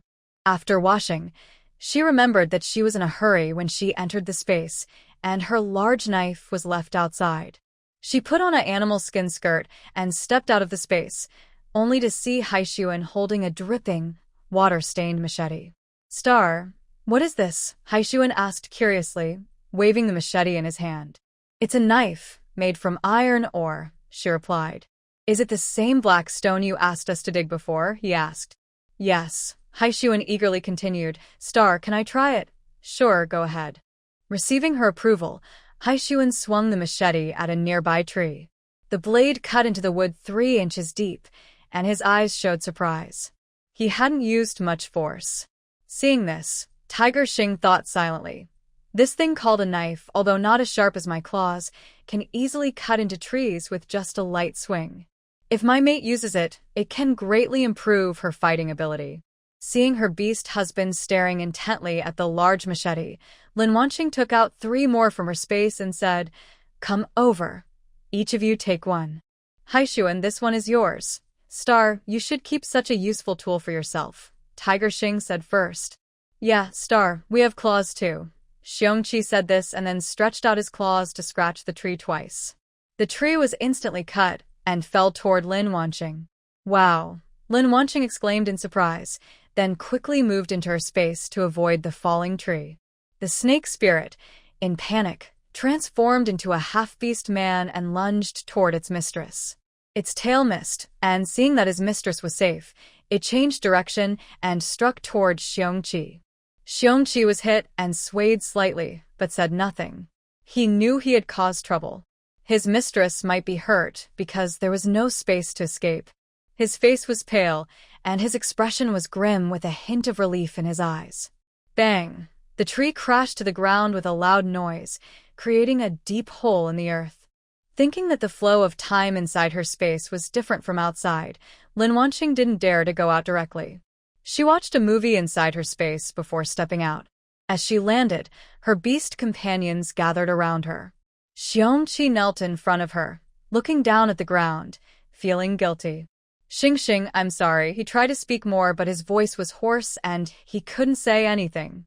Lin Wanqing looked at the large fallen tree and saw the big hole underneath. She felt a bit scared. If she hadn't dodged, she might have been turned into a pile of flesh. She reached out and slapped Xiongqi lightly on the body, with no strength at all. With a loud smack, she was so shocked her hand went numb, and she couldn't help but hiss in pain. She said, "Are you trying to hit me to death? Why not find a different mate?" When Xiongqi heard his mate's voice, he looked up and kindly suggested, "Xingxing, use the stick to hit me. Don't use your hand." Lin Wanqing heard his words and couldn't help but laugh in anger. She took a deep breath and decided not to argue with the fool. "All right, get up. Next time, be more careful before doing anything." After saying that, she took out 3 more knives from her space. One beast man handed her a knife and said, "Keep this. I have more. Consider it a gift from me." The beasts looked at the knives in their hands and stored them in their own space as instructed. Then they continued heading toward the merfolk tribe. Lin Wanqing had a rough idea of her fighting ability. When she encountered weaker wild animals, she would fight herself to improve her skills. Every time she fought, the beast men were very worried. They walked and stopped for over a month and finally reached the seaside. Seeing the endless ocean, Lin Wanqing felt much happier. "Hu Xing, where can I see the merfolk?" Hu Xing pointed to the coast on the left and said, "There is a market over there." "A market? What do they use to buy things?" "Barter system." Lin Wanqing was quite interested in the marketplace on the Beast World continent. She smiled and suggested, "Let's go see the market." A few beast men agreed, without hesitation. She was placed on the back of Shiyu, who headed toward the market. When they arrived, Shiyu set her down on the ground and transformed back into human form. Lin Wanqing noticed that the ground of the market was very flat, paved with stones. On both sides of the road, there were tents made from animal hides. In front of the tents, the ground was also covered with animal hides, on which they displayed their exchange items. As she walked, she looked around. Most of the items on the hides were fruits, meat, and more animal hides. She only glanced at them because she already had plenty of these items in her own space. She continued walking toward the back of the market and saw a long line of people. She tiptoed to see what was at the front of the line, but she clearly overestimated her height. Her view was blocked by a tall male beast man, about 195 centimeters tall. Just as she was about to give up, her line of sight suddenly rose higher. She was startled and exclaimed, "Wow!" When she calmed down and looked down, she realized she had been lifted by the tiger beast man and placed on his shoulder. She let out a breath of relief and looked toward the front of the line. She saw 2 male beast men with light blue eyes. She reached out and patted the tiger beast man beneath her, then asked, "Is the beast man with the light blue eyes at the front from the mermaid tribe?" "Yes, star." Having received a positive answer, Lin Wanqing carefully examined their appearance. Their upper bodies had smooth, firm muscles, with wet black hair sticking to their necks. Their brow bones were sharp, with a cold and wild look that hadn't yet softened. Looking down at their lower bodies, she could only see legs covered in animal skins, and she didn't see the fish tail she had imagined, which made her a little disappointed. She then asked Tiger Xing, "Are you trading salt crystals?" "So many people, yes. The salt crystals of the merfolk don't taste bitter and are loved by female beast men." Lin Wanqing nodded to show she understood. "Let's go. I've finished looking. Let's find a place to rest." Hyson spoke up. "Star, do you want to go to the shore within our tribe's area?" "Sure, we might stay by the sea for a long time." Lin Wanqing wanted to gather some sea plants and animals. Suddenly, she remembered that there might be pearls and corals in the sea. She definitely wanted to stock up on more, knowing these things were very valuable in ancient times. The group turned and left the market, heading toward the shore within the dolphin tribe's territory. By the time they arrived, the sun had completely set. Lin Wanqing asked around if there were other beast men nearby. When she got a negative answer, she took her beast husband into her space. They planned to look for a place to stay after dawn, as there was no rush. Upon entering the space, Haixuan asked, "Do you want to eat the wild animals in the sea, Xingxing?" Lin Wanqing had no hesitation and replied, "Yes." "Then, Xingxing, let me out. I will catch some." "Okay," she responded, releasing Haixuan from the space. After 5 hours inside the space, she was about to bring Haixuan back. She sensed something and said, "I'll go out with you. I'll go see what's outside. When Haixuan comes back, he'll come directly here. I'm worried you might be in danger." All right, she agreed. Holding Snake Ghost's hand, they both left the space. Outside, there was no light at all. It was pitch dark. She looked up at the sky. Good. Not even a star was visible, let alone the moon. She looked toward the sea, but didn't see Haixuan's figure. Fortunately, Snake Ghost had foreseen this and came out with her. Otherwise, she would have been scared to go alone. They waited for 2 or 3 minutes. Then, they saw a blurry figure carrying something, walking toward them.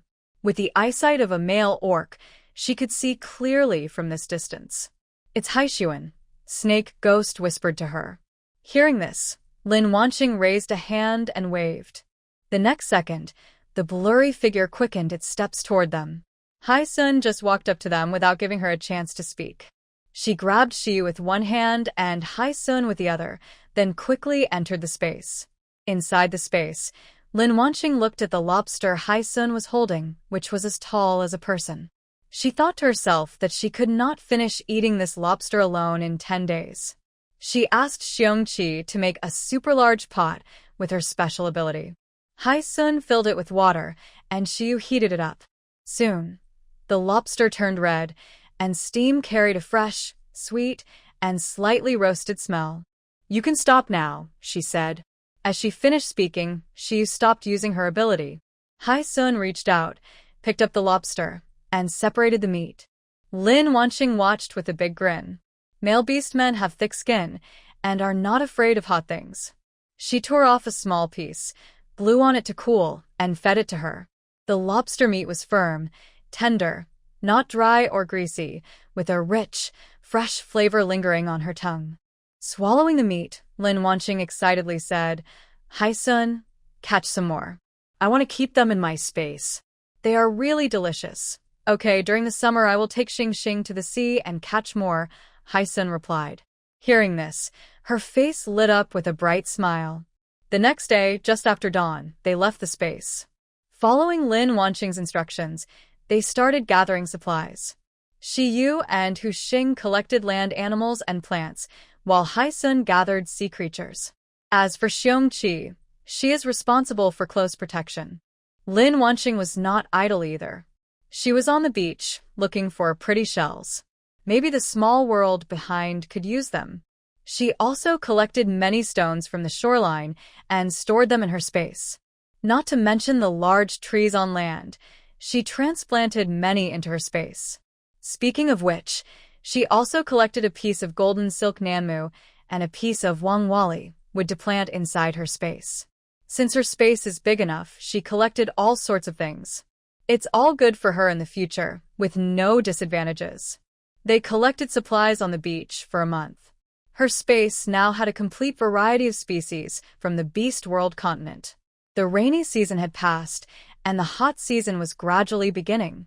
Haixuan kept his promise. The water was no longer cold, so he took Lin Wanqing into the sea.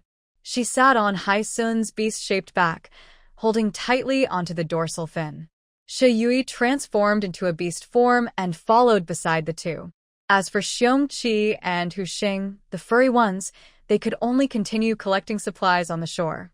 Haixuan, is there anything that can help us land females breathe freely in the sea? Lin Wanqing asked Haixuan below. Yes, the shark pearl of the merfolk.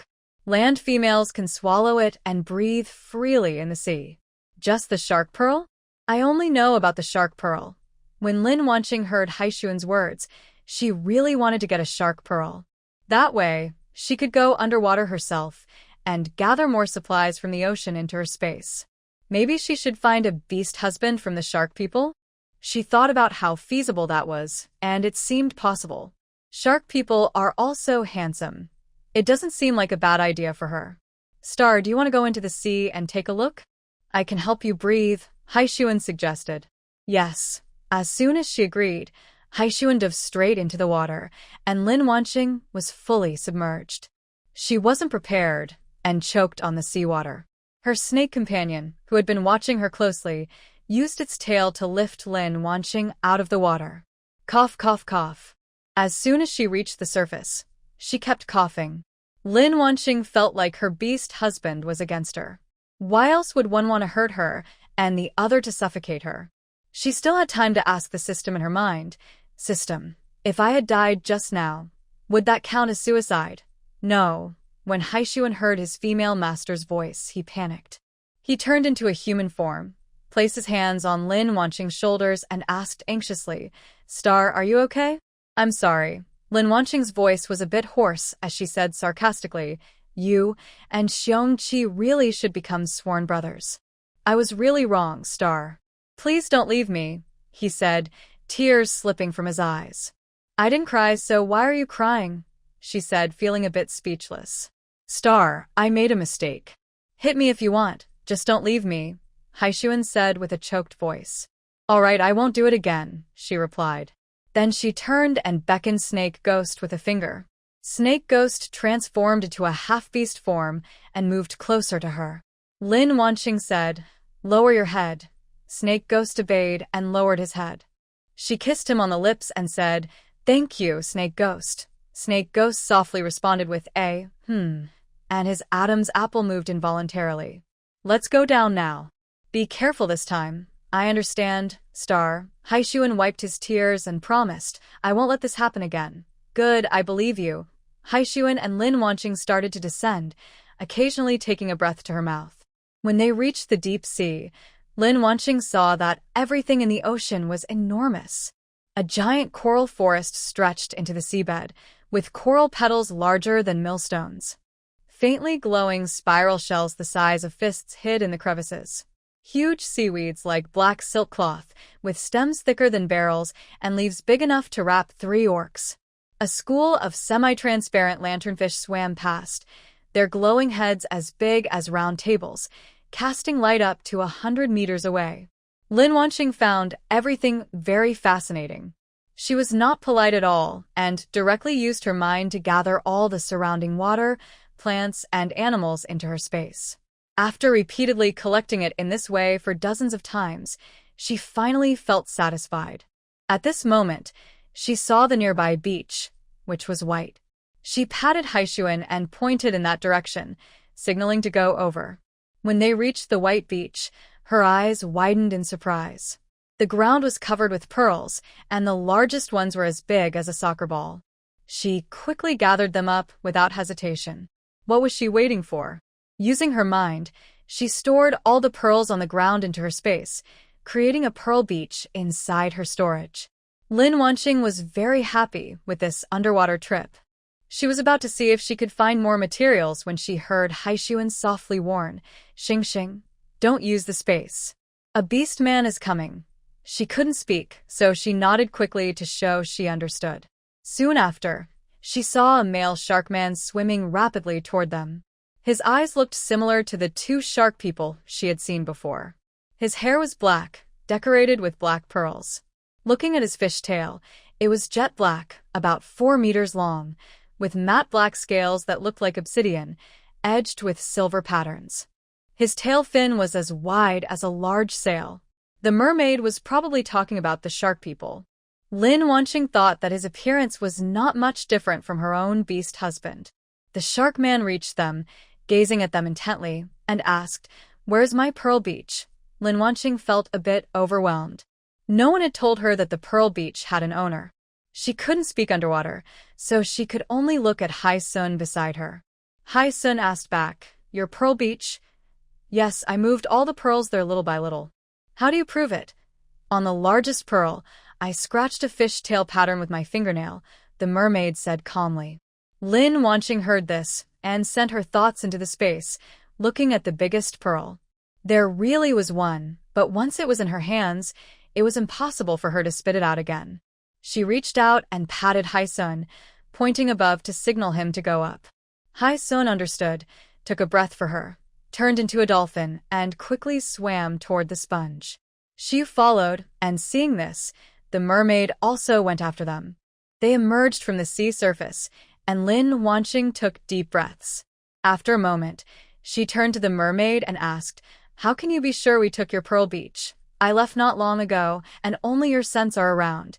Lin Wanqing was speechless. The evidence was too complete. Should she return it? Impossible. So, what should she do? In her mind, She frantically thought of a solution. At that moment, the system's mechanical voice entered her mind.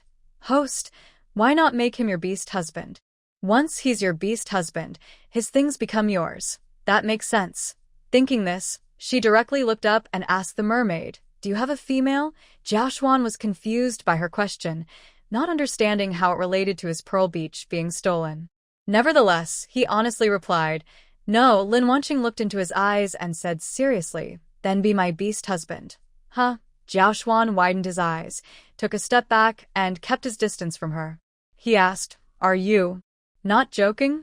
No, just tell me if you agree or not. Jiaoshuan hesitated for a long time, his ears turning red and spreading to his collarbones, before finally saying, I agree. Then he lowered his head. The word, agree, was so soft that Lin Wanqing almost didn't hear it. Since you've become my beast husband, don't go to your pearl beach anymore. Jiaoshuan didn't understand but nodded to show he understood. Lin Wanqing thought for a moment and decided that forming a contract would be more secure. She directly said, tonight, you will form a contract with me. Jiaoshuan responded softly, okay. Seeing his reaction, Lin Wanqing felt a bit like she was enticing an underage person. When they were underwater, she thought he was the cold type, but it turned out he was so shy. Suddenly, she remembered something and looked up at him, asking, I still don't know your name. My name is Fox Star, from the Fox clan. You can call me Star. I am Jiao Xian, a merfolk with a level 5 wind ability. That's good. Let's go back to the shore. The seawater on Lin Wanqing's body dried under the sun, making her skin itchy and slightly red. She urged, I'm itchy. Let's go back quickly. I want to take a shower. Hui Sun heard her and quickly swam toward the shore with her. When they reached the shore, they met Tiger Xing and Bear Qi. She asked about Xiyu, whether there were other beast men nearby. After getting a negative answer, she pulled her beast husband into her space. She left a quick message, tell him the situation, then went to take a shower. She couldn't wait any longer. She was too itchy.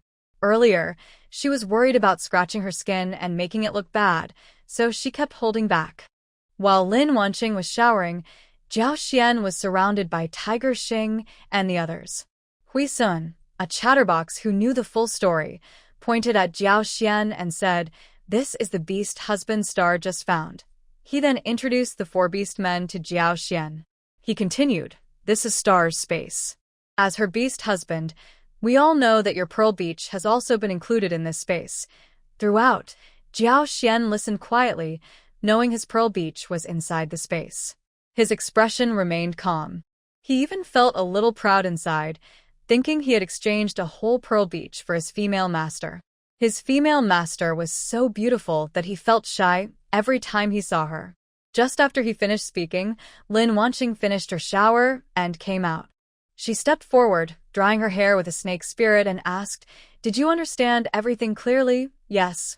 Good, I'm hungry. As the best cook in the family, Xiongqi asked, what does Xingxing want to eat? I've been eating wild animals from the sea for a long time. Today, I want to eat roasted sweet potatoes. Okay, I'll start cooking now. Xiongqi replied and turned toward the kitchen. Lin Wanqing sat on a beast hide, curious, and asked Xiao Xian, when your mermaid tribe cries, do they always shed pearls? Xingxing, who did you hear that from? He asked with a puzzled look. Hearing Xiao Xian's words, Lin Wanqing realized that the legend about mermaids crying pearls was false. She awkwardly smiled and said, oh, really? I must have remembered wrong. No, it's not. They just cry normal tears. At this moment, Xiongqi finished roasting the sweet potatoes, and the delicious aroma filled the air. Xingxing, the roasted sweet potatoes are ready to eat. After saying that, he broke off a small piece and put it in a bowl. He picked up a small piece, blew on it, and fed it to Lin Wanqing's mouth.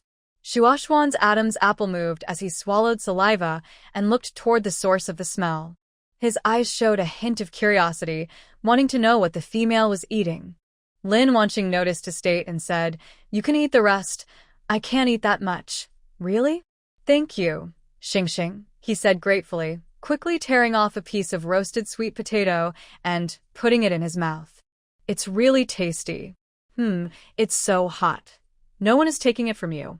Eat slowly, okay? Shuashwan replied, but he kept chewing non-stop. It was the first time she saw a male beast man who didn't like eating meat. After eating, everyone left the space and went to their home by the shore. They found a big tree close to the sea and built a treehouse in it. The inside of the treehouse wasn't very big, but it was enough for Lin Wanqing to live in. Their male counterparts didn't need much space to live. When in beast form, they could sleep wherever they wanted. At night, Lin Wanqing called Shuashwan to the treehouse to prepare to form a bond with him.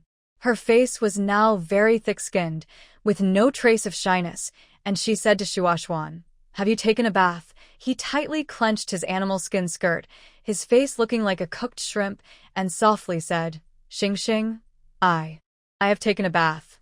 Let's form the bond. Take off your animal skin skirt and lie on the animal skin bed." Following her instructions, Xiao Xian slowly moved toward the animal hide bed. Once he lay down on it, she approached him. As Lin Wanqing got closer, he quickly stepped back. "Why are you hiding?" she asked, her fingertips brushing over Xiao Xian's hot, red ears. He reached out and grabbed her sleeve, his eyes flickering with hesitation. His throat moved, but he couldn't make a sound. "Do I have to teach you step by step what to do?" Xiao Xian's eyelashes trembled. He barely lifted his eyes and whispered softly, "No, it's not necessary." In the next moment, he tightened his arms and held Lin Wanqing close. After a night, Xiao Xian buried his head in her neck and whispered hoarsely, "Mistress, I belong to you now." He then pressed his lips to her lips. A bead slipped from his mouth into Lin Wanqing's, sliding down her throat. At this time, the tiger's gentle voice outside reminded her, "Mistress prefers cleanliness. Make sure she is well cleaned." "Okay," Xiao Xian replied, holding Lin Wanqing and going to wash. Later, Lin Wanqing learned that Xiao Xian had already given her his pearl and had gone out to gather more supplies from the sea. It was almost a year since she turned 18. She planned to visit the leopard tribe first to learn how to make feminine hygiene products. Then she would return to the fox tribe. She was starting to miss her father and mother. Thinking of this, she decided to bring back more salt crystals from the shark people. On the way back, since there was no need to gather supplies, it took 10 days to reach the leopard tribe. Skilled, she walked to the female lead's cave and called out from outside, "Ching Cheng, are you inside?" After a short wait, Ching Cheng came out and greeted Lin Wanqing. They chatted for a while and then she explained her purpose. "Cheng Cheng, have you been bleeding?" Cheng Cheng was caught off guard, frowned, and asked, "Bleeding?" "Yes, the bleeding that happens every year. It makes it easier to conceive." "Oh, that." "Yes, I have bled. How did you get through it?" "I don't want to lie on animal skins. It feels unclean," Lin Wanqing said, sighing. Seeing this, Cheng Cheng cheerfully said, "I can teach you." "Cheng Cheng, you're so kind." Lin Wanqing learned how to make her world's version of sanitary pads from the female lead. After chatting a bit more, she decided to leave. Cheng Cheng saw her to the cave entrance and said to Xiao Xian, "Xiao Xian, give me some salt crystals and pearls." Xiao Xian quickly took some salt crystals and pearls from his space. Lin Wanqing looked at them, about 10 gene of salt crystals and around 7 or 8 pearls. She reached out, took them, and placed them in the female lead's arms without saying a word, then turned and left the leopard tribe with her beast husband. It took a few more days for her to return to the fox tribe. In a quiet place, she took out fabric, shark silk, salt crystals, pearls, and shells from her space. She wrapped them in a piece of beast hide and stored them in Shiyu's space. She asked other beast tamers to tidy up her cave, then took Shiyu to her mother's cave. "Mother, I'm back," Lin Wanqing called loudly outside the cave. Soon Huyu came out and softly said, "Your mother is pregnant again and sleeping." Okay, I won't go in," she replied. Then she turned to Shiyu and said, "Take out the things I prepared for Dad. We'll go back now." Shiyu handed Huyu the items her mistress had prepared earlier. Lin Wanqing whispered, "Dad, inside are things I prepared for Mother. I'll visit her again when she wakes up. I'm leaving now." After saying that, she and Shiyu turned and left without looking back, heading back to her own cave. Her cave was still messy. Hai-sun used his powers to cover the dust. As soon as he left the cave, he saw his mistress. Xing, why are you back so soon? My mother is sleeping. We'll be ready soon. Wait a little longer, Xing, Hai-sun said, pulling out a chair from his space for her to sit on. Inside the cave, she cleaned away the dust, then took out furniture from the space and arranged everything. Only then was it considered finished. Hai-sun quickly came out and said, Xing, go inside now. Everything is ready. Okay, I want to take a bath. I've already filled the water. Snake, you just needs to heat it up. After washing, Lin Wanqing ate a little and then lay down on the bed, falling into a deep sleep. The next day, she visited her mother's cave again.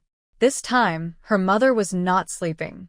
They chatted for a while, then her father went to learn cooking and furniture making from her beast husband, before returning to his own cave. She stayed with the fox tribe until her mother safely gave birth to a small female, then she left with her beast husband. This time, she planned to travel across the entire continent, checking on the plants and animals in the space. She traveled for 10 years. One day, she looked at her 5 beast husbands surrounding her and suddenly said, I'm going to have babies with you. I don't want babies. Snake, you was the first to speak. Xing, I want one. I want a little female who looks a lot like you, Hai-sun said loudly. Lin Wanqing looked at the other 3 beast husbands, her eyes asking for their opinions. Xing, I am fine with anything, Tiger Xing said. Bai Qi also quickly expressed his opinion. Me too. Finally, Xiao Xian spoke. Xing, our shark people are males who carry babies. If you like little ones, I can do that too. When Lin Wanqing heard this, her eyes widened in shock. Is it really possible for males to give birth? She suddenly became curious about how males could have babies. Yes, you can give me one. It can be a small female or a small male. Okay. Hearing his answer, a slight smile appeared on Lin Wanqing's face. She had never forgotten the pain of giving birth in her past life. She hoped that in the future, more males would be able to have babies. Since she decided to have offspring, she stopped taking her birth control pills. The beast husbands worked extra hard, and after a month, Lin Wanqing successfully became pregnant. Good news also came from Xiao Xian. He was pregnant too. Now, the 2 of them were like delicate dolls in the family, carefully cared for.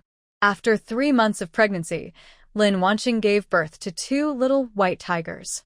6 months later, Xiao Xian also gave birth to a cute female little shark. The female cubs needed seawater, so their families settled by the sea. A year later, she also had cubs for Xiongqi and Hai-sun, 2 male pandas and 1 small dolphin. Lin Wanqing lived by the sea for 15 years.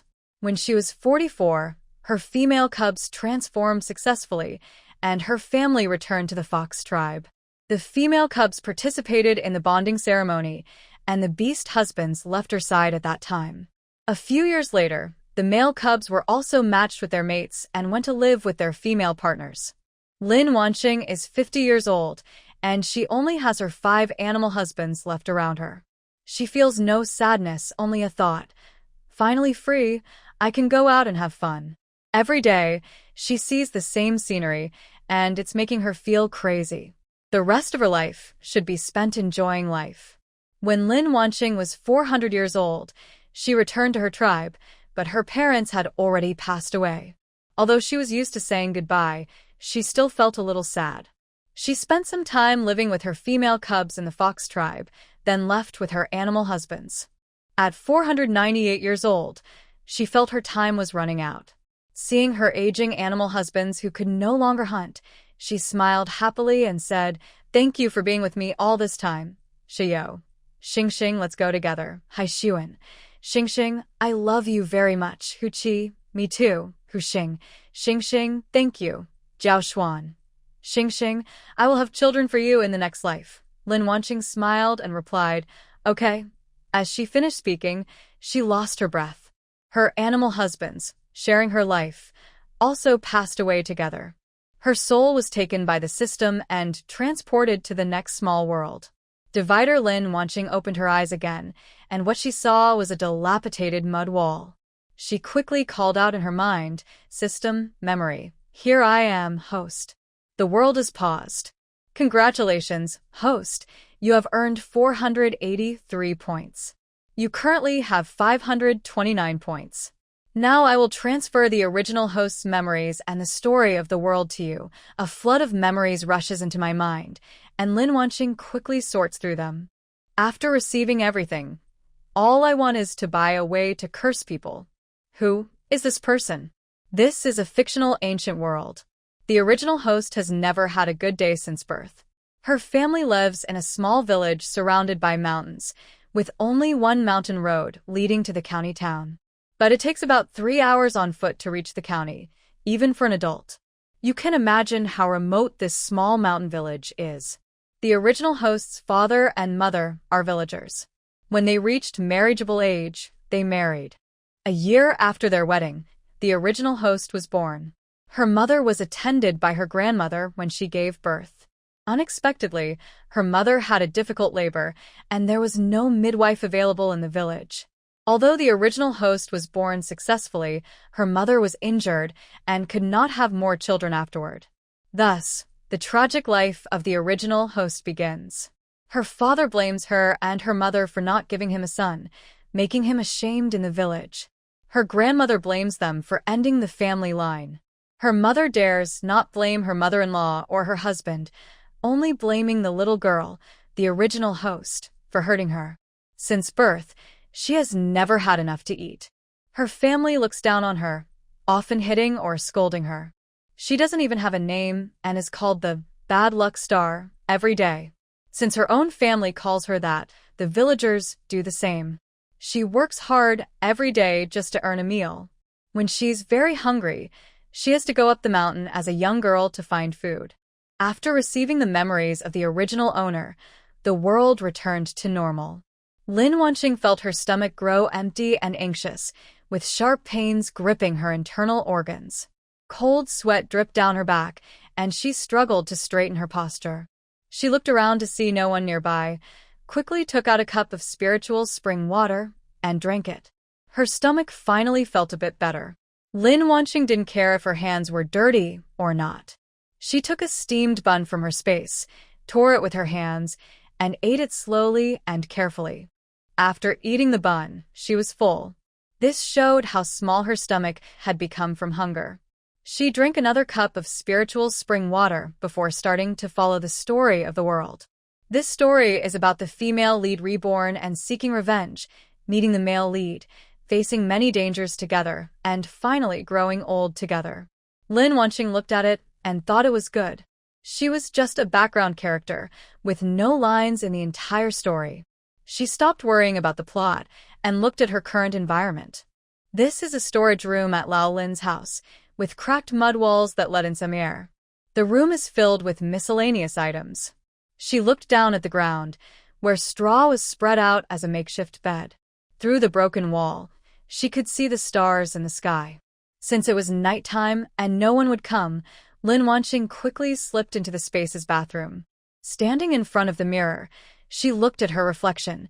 She was very thin, with a pale face, bright eyes that looked startling, and slightly upturned corners of her eyes.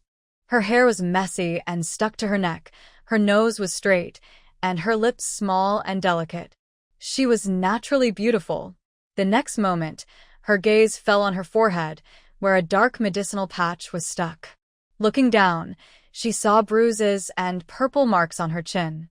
She had drunk 2 cups of spiritual spring water, and the visible injuries suggested that those people had beaten her very badly. Overall, she looked fragile, wearing a rough cloth dress that hung loosely on her thin frame, with wrists so slender they could break easily. Lin Wanqing took some medicine and briefly treated the wound on her face. She planned to take a shower. Removing her clothes, she saw that her body was covered with scars.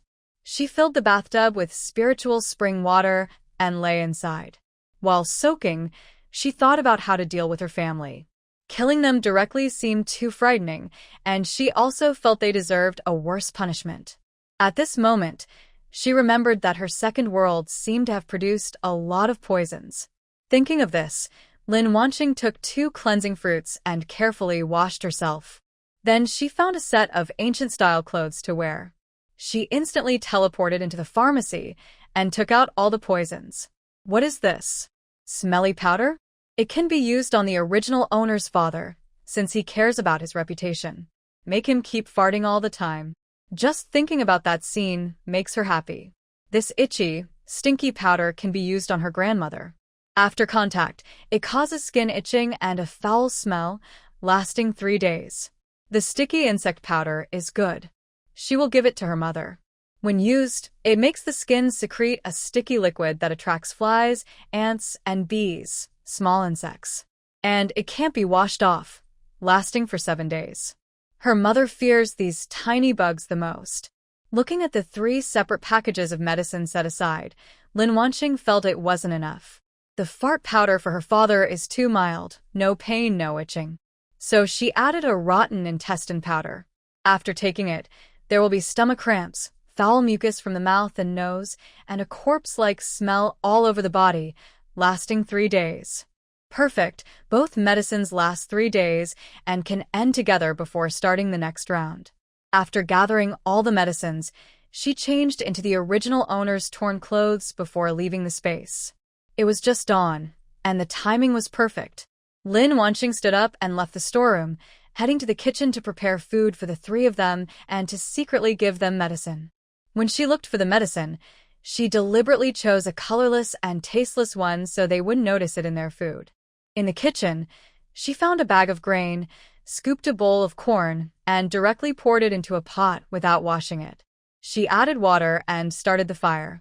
Worried it might be too watery since they ate little, she scooped another bowl of corn from the grain bag. Then she thought it might not be good to give medicine alone, so she decided to put all 4 packets of medicine into the pot so they could share both the food and the trouble together.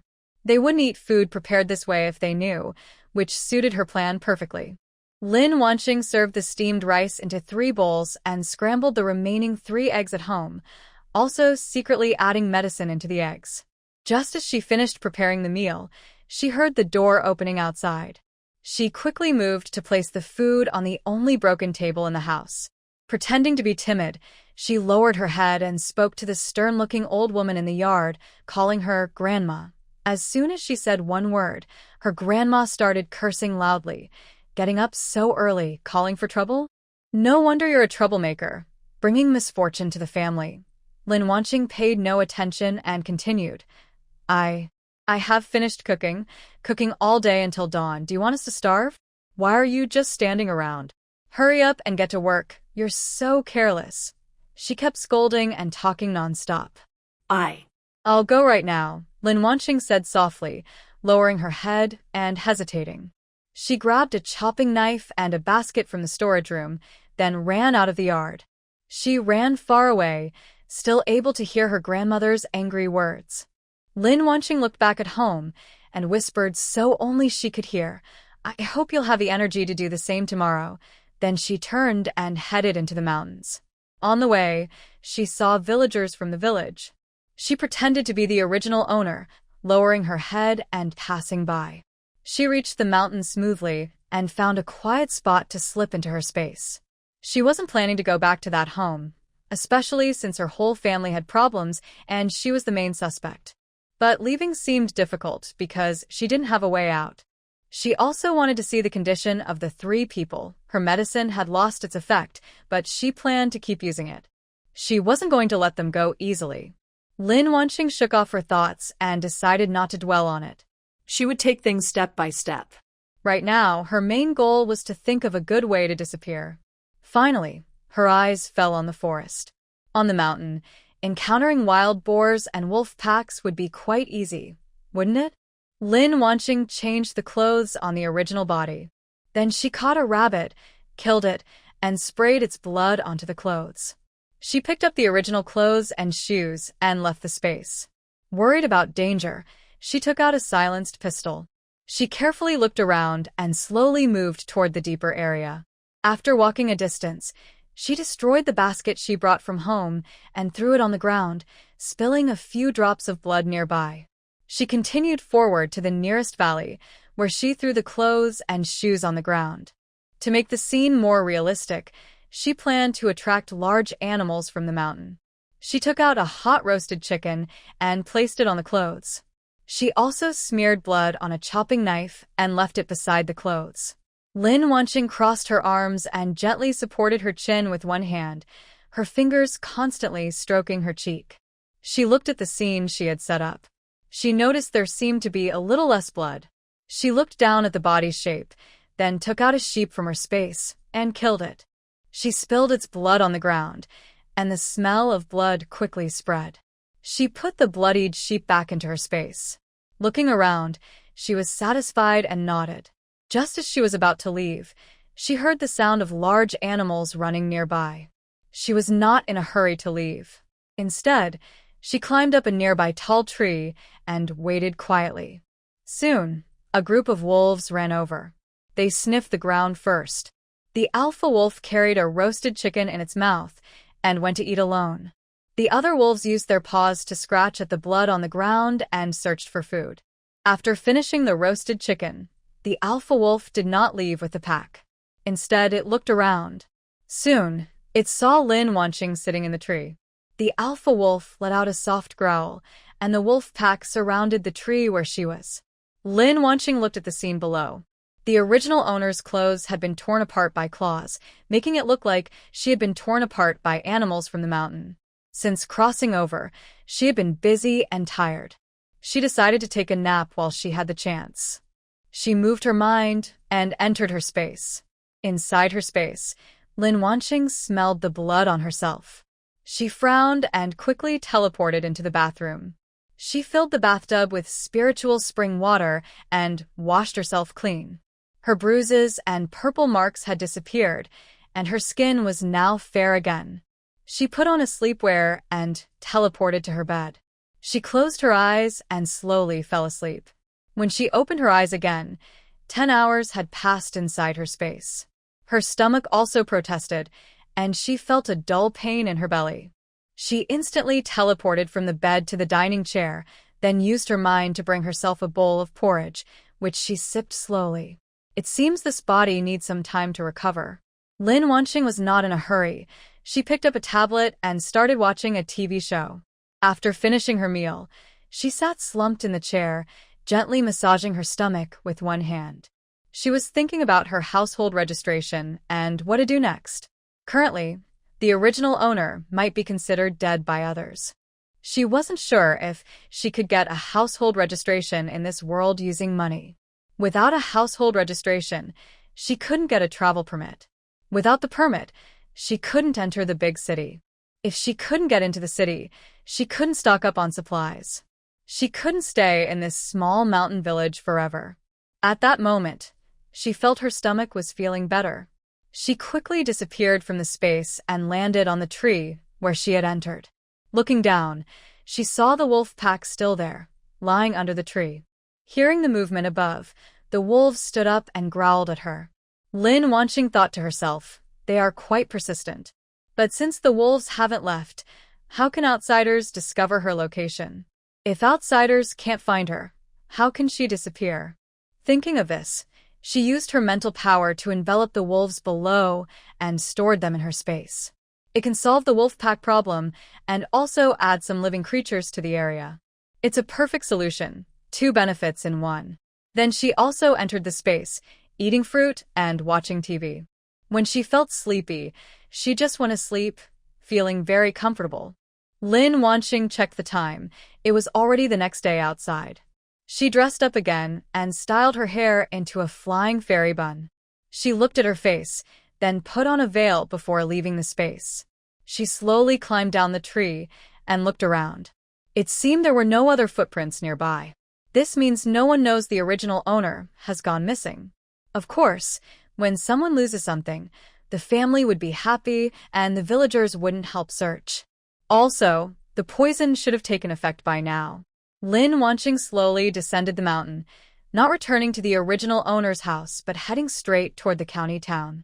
On the way, she met a few villagers heading to the town. They didn't recognize her but kept glancing at her now and then, probably thinking, why is someone dressed so well, alone, doing here? She ignored them and continued walking until she reached a stone by the roadside. She sat down on it to rest and to observe the tragic scene at the original owner's house. After the villagers had gradually walked away and no one was around, she quietly waited. Lin Wanqing took out a drone from the space and operated it to fly into the village. Anyway, no one knew what it was. The villagers heard the drone's sound, looked up and pointed at it, saying something. Lin Wanqing ignored them and directly controlled the drone to fly to the original owner's house. She lowered the drone's flying height and observed. There was no one in the yard, so she controlled the drone to fly to the window, which was closed. Unwilling to give up, she then directed the drone to the door. First, it went to the old woman's room, which was closed. Then, it flew to her parents' room. This time, luck was on her side. The door was open. Through the screen, she saw her father curled up at the door, crying out in pain. Small bugs crawled on him, and around him, flies and bees buzzed densely. His face was too blurry to see clearly. This scene made Lin Wanqing's acrophobia almost kick in. Seeing his suffering face, she felt satisfied. She didn't need to look at the original owner's mother and father anymore. The same food, the symptoms must be the same. Lin Wanqing no longer felt disgusted with herself. She controlled the drone to fly back and stored it in the space. She turned her head and continued walking toward the county town. She muttered softly, "This road is so hard to walk. It's narrow, and it's all gravel. Walking was uncomfortable, let alone riding a bicycle." This shows her skills have improved. Otherwise, it would take 6 hours to reach the county town, and she would be exhausted. She also doesn't know if she needs household registration to enter the county. The original owner never went there in 16 years. Only when she arrives will she find out. At the county town gate, Lin Wanqing crossed her arms and took a deep breath. She wiped the sweat from her forehead. Living in ancient times is really tough. Now it's summer, and it's already hot. Her clothes are layered, making it even hotter. Then she stood by the roadside, watching the gate, to see if anyone was showing their household registration. After a while, she saw that the common people went in directly, with no checks. Lin Wanqing felt happy and joined the back of the line to enter the town. Once inside, she looked for a pawnshop to exchange some silver coins. The original owner had never seen silver in this world, and she didn't know if the silver in her space was different from that in this world. If it was different, it would be a problem. She sent her thoughts into her space, thinking about what to pawn. It didn't need to be valuable, just enough to recognize the silver's appearance. Modern items seem a bit too unique. Finally, she picked a pearl the size of a thumb from a pearl beach. Then she stepped into the pawnshop. Lin Wanqing walked to the counter, and the shop assistant inside asked, "Customer, what would you like to pawn?" "I want to pawn this pearl," she said, placing the pearl she just took out on the counter. The shop assistant looked at the pearl, stood up, and his eyes showed surprise. He asked, "Customer, are you pawning it for a temporary loan or selling it outright?" "I need to see what price you offer first, then I'll decide." Hearing Lin Wanqing's answer, the shop assistant picked up the pearl and examined it carefully. He looked a bit unsure and said, "Please wait a moment, customer. I will go get our shop owner." He then started to walk toward the back with the pearl. Seeing this, Lin Wanqing quickly stopped him. "Please ask your shop owner to put the pearl down before you go." She wasn't naive. If he took it to the back and swapped it for a fake, she would be in trouble. The shop assistant, hearing this, awkwardly placed the pearl back on the counter and softly said, "All right, please wait a moment, customer." Not long after, the shop assistant returned with a man dressed in a long robe, about 50 years old. He had narrow, slit-like eyes, a tuft of goat beard under his chin, and a dark yellow jade ring on his finger, looking very shrewd. Seeing the visitor, Lin Wanqing directly asked, "Shop owner, what kind of price can you offer?" The pawnshop owner smiled gently and softly said, "Honored guest, please wait a moment." After speaking, he walked to the counter, carefully examined the pearl. This pearl is considered top quality, perfectly round and full. It has a strong shine, a clean and flawless surface, a smooth, warm feel, and is quite large, about 10 millimeters in diameter. Rare among pearls, both in quality and appearance, it is flawless. Holding the pearl in his hand, his expression unchanged, he asked, "Honored guest, are you offering it as a live pawn or a dead pawn? How much are they worth?" The shopkeeper looked down thoughtfully for a moment and gave a price. "Live pawn, 60 taels. Dead pawn, 80 taels. Lin Wanqing didn't know how much pearls would sell for in ancient times, but it was definitely more than this price.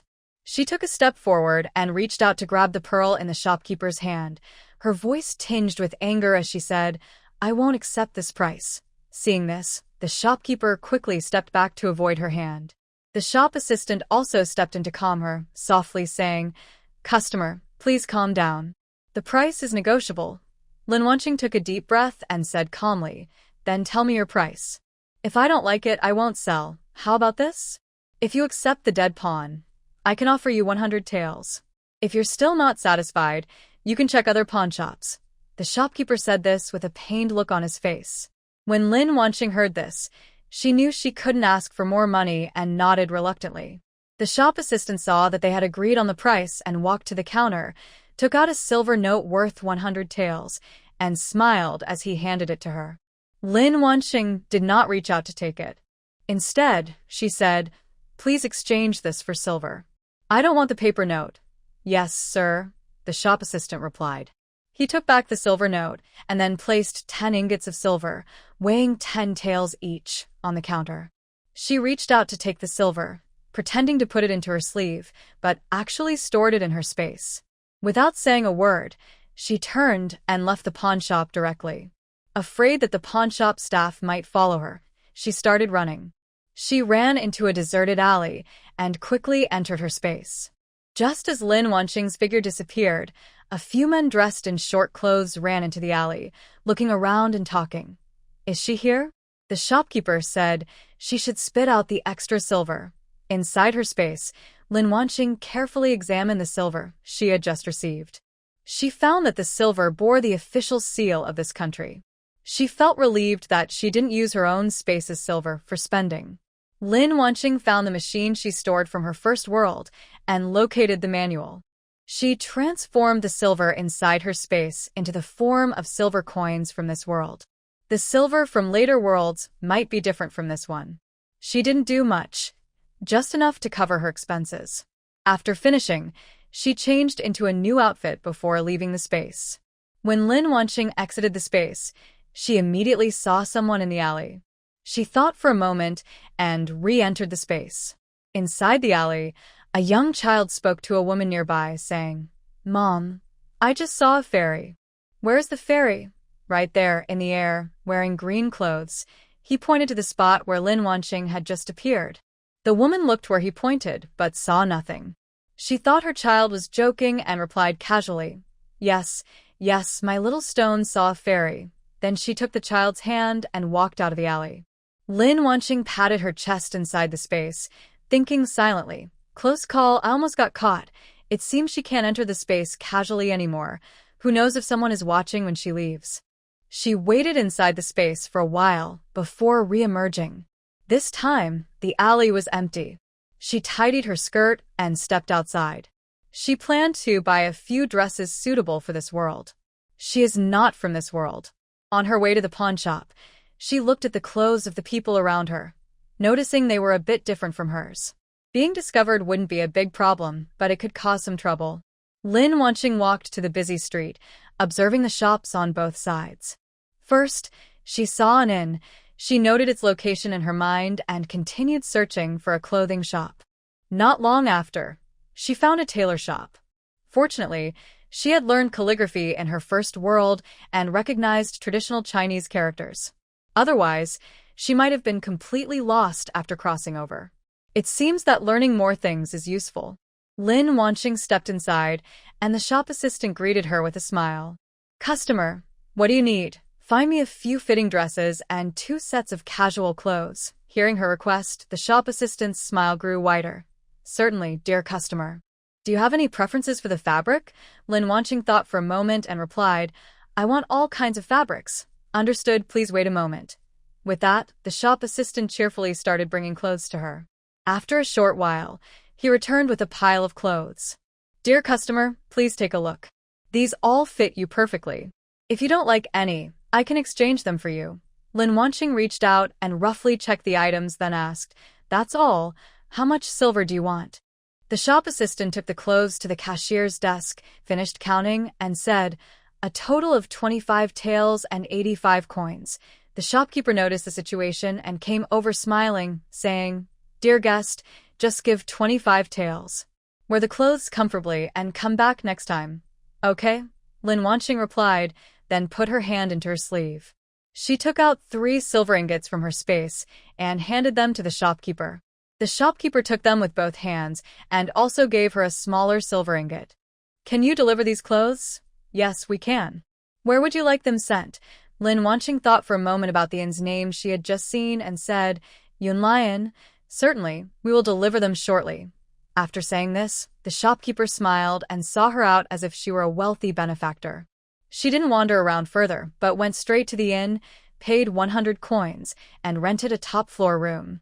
Following the young clerk upstairs, she told him that someone from the clothing shop would deliver the clothes later and asked him to bring some signature dishes later. Then she closed the door. Lin Wanqing sat down, poured herself a cup of spiritual spring water, and sipped it slowly. Just after finishing the water and putting the cup into her space, she heard a knock on the door. She went over and opened it. The young clerk was holding several plates of food, saying, "Guest, your dishes are here." Lin Wanqing moved aside so he could place the food inside the room. "Please enjoy your meal," said the shop assistant, bowing slightly before stepping back and closing the door. Lin Wanqing sat down, picked up her chopsticks and slowly tasted the food, but it wasn't very good. Of course, during this period, seasonings were scarce. She remembered that even Sichuan pepper was a luxury in ancient times, not something ordinary people could use. In the past, she had read time travel novels where the heroine became rich from marinated meat. So silly. Lin Wanqing put down her chopsticks, took out several plates from her space, and poured the food onto her plate before storing the plates back in her space. She sat in a chair, waiting for the shop assistant to come and clear the dishes. After about an incense stick's worth of time, there was a knock on the door. She went over, opened it, and saw the shop assistant with someone from the clothing shop delivering clothes. They placed the clothes inside the room, then the shop assistant removed the dishes. After the people left, she closed and locked the door. She also made sure the window was tightly shut. Picking up the clothes just delivered, she used her mind to enter her space. First, she threw the clothes into the washing machine to clean them. Then she harvested mature crops. She also made a spicy grilled fish using fish from the Beast World continent. She picked a watermelon, juiced it with spiritual spring water, added ice cubes, and enjoyed a delicious meal.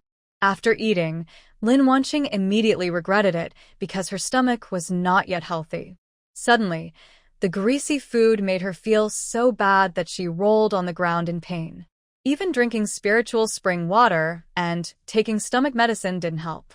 In the end, she couldn't bear the pain and called out to the system in her mind. "System, come out quickly. If you don't come out now, you might lose your host." In the next moment, the system, with a slightly panicked mechanical voice, responded in her mind, "Host, I'm here, I'm here. I hurt so badly. Please recommend some good treatment items I can afford with my current points." After saying this, sweat covered her forehead from the pain. The system quickly filtered the items she could buy and displayed a panel in front of her. "I can't watch anymore. Read it to me," she said weakly. The system hurriedly read out, "Interstellar Medical Pod, 99 points, Cultivation World Treatment Pod, 99 points, and Healing Ability, 599 points. Lin Wanqing really wanted the healing ability, but she only had 529 points, which was not enough. "Good system, I want a treatment device. Can you lend me 70 points? I will return it after this world is over." The system looked at its host, who was curled up in pain, still trying to ask for more. It felt a bit speechless. After experiencing so many worlds, it is no longer simply about dominance. It has long understood the true intentions of its host's mind. This credit point loan, she definitely won't repay it. But seeing her so distressed, given that one person has experienced so many worlds, it sighed and still bought the healing ability. Without saying a word, it directly activated it and threw it onto the host. Lin Wanqing felt a warm flow moving inside her body, healing her. She finally felt alive again. She exaggerated and said, "System, you're so good. I like you the most. When you need me in the future, I'll definitely help without hesitation." Before she finished speaking, the system interrupted her. "Stop pretending, that's too much. You know your healing ability well. I'm leaving now." After saying that, the system's figure disappeared. Lin Wanqing smiled, secretly thinking, the system is really easy to coax. Don't think she didn't notice. The system's voice was full of suppressed laughter. She pulled back her thoughts and began to familiarize herself with the healing ability she just obtained. It's very simple. When she wants to use it, she just needs to activate it following the flow route. She wanted to test the healing effect of the ability. Using her mind, she caught a rabbit. She cut a slash on the rabbit's leg with a knife, and blood immediately started to flow. Lin Wanqing placed her hand over the wound and activated the healing ability. After just one round of activity, the wound on the rabbit's leg started healing visibly. She treated the wound on the rabbit's leg, then took a bowl of spring water and fed it to the rabbit. She softly muttered to herself, "I've paid you for your help, so you can't hold a grudge. I will raise you alone, and I won't eat you anymore. You've earned it." After finishing the spring water, she separated a small area and kept the rabbit inside. Worried it might feel lonely, she checked the rabbit's gender before putting it in. It's a male, and then found a female rabbit to keep it company. After doing all this, Lin Wanqing clapped her hands and quietly thought, "I'm so kind." Her clothes had finished washing, so she put them in the dryer. While waiting for them to dry, she took a quick shower. Then she left the space wearing clean clothes. She even wrapped her clothes in a piece of cloth, making a small bundle. She called the system to alert her for safety, then lay down peacefully on the bed. She didn't dare fall asleep directly because she was very pretty. If someone saw her, they might have bad intentions. Although being attacked would only mean entering another small world, it wouldn't cause her real harm. But she had just entered this small world and hadn't gathered any supplies yet. She was reluctant to leave. No, that's not right. She had brought a wolf pack into her space. She decided not to think about it anymore, closed her eyes, and peacefully fell into a sweet dream. The system, and, although it was muttering curses, it still started to be alert and watchful. From time to time, it sighed, secretly blaming itself for the trouble it had caused in the past. It didn't want to be scolded in the first world, so it chose to disappear directly, letting the host learn the lesson. Now, it didn't care whether it agreed or not. It just wanted to sleep. Could it not care about her? It kept comforting itself, thinking that the host was its own choice. The next day, sunlight shone through the window paper onto her face. Lin Wanqing stretched lazily with her eyes closed before opening them. She thanked the alert system for its vigilance, then quickly changed into her clothes and slipped into her space. After washing up, she had breakfast and changed into a new outfit. She carried a bundle containing a piece of clothing and left the space. Lin Wanqing went downstairs and extended her stay for another 10 days at the inn. Until her household registration was properly processed, she could only stay at the inn. A day had passed, and she was planning to check on her family member's situation. She left the inn and headed toward the city gate. Outside the city, she found a hidden spot in the woods and took out a drone from her space. She controlled the drone to fly toward her home. As soon as it reached above her house, she saw that it was crowded with people. They were talking loudly, but Lin Wanqing couldn't hear clearly. She made the drone descend a little, then saw the scene inside the yard. There were 3 bodies in the middle of the yard. All the bodies were badly damaged, swollen, and bitten, with their faces unrecognizable. Seeing this, Lin Wanqing couldn't help but vomit. It was really disgusting. She didn't know if the poison they ingested caused their death, or if they were just unlucky and got what they deserved. They had only been gone for a day. Lin Wanqing vomited her breakfast and felt a bit better. Her only thought was that she had indirectly caused 3 deaths. But she wasn't as scared as she expected. Maybe after experiencing so many worlds, she had become more used to life and death, and her heart was stronger. Since they were already dead, the debt owed by the original owner could be considered settled. Lin Wanqing controlled the drone to fly back, then stored it in her space. She took a glass of water and rinsed her mouth. She stood still for a moment, then turned and went back to the inn. It was time for her to think about what to do with her household registration. Right now, she had no official registration and could only stay in this small town. She couldn't enter larger cities. Inside the inn, Lin Wanqing sat in the main hall, ordered a pot of tea and a plate of snacks. When the young waiter finished serving the tea and was about to leave, she called out to him. "Wait a moment." The waiter turned to look at her, smiling, and asked, "Guest, is there something I can help you with? This is my first time here. Can you tell me about this place?" As she spoke, Lin Wanqing handed him 10 coins. The waiter weighed the coins in his hand, his smile becoming more genuine. He leaned in close to her ear and whispered, "Guest, you've come to the right person. I know everything about this county." Lin Wanqing knew he was exaggerating a bit, but she didn't mind. She raised an eyebrow and said, "Really? Then tell me more. Don't go to the pharmacy in the east part of town. They do very shady business. Also, be careful around Zhao's young master in the west. He's not a good person, and the county magistrate is looking for a famous doctor. I heard his second son has a strange illness. Plus, there's more." The waiter talked a little longer, then caught sight of the shopkeeper's figure. He paused and said with a smile, "Your tea has been refilled. If you need anything else, just let me know. Thanks for the information." The shop assistant turned to leave, and Lin Wanqing didn't stay long. She quickly returned to her own room. The information she just received from the shop assistant seemed to only involve the eldest son of a county lord falling ill, which was somewhat useful. If she could treat him well and help the county lord register her household, it shouldn't be too difficult. With her medical skills, she believed she could manage it. Even if her medical skills weren't enough, she had a treatment device she could use. However, using the device would require a reasonable explanation. Should she pretend to be a fairy? That might not be a bad idea. If she did that, maybe she could just pretend to be a fairy and get her household registration that way. But first, she should check things out without using her special healing abilities. She didn't want to seem too unusual. Lin Wanqing entered her space, changed into new clothes, and put on a veil. She took out a medicine box from her space, filled with some medicines and a set of golden needles. She opened the door and went downstairs. She found the shop assistant and asked him about the location of the county office. Carrying her medicine box, she headed toward the county office. When she arrived at the gate, her eyes were drawn to the stone lions on either side. Then she saw the red-painted gate, slightly faded, with a black and gold plaque hanging above.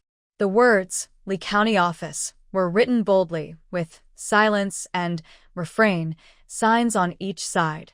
Guards with swords stood by the gate, their sharp eyes watching everyone coming and going. The officer saw Lin Wanqing standing at the door and spoke sternly. "What are you here for? If there's nothing urgent, don't loiter at the door. Big brother officer, please kindly inform the county magistrate that I have an important matter to see him about." The officer, without even lifting his eyelids, replied, "The magistrate is busy reviewing cases. Not everyone can see him whenever they want."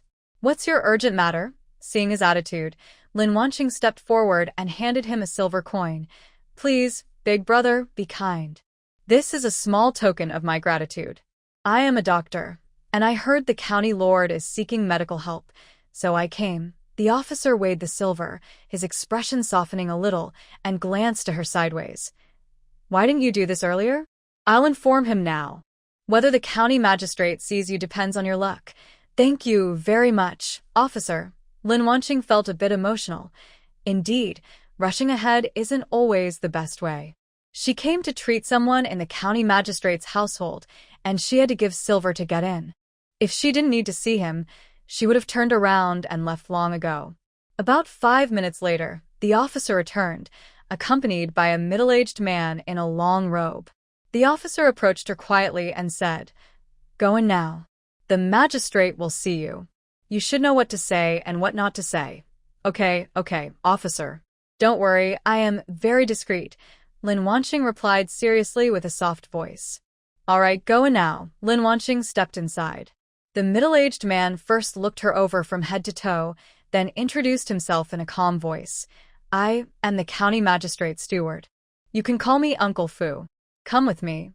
After saying that, he turned and headed toward the back of the county office. Lin Wanqing carried her medicine box and followed behind him.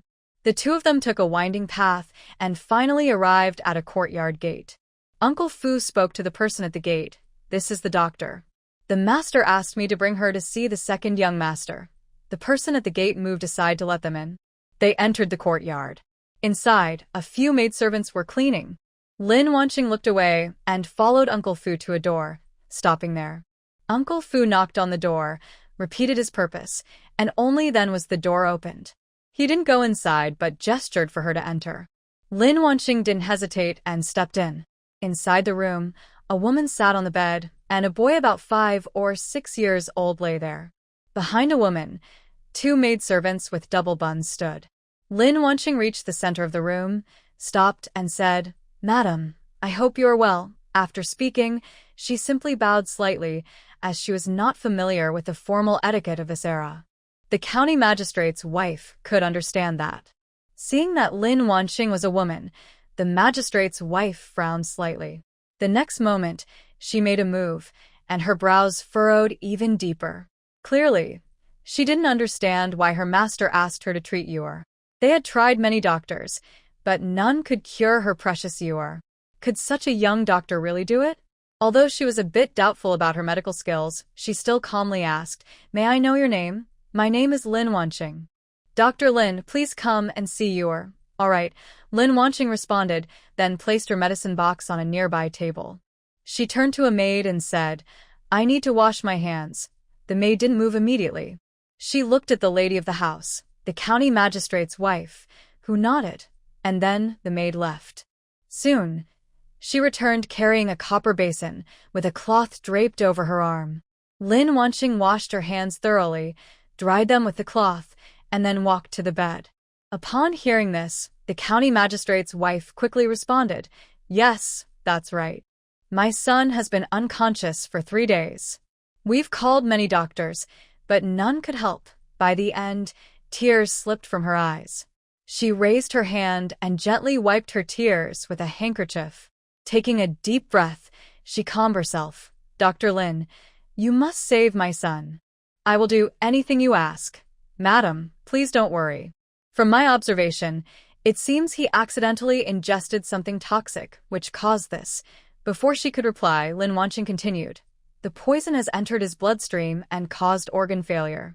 Once he falls into a coma, it's hard to save him. For this kind of organ failure, modern medicine would use machines to help breathing, filter the blood, and maintain blood pressure with medication.